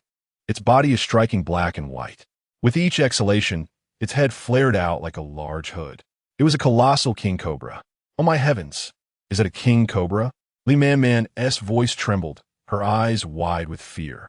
It was her first encounter with such an enormous specimen, and its weight did not seem to impair its speed. It was utterly astonishing. Lu Xiaomon, upon hearing about the massive king cobra, was rendered powerless with fright. Run! Without waiting for further reactions from the others, Jiang Xiao grabbed them and dashed away. King cobras possess a strong territorial instinct. Any intruder within their domain would be driven away or even consumed. Moreover, this particular snake was in the midst of nesting, making it even more irritable as it relentlessly pursued the trio. At that moment, Lu Xiaomon stepped on a slick stone, her foot slipping, and she fell to the ground. To make matters worse, she twisted her ankle. Just then, she saw the enormous king cobra behind her, its mouth agape, ready to strike. Be careful. In that critical moment, Jiang Xiao yanked her to his side, but in the process, he accidentally sustained a cut from the snake's venomous fangs. In an instant, a gory wound appeared on Jiang Xiao's hand, and the injury visibly darkened at an alarming rate. The venom was exceedingly potent. Jiang Xiao, you have been bitten by a snake. Lu Xiaomian exclaimed in a panic, realizing that Jiang Xiao had suffered this fate while attempting to save her. Had it not been for him, her own body would now bear the marks of 2 venomous fangs. In that moment, she was at a loss for what to do. Li Man rushed to Jiang Xiao's side, her heart aching as she gazed upon the gruesome wound. Being bitten by a king cobra was dire news, especially one of such considerable size. The potency of its venom was unimaginable. Jiang Xiao might not withstand this, and death could be imminent. The unease within Li Man was overwhelming. We must leave this place. Jiang Xiao gritted his teeth against the pain, attempting to push the 2 women away from him. Jiang Xiao, I won't go. Lu Xiaomian, filled with guilt, wished to remain by his side, ready to face whatever fate awaited them together. At that moment, the king cobra raised its imposing head, flicking its dark tongue as it sensed the presence of Jiang Xiao and the others. Hiss! In the next heartbeat, it struck again with lightning speed, lunging towards Jiang Xiao. Chapter 57 Dead? Lu Xiaomian let out a piercing scream. Li Man was equally startled. Just when they thought Jiang Xiao was about to be bitten again, they suddenly saw him react swiftly, a flash of white cold light disappearing in an instant. What unfolded next left both women in astonishment. The enormous serpent's head thudded to the ground, and in the next moment, a crimson jet of blood spouted forth like a faucet. The king snake had been decapitated. Its body thrashed about in the grass for a brief moment before finally succumbing to death. Jiang Xiao's speed of action was remarkable, yet they had little time to be astonished. Their immediate concern was Jiang Xiao's condition, for he had been poisoned. Moreover, it was the venom of the king cobra. Jiang Xiao, how do you feel? The 2 women inquired as they approached him. Noticing his waning energy, a wave of anxiety surged within them. This is not good. Jiang Xiao's faint voice murmured, his vision clouded by a veil of mist. The 2 hastily supported him, fearful that he might collapse at any moment. However, at that moment, Jiang Xiao lost consciousness entirely, plunging into a dreamlike state. He found himself floating in midair, clearly observing the anxious expressions of the 2 women, while also seeing his own body lying on the ground. Is this death? Jiang Xiao pondered aloud. The superstitious villagers often claim that when a person dies, their soul leaves the body. It's my fault. I have brought harm to Jiang Xiao. Overwhelmed with guilt, Lu Xiaomian lamented upon witnessing Jiang Xiao's unconsciousness. Enough with the self-reproach, Li Man chided gently. He still has a faint heartbeat. We must find a way to save him. I'm sorry, Man. Lu Xiaomian wiped away her tears and nodded vigorously. You are right. The snake venom in Jiang Xiao's system is urgent. We cannot delay. Xuemian, you stay here and watch over Jiang Xiao. I will seek help from Li Dahai, Li Manman declared. They were approximately a kilometer away from the camp. Initially, Li Manman contemplated carrying Jiang Xiao back for the fastest possible treatment. However, with Jiang Xiao weighing around 140 pounds and the treacherous terrain of the forest, she realized it was impossible to do so alone. With two people, it might have been feasible, but Lu Xuemian had twisted her ankle. Thus, she had no choice but to run alone to request assistance from Li Dahai, leaving Lu Xuemian to guard Jiang Xiao to prevent him from being harmed by wild beasts. All right, Lu Xuemian nodded, her eyes filled with determination. Remember, even if it comes to death, you must not allow Jiang Xiao to suffer any further injury. Do you understand? Before departing, Li Manman cautioned, my life was given by Jiang Xiao. Even if it means sacrificing myself, I will ensure he faces no more harm. Lu Xuemian replied resolutely. MHM, Li Manman nodded, handing Lu Xuemian a sharp dagger that she had taken from Jiang Xiao's hand. Take this dagger. Use it for self-defense should danger arise. Lu Xuemian accepted the dagger, saying, I understand. Man, hurry back. I fear Jiang Xiao may not hold on much longer. Wait for my return, Li Man concluded, then swiftly dashed off. Remaining in the shadows, Lu Xuemian murmured, Jiang Xiao, you'll be all right. Just hold on until Sister Man returns. After speaking, she scanned the surroundings, remaining vigilant and ever watchful for any wild animals that might pose a threat to Jiang Xiao. Indeed, these two women were commendable. Suspended in midair, Jiang Xiao felt a sense of satisfaction with their display of loyalty. Initially, he had anticipated that, in his time of peril, they would unhesitatingly abandon him, even distancing themselves from their association with him upon returning to the camp. For in the civilized world, they epitomized the archetype of self-serving women. However, having endured the trials of survival on a deserted island, they had undergone a profound transformation, becoming devoted and principled. Alas, he lamented, how unfortunate that I am already deceased. I can no longer treat you well. Just then, a rustling sound emanated from the underbrush. Who is there? Lu Xuemian shouted, her voice laced with caution as she directed her attention toward the source of the noise. Moments later, a few piglets appeared before her, momentarily taken aback. Get away, Lu Xuemian commanded. She promptly picked up several stones from the ground and hurled them at the little wild boars. This place is not for you, be gone. Startled by her assertiveness, the piglets scampered away in haste, displaying a keen sense of alertness. As time passed, numerous groups of animals traversed the area, herds of goats, wild chickens with their broods, and lively rabbits. Each time Lu Xuemian heard a commotion, her heart raced with trepidation, fearing the emergence of formidable carnivorous beasts or venomous snakes. Fortunately, luck was on their side. Every encounter with these creatures resulted in them being frightened off by Lu Xuemian's fierce demeanor. Suddenly, human voices pierced the air. Lu Xuemian, mistaking it for the return of Li Man, felt a surge of joy. However, her smile abruptly faded upon hearing the heavily accented Mandarin, signaling that the newcomers were not allies. Moreover, the direction from which the voices originated was heading toward her and Jiang Xiao's location, instilling a sense of unease within her. Damn it, those reckless fools. If I find them, they will not escape my wrath. Curse the leader, Green. Brother Green, you must avenge us. The boss is preoccupied with the treasure, instructing us not to stir trouble. Yet those reckless ones are utterly unreasonable, a bruised subordinate lamented. Fear not, this time. Having slipped away from the bosses, I shall not leave until I see justice served, the burly Green declared. Brother Green, you truly are our good brother. We shall follow you for life. Several younger subordinates nodded eagerly in flattery. What nonsense! Those reckless subordinates lack any sense of brotherhood, robbing us of our provisions. If we do not teach them a lesson, they will think us easy prey. Green clenched his fists, producing a cracking sound, embodying a resolute determination to seek revenge. Are you sure they are still in the forest? We have searched for a long time without sighting anyone. Green expressed his growing impatience. They should still be here. A younger subordinate replied. Alas, who has dug this pit? Suddenly, the ground beneath Green gives way, and he plunges into the abyss. This is bad. The boss has fallen into the pit. Hurry, pull him up.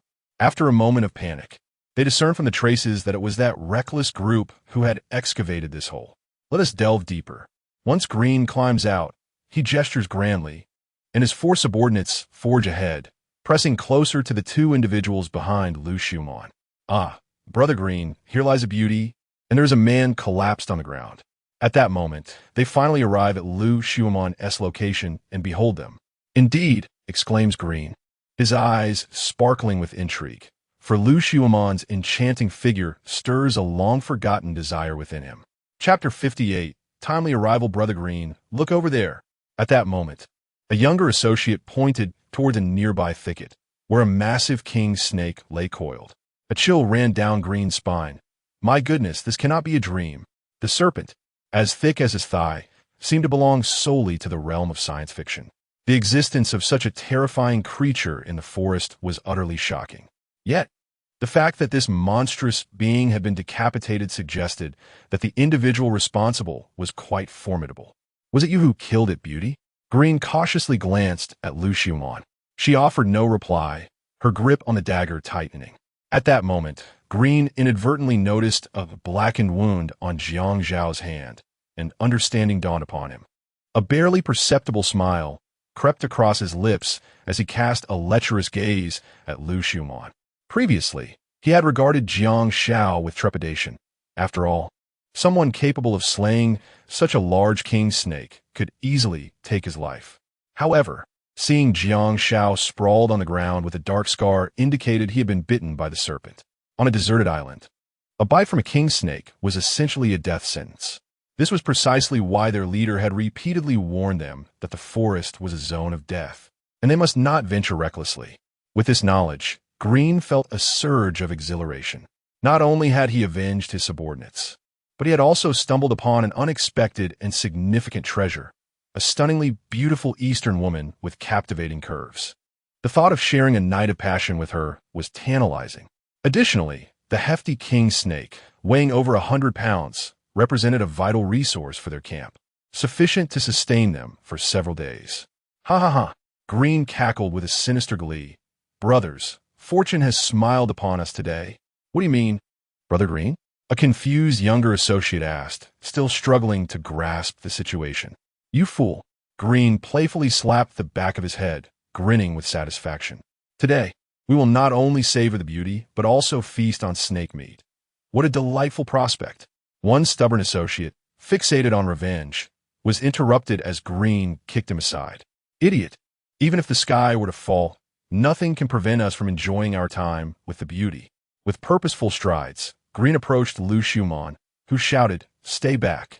Otherwise, do not blame me for being rude. Oh, such a fiery temperament. Green grinned wider, his heart racing at the sight of her. Just then, Lu Xiumon seized the opportunity, her dagger slicing through the air like lightning, aimed directly at Green's chest. Quick on his feet, Green evaded slightly, causing Lu Xiumon to miss her target, and he seized her arm firmly. How dare you attempt to assassinate Brother Green? A dim-witted associate fumed. I shall send you to meet your maker. As he brandished his short knife, intent on delivering a fatal blow to Lu Xiumon, Green interjected, Stop.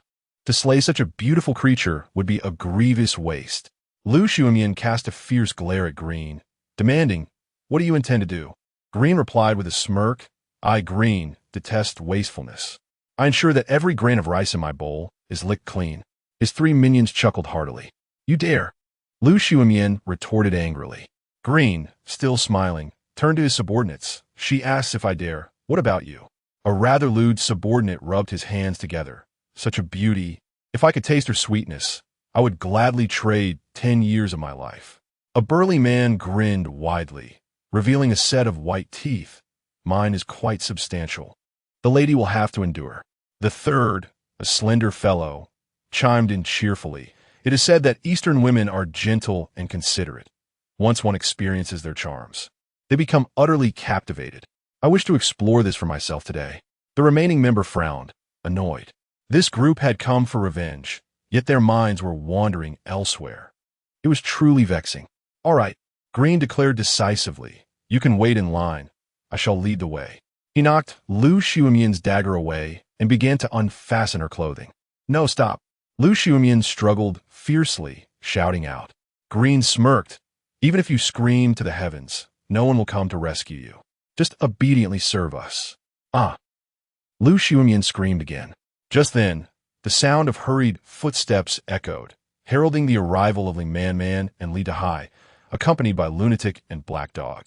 You scoundrel! Seeing Lu Xiumian in distress, Lunatic wasted no time, unleashing his energy and transforming into a powerful mutant. In an instant, he delivered a swift kick that sent Green flying several meters. Green barely had time to react, taking the blow full force, suffering multiple broken ribs and spitting out crimson blood. Lunatic! Green staggered to his feet, seething with rage upon realizing that Lunatic had thwarted his plans. However, he understood that as a mere mortal, he was no match for Lunatic's mutant prowess. Xiumian, are you all right? Li Man rushed to Lu Xiumian's side, inquiring. Sister Man, thank goodness you arrived in time. Lu Xiumian wept, terrified of how she would face Jiang Xiao had she been defiled. It's all right. Li Man comforted her gently, enveloping Lu Xiumian in a warm embrace. Brother Dahai, I entrust Jiang Xiao to you. Please save him quickly. As Li Man spoke, Li Dahai had already taken out crushed king cobra herbs, applying them to Jiang Xiao's wounds and binding them with cloth. The 5 foreigners, including Green, were utterly oblivious to the significance of Li Dahai's actions. Green, you have some nerve. Lunatic glared at him. Had he arrived even a moment later, the consequences would have been dire. Lunatic, your presence simplifies matters. Green began to accuse. You allow your subordinates to pilfer our food, leaving them battered and bruised. Now you've injured me, showing utter disregard for us. Clearly bolstered by some formidable backing, Green spoke with confidence, completely dismissing Lunatic. Oof. The reckless one coldly remarked. It is your subordinates who brought this upon themselves. Do not place the blame on us, and you are especially deserving of this. If you wish to consider this a conflict, I shall accept that. At this, Green felt a surge of indignation welling within him. He had anticipated that upon learning of his influential backing, the reckless one would offer a sincere apology, perhaps even placating the situation with the gift of 2 exquisite beauties. Yet now, the reckless one's obstinacy raised questions. Who had bestowed upon him such audacity? Green longed to inquire further, but the ferocity in the reckless one's gaze sent a chill of apprehension through him, fearing he might be swiftly silenced by a single blow. Begone, the reckless one commanded. Should you dare to cause trouble again, do not blame my fists for their indiscriminate nature. You will regret this, reckless. Green retorted with a fierce declaration before hastily departing. Chapter 59. Origin Stone. Is it wise to let Green and the others return? Black Dog expressed his concern as he watched them depart.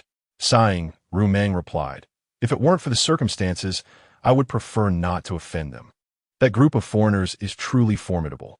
Understanding Ru Meng's predicament, Black Dog chose to remain silent.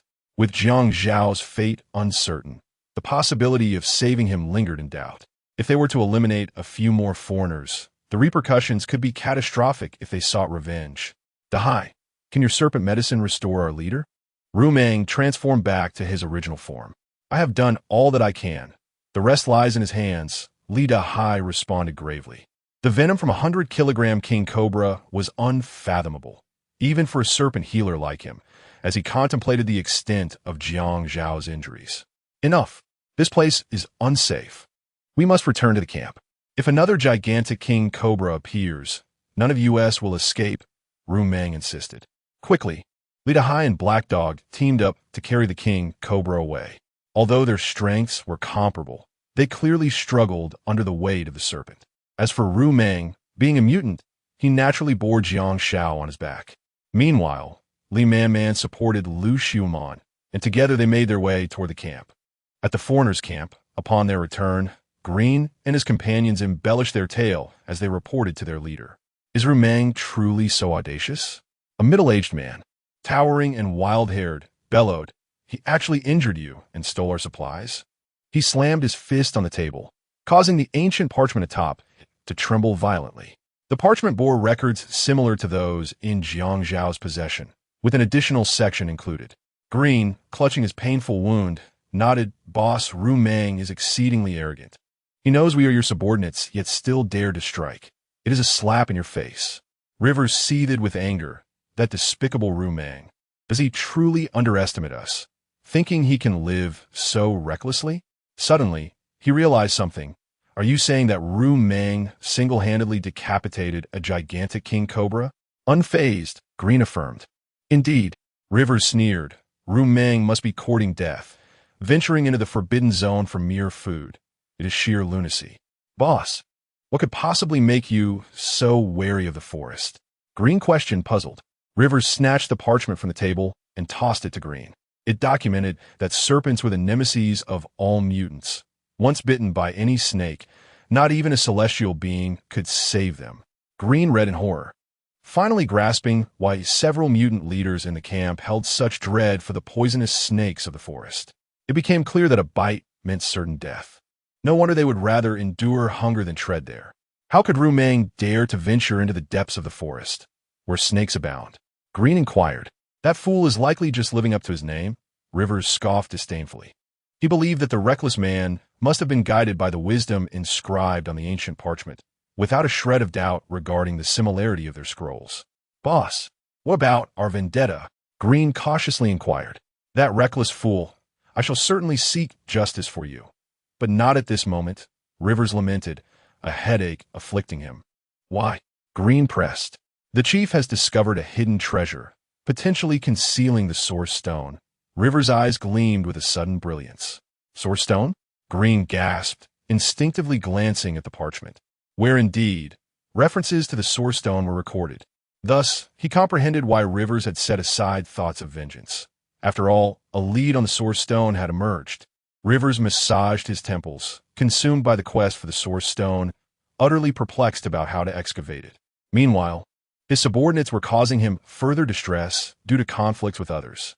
Anxiety gripped Rivers in that moment. Suddenly, his piercing gaze fell upon Green, as if suggesting, why not send him a scout ahead? Green swallowed hard, sensing Rivers' ulterior motives. He cautiously asked, Boss, is there something I can assist you with? Rivers' eyes sparkled with delight, recognizing Green's keen awareness. He then stated, Green, there's indeed a task I need you to undertake. Once you fulfill this mission, not only will I ensure that you have your revenge on the Reckless One, but I could even provide you with the women from 13 Sisters Camp as your playthings. Green momentarily faltered. Such a generous reward. Surely, he was not being sent to seek the Source Stone.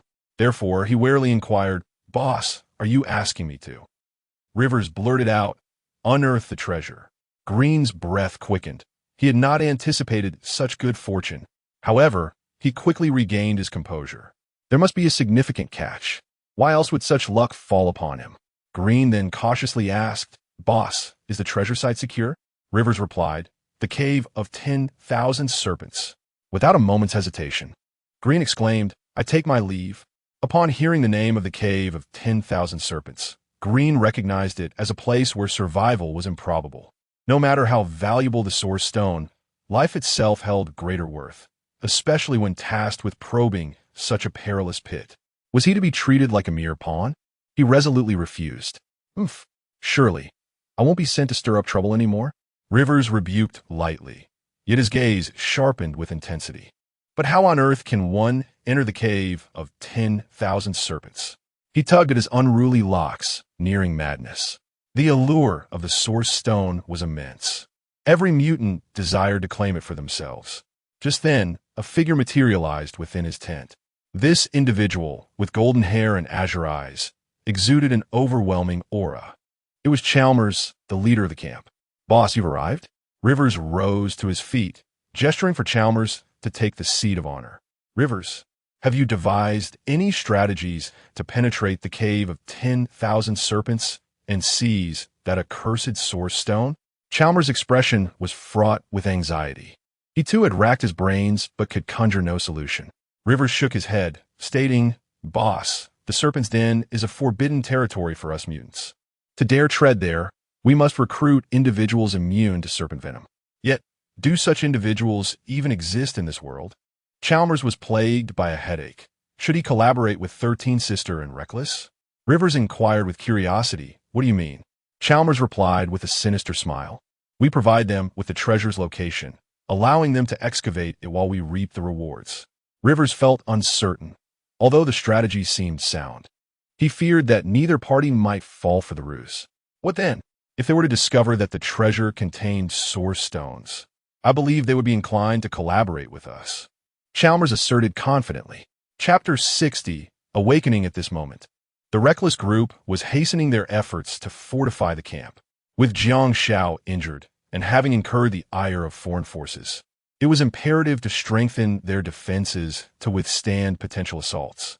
Through their collective determination, all fortifications were completed. Now, the camp was encircled by a robust fence standing at a height of 3.5 meters, offering protection even against formidable beasts. With the defensive capabilities enhanced, the need for combat readiness was equally paramount. Following Jiang Xiao's counsel, the group set up a platform within the enclosure, piled high with stones. Should adversaries approach, they could ascend the platform and hurl stones to fend them off. Brother Mang, it's finally finished.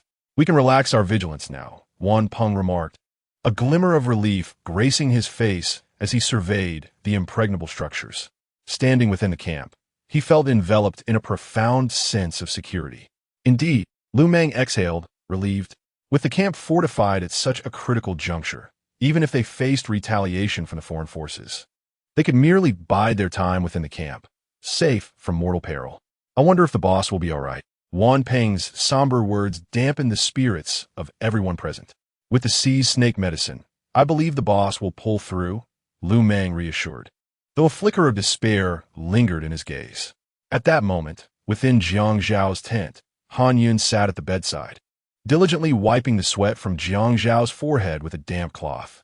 Enduring the torment of snake venom, Jiang Xiao appeared heavy-lidded, yet his expression was one of profound suffering. Jiang Xiao, please don't let anything happen to you. What would I do if you were to suffer a grave misfortune? Han Yun's voice trembled, her face ashen.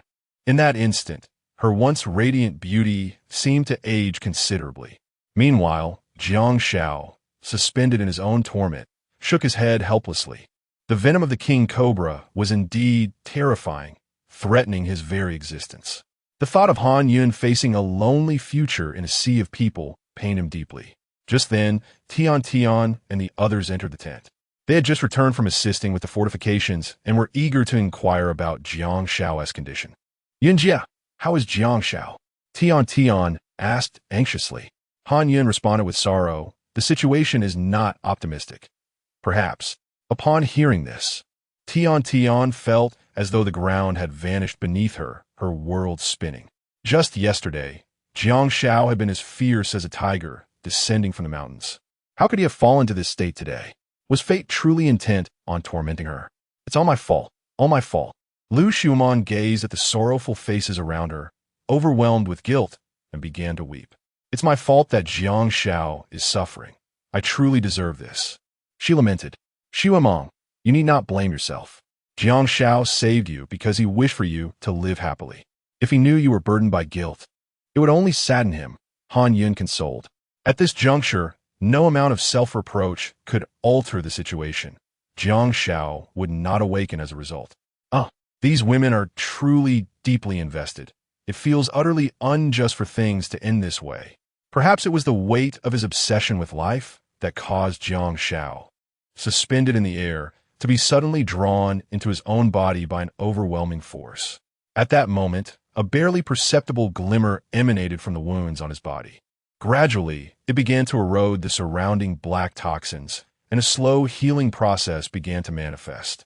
Sisters, you should all go and rest. Jiang Xiao is currently in a deep coma. Let him have some peace.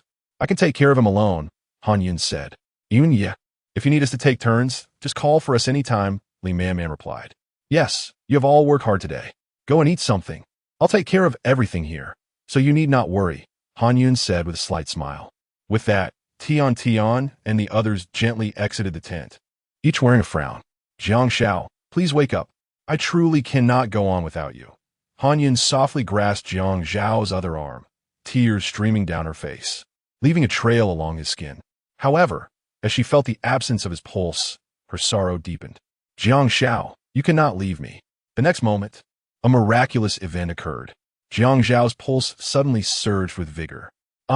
Han Yun was taken aback, believing her words had moved the heavens, bringing forth a miracle for Jiang Xiao. His heartbeat intensified, resonating like war drums. Jiang Xiao, can you hear me? Han Yun exclaimed in excitement. Just then, Jiang Xiao's dormant form began to tremble, and his heartbeat started to normalize. His complexion regained about 70% of its usual hue. Han Yun was both astonished and elated. Jiang Xiao was recovering for the better. Of course, she did not attribute this to her prayers, but rather to Li Dahai's miraculous healing prowess. Water. At that moment, she heard Jiang Xiao's faint voice. Water? I will get it for you right away. Han Yun, in her excitement, became flustered and hurriedly went to the wooden table to fetch a bowl of warm water. However, realizing that prying open Jiang Xiao's mouth would be too crude, she first took a sip herself and then gently administered the water to him using a primitive method.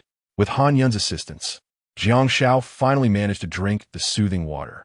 In the next moment, his consciousness began to return. Where am I? Jiang Xiao suddenly found himself unable to see Han Yun and the others, thinking he was dead. But upon hearing Han Yun's voice nearby, he suddenly realized, I'm not dead. Jiang Xiao, please wake up quickly. We have so many things yet to accomplish together. Han Yun continued to whisper encouraging words in his ear. I'm truly not dead. Although he remained in a comatose state, his consciousness was awake, filled with thoughts. Strange. The pain from my wounds seems to have lessened considerably. Jiang Xiao pondered over the situation, unsure of the cause. Perhaps it was Li Dahai's extraordinary medical skills that had sufficiently neutralized the toxins, alleviating his suffering. At that moment, he suddenly felt a surge of heat coursing through his body, relentlessly devouring his cells, and the sensation of pain surged forth instantaneously. It was venom. This excruciating agony would forever be etched in Jiang Xiao's memory. In the next instant, his body instinctively fought back. Countless cells within him formed a defensive battalion, launching a counteroffensive against the toxin. The two sides clashed like an army of thousands, engaging in a fierce battle within Jiang Xiao's body. Soon the cells, leveraging their numerical superiority, emerged victorious. The defeated venom swiftly transformed into nutrients, nourishing his body in return. Before long, that agonizing pain dissipated. Jiang Xiao felt an overwhelming sense of comfort, as if an inexhaustible source of strength flowed through him. He abruptly opened his eyes and saw Han Yun gazing at him with tear-filled eyes. Jiang Xiao, you're awake? Han Yun cried, embracing him tightly. Chapter 61. Becoming stronger. Apologies for causing you concern, Jiang Xiao chuckled. This time, he truly felt unscathed. How about now? Does the wound still ache? Han Yun inquired anxiously, meticulously examining Jiang Xiao's body. Much better. In truth, he could no longer feel any pain, yet he opted to deceive her. Otherwise, such remarkable regenerative abilities might lead Han Yun to believe he was some sort of monster. Simultaneously, Jiang Xiao found himself intrigued. Why had the potent snake venom completely vanished from within him? Even with Li Dahai's exceptional medical skills, it seemed implausible for him to recover so swiftly. Could it be that after his body's mutation, he had developed an immunity to toxins? This was Jiang Xiao's conjecture. That's wonderful, truly wonderful, Han Yun exclaimed, rising abruptly, eager to share this crucial information with the others. However, Jiang Xiao swiftly pulled her back. Sister Yin, look at you. You appear so haggard. I must conduct a thorough examination to determine what might be amiss. Han Yun shot him a disapproving glance. After enduring such torment from the snake venom, he still could not be honest. Nevertheless, she appreciated this version of Jiang Xiao, for it was a testament to his vitality. Jiang Xiao, can we wait until you are completely well before proceeding? I fear you may encounter further complications. No, I must do it now. Half an hour later, Jiang Xiao emerged from the tent alongside Han Yun. At that moment, he strode with the grace of a dragon and the confidence of a tiger. While Han Yun radiated an enduring charm, her beauty as vibrant as ever. Originally, the group, including Lu Meng and others, were engrossed in their meal. But upon seeing Jiang Xiao, they froze, mouths agape as if witnessing a ghost. Hey, am I truly that terrifying? Jiang Xiao remarked, somewhat exasperated. Boss, you're all right? Haika dropped his bowl and rushed to Jiang Xiao, rubbing his eyes vigorously, convinced he was hallucinating. With a gentle pat on Haiku's head, Jiang Zhao's palpable presence dispelled any doubts. My goodness, Lu Meng exclaimed, his jaw dropping in disbelief. When they had carried Jiang Xiao back, he had detected no heartbeat, fearing the worst. Yet now, after merely a few hours, Jiang Xiao appeared to have emerged unscathed. Could this young man have found some hidden advantage? Li Man and the other women were moved to tears. They had feared Jiang Xiao would leave them behind, but now, witnessing his vitality, they rushed forward, enveloping him in a warm embrace. Li Dahai approached Jiang Xiao, astonished. Jiang Xiao, you're truly fine? As a snake doctor, his understanding of the king cobra's venom ran deep, and he believed it was impossible for someone to awaken so quickly. His medical prowess could not account for such a miracle. Yet there stood Jiang Xiao before him, alive and well, leaving Li Dahai to attribute this phenomenon to a medical miracle. Jiang Xiao responded with a smile. Dahai, I owe you my gratitude. Without your assistance, I might have met my end. Li Dahai humbly replied, Not at all, you are simply fortunate. He then inquired, How do you feel? Do you experience any discomfort, dizziness, nausea, or anything of the sort? Beside them, Han Yun felt a chill coursing through her body. Li Dahai's inquiry was unnecessary. She had just conducted a thorough examination and found no issues. In fact, she was even more resilient than before. Thanks to you, Dahai, there are no symptoms to report. If anything still hurts, it's just a little pain at the wound site, Jiang Xiao replied. Good. Li Dahai reiterated thrice relieved. After all, Jiang Xiao was the pillar of their camp. His recovery would quell the unease among the others. Boss, are you truly fine? Lu Meng stepped forward, his square face nearly touching Jiang Zhao's as he sought to assess his condition closely. Could it be a fleeting return to vitality? Many have met their end this way. He mused. Come and try attacking me, little Meng. Jiang Xiao beckoned with his hand. Without hesitation, Lu Meng transformed, channeling his energy to its peak before launching an assault on Jiang Xiao. Bang! Within mere moments, he was sent flying by a single kick from Jiang Xiao. Wow! Lu Meng landed 5 meters away, akin to a deflated balloon, slowly rising to his feet in disbelief. Earlier, he had managed to fend off a few blows from Jiang Xiao, yet now he had been vanquished in an instant. The power was truly terrifying. Moreover, Jiang Xiao had deliberately tempered his strength, for had he unleashed full force, Lu Meng would have been bedridden for weeks. Internally shaken, Lu Meng pondered whether Jiang Zhao's ordeal had inadvertently enhanced his strength. Was this what they referred to as a blessing in disguise? At this point, he ceased to worry about Jiang Zhao's condition. It was undeniably remarkable. Brother Meng, are you all right? At that moment, Black Dog approached Lu Meng, inquiring about his injuries.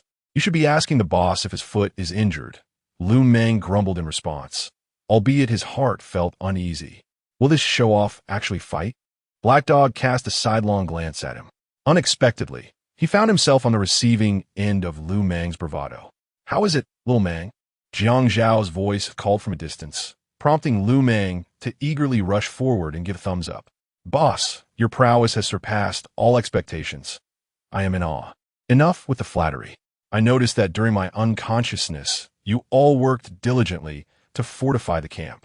Let us treat our brothers and sisters well tonight, Jiang Xiao declared. Upon hearing that there would be a feast that evening, the crowd erupted in joy, though their happiness stemmed more from the fact that their leader had emerged from danger. Just then, a commanding voice resonated from outside the camp. Lu Meng, get out here. Upon recognizing that familiar voice, a cold sweat broke out on Lu Meng. It was Rivers. Having offended Rivers' subordinates, he anticipated that Rivers would seek him out so swiftly for retribution. However, he felt a sense of relief, for the camp's defenses were complete. As long as he remained inside, Rivers would be powerless against him. Little Meng, who is it? Jiang Xiao was taken aback to see the usually reckless Lu Meng so fearful, clearly indicating that he was facing a formidable opponent. Lu Meng candidly revealed that he was Rivers, a powerful mutant whose strength was terrifying. Today, he had clashed with Lu Meng's subordinates and was now seeking vengeance. Lu Meng, if you do not come out, I shall dismantle your door. At that moment, River's furious voice echoed from outside. Before Lu Meng could respond, a resounding crash indicated that Rivers was preparing to break in. What on earth is this door made of? It's incredibly sturdy. I seem utterly powerless against it. Lu Meng, I am not here to pick a fight, but rather to discuss something of great importance with you. Rivers' voice came again, now breathless and exhausted. Rivers, do not presume me a fool. Attempting to catch me off guard when I open the door is a mere fantasy. Brother Lu Meng, we have discovered a treasure trove, rumored to contain the legendary Source Stones. We wish to invite you to join us in this treasure hunt. Please open the door. Upon hearing the mention of Source Stones, Jiang Xiao's eyes glimmered with intrigue, sensing the novelty of such an artifact. Open the door. Chapter 62. Cooperation Boss. Are we truly going to open the door? Lu Meng asked, his expression laden with concern. He feared that Rivers might use this as a pretext to lure them into opening the door, ultimately leading to their demise. Yet, he found himself in a dilemma, for Jiang Xiao was the leader, and his words carried an irresistible weight. Sensing Lu Meng's apprehension, Jiang Xiao gently patted his shoulder, reassuring him, do not worry. I genuinely believe that Rivers seeks to collaborate with us. Nothing ill will befall us. If his intentions are nefarious, he certainly won't return from this visit. Observing the confidence radiating from Jiang Xiao, Lu Meng's trepidation waned slightly. Although Rivers was formidable, Jiang Xiao was no less impressive. Particularly after experiencing Jiang Xiao's prowess firsthand, Lu Meng felt a surge of faith in his leader. Hence, he proceeded to open the door. At that moment, Rivers arrived with Green and a few others. Lu Meng, my dear friend, how delightful to see you. Rivers greeted with a playful grin. Lu Meng intended to introduce Jiang Xiao as the leader, suggesting that any matters be directed towards him. However, a stern glance from Jiang Xiao urged him to maintain his role in the negotiation with Rivers. Rivers, spare us the pleasantries, Lu Meng asserted, exuding an air of authority. Lu Meng, here's the situation. Our leader has recently discovered a treasure trove, abundant in riches, yet the challenges to obtain it are rather unforeseen. Therefore, we would like to invite you to join us in this treasure hunt, Rivers stated directly. Lu Meng quickly discerned the underlying danger of this treasure. They were merely seeking cannon fodder. As for that secret treasure, our camp prefers to abstain from participating. Kindly take your leave, Lu Meng replied coldly, gesturing dismissively. Alas, Lu Meng, I understand that a few of my less reliable subordinates have caused some friction between us, leading to an unfavorable impression. However, I assure you, we are quite amiable. Allow me to have them apologize, and perhaps we can discuss cooperation further, Rivers suggested, casting a glance at Green and the others. Lu Meng waved his hand dismissively. There is no need for apologies. We merely hope they refrain from troubling us in the future. Rivers glared at his subordinates. Have you understood? Next time, behave yourself, or I shall not spare you. Green and his companion sighed. We shall never dare again. Very well, state your proposal. Lu Meng said bluntly. As it stands, we have located that treasure site and wish to enlist a few capable individuals to assist us in retrieving it. Naturally, there are certain dangers involved, but rest assured, should life-threatening situations arise, we shall not remain idle, Rivers declared, thumping his chest with bravado. Lu Meng's expression soured. This foreigner was far too cunning, seemingly willing to send others to their doom. Yet, Jiang Xiao expressed an interest in the Source Stone they mentioned. Unsure of how to respond, Lu Meng cast a glance at Jiang Xiao, seeking guidance. At that moment, Jiang Xiao stepped forward, addressing Rivers. May I see the Source Stone you speak of? Lu Meng, who is this gentleman? Rivers inquired, regarding Jiang Xiao with newfound respect, sensing his commanding presence and formidable aura. The four members of the Green Team exchanged astonished glances, swallowing hard in disbelief. Wasn't this the individual who had been on the brink of death after a snake bite in the forest? How could he be so lively now? Perhaps their eyes were deceiving them. However, upon closer inspection, everything appeared undeniably real. He is a newly recruited subordinate, quite capable in my trusted aid. Perhaps I shall assign him to participate in this treasure-seeking endeavor, Reckless simply stated.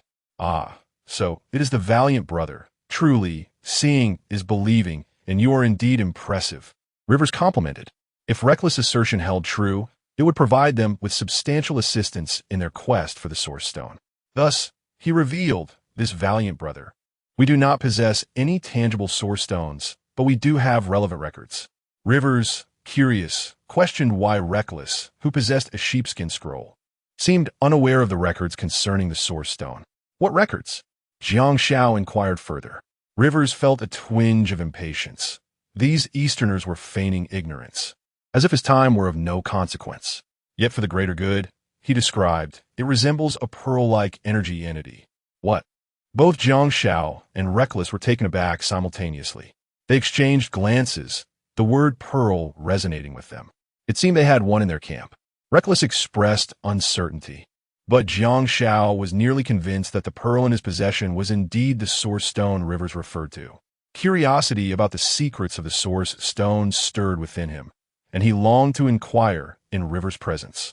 Yet, asking would unmask the monumental secret they harbored regarding the Source Stone. Furthermore, Rivers' demeanor suggested that the Source Stone was of utmost importance to him. Would he divulge its secrets? After much contemplation, Jiang Xiao decided against questioning and resolved to seek out other Source Stones first. Observing Jiang Xiao and Reckless' astonishment, Rivers regarded them with disdainful eyes. Pretend.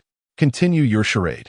The Easterners were truly adept at masquerading, presenting themselves as innocents only to astonish others in the end. Nevertheless, he would not let his guard down. Reckless brother, valiant brother, what say you? Are you interested in participating in this treasure-seeking venture? Rivers queried. Mr. Rivers, I am willing to partake in your so-called treasure hunt. However, how will the spoils be allocated? Jiang Xiao asked. A barely perceptible smile graced Rivers' lips. Still contemplating distribution? Surviving would be a success in itself. Their primary objective was to send the two factions into the 10,000 Serpents Cave as scouts, laying the groundwork for future incursions. They had never aspired for Reckless' camp and Sister 13's camp to extract Source Stones from the cave.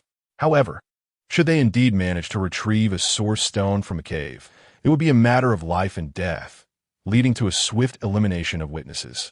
This was Rivers' internal monologue, though outwardly he maintained a veneer of politeness, stating, "We three shall enter.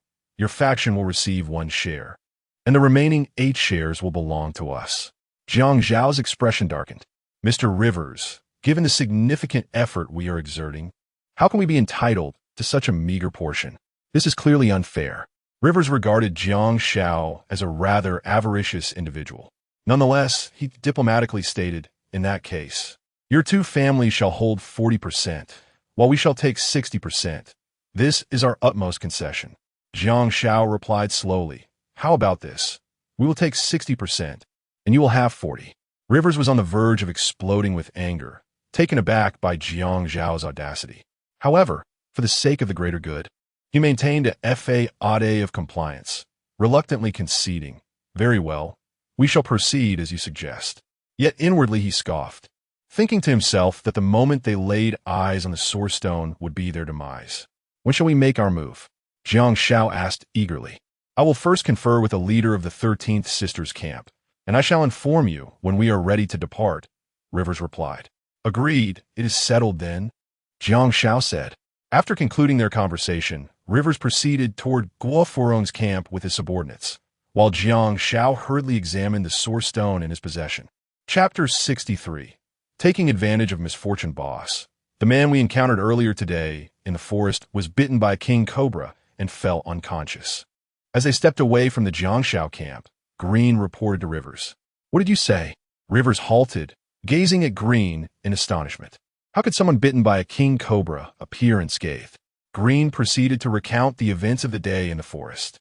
Upon hearing this, Rivers felt even more perplexed. Goodness, this is utterly unbelievable. Suddenly, Green posed a question. Boss, could it be that he is a mutant, immune to snake venom? Rivers shot him a disapproving glance. Impossible. Venomous snakes are the nemesis of mutants. Once bitten, survival is out of the question. Green pressed further. Then how do you explain it? Caught off guard, Rivers faltered. He too was at a loss for how to answer Green's inquiry. and thus suggested that perhaps Jiang Xiao had a robust constitution, combined with the possible intervention of a renowned snake healer from their camp, which might have saved his life. Green nodded vigorously. What you say might hold some truth. In Eastern countries, there are many inexplicable mystical forces. Perhaps this time, we have truly encountered one. Rivers, now more convinced, remarked, "It seems we cannot afford to be careless. Otherwise, we might find ourselves in dire straits without realizing it." With that, they proceeded straight to the 13th Sisters camp, knowing that it was imperative to find a pawn to scout ahead for them. Meanwhile, within the confines of his tent, Jiang Xiao meticulously examined the source stone in his hand. He employed various methods, burning it with fire, boiling it in water, even smashing it with a hammer, but to no avail. He could discern no special qualities. Why were Rivers and the others so fixated on this source stone? What secrets did it harbor? After half an hour of fruitless investigation, Jiang Xiao set the stone aside, feeling a wave of frustration wash over him. Never mind. Once I locate the treasure's source stone, I shall devise a means to extract its secrets from their lips. He mused inwardly. At that moment, Tian entered, carrying a steaming bowl. Jiang Xiao, you've just recovered from serious illness. You need to replenish your strength. She carefully placed the bowl on the wooden table beside him. Upon glancing at the contents, Jiang Xiao's lips twitched slightly. The bowl contained pig kidneys. Men eat pig kidneys, those in the know understand. This woman was indeed playing with fire. As he gazed at Tian's long, slender legs and her voluptuous figure, all his previous concerns melted away. "Why are you staring at me like that?" Tian stammered, quaking with fear. Jiang Xiao's predatory gaze sent shivers down her spine. At that moment, Jiang Xiao slowly rose, his heavy footsteps carrying him to Tian's side, his large hand caressing her gracefully. "Sister Tian, I want." The searing heat enveloped Tian like flames. "Jiang Xiao, you're injured." Tian's words trailed off as shock registered in her eyes. Half an hour later, Tian took the empty bowl away. Just moments ago, Jiang Xiao, like a ravenous wolf, licked every drop of broth from his bowl as if he had not tasted meat in decades. The mere thought of such hunger sent a chill through Tian's body. Yet her heart swelled with joy, for the more ferocious Jiang Xiao appeared, the closer she was to realizing her carefully laid plans. At that moment, deep within the tent, Jiang Xiao exhaled a deep breath, feeling invigorated and full of energy. How unfortunate it was that someone with as perfectly straight legs did not pursue a career as a dance instructor.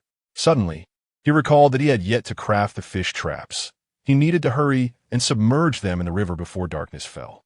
In his fervor to unearth the secrets of the source stone, he had neglected this crucial task.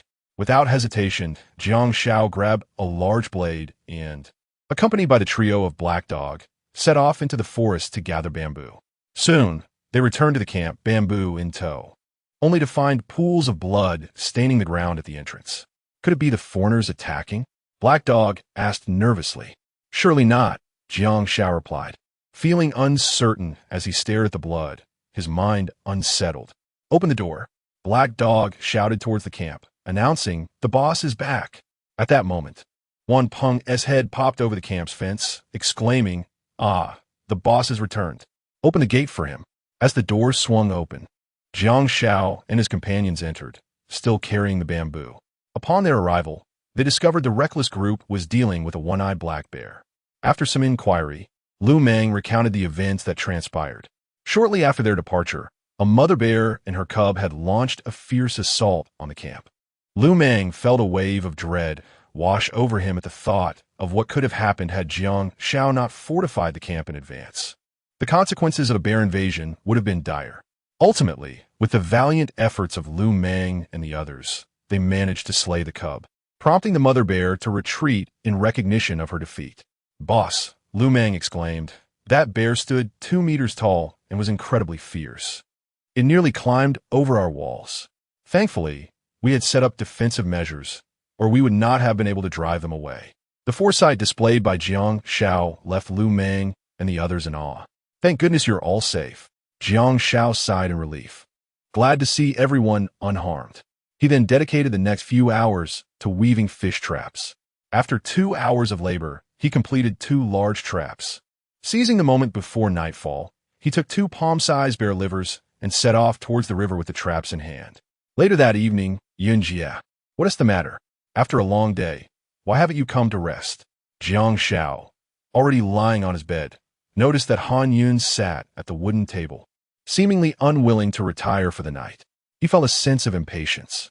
I'm not tired. Han Yun waved her hands dismissively, appearing apprehensive. What's wrong? Jiang Xiao inquired, concerned. Han Yun shot him a glare, remarking, it's because of you, you stubborn ox. You're already swollen and flushed. Jiang Xiao was left speechless, wondering how they had arrived at such a state so soon. The night had grown late, urging one to hasten to bed. Did one truly wish to linger there until dawn? With this remark, Jiang Xiao noticed that Han Yun appeared somewhat drowsy. However, she hesitated to retire, fearing that should her wound worsen, the consequences would be dire. Han Yun stammered, Jiang Xiao, let's agree on something first. If I do go to bed, you must not touch me. Rest assured, I would never take advantage of your vulnerability, Jiang Xiao replied, patting the empty space beside him, indicating that it was time for her to rest. Really? Han Yun exclaimed joyfully. Of course, when have I ever deceived you? Jiang Xiao responded. Thus, Han Yun rose, limping towards the bed, only to be abruptly seized by a pair of strong hands. Jiang Xiao, you are not trustworthy, she shouted, before her defenses were swiftly dismantled. It seemed that after being bitten by a snake, Jiang Xiao's vitality surged even more. Was it merely her imagination? In any case, tonight was destined to be disastrous for her. Chapter 64. Immunity to snake venom. The following morning, a crisp sound resonated within Jiang Xiao's tent. Yunya, why did you hit me? Jiang Xiao regarded Han Yun with a playful glint in his eye. Her flushed cheeks added an endless allure, rendering her even more vibrant and youthful. However, the heavy dark circles under her eyes slightly detracted from her beauty, yet it did not diminish Jiang Xiao's affection for her. You scoundrel, Han Yun chided. Yun Jia, you are burning bridges after crossing them, forgetting the well-digger after drinking water, Jiang Xiao retorted with conviction. I no longer wish to see you leave. Han Yun's tone was resolute. Are you certain you wanted to go? Jiang Xiao inquired. Leave quickly. Han Yun gestured towards the tent's entrance. Then I shall not return tonight. Jiang Xiao feigned stepping out, adopting a bold demeanor. Wait, Han Yun called after him. Jiang Xiao turned, his expression playful. Han Yun's ears flushed with warmth. You must come back tonight, otherwise I won't be able to sleep. Jiang Xiao smiled. Very well. Considering your sincere attitude, I shall not allow you to face the darkness alone. Han Yun, radiant and enchanting, replied, all right. Observing Han Yun in such an alluring state, Jiang Xiao felt a stirring within him, longing to charge forth once more. However, he recognized that Han Yun was slightly unwell and decided to exercise restraint. Let's check on the fish catch. As he spoke, the image of Su Billion immediately surfaced in his mind. He had been unable to fully liberate himself the previous night, harboring a pent-up frustration within. As he traversed the camp center, he noticed that Ramong and the others had begun their drills. Perhaps influenced by the island's environment, they were unwilling to slack off even for a moment. Jiang Xiao appreciated their diligence. Maintaining a clear mind and rigorous practice would undoubtedly enhance their chances of survival. After exchanging simple greetings with Ramong, he ventured out carrying several snakeskin bags filled with bait. He had placed 3 additional fish baskets the previous day, and with the river's abundant fish resources, a single bag was insufficient. The bait consisted of fresh pig and bear livers, as the fish in the river favored such delicacies. Alternatively, he could toss in small fish or shrimp, entirely dependent on his mood. Upon reaching the riverbank, Jiang Xiao indeed spotted Su Billion seated in the same spot as yesterday, waiting for him. However, her melancholic silhouette suggested she bore a heavy heart. Was she upset about having to wait too long? Jiang Xiao quickly dismissed the thought, as he had set out at an appropriate time that morning. Then, an idea struck him. He wished to surprise Su Billion. Stealthily approaching, he covered her eyes with his hands. Guess who I am? Su Billion joyfully responded, a great benefactor. Jiang Xiao released his hands, grinning mischievously. Correct. I have a grand reward for you. Without further ado, he lifted Su Billion into his arms. Ah, don't be so hasty. I have something to discuss with you, Su Billion protested, gently pushing against his chest. Jiang Xiao remained undeterred. What could be more important than our momentous occasion? He was harboring a surge of anger, unable to resist. Su Billion reluctantly began to discuss import and export trade with Jiang Xiao. Meanwhile, the two of them, lost in their conversation, were entirely oblivious to the approach of a five-step snake. When it came within striking distance, it launched a lightning-fast attack, sinking its fangs into Jiang Xiao's thigh. Huh! At that moment, Jiang Xiao felt a sensation akin to a mosquito bite on his leg. He kicked with his other foot and suddenly realized that the sensation was rather unusual. To his astonishment, upon closer inspection, he discovered it was indeed a five-step snake, a rather sizable one weighing approximately 6 pounds. He had been bitten by the venomous creature. His first instinct was to slay the wretched snake, but his sword was still sheathed and he could not dispatch it in time. Just as he drew his blade, the five-step snake fled as if it had encountered a terrifying beast. "What's wrong?" Su Billion inquired, her face flushed and undeniably charming. It was a critical moment for haggling. "I was bitten by a five-step snake." Jiang Xiao pointed towards the rapidly retreating serpent. "What?" Su Billion sprang to her feet, flustered. Upon noticing the two bloodied bite marks on Jiang Xiao's leg, her expression turned to one of horror. The five-step snake was highly venomous. A bite could result in severe injury or even death. "Good Samaritan, you are a snake doctor. There must be antidotes for five-step snake venom nearby, right?" Su Billion asked with a quivering voice. She had expected Jiang Xiao to be more panicked, yet he maintained an air of calm. Su Billion found this perplexing. At that moment, Jiang Xiao scrutinized the wound on his leg, his mind swirling with doubt. Ordinarily, a bite from a five-step snake would quickly lead to swelling, excruciating pain, and significant bleeding. Yet he felt none of these symptoms. Could it be that his mutation had endowed him with immunity to the snake's venom? Having been bitten by a king cobra yesterday, and now by a five-step snake today, the absence of any severe adverse effects further solidified this hypothesis. "Good Samaritan, please find the antidote quickly. I cannot bear the thought of anything happening to you." Su Billion's face had turned pale with concern. "Stay here for a moment," Jiang Xiao instructed. However, to be cautious, he ventured into the nearby woods by the river in search of the antidote. Yet, peculiar occurrences continued to unfold. During his quest for herbs, he noticed something intriguing. Many snakes slithered away long before he could approach them closely, tailing off in fright. It was as if he were a harbinger of doom, instilling fear in them. What could this mean? Jiang Xiao was filled with confusion. By the end, there was not a single snake in sight. His enhanced vision, a result of his mutation, allowed him to spot the panicked serpents from a distance. At that moment, a 30-centimeter-long centipede crawled by. To test his hypothesis, Jiang Xiao caught it and allowed it to bite him a few times. Surprisingly, he felt no intense pain. It merely felt like the sting of a mosquito bite. The centipede, one of the 5 poisons, seems to have no effect on Jiang Xiao. It appears he has truly developed an immunity to toxins.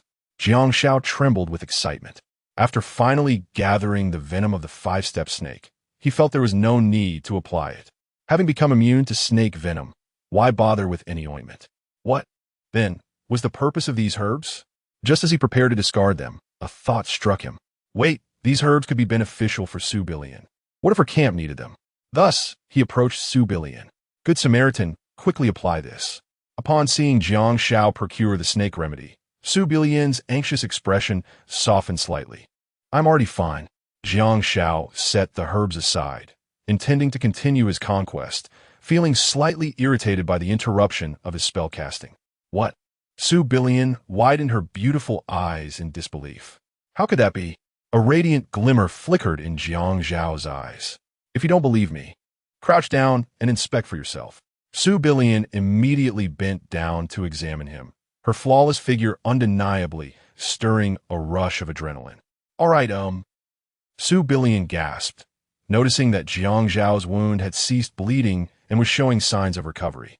Before she could finish her sentence, a towering figure suddenly appeared before her. Chapter 65. In a hurry? Half an hour later, Su Billion rushed to the riverbank, repeatedly rinsing her mouth with the flowing water. Little did she expect that Jiang Xiao would. The recollection of the earlier scene made her cheeks flush with warmth. Nonetheless, this novel experience was surprisingly exhilarating. Yet, she wished for a gentler approach. Her gums were inflamed. Today, Jiang Xiao seemed even more reckless than the day before. Perhaps this was a manifestation of his profound affection for me, Su Billion thought, feeling secretly delighted. It was only natural to make sacrifices for one as beloved. At that moment, a sharp pang coursed through her body, causing her to grimace in pain. Jiang Xiao, observing her discomfort, suppressed a chuckle. Once she finished rinsing her mouth and returned to his side, she inquired, "Kind soul, are you certain your leg is no longer a problem?" Su Billion was well aware of the severity of a 5-step snake bite. For an ordinary person, it could mean amputation or worse, death. Yet Jiang Xiao insisted he was fine. Still, she felt a twinge of concern. "Look at me, as vigorous as ever. What could possibly be wrong?" Jiang Xiao flexed his muscles, showcasing his robust physique. "As long as you're fine." Su Billion sighed in relief, her worries dissipating. It made sense. If Jiang Xiao were truly unwell, how could he charge about like a bull? "By the way, you mentioned you had something to discuss with me. What is it?"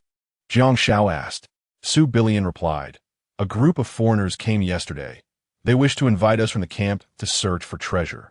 Jiang Xiao nodded, recognizing it was Rivers, although he feigned ignorance. Su Billion continued, "I heard someone from your camp agreed to join them in the treasure hunt."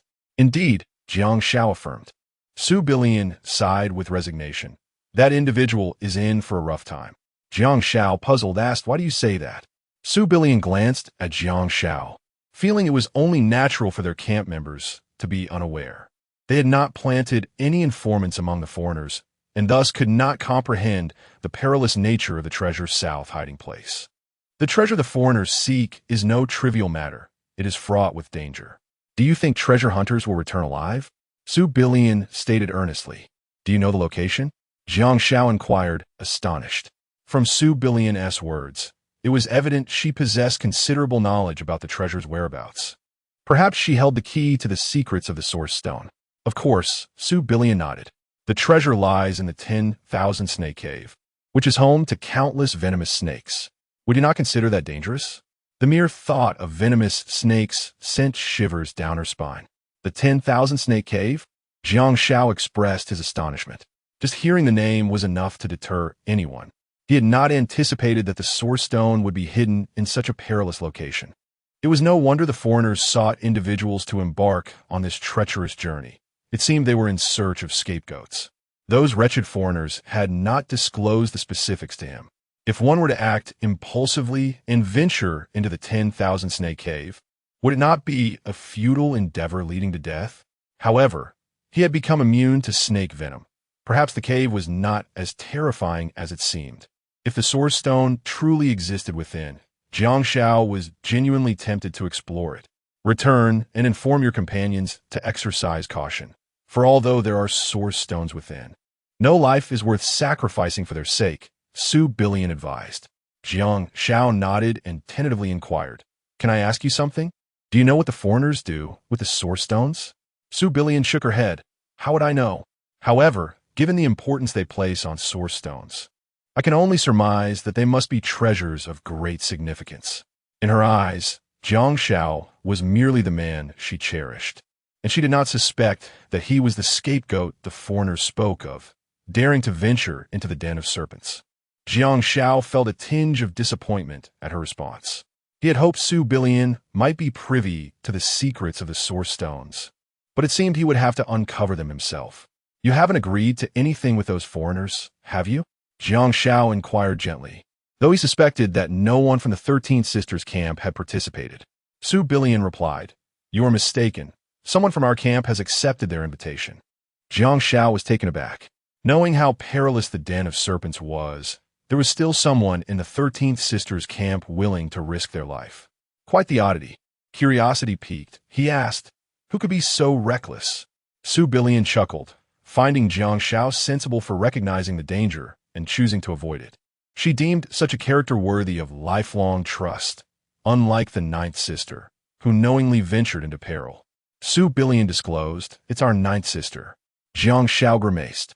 Did she not comprehend the dangers of the den of serpents? Su Billion shook her head. She knows.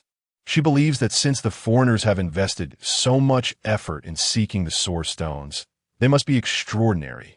Hence she refuses to heed our warnings and insists on seeking treasure. The ninth sister even said that fortune favors the bold, and we couldn't deter her. Jiang Xiao stroked his chin, impressed by her audacity.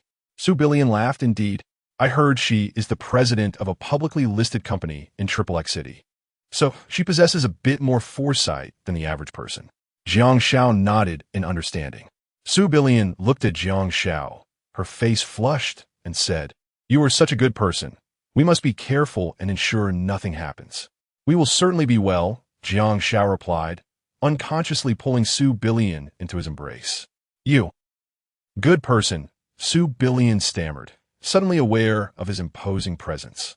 In the next moment, they found themselves entangled in a playful scuffle over trade matters. 20 minutes later, a content Jiang Xiao began inspecting the fish baskets at the riverbed, while Su Billion sat weakly on a stone, watching him. The first basket yielded an even greater catch than the previous day, with 4 large fish alongside smaller fish and shrimp, as well as a few eels. Jiang Xiao promptly dispatched the larger fish, placing them into a snakeskin bag. He secured the bag's opening with river vines, weighing it. It must have weighed at least 80 pounds. The second and third baskets were equally fruitful, each containing 8 large fish, with the remainder being smaller catches. He meticulously packed everything into the bag, following his previous method. After sorting through the catch, he continued to place pig liver and bear liver into the fish basket, even adding some small fish and shrimp that he had dispatched.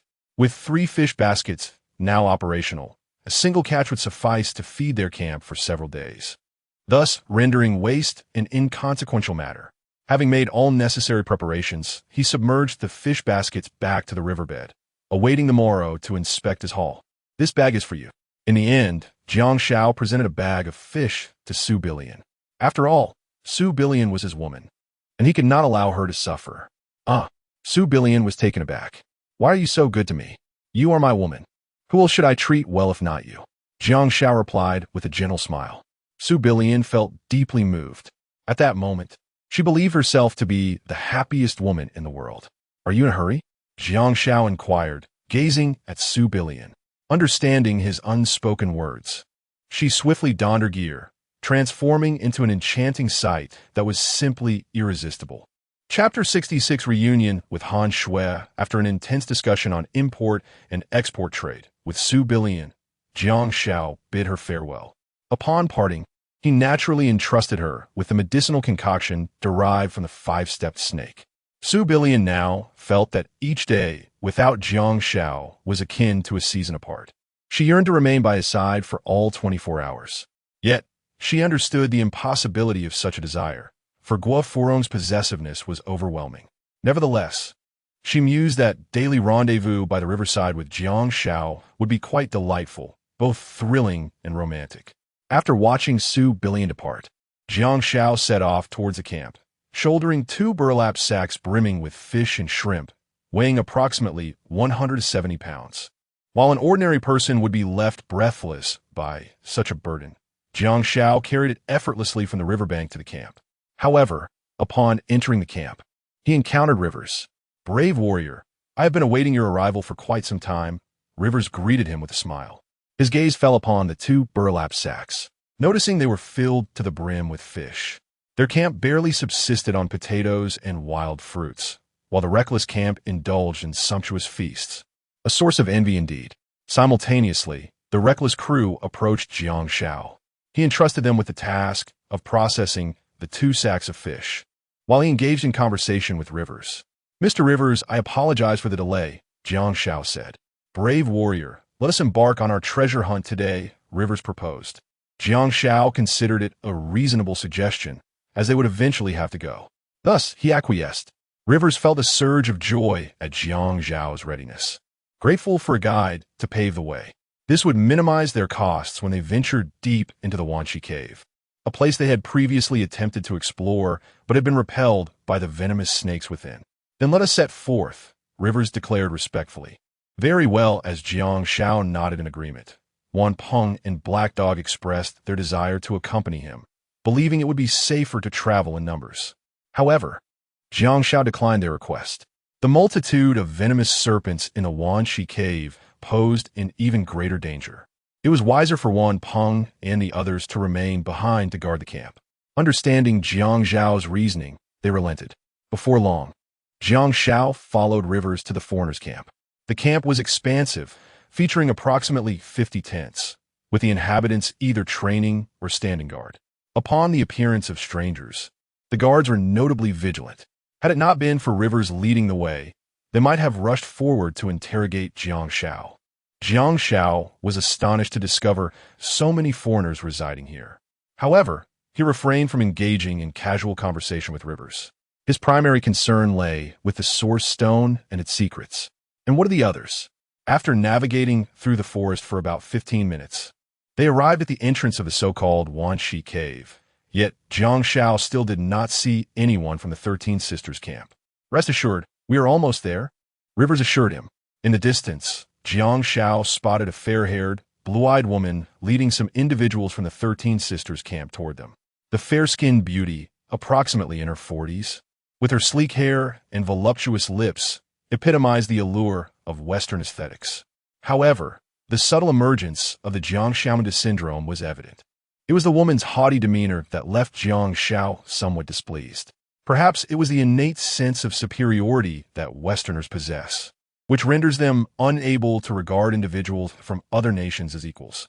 When the stunning woman led the members of the 13th sister camp before Jiang Xiao, he was taken aback, not by her beauty, but by the sight of an old acquaintance, Han Shui. The ninth sister mentioned by Su Bilian turned out to be none other than Han Shui. Jiang Xiao. Han Shui appeared momentarily stunned, then her expression hardened like ice. "What are you doing here?" she demanded, maintaining her authoritative presence. "What I do is none of your concern," Jiang Xiao retorted with irritation. His feelings towards Han Shui were filled with resentment. Her lavish lifestyle had unjustly led to his dismissal, casting a long shadow over him. If the extravagant vehicle was merely for show, why flaunt it so brazenly? "Ah, do the two of you know each other?" Rivers inquired with keen interest, a barely perceptible smile gracing his lips. "If you have something to say, do it quickly. Otherwise, you may never have the chance again." "We do not know each other," Jiang Xiao and Han Shui replied in unison. To Han Shui, Jiang Xiao was nothing but a repulsive man. Why would she acknowledge him? Ha. Rivers chuckled nervously, worried that the palpable tension between the two Easterners might disrupt the team. "You should leave. This is not a place for you," Han Shui coldly remarked, showing no warmth towards Jiang Xiao. "I will come and go as I please. What business is it of yours?" Jiang Xiao shot back defiantly. "In your company, you may wield considerable power, but here, my actions are unrestrained. Jiang Xiao, the 10,000 Serpents Cave is a perilous place. I advise you to leave for your own good." Han Shui furrowed her brow, perceiving Jiang Xiao's defiance as ingratitude. She was also taken aback. She had expected a higher-ranking individual to be sent from the reckless camp, not Jiang Xiao. Was this a death wish? She knew him well, capable in his work, yet a lecher, utterly clueless about survival in the wild, let alone navigating the cave. Was he truly foolish enough to come here to meet his demise, disregarding her well-intentioned warning? Such hubris was astounding. Jiang Xiao coldly replied, "Why do you meddle when you reside by the sea?" He felt compelled to avenge the disdain she had shown him previously. "Humph." Han Shui scoffed haughtily. "Since you are so unappreciative, I shall not concern myself with you any longer. If you perish, do not blame me for not warning you." She believed Jiang Xiao's current defiance stemmed from his unjust dismissal, seeing him as a petty man clinging to grievances. At this moment, to jest with one's life is absurd. Death is an escape, for the world is rid of one more fool. Ah, my dear friends, to enter the serpent's den, you must unite your efforts to overcome the challenges ahead in order to uncover the Source Stone. It is imperative that you coexist harmoniously. Although I harbor little hope for these two Easterners, courtesy dictates that I must express my sentiments. Mr. Rivers, I alone am sufficient, Han Shui confidently replied to Mr. Rivers, casting a disdainful glance at Jiang Xiao, who she believed would merely become a burden to her. Mr. Rivers, why not give me your share? I shall enter alone. Jiang Xiao retorted without hesitation. Jiang Xiao, what do you mean by that? Han Shui coldly regarded Jiang Xiao, feeling insulted and quite displeased. Enough, enough. Both of you, cease your quarrel. Let us adhere to our original plan and find the source stone within. Mr. Rivers, sensing the tension, stepped in as a peacemaker. Oomph. Jiang Xiao and Han Shui both snorted in unison. For the sake of the source stone, they temporarily set aside their past grievances. Chapter 67. Jiang Xiao. You peeped at me again very well. Let us depart now. Do exercise caution. Rivers waved his hand, summoning the 3 daring members of the camp to accompany him, Big Black, Little Black, and the previously obstinate one. Although the chances of obtaining the source stone were slim, it was imperative that someone documented the route for future treasure hunts. Before long, Jiang Xiao and his companions set forth, each armed with a torch and a sharp military dagger. The terrain within the 10,000 Serpents Cave was likely to be shrouded in darkness. Thus, the torches served as their guide, while the daggers were their means of self-defense. As Jiang Xiao and his group vanished from sight, a beautiful Caucasian woman approached Rivers. Rivers, after all this preparation, I hope we can succeed in acquiring the source stone. This time, Rivers fixed his gaze intently on the cave entrance, stating, we have attempted to enter before. If we can make even a slight breakthrough this time, it would be quite commendable. The woman's face reflected anxiety. Are we truly unable to enter the source realm without the source stone? She harbored a deep disdain for the forest, fraught with serpents that could deliver a fatal bite if one were not careful. Rivers sighed.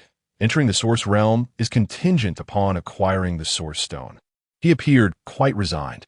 Did he not wish to distance himself from this forest? Was there truly a way to enter the source realm without relying on the source stone? The Caucasian woman fixed her gaze upon Rivers. There is a possibility, yet Rivers hesitated, words unspoken. Meanwhile, Jiang Xiao and his companions had reached the heart of the 10,000 Serpents Cave, a vast expanse comparable in size to a football field, brilliantly illuminated. Within this realm, it felt as though they had stepped into an entirely different world. Oomph. At that moment, the haughty Han Shui snorted disdainfully. What is this? Wasn't he the 10,000 Serpents Cave, supposed to be fraught with peril? The journey thus far has been remarkably smooth. She thought the foreigners were cowardly, exaggerating the dangers of the 10,000 Serpents Cave, merely frightening themselves. Had she entered the cave earlier, the source stone would undoubtedly have been hers. The 3 foreigners accompanying them were equally captivated by the scene before them. This hardly resembled the 10,000 Serpents Cave. It was clearly a paradise beyond the mundane world. Consequently, their tense hearts began to relax. Do not let your guard down, Jiang Xiao cautioned them. Often, environments that appear tranquil conceal boundless dangers. Jiang Xiao, why do you wear such a grim expression? Can't you see there is no threat here? Han Shui chided, finding Jiang Xiao overly cautious. In her view, the 10,000 Serpents Cave was merely a name without substance, lacking the anticipated peril. Hey, Jiang brother, there truly isn't any danger as imagined. Relax your nerves. Little Black chuckled, feeling that perhaps their leader was merely overreacting, wasting time observing such a safe place. Was there something amiss with their reasoning? They should have entered directly. Oh look, there's a rather attractive stone. Bringing it back would surely fetch a good price. At that moment, Big Black, with his cropped hair, spotted a unique stalactite that sparkled like a gem in the light. Deeply captivated by the exquisite stone, I found myself instinctively reaching out to break it apart. Alas, my companion, Little Black, was equally enthralled, and we both raced forward, eager to claim the stalactite as our own. Mine, do not snatch it from me. Both Little Black and I gripped the stalactite tightly, unwilling to relinquish our hold. Enough, cease this squabbling. A voice thundered. We have yet to find the source stone, and here we are, bickering over this trivial object. Can you not exhibit a modicum of ambition and refrain from shaming our beautiful nation?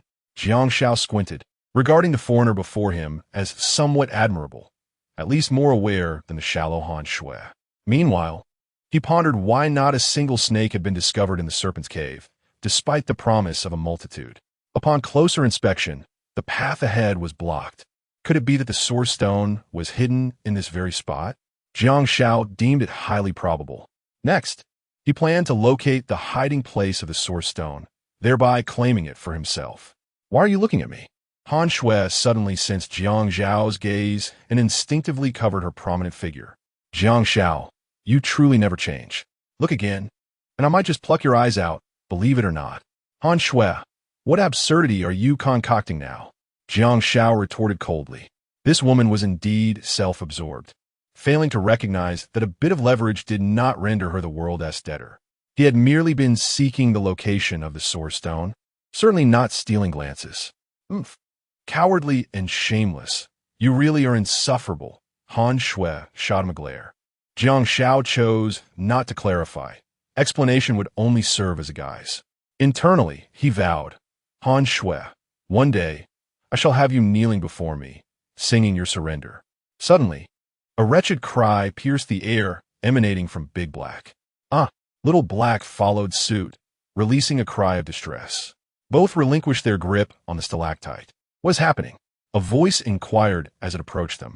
At that moment, he observed bloodied tooth marks on their hands, the wounds swiftly turning black. We have been bitten by a snake. Big and Little Black exclaimed in unison, their expressions frantic, filled with regret for lowering their guard. In less than 20 seconds, the venom coursing through their veins expanded rapidly, their wounds black as ink.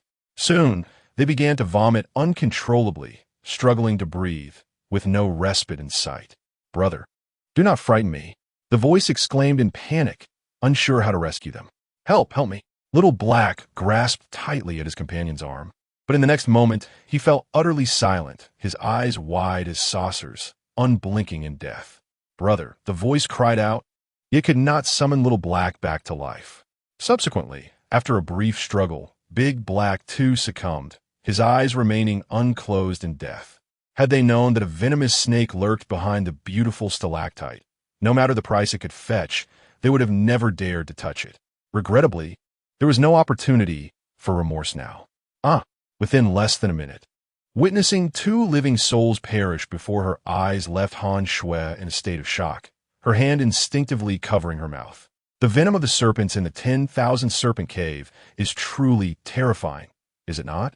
A bite guarantees no salvation. Moments ago, she had perceived the place as trivial, akin to child's play.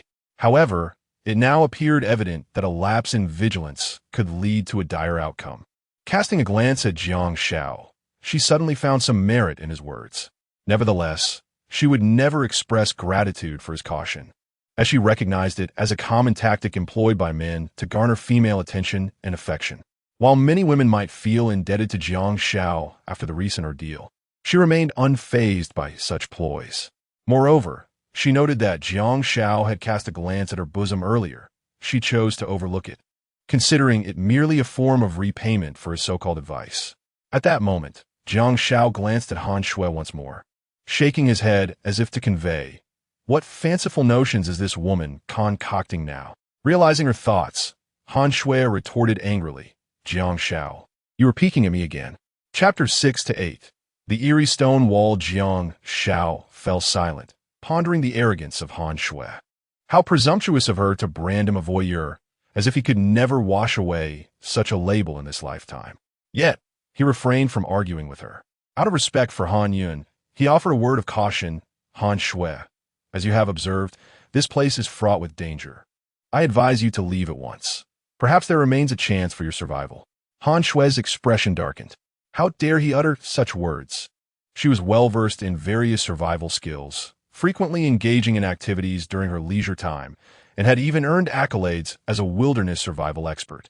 Jiang Xiao, a workaholic, should reflect on his own limitations before making such statements. He ought to mind his own affairs. Not leaving? Jiang Xiao inquired.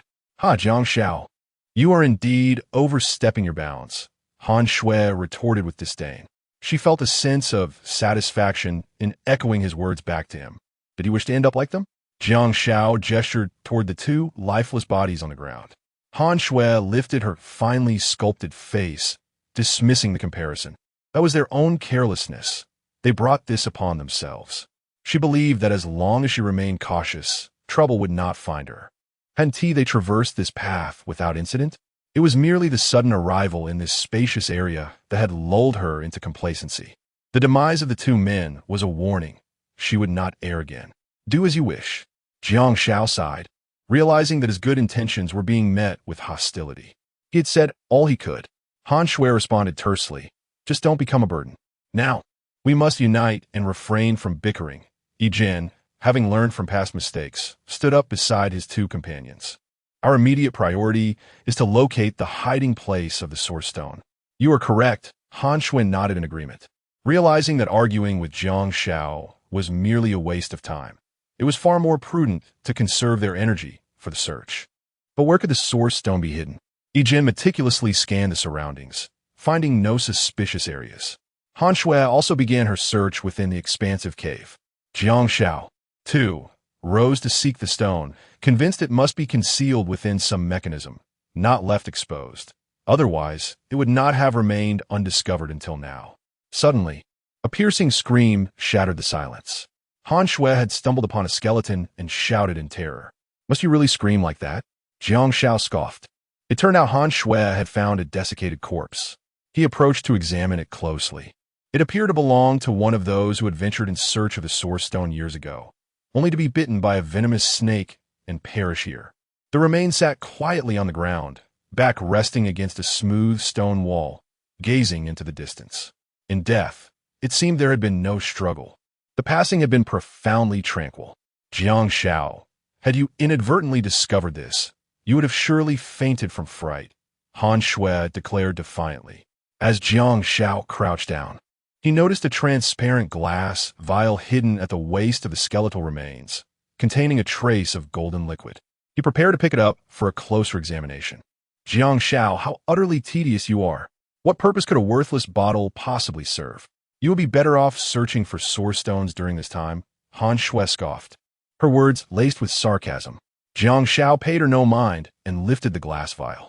The moment he uncapped it, a fragrance reminiscent of rich earth wafted towards him. More than that, he sensed an inexplicable vitality emanating from it. What could this liquid be? Initially, he thought it might be perfume, but it was not. He twisted off the cap and cautiously let a drop fall onto his hand, attempting to apply it. Witnessing Jiang Xiao's childish behavior, Han Shui shook her head in exasperation. How boring. With a haughty air, she turned away to search elsewhere, inadvertently missing the miraculous event that was about to unfold. As the drop of golden liquid spread across Jiang Xiao's skin, he felt a warm wave coursing through his hand, permeating his entire being through every pore. Is this a restorative fluid? Jiang Xiao was taken aback, as the warmth entering his body began to act like a diligent gardener, tirelessly mending the withered material within him. He was all too familiar with this sensation. It was akin to the feeling he experienced when replenishing his energy through food after injuries or fatigue. Yet this golden elixir was far more potent. Could such a miraculous restorative fluid truly exist on this island? Jiang Xiao marveled. What a treasure he had stumbled upon. He carefully stowed it away. Though the vial contained only a small amount of the golden liquid, its formidable restorative power was sufficient to grant him a chance at survival. What a ridiculous notion to consider such a piece of junk a treasure. Can you not exhibit a modicum of maturity, Jiang Xiao?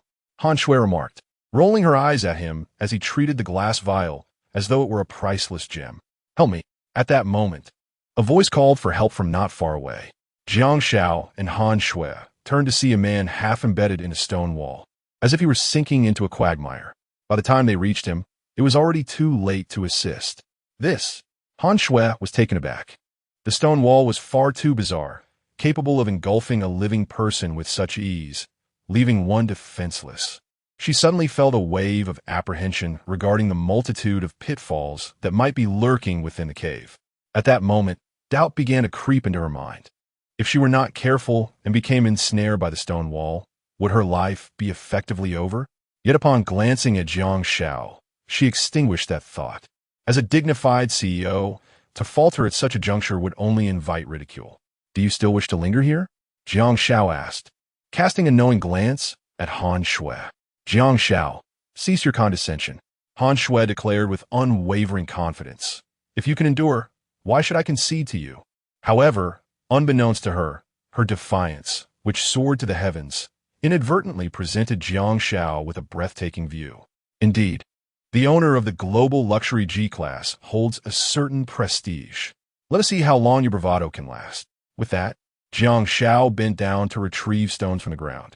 Han Shui, perplexed, inquired, Jiang Xiao, what are you intending to do? Jiang Xiao offered no direct explanation.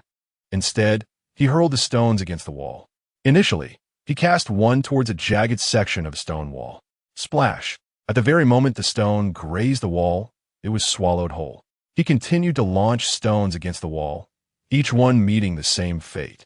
As if cast into a quagmire, all sinking to the depths below. Ah, Jiang Xiao, you are rather astute, it seems.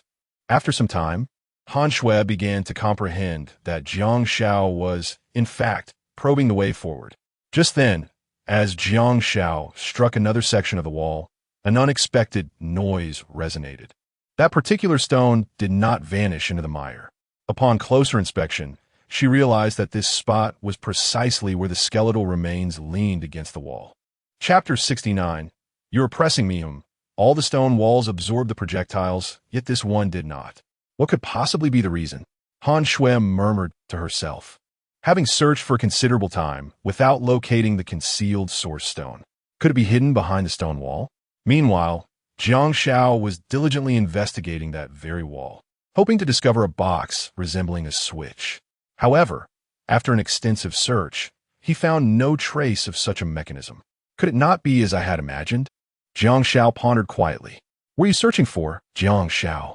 Han Shui inquired, her curiosity piqued. Following the peculiar incident with the stone wall, she had unwittingly begun to regard Jiang Xiao with a measure of respect.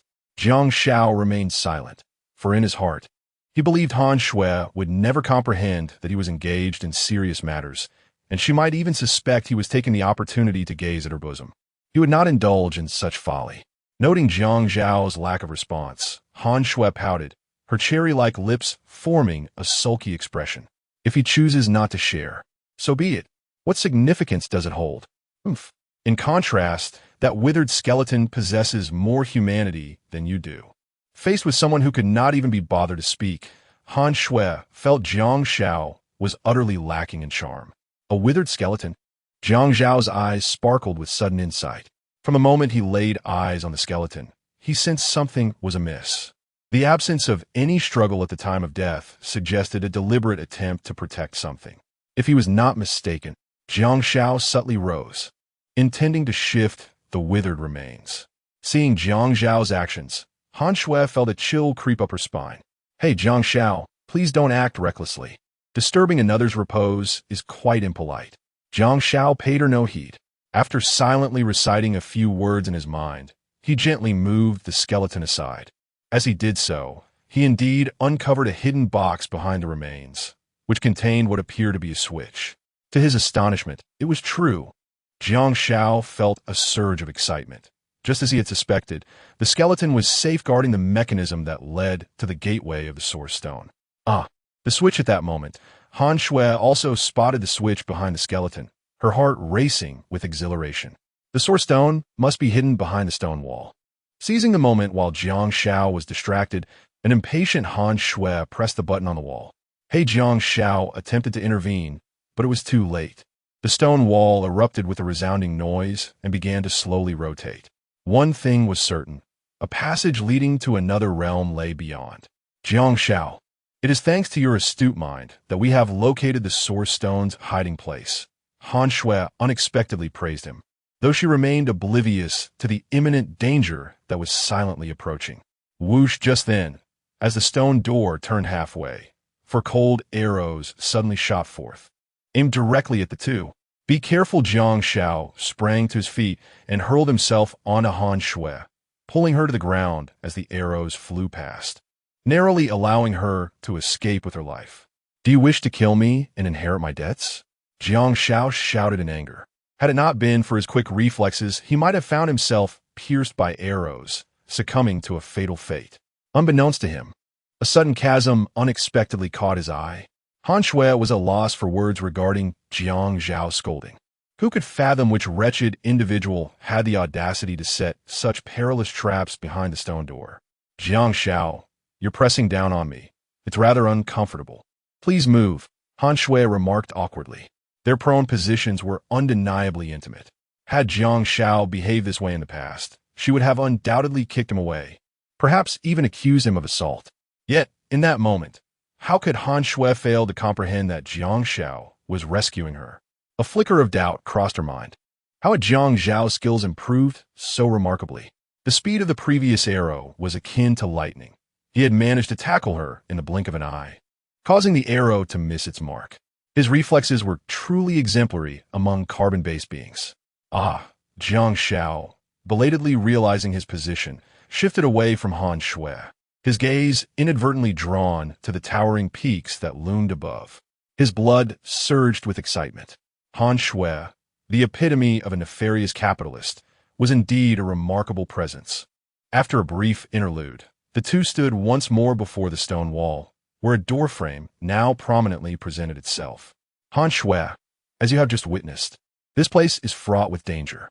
It will be wise for you not to venture through that door, Jiang Xiao advised kindly. His instincts warned him of the peril within. Absolutely not. At this juncture, how could I possibly relinquish the opportunity to acquire the Source Stone?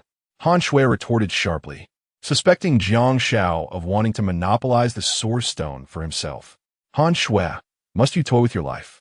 Are you even aware of how to utilize the Source Stone? Perhaps the Source Stone you speak of would serve no purpose for you at all, Jiang Xiao replied, his tone growing stern. Were it not for Han Yun, he would have preferred to disregard Han Shui and let her fate unfold as it may. I may not know how to use the Source Stone, but I am not foolish, Han Shui asserted confidently. We have observed the foreigners for several days, and they have invested considerable effort for the Source Stone. It must be a treasure, and I am determined to obtain it.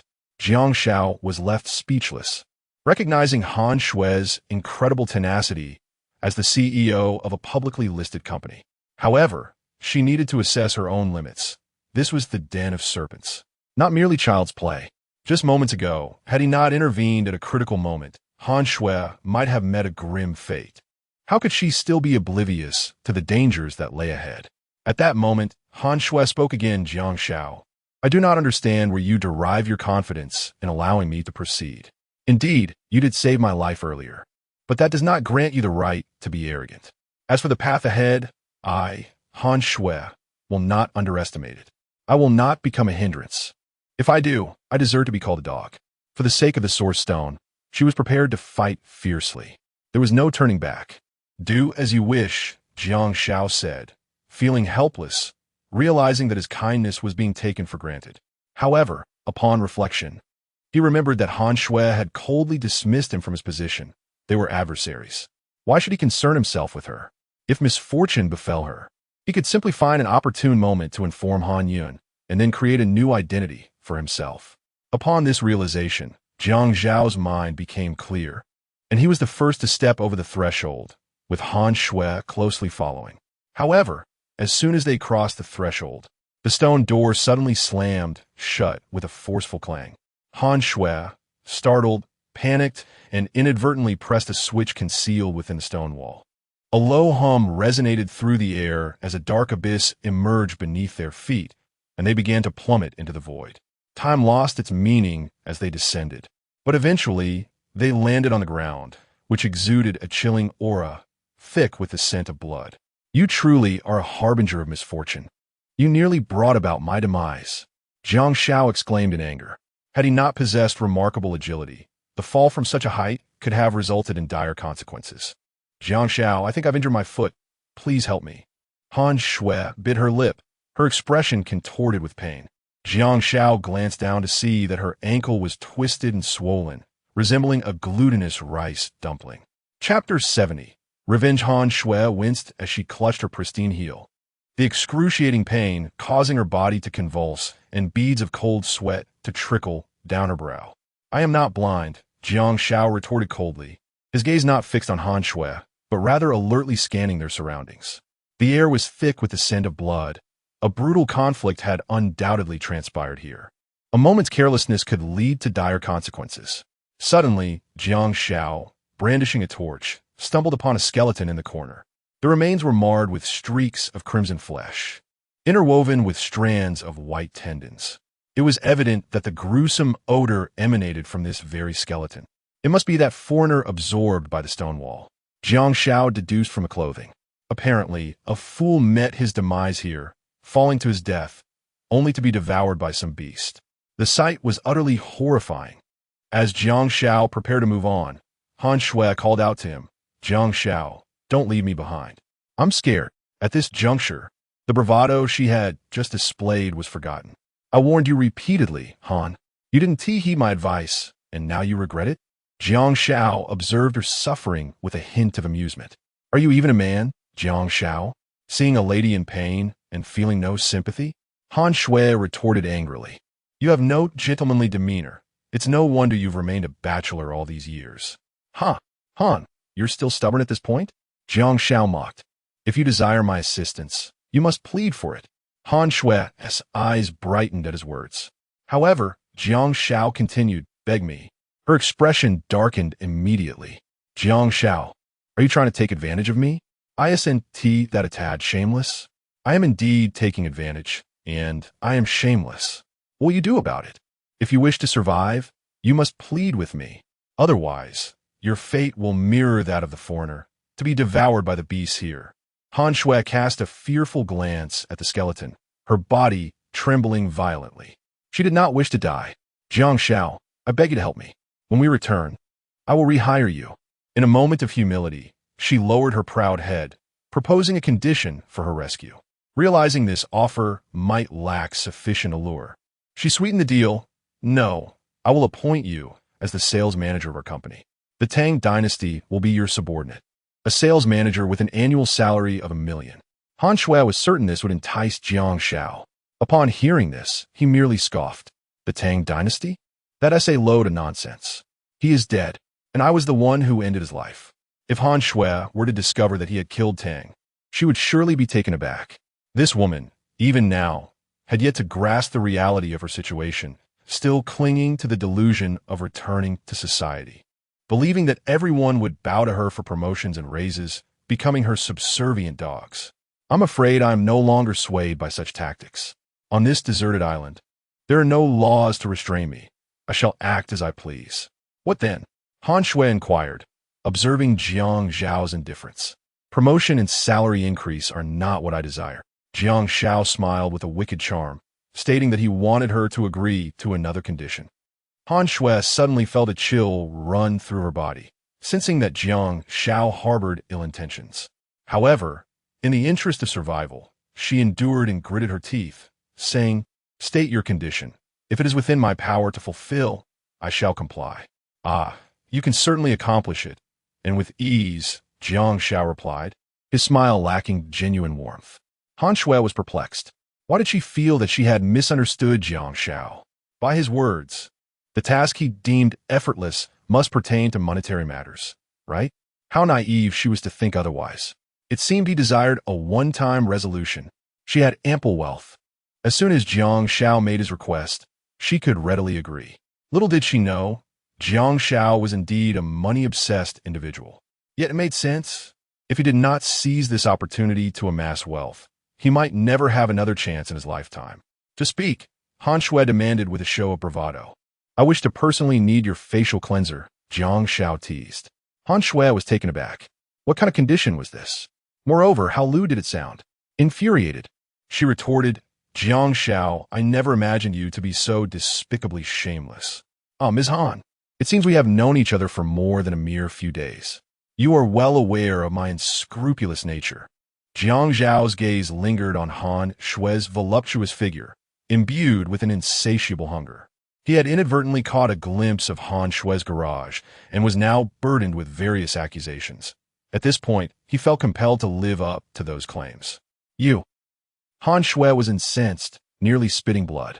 As a woman of noble lineage, how could she allow such a base individual to defile her? "So, Ms. Han, do you agree or not?" Jiang Xiao inquired with amusement. "Jiang Xiao, why are you so petty, clinging to past grievances? Is it amusing to you?" Han Shui fumed. "I indeed possess a petty spirit. But what of it?" Jiang Xiao replied, his teasing gaze fixed on Han Shui. as if expecting her to grasp the essence of despair in that moment.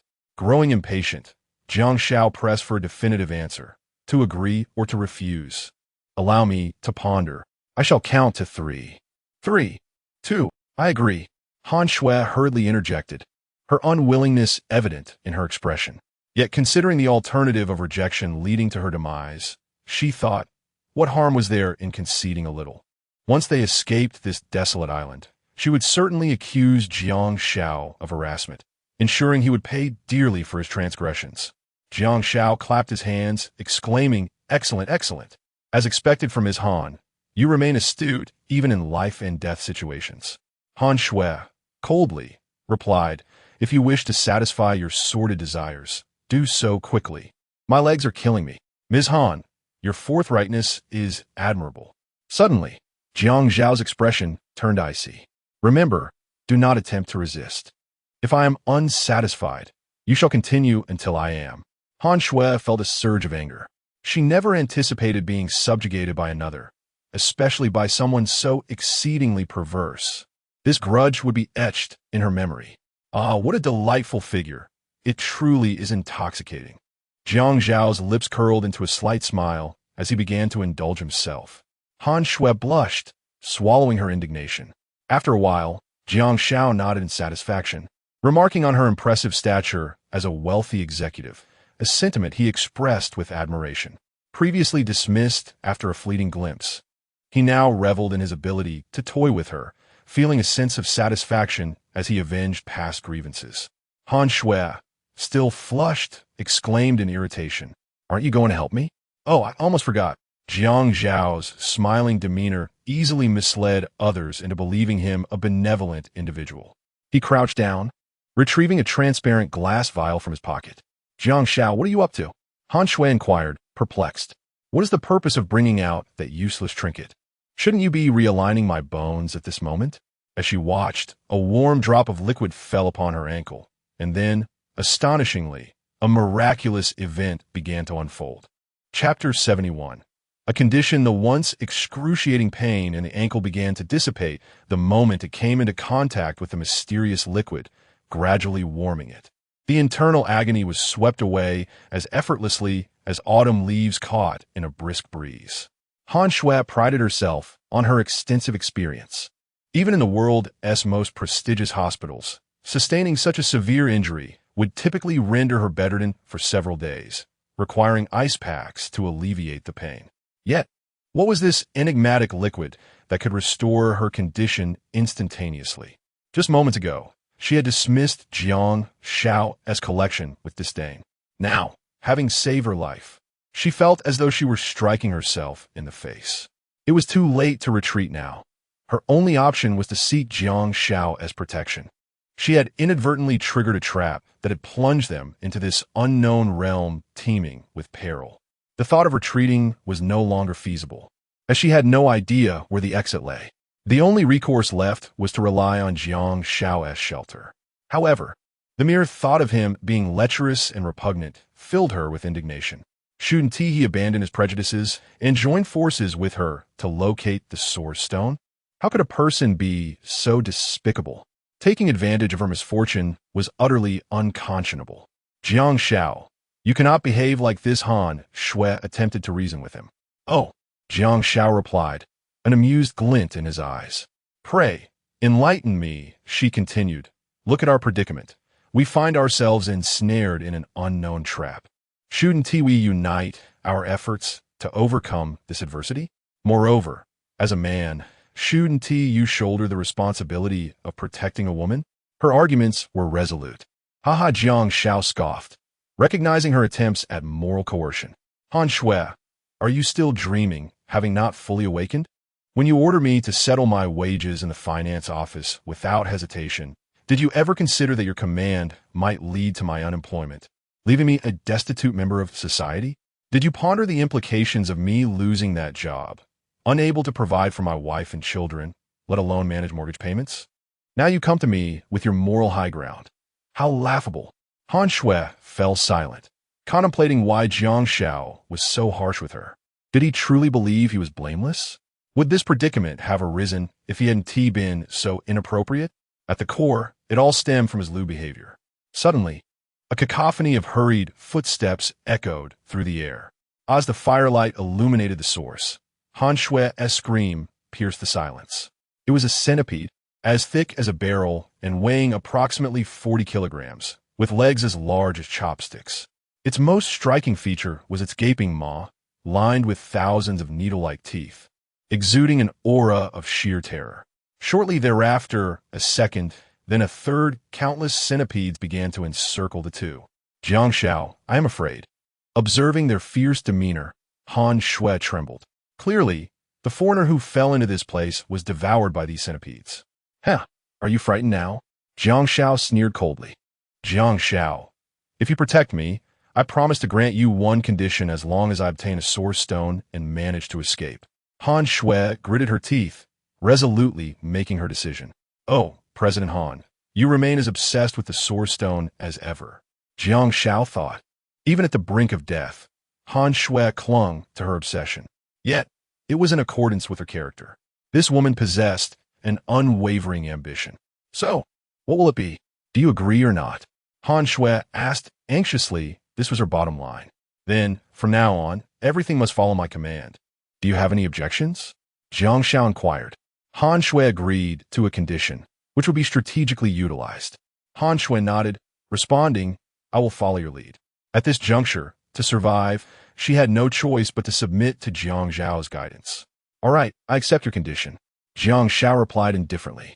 Yet, in Han Shui's eyes, Jiang Xiao should not appear so unexcited, should he? After all, she was the most beautiful woman in City XXX, possessing both beauty and figure. A goddess in the hearts of all men. Any man receiving her promise should be soaring with joy, right? However, Jiang Xiao's expression remained as calm as water. Had his charm diminished? Han Shui found herself engulfed in self-doubt. What are you dawdling for? Just then, Jiang Xiao suddenly reprimanded. Draw your dagger and prepare to eliminate them. In the flickering light, the centipedes swarmed toward the two, and only by carving a bloody path could they smoothly transition to the next phase of seeking the source stone. Oh! Han Shui, belatedly realizing the situation, drew a sharp military dagger from her waist, readying herself for battle. Having frequently participated in wilderness survival, she had naturally acquired a bit of basic combat skills. Kill. At Jiang Xiao's command, he took the initiative. Armed with the military dagger, he resembled a meat grinder, effortlessly dispatching the oncoming centipedes. What the? Seeing this, Han Shui, who typically valued decorum, couldn't help but exclaim a curse. The centipedes, before Jiang Xiao, felt as insignificant as ants, making their slaughter seem effortless. When did he undergo such a transformation? This thought burgeoned in her mind.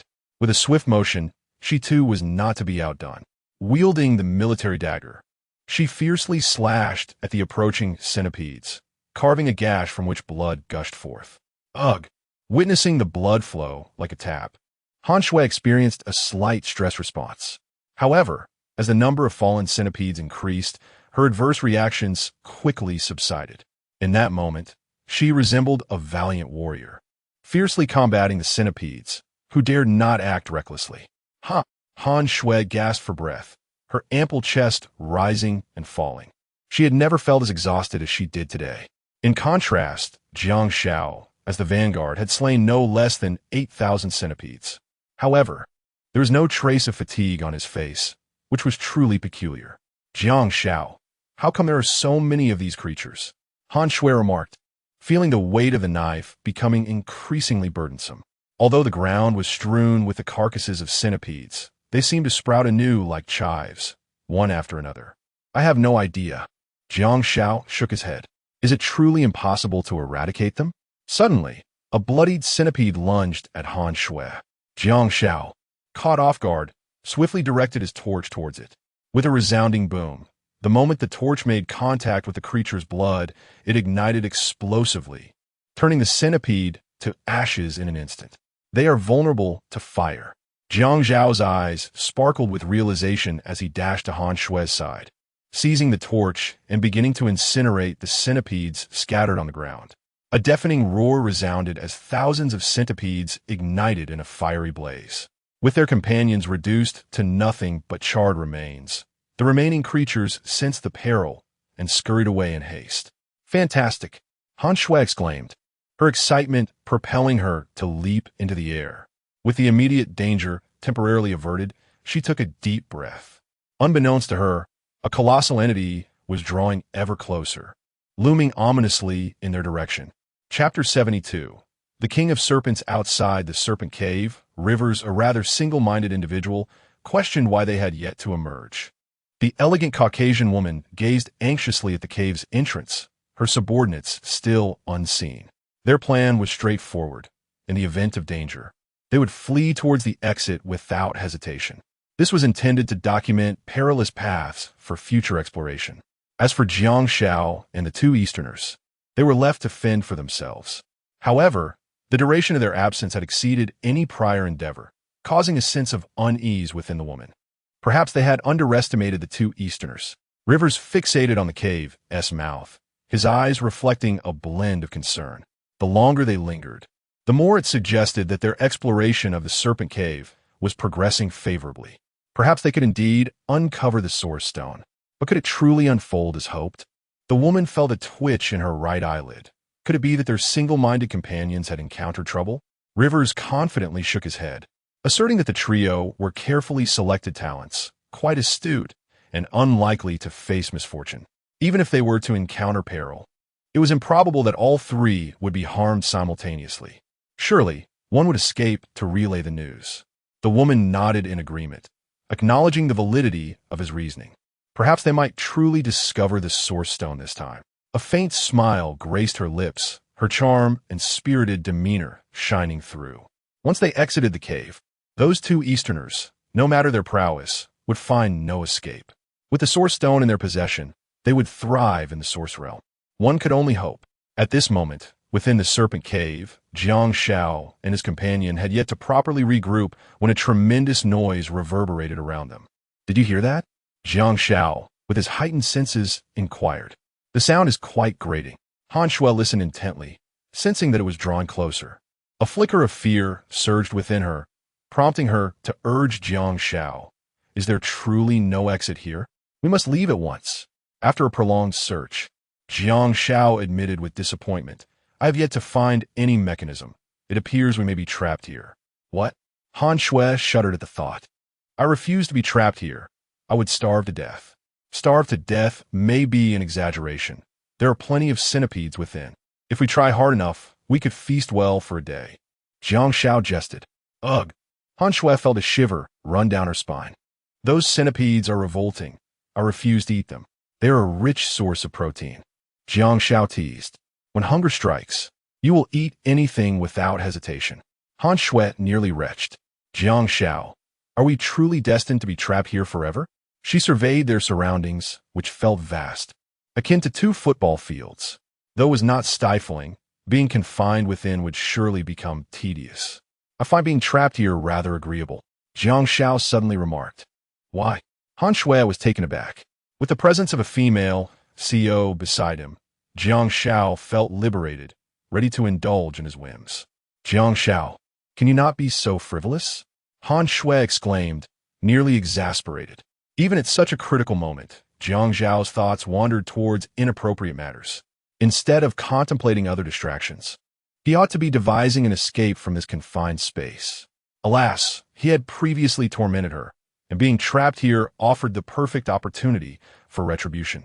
If he did not seize the moment, he would be failing himself. Han Shui furrowed her brow. Did Jiang Xiao truly perceive her as a villain? She contemplated the grim prospect of being perpetually ensnared with him, subjected to his humiliations daily. He was a man of his word, as evidenced by his insistence on kneading dough just moments ago, deliberately provoking her. It was utterly mortifying. Sigh. Han Shui felt an overwhelming sense of helplessness. Having never experienced romance, being subjected to Jiang Xiao's taunts felt like a profound failure. Moreover, she feared for her life. In such a perilous place, the consequences of a fatal incident would undoubtedly lead to deplorable repercussions regarding care and maintenance. She despised this place. Just then, a crackling sound pierced the tension, and Jiang Xiao instantly became alert. This sound was all too familiar. He had encountered a king cobra in the forest not long ago, which emitted a similar hiss. Something formidable was approaching. Jiang Xiao cautioned. Han Shui quickly dispelled her distractions, focusing intently. My heavens! Upon witnessing the creature before her, a chill ran down her spine. A massive king cobra was slithering towards them. Its elongated body was as formidable as a giant crocodile, moving with the force of a speeding train. What terrified her even more was the sight of two dragon-like horns protruding from its head, indicating it had transformed into a mythical creature. Han Shui's legs went weak, rendering her speechless. Despite her extensive experiences and resilience on the island, the sight of this colossal entity left her too frightened even to utter a word. She never anticipated that such a monstrous being would be stirred. Jiang Xiao's expression hardened, beads of cold sweat forming on his brow. This place was known as the Cave of 10,000 Snakes, and logically, they should have encountered numerous snakes along their journey. Yet, since entering the cave, they had only seen a couple of snakes. Jiang Xiao believed the cave was merely a misnomer, unaware that his very presence was the reason behind this anomaly. After being bitten by a gigantic female king cobra, he had developed an immunity to various snake venoms, exuding an aura that repelled snakes within a considerable radius. The immense king cobra before them, the king of serpents, was a male drawn by the scent of the female. Suddenly, the king cobra lunged, raising its 1.8-meter head like a flash of lightning, charging towards Han Shui. Run! Jiang Xiao's ghostly figure swiftly shielded Han Shui, brandishing a military dagger in defiance of the approaching serpent. Jiang Xiao, I can no longer move. Han Shui stammered, as if uttering those few words had drained her of all strength. Fortunately, Jiang Xiao stood as a barrier against the king of serpents, allowing Han Shui to successfully shift to a nearby safe zone. Hiss! The serpent king flicked its tongue, seemingly reluctant to strike. It detected a female scent emanating from Jiang Xiao. However, Jiang Xiao obstructed its path, inciting the Serpent King's fury. Even if it sensed femininity, there were limits to be observed. It was, after all, the sovereign of all serpents, intolerant of any defiance, even from its own mate. Buzz! With a swift motion reminiscent of a dragon's tail, it unleashed a fierce assault towards Jiang Xiao, bearing the weight of a thunderous force. Jiang Xiao stood his ground, wielding a military dagger, and aimed to strike at the Serpent King's tail. The two powerful energies collided, instantly generating a violent shockwave. Han Shui was unable to withstand it, and was propelled several meters away by the force. Chapter 73. The formation. The defensive prowess of the Serpent King is astonishing. Jiang Xiao was taken aback, a tremor coursing through his grip. He had believed that with the enhancement of a military dagger, he could effortlessly breach the myriad defenses and sever that tail. However, upon the dagger's first contact with the Serpent King, a resounding clang echoed, followed by a shower of sparks. Such formidable protection. On the other side, a glimmer of astonishment flickered in the Serpent King's eyes. Despite its full-force assault, a survivor emerged, an unprecedented occurrence in its existence. It began to rage. At that moment, its irises turned crimson, and the once black scales transformed, one by one, into a vivid red. Its aura surged, a terrifying gale sweeping through the cavern, battering the stalactites that hung precariously above. Unable to withstand the immense force, the stalactites were cleaved by an invisible power, crashing down with a thunderous roar. Beside him, Han Shui, unable to evade, was struck on the calf by a falling stalactite, letting out a pained whimper. Jiang Xiao cast a fleeting glance her way before returning his focus to the Serpent King. A foreboding instinct whispered that a misstep could cost him his life today.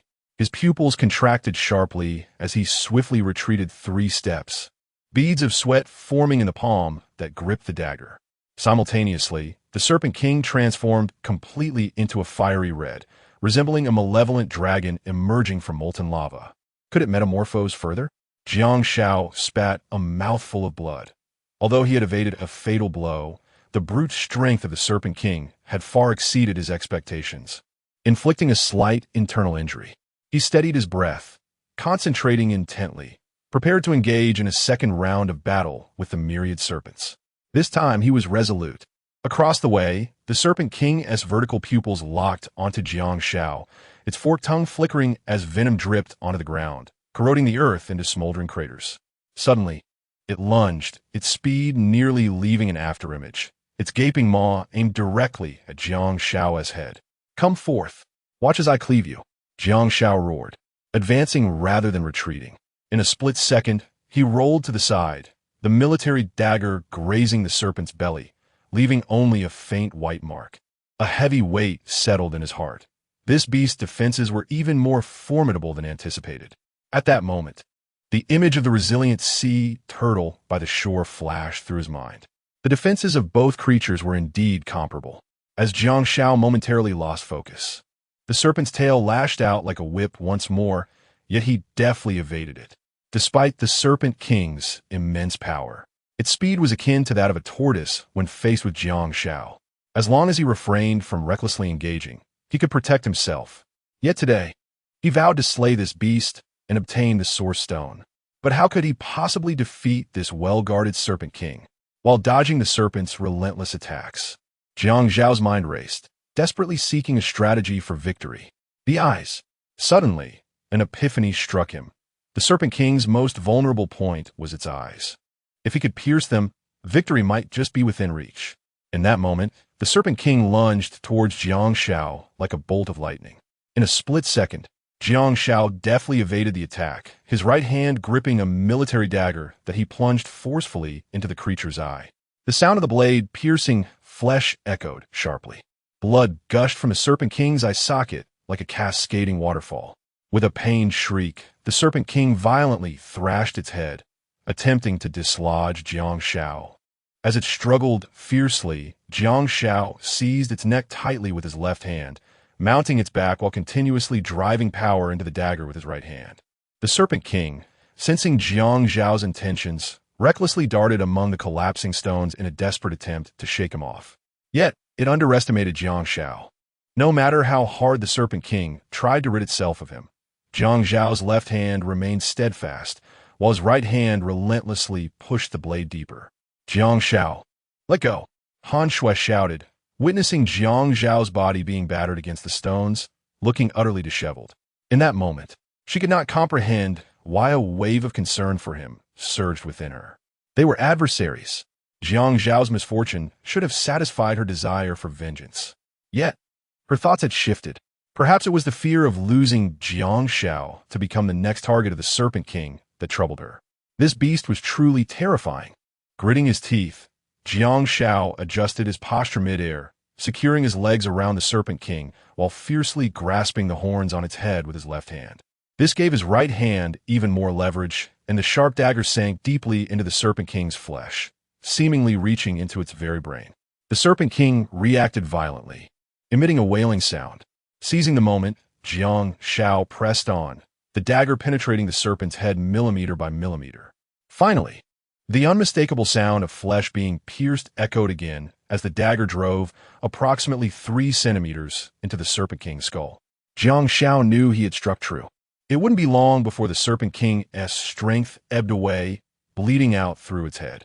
Sure enough, as its head swelled with blood, its once swift body began to slow, and the vibrant red scales started to shed one by one. Its vitality was waning. Moreover, as Jiang Xiao felt the Serpent King's body, he realized its once impenetrable defenses had diminished. At that moment, he sensed his opportunity to vanquish the beast. Without hesitation, he withdrew the military dagger and aimed it at the creature's head to deliver the final blow. With a swift motion, the blade glinted coldly, severing the head, which fell to the ground with a thud, resembling a massive watermelon. Blood erupted like a fountain. At that moment, the Serpent King lay defeated in a pool of its own blood, stripped of its former majesty. Had he truly killed it? Han Shui covered her mouth in astonishment, gazing at the scene before her in disbelief. As Jiang Xiao observed the Serpent King finally cease its thrashing, confirming its demise, he exhaled deeply in relief. At that moment, he became acutely aware of the considerable injuries he had sustained, with several of his ribs fractured. The serpent's blood could aid in my recovery. After uttering these words, he plunged his dagger into the earth and, cradling the bleeding serpent's body in his hands, began to drink voraciously. The scalding serpent's blood flowed into his stomach, instantly bestowing him with a surge of vitality. The fatigue that had enveloped him dissipated completely. His wounds began to heal gradually, the fractured ribs knitting together. Suddenly, he sensed something unusual within him. A powerful wave of heat coursed through his limbs and bones. Having consumed the serpent's blood earlier, he had not experienced such sensations before.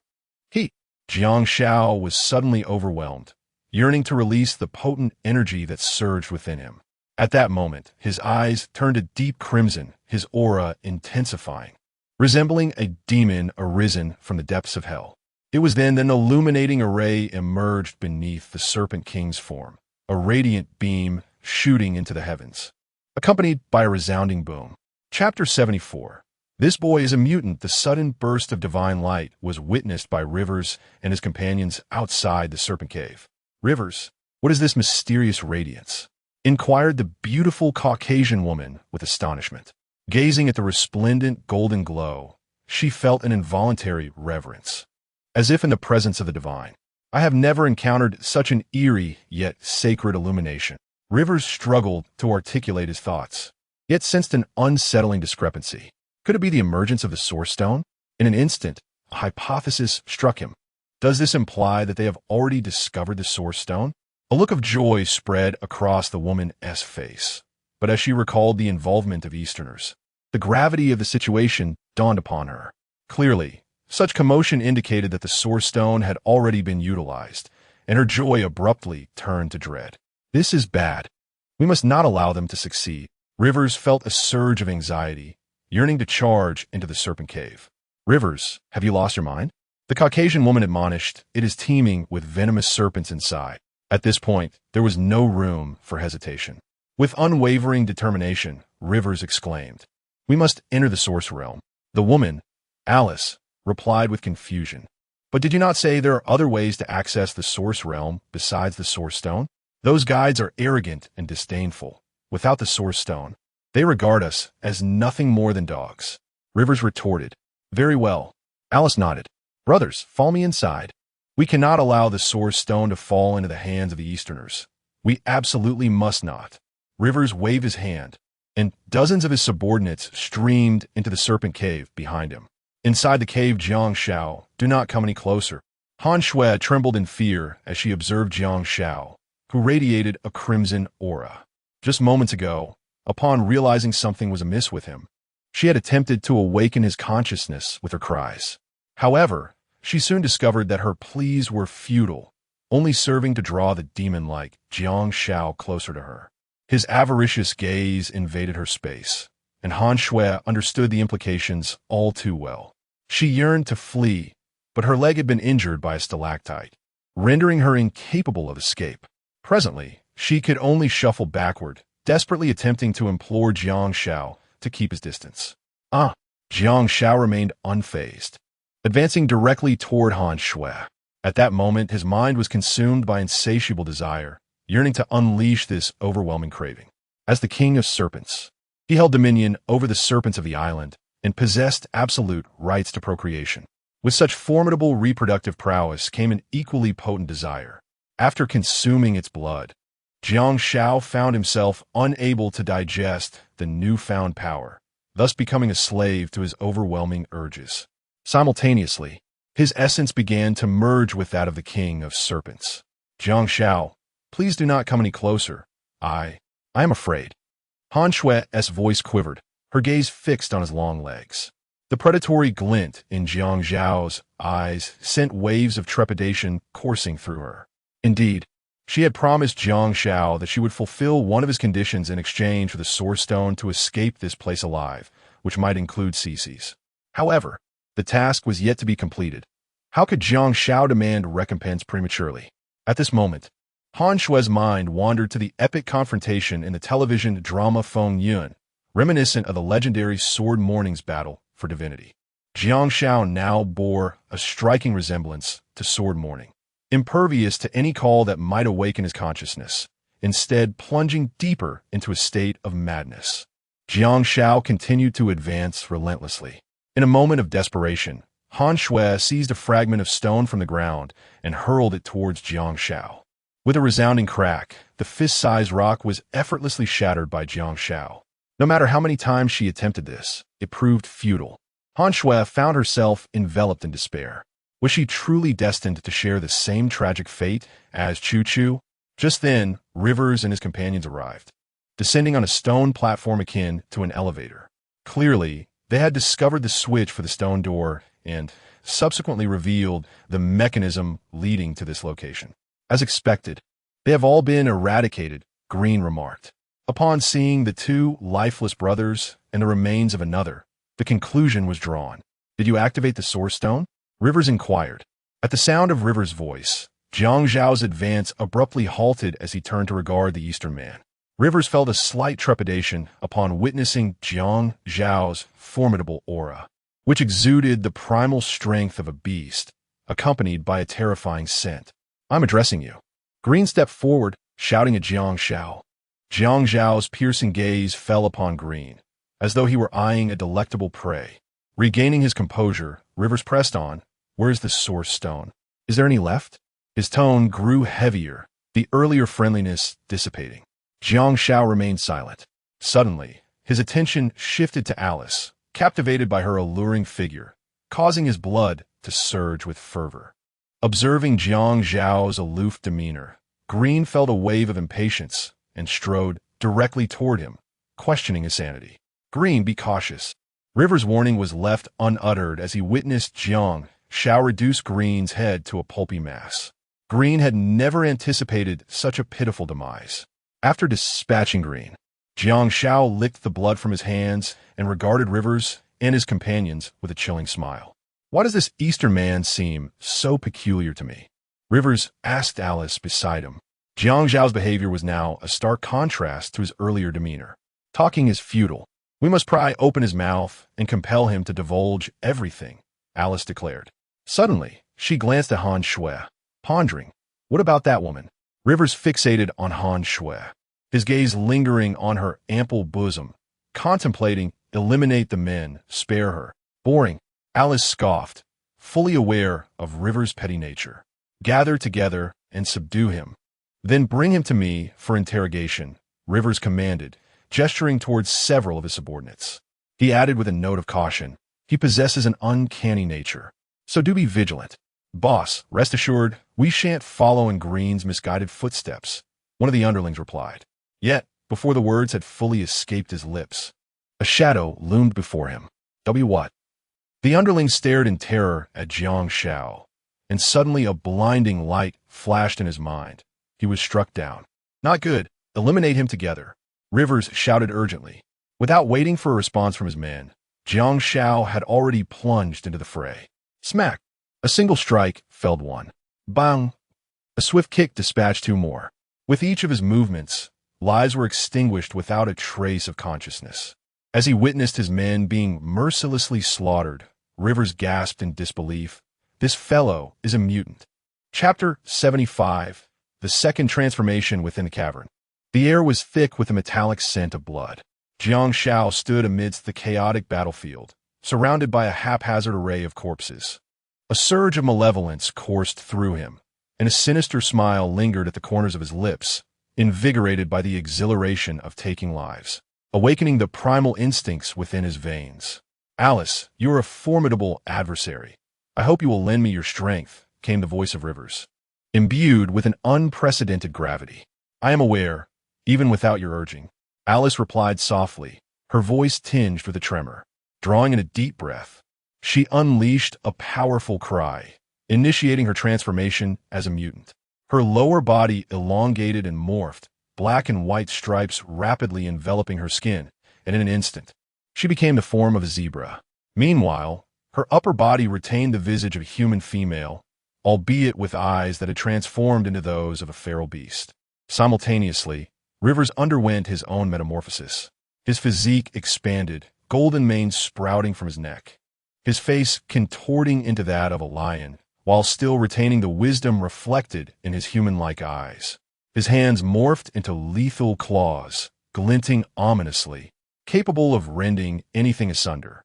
Radiated by an eerie crimson light, Their genetic makeup shifted, and with the enhancement of their power, they would assume the forms of monstrous beasts.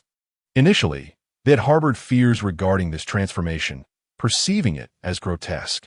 However, stranded on the desolate island and confronted with peril, the tenfold increase in combat prowess following their transformation led them to gradually embrace it.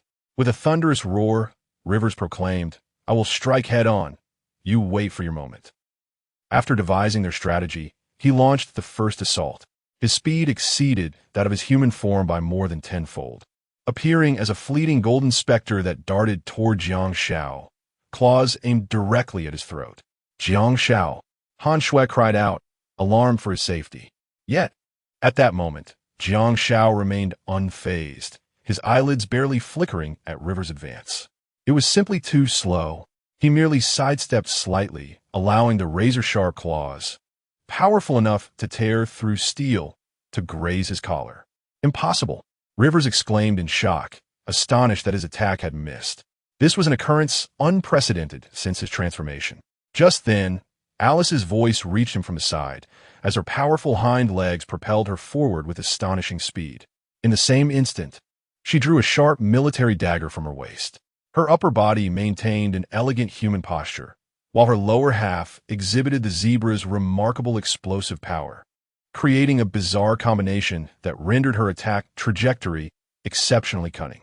Jiang Xiao, however, merely shifted slightly, evading Alice's kick with ease. Then, in a split second, he seized her wrist with pinpoint accuracy, twisting it gently. Crack! A sharp sound echoed as Alice let out a pained cry, the military dagger clattering to the ground. Jiang Xiao, seizing the momentum, thrust her away, sending her crashing against the rocky wall of the cavern several meters distant. The strike was executed with thunderous precision, leaving Alice no time to react. "My God!" Rivers gasped, his eyes wide with disbelief, his lion-like face betraying his astonishment. Alice's zebra form was even swifter than his, yet he was effortlessly subdued by his opponent. Han Shui covered her mouth, unable to believe the reality of the situation, as Jiang Xiao's strength exceeded her imagination. Noticing Rivers and his companion faltering, a strange smile crept upon Jiang Xiao's lips, though his eyes remained suffused with a crimson hue. Still under the dominion of the Serpent King's desires, he approached Rivers slowly, each step resonating with the rhythm of his heart. Rivers recoiled repeatedly, engulfed by an unprecedented fear. Yet he swiftly suppressed this emotion, roaring as he launched another assault. This time, he held nothing back, his muscles tense to their limits. Claws carving golden arcs through the air, sealing off every possible escape route for Jiang Xiao. Has Rivers finally become serious? Alice murmured, blood trickling from her lips. Jiang Xiao finally raised his hand.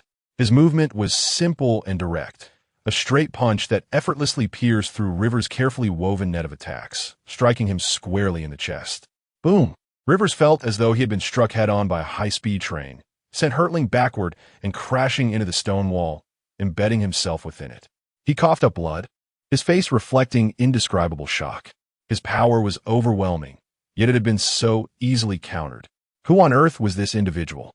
He had never heard of such a monstrous figure lurking within the reckless camp. Who is he truly? Alice's exquisite features glistened with cold sweat, utterly unable to comprehend how Jiang Xiao could single-handedly catch them off guard, and without even transforming. This was absurd. It would be humiliating to speak of. Rivers struggled to extricate himself from the collapsed stone wall, a determined glint flashing in his eyes. It seems I have no choice but to resort to that. Alice's expression shifted dramatically. Have you lost your mind? The second transformation will cost you a significant portion of your life. Only a select few mutants can undergo a second transformation, and in doing so, their power and speed become tenfold compared to the first transformation. The second transformation unleashes the full potential of the human body, but at a great cost, the burning of one's own life force. Better than dying here, Rivers replied grimly. Rivers, do not act impulsively, Alice urged. If we cannot defeat him, we can flee.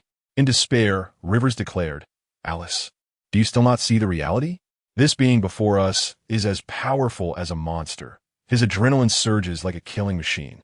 In our current state, Escape is impossible. Today, either he dies or we do. With that, disregarding Alice's pleas, his body began to change once more. His golden fur thickened, his physique expanded further. His face nearly fully beastly, with only his eyes retaining a semblance of humanity. A more ferocious aura emanated from him. In the end, he had completely transformed into a golden lion. This was his second form. Han Shui covered her mouth. She was acutely aware of the existence of the metamorphs, yet she remained oblivious to the fact that they could undergo a second transformation, ultimately becoming a true beast. The sheer horror of it all was overwhelming. Jiang Xiao observed everything with a chilling gaze, his crimson eyes reflecting a strange, sinister smile. At this juncture, did they still underestimate me?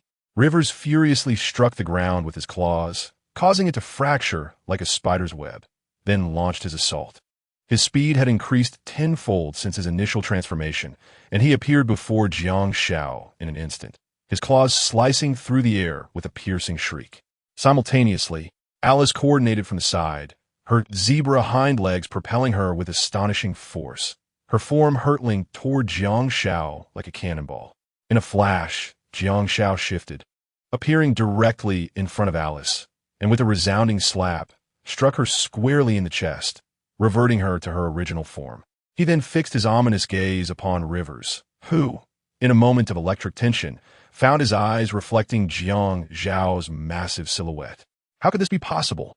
Chapter 76. The mysterious woman. After fully unleashing his physical potential, Rivers reached the pinnacle of his abilities.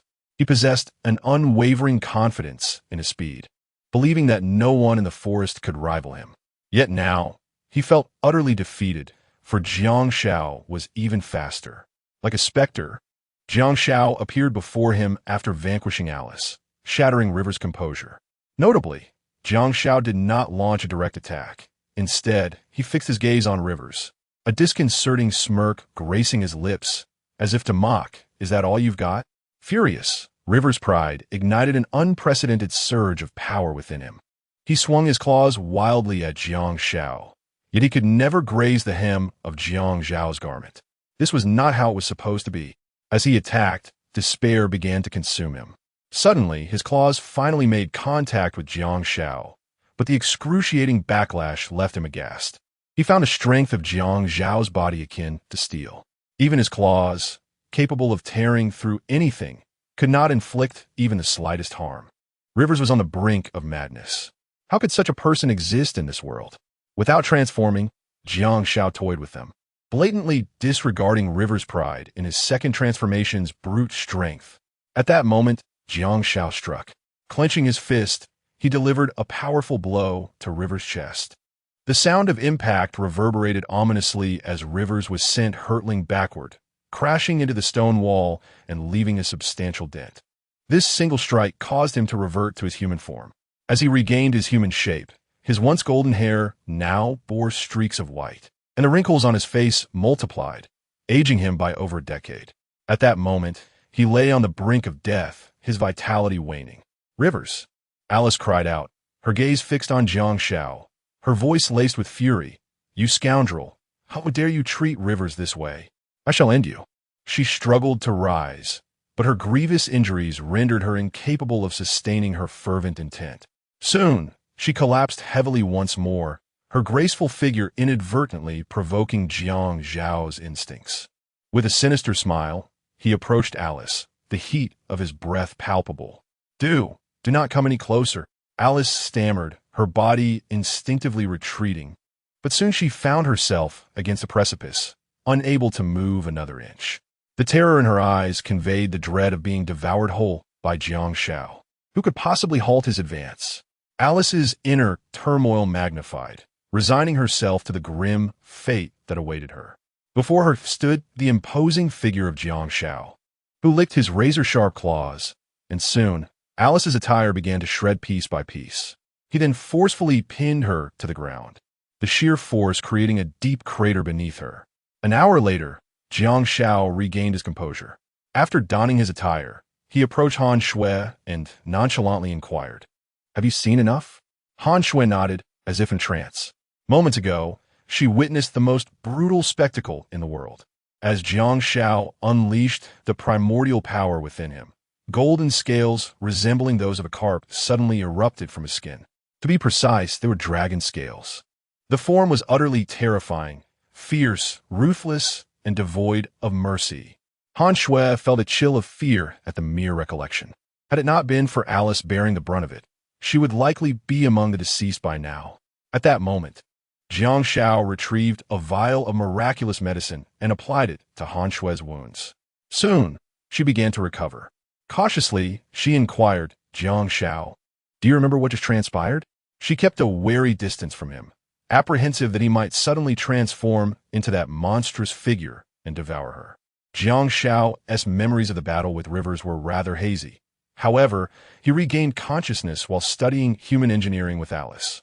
Upon seeing Alice in such a weakened state, he found it hard to believe, pondering that the blood of the King of Serpents, saturated with excessive male hormones, had driven him into a frenzy. Jiang Xiao did not respond to Han Shui, but cast a sidelong glance at Alice. Western women, it seemed, were not so exceptional after all. From this point onward, she would likely no longer hold such arrogance toward Eastern men.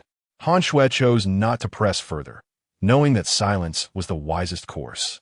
For the Jiang Xiao transformed into a demon cloaked in dragon scales, she would certainly meet a grim fate. Buzz! At that moment, the formation beneath the King of Serpents began to crack, and a doorway resembling a wormhole appeared out of thin air. "Look, there's a door!" Han Shui exclaimed excitedly, pointing toward the distant entrance, wondering if it led to the repository of source stones. They should venture inside. Jiang Xiao gazed intently at the wormhole entrance, his expression grave. The two foreigners, Han Shui, contemplated asking whether they should eliminate the two, given their enmity. No need to bother. Rivers is utterly incapacitated. Without top-tier medical intervention, he is doomed. As for Alice, in her current state, she is unlikely to create any ripples. With that time, it will be better to find the source stones and leave this place. Who knows if an even more powerful King of Serpents might emerge. Soon, the pair stepped into the wormhole entrance. Inside, it felt as though they had entered a kind of automated elevator space. After approximately 3 seconds, they began to descend rapidly, and when the elevator halted, another wormhole door appeared below them. They emerged from it.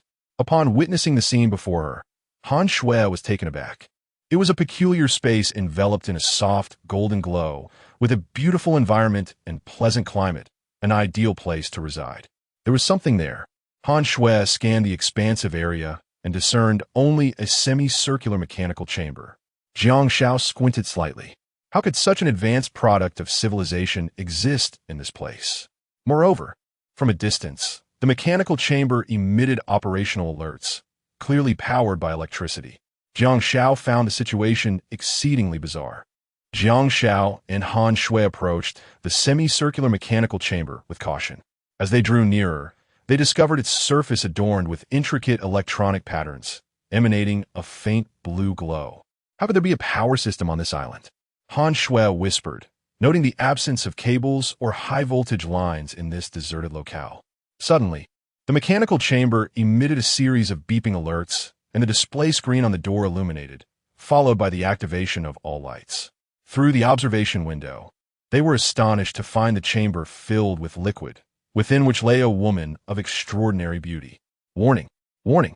The mechanical chamber abruptly unleashed a relentless stream of alerts, accompanied by the rapid flashing of red lights. The system experienced interference, forcibly initiating countermeasures, with the treatment progress at 87 and the expulsion of liquid imminent, signaling the conclusion of the treatment. The timid Han Shui, startled by the mechanical voice, darted behind Jiang Xiao, clutching his garment tightly. At that moment, as a substantial amount of golden liquid was expelled from the chamber, the woman within suddenly opened her eyes, a mysterious smile curving upon her lips. Chapter 77. The ones from the source realm as the mechanical chamber expelled the liquid. Jiang Xiao was astonished to discover that the substance bore an uncanny resemblance to the liquid in his glass vial. It was the elixir of healing. This indicated that the woman within the chamber must have suffered unimaginable injuries, necessitating such treatment. Jiang Xiao was taken aback. He was well aware of the restorative properties of the elixir. It would not be an exaggeration to assert that this liquid possessed regenerative abilities.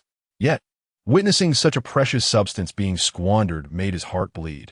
The woman who emerged from the depths of the serpent's den filled Jiang Xiao with profound curiosity regarding her origins. He was confident that once she regained consciousness, she would reveal the answers to the questions he sought, including those pertaining to the Source Stone. As the healing liquid continued to drain, the woman's exquisite contours boldly emerged before their eyes. Han Shui, witnessing this, blushed and turned away, for the woman bore an allure that surpassed her own in certain aspects. Jiang Xiao, having weathered many storms, remained composed and unfazed. When the treatment chamber fully opened, the woman stepped out with a graceful gait. It seemed that after being confined for so long, she felt the need to stretch her limbs, entirely disregarding the presence of others. The outside air felt invigorating after such a prolonged confinement. She remarked to herself, "Having survived this calamity, I shall return with a vengeance and demonstrate my prowess." Casting a glance at Jiang Xiao and Han Shui, the woman spoke gently, "So Huang Bao has sent 2 guards to retrieve me. He must be preoccupied with monitoring that group, leaving no time for personal attendance." She reassured herself, "Soon enough, we shall fight side by side. It matters not." Suddenly, her brow furrowed. She detected a lack of power emanating from Han Shui, indicating that she was an ordinary person. However, upon sensing the strength within Jiang Xiao, her expression relaxed marginally. Choosing a mundane woman as a companion may not be such a bad idea, she mused inwardly. In her mind, possessing power equated to the capacity for battle. With battle came the specter of death. For a moment, she contemplated that perhaps living as an ordinary individual could afford her a longer existence. "What is the current state of the Source Realm?" she inquired abruptly. Source Realm? This was the first time Jiang Xiao had heard of such a place, leaving him momentarily at a loss for words. Noticing his ignorance, a hint of displeasure crossed her face. In her mind, these 2 guards were utterly incompetent, lacking even the most basic awareness of the situation. Simultaneously, she mentally criticized Huang Bao for his careless selection of personnel, which would inevitably hinder progress. She resolved to return and thoroughly reprimand him, seeking solace in that thought. Huang Bao truly seems to be regressing. Her voice turned icy, laced with an undercurrent of menace. Jiang Xiao was momentarily taken aback. The Huang Bao she mentioned, could he be referring to that skeletal figure? From her demeanor, it was evident that the yellow leopard was merely a subordinate to this woman. What, then, is the Source Realm? Is it the domain in which this lady resides? At that moment, Jiang Xiao recalled the reckless map given to him, which contained unmarked territories. Could one of them possibly be the Source Realm? He discreetly nodded, contemplating the possibility. At this juncture, the woman extended her hand towards Han Shui, seemingly requesting something. "Ah, what?" Han Shui was utterly bewildered, flustered beyond measure. She had no inkling of what she possessed that could possibly be of interest to the woman before her. The woman's expression darkened. Does she not grasp this slightest hint? Observing her own pristine appearance, would she not instinctively produce a storage capsule to retrieve a few garments? The yellow leopard must be quite senile to select such an unperceptive attendant. Perhaps he ought to eliminate her upon his return. Noticing the woman's displeased countenance, Han Shui cautiously inquired, "Is there something I can assist you with?" The woman silently shook her head, finding the attendant's lack of wit exasperating. "The storage capsule. Hand it over to me," she commanded coldly. Unaware of the location of her own storage capsule, having had her belongings organized by the yellow leopard upon entering the treatment chamber, she was too lethargic to seek it out at the moment. Han Shui, perplexed, softly asked, "What is a storage capsule?" She had never heard of such a thing. This woman is indeed peculiar. Jiang Xiao narrowed his eyes, convinced that his suspicions were correct. The woman retorted angrily, "How can a person from the Source Realm be unaware of a storage capsule? How has the yellow leopard instructed you to serve your master?" "Master?" Han Shui's eyes widened in disbelief. Is she regarding me as a servant? Moreover, she truly had no idea what a storage capsule was.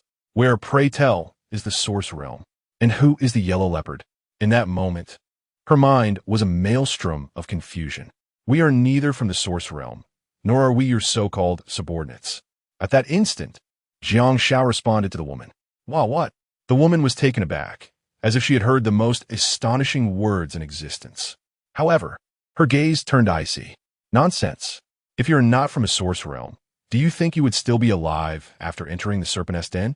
The people of the source realm inherently possess a noble lineage that can subdue venomous serpents. She believed Jiang Xiao was attempting to deceive her. Such behavior was utterly outrageous, igniting her ire. Very well, if you claim you are not from the source realm, how could you have entered the Serpent's Den? The woman demanded. Of course. We walked in. Jiang Xiao was at a loss for words, bewildered by the absurdity of her query. The Serpent's Den is teeming with venomous snakes. Do you presume I am a fool, relying on some special means to venture in? The woman became even more incensed, perceiving his words as an insult to her intelligence. Teeming with venomous snakes?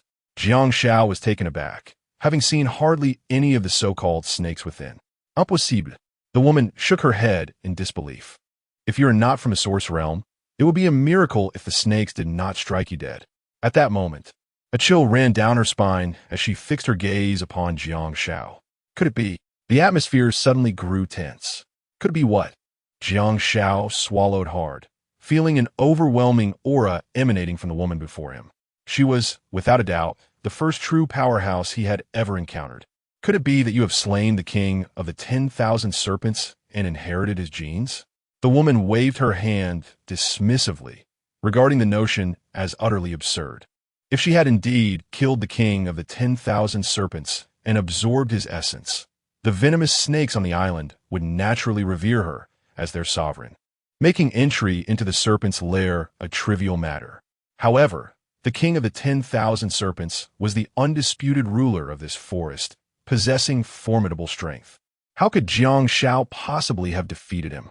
It was precisely because the serpent's lair stood as an impregnable fortress that she had journeyed countless miles to this desolate region to recuperate.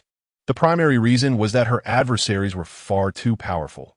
Were she to seek healing in the source realm, her whereabouts would inevitably be discovered, leading to her utter annihilation.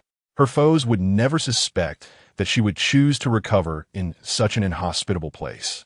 Now, having regained her strength, she felt great dissatisfaction upon encountering two utterly inconspicuous guards. Upon her return to the source realm, she would surely execute these guards before Huang Bao as a cautionary example. You mentioned the king of the 10,000 serpents. I recently dispatched him. W.H. What? The woman gazed at Jiang Xiao, realizing that his expression bore no hint of deceit, leaving her utterly astounded. Chapter 78. Storage Capsule. The woman let out a melodious laugh. The king of serpents is the guardian of this realm. You think you can slay it? How absurd. I not only vanquished it, but also drank its blood. Jiang Xiao retorted. Enough. She waved her hand, a flicker of anger crossing her exquisite features. Do you really think I am unaware of your capabilities? The strength I sense from you pales in comparison to that of the king of serpents. She believed Jiang Xiao was merely boasting. If you doubt me, there is nothing I can do, Jiang Xiao replied helplessly. Noticing his unperturbed demeanor, the woman smirked slightly, deciding to teach him a lesson. Come, attack me and let me see what you're truly made of. You want me to strike you? Jiang Xiao was momentarily taken aback. Was this woman perhaps inclined towards masochism? Given her remarkable beauty, such a trait would indeed be a pity. With a triumphant smile, she warned, I advise you not to hold back. Otherwise, you will find yourself at a disadvantage. Since you insist, I suppose I must oblige. Jiang Xiao cracked his knuckles and lunged towards her with fierce intent. As he moved with ghostly agility, lightning fast, the woman narrowed her eyes. Impressive speed, but alas, merely affade. She smiled subtly, feeling it was time to teach him a lesson in humility. Bang! Their fists collided, neither yielding an inch. What? Jiang Xiao was taken aback. Although he exerted his full strength, the fact that she could effortlessly absorb his attack suggested she was formidable. Interesting. The woman was slightly astonished, realizing Jiang Xiao's strength surpassed her expectations. Have you not eaten? She quipped, slightly irked, sensing he still had untapped power. Who do you look down upon? Jiang Xiao retorted. I warned you that if you didn't go all out, it would end poorly for you. Don't blame me if you end up regretting this. Jiang Xiao grew serious, realizing the woman before him was incredibly powerful. If she bore any ill intent, he would be at a loss on how to respond. With a taunting gesture, she declared, "Let us see whether your words or your fists are stronger." Jiang Xiao's veins throbbed with frustration. This woman had no regard for him. He was determined to make her pay. "Prepare yourself." After regaining his composure, Jiang Xiao charged at her like a ferocious tiger, his fists imbued with immense force. The woman merely narrowed her eyes in response, a smile playing on her lips. Bang! Their fists clashed once more, and she remained unmoved. What? Jiang Xiao stared at her in disbelief. He had unleashed his full strength, yet he couldn't inflict any damage upon her. Who was this woman? She was astonishingly powerful. "Please, you are quite weak," she remarked lightly. But suddenly her stomach churned violently, accompanied by a strong wave of nausea. With a sudden gasp, a trickle of crimson blood escaped from the corner of her mouth. In disbelief, she questioned, "Impossible. My injuries had clearly healed to 100%. How could such a minor force harm me?" Jiang Xiao awkwardly replied. "In truth, you still have a progress of 13% left to fully recover." He explained that when they arrived, the machine had automatically ceased functioning. The woman coldly inquired, "What about Huang Bao?" The treatment chamber's program had been meticulously prearranged by professionals, given Huang Bao's character. Such an error as the machine halting before she was completely healed could not possibly occur. "You speak of Huang Bao? He should be dead," Jiang Xiao responded. "What did you say?" The woman shot a glance at Jiang Xiao, her tone laced with hostility. Though Huang Bao may not have been as powerful as she, he was nonetheless an invincible figure on this island. Who could dare oppose him? At that moment, Jiang Xiao retrieved a transparent glass vial from his pocket. Was this his personal possession? With a swift motion, the woman caught it, and upon closer inspection, she discovered it was indeed Huang Bao's relic, containing a few remaining drops of healing fluid. "Huang Bao is truly dead," she murmured, a surge of sorrow welling within her. He had perished outside the cave, reduced to mere bones, all the while protecting her from being discovered by others, Jiang Xiao recounted. "Huang Bao." A tear streaked down the woman's cheek. The loss of her subordinate weighed heavily on her heart. "So, you truly killed the King of Serpents?" She suddenly regarded Jiang Xiao with a serious expression. "I." Jiang Xiao had yet to respond when she interrupted. "No need to answer. I shall verify it myself." She slowly approached the treatment chamber, expertly retrieving several capsules resembling oral solutions from a drawer of varying colors. With a gentle press, she tossed one to the ground. Bang! Following the sound, a tall wardrobe materialized before her. She opened it with familiarity and began selecting garments from within. The wardrobe held an array of attire: uniforms, black stockings, short skirts, long skirts, and of course basic equipment, everything one could desire. After a brief glance, the woman began to don the gear. However, for reasons unbeknownst to her, as she dressed, her body seemed to change slightly, causing the clothing to fit quite snugly. Furrowing her brow, she pondered why these garments, which had previously fit well, now felt so restrictive. Suddenly, an idea struck her. She bent down and retrieved a suit resembling armor from the bottom drawer. Upon witnessing this, Jiang Xiao felt his heart leap to his throat, involuntarily swallowing hard. This bend had substantial implications. If the symptoms of Munda syndrome had returned, shortly after donning the battle attire, the woman's appearance transformed entirely, exuding both sensuality and valor. Once her outfit was complete, she gazed into the mirror of the wardrobe, adjusting her attire with satisfaction, nodding in approval after a few contemplative glances. Subsequently, she retrieved a delicate pair of spectacles from the drawer and adorned herself with them. Upon completing her preparations, the woman pressed a button on the wardrobe's doorknob, causing the once towering wardrobe to transform into a diminutive blue capsule the size of a thumb. Jiang Xiao and his companion were utterly astonished by the spectacle before them, as if they had stepped into a science fiction film. Can you fathom that such a tiny capsule could conceal an abundance of garments? Remarkably, she possessed 4 more capsules of this kind. It was truly wondrous. Is this what she referred to as a storage capsule? Jiang Xiao pondered silently. "Remain still," I shall employ a detector to analyze whether you possess the genes of the King of Serpents." The woman approached Jiang Xiao, pricking his finger with a needle to extract a drop of blood, which she then used to activate the so-called detector. At that moment, her glasses, resembling artificial intelligence, commenced an analytical process on Jiang Xiao. As data continuously emerged, the woman discovered the answer she sought. Indeed, the genes of the King of Serpents resided within Jiang Xiao's being. With a grave expression, she remarked, "You truly possess the genes of the King of Serpents. It appears you have not spoken falsely." Suddenly, her tone shifted, her countenance darkening ominously with the death of the King of Serpents. This land shall once again descend into turmoil.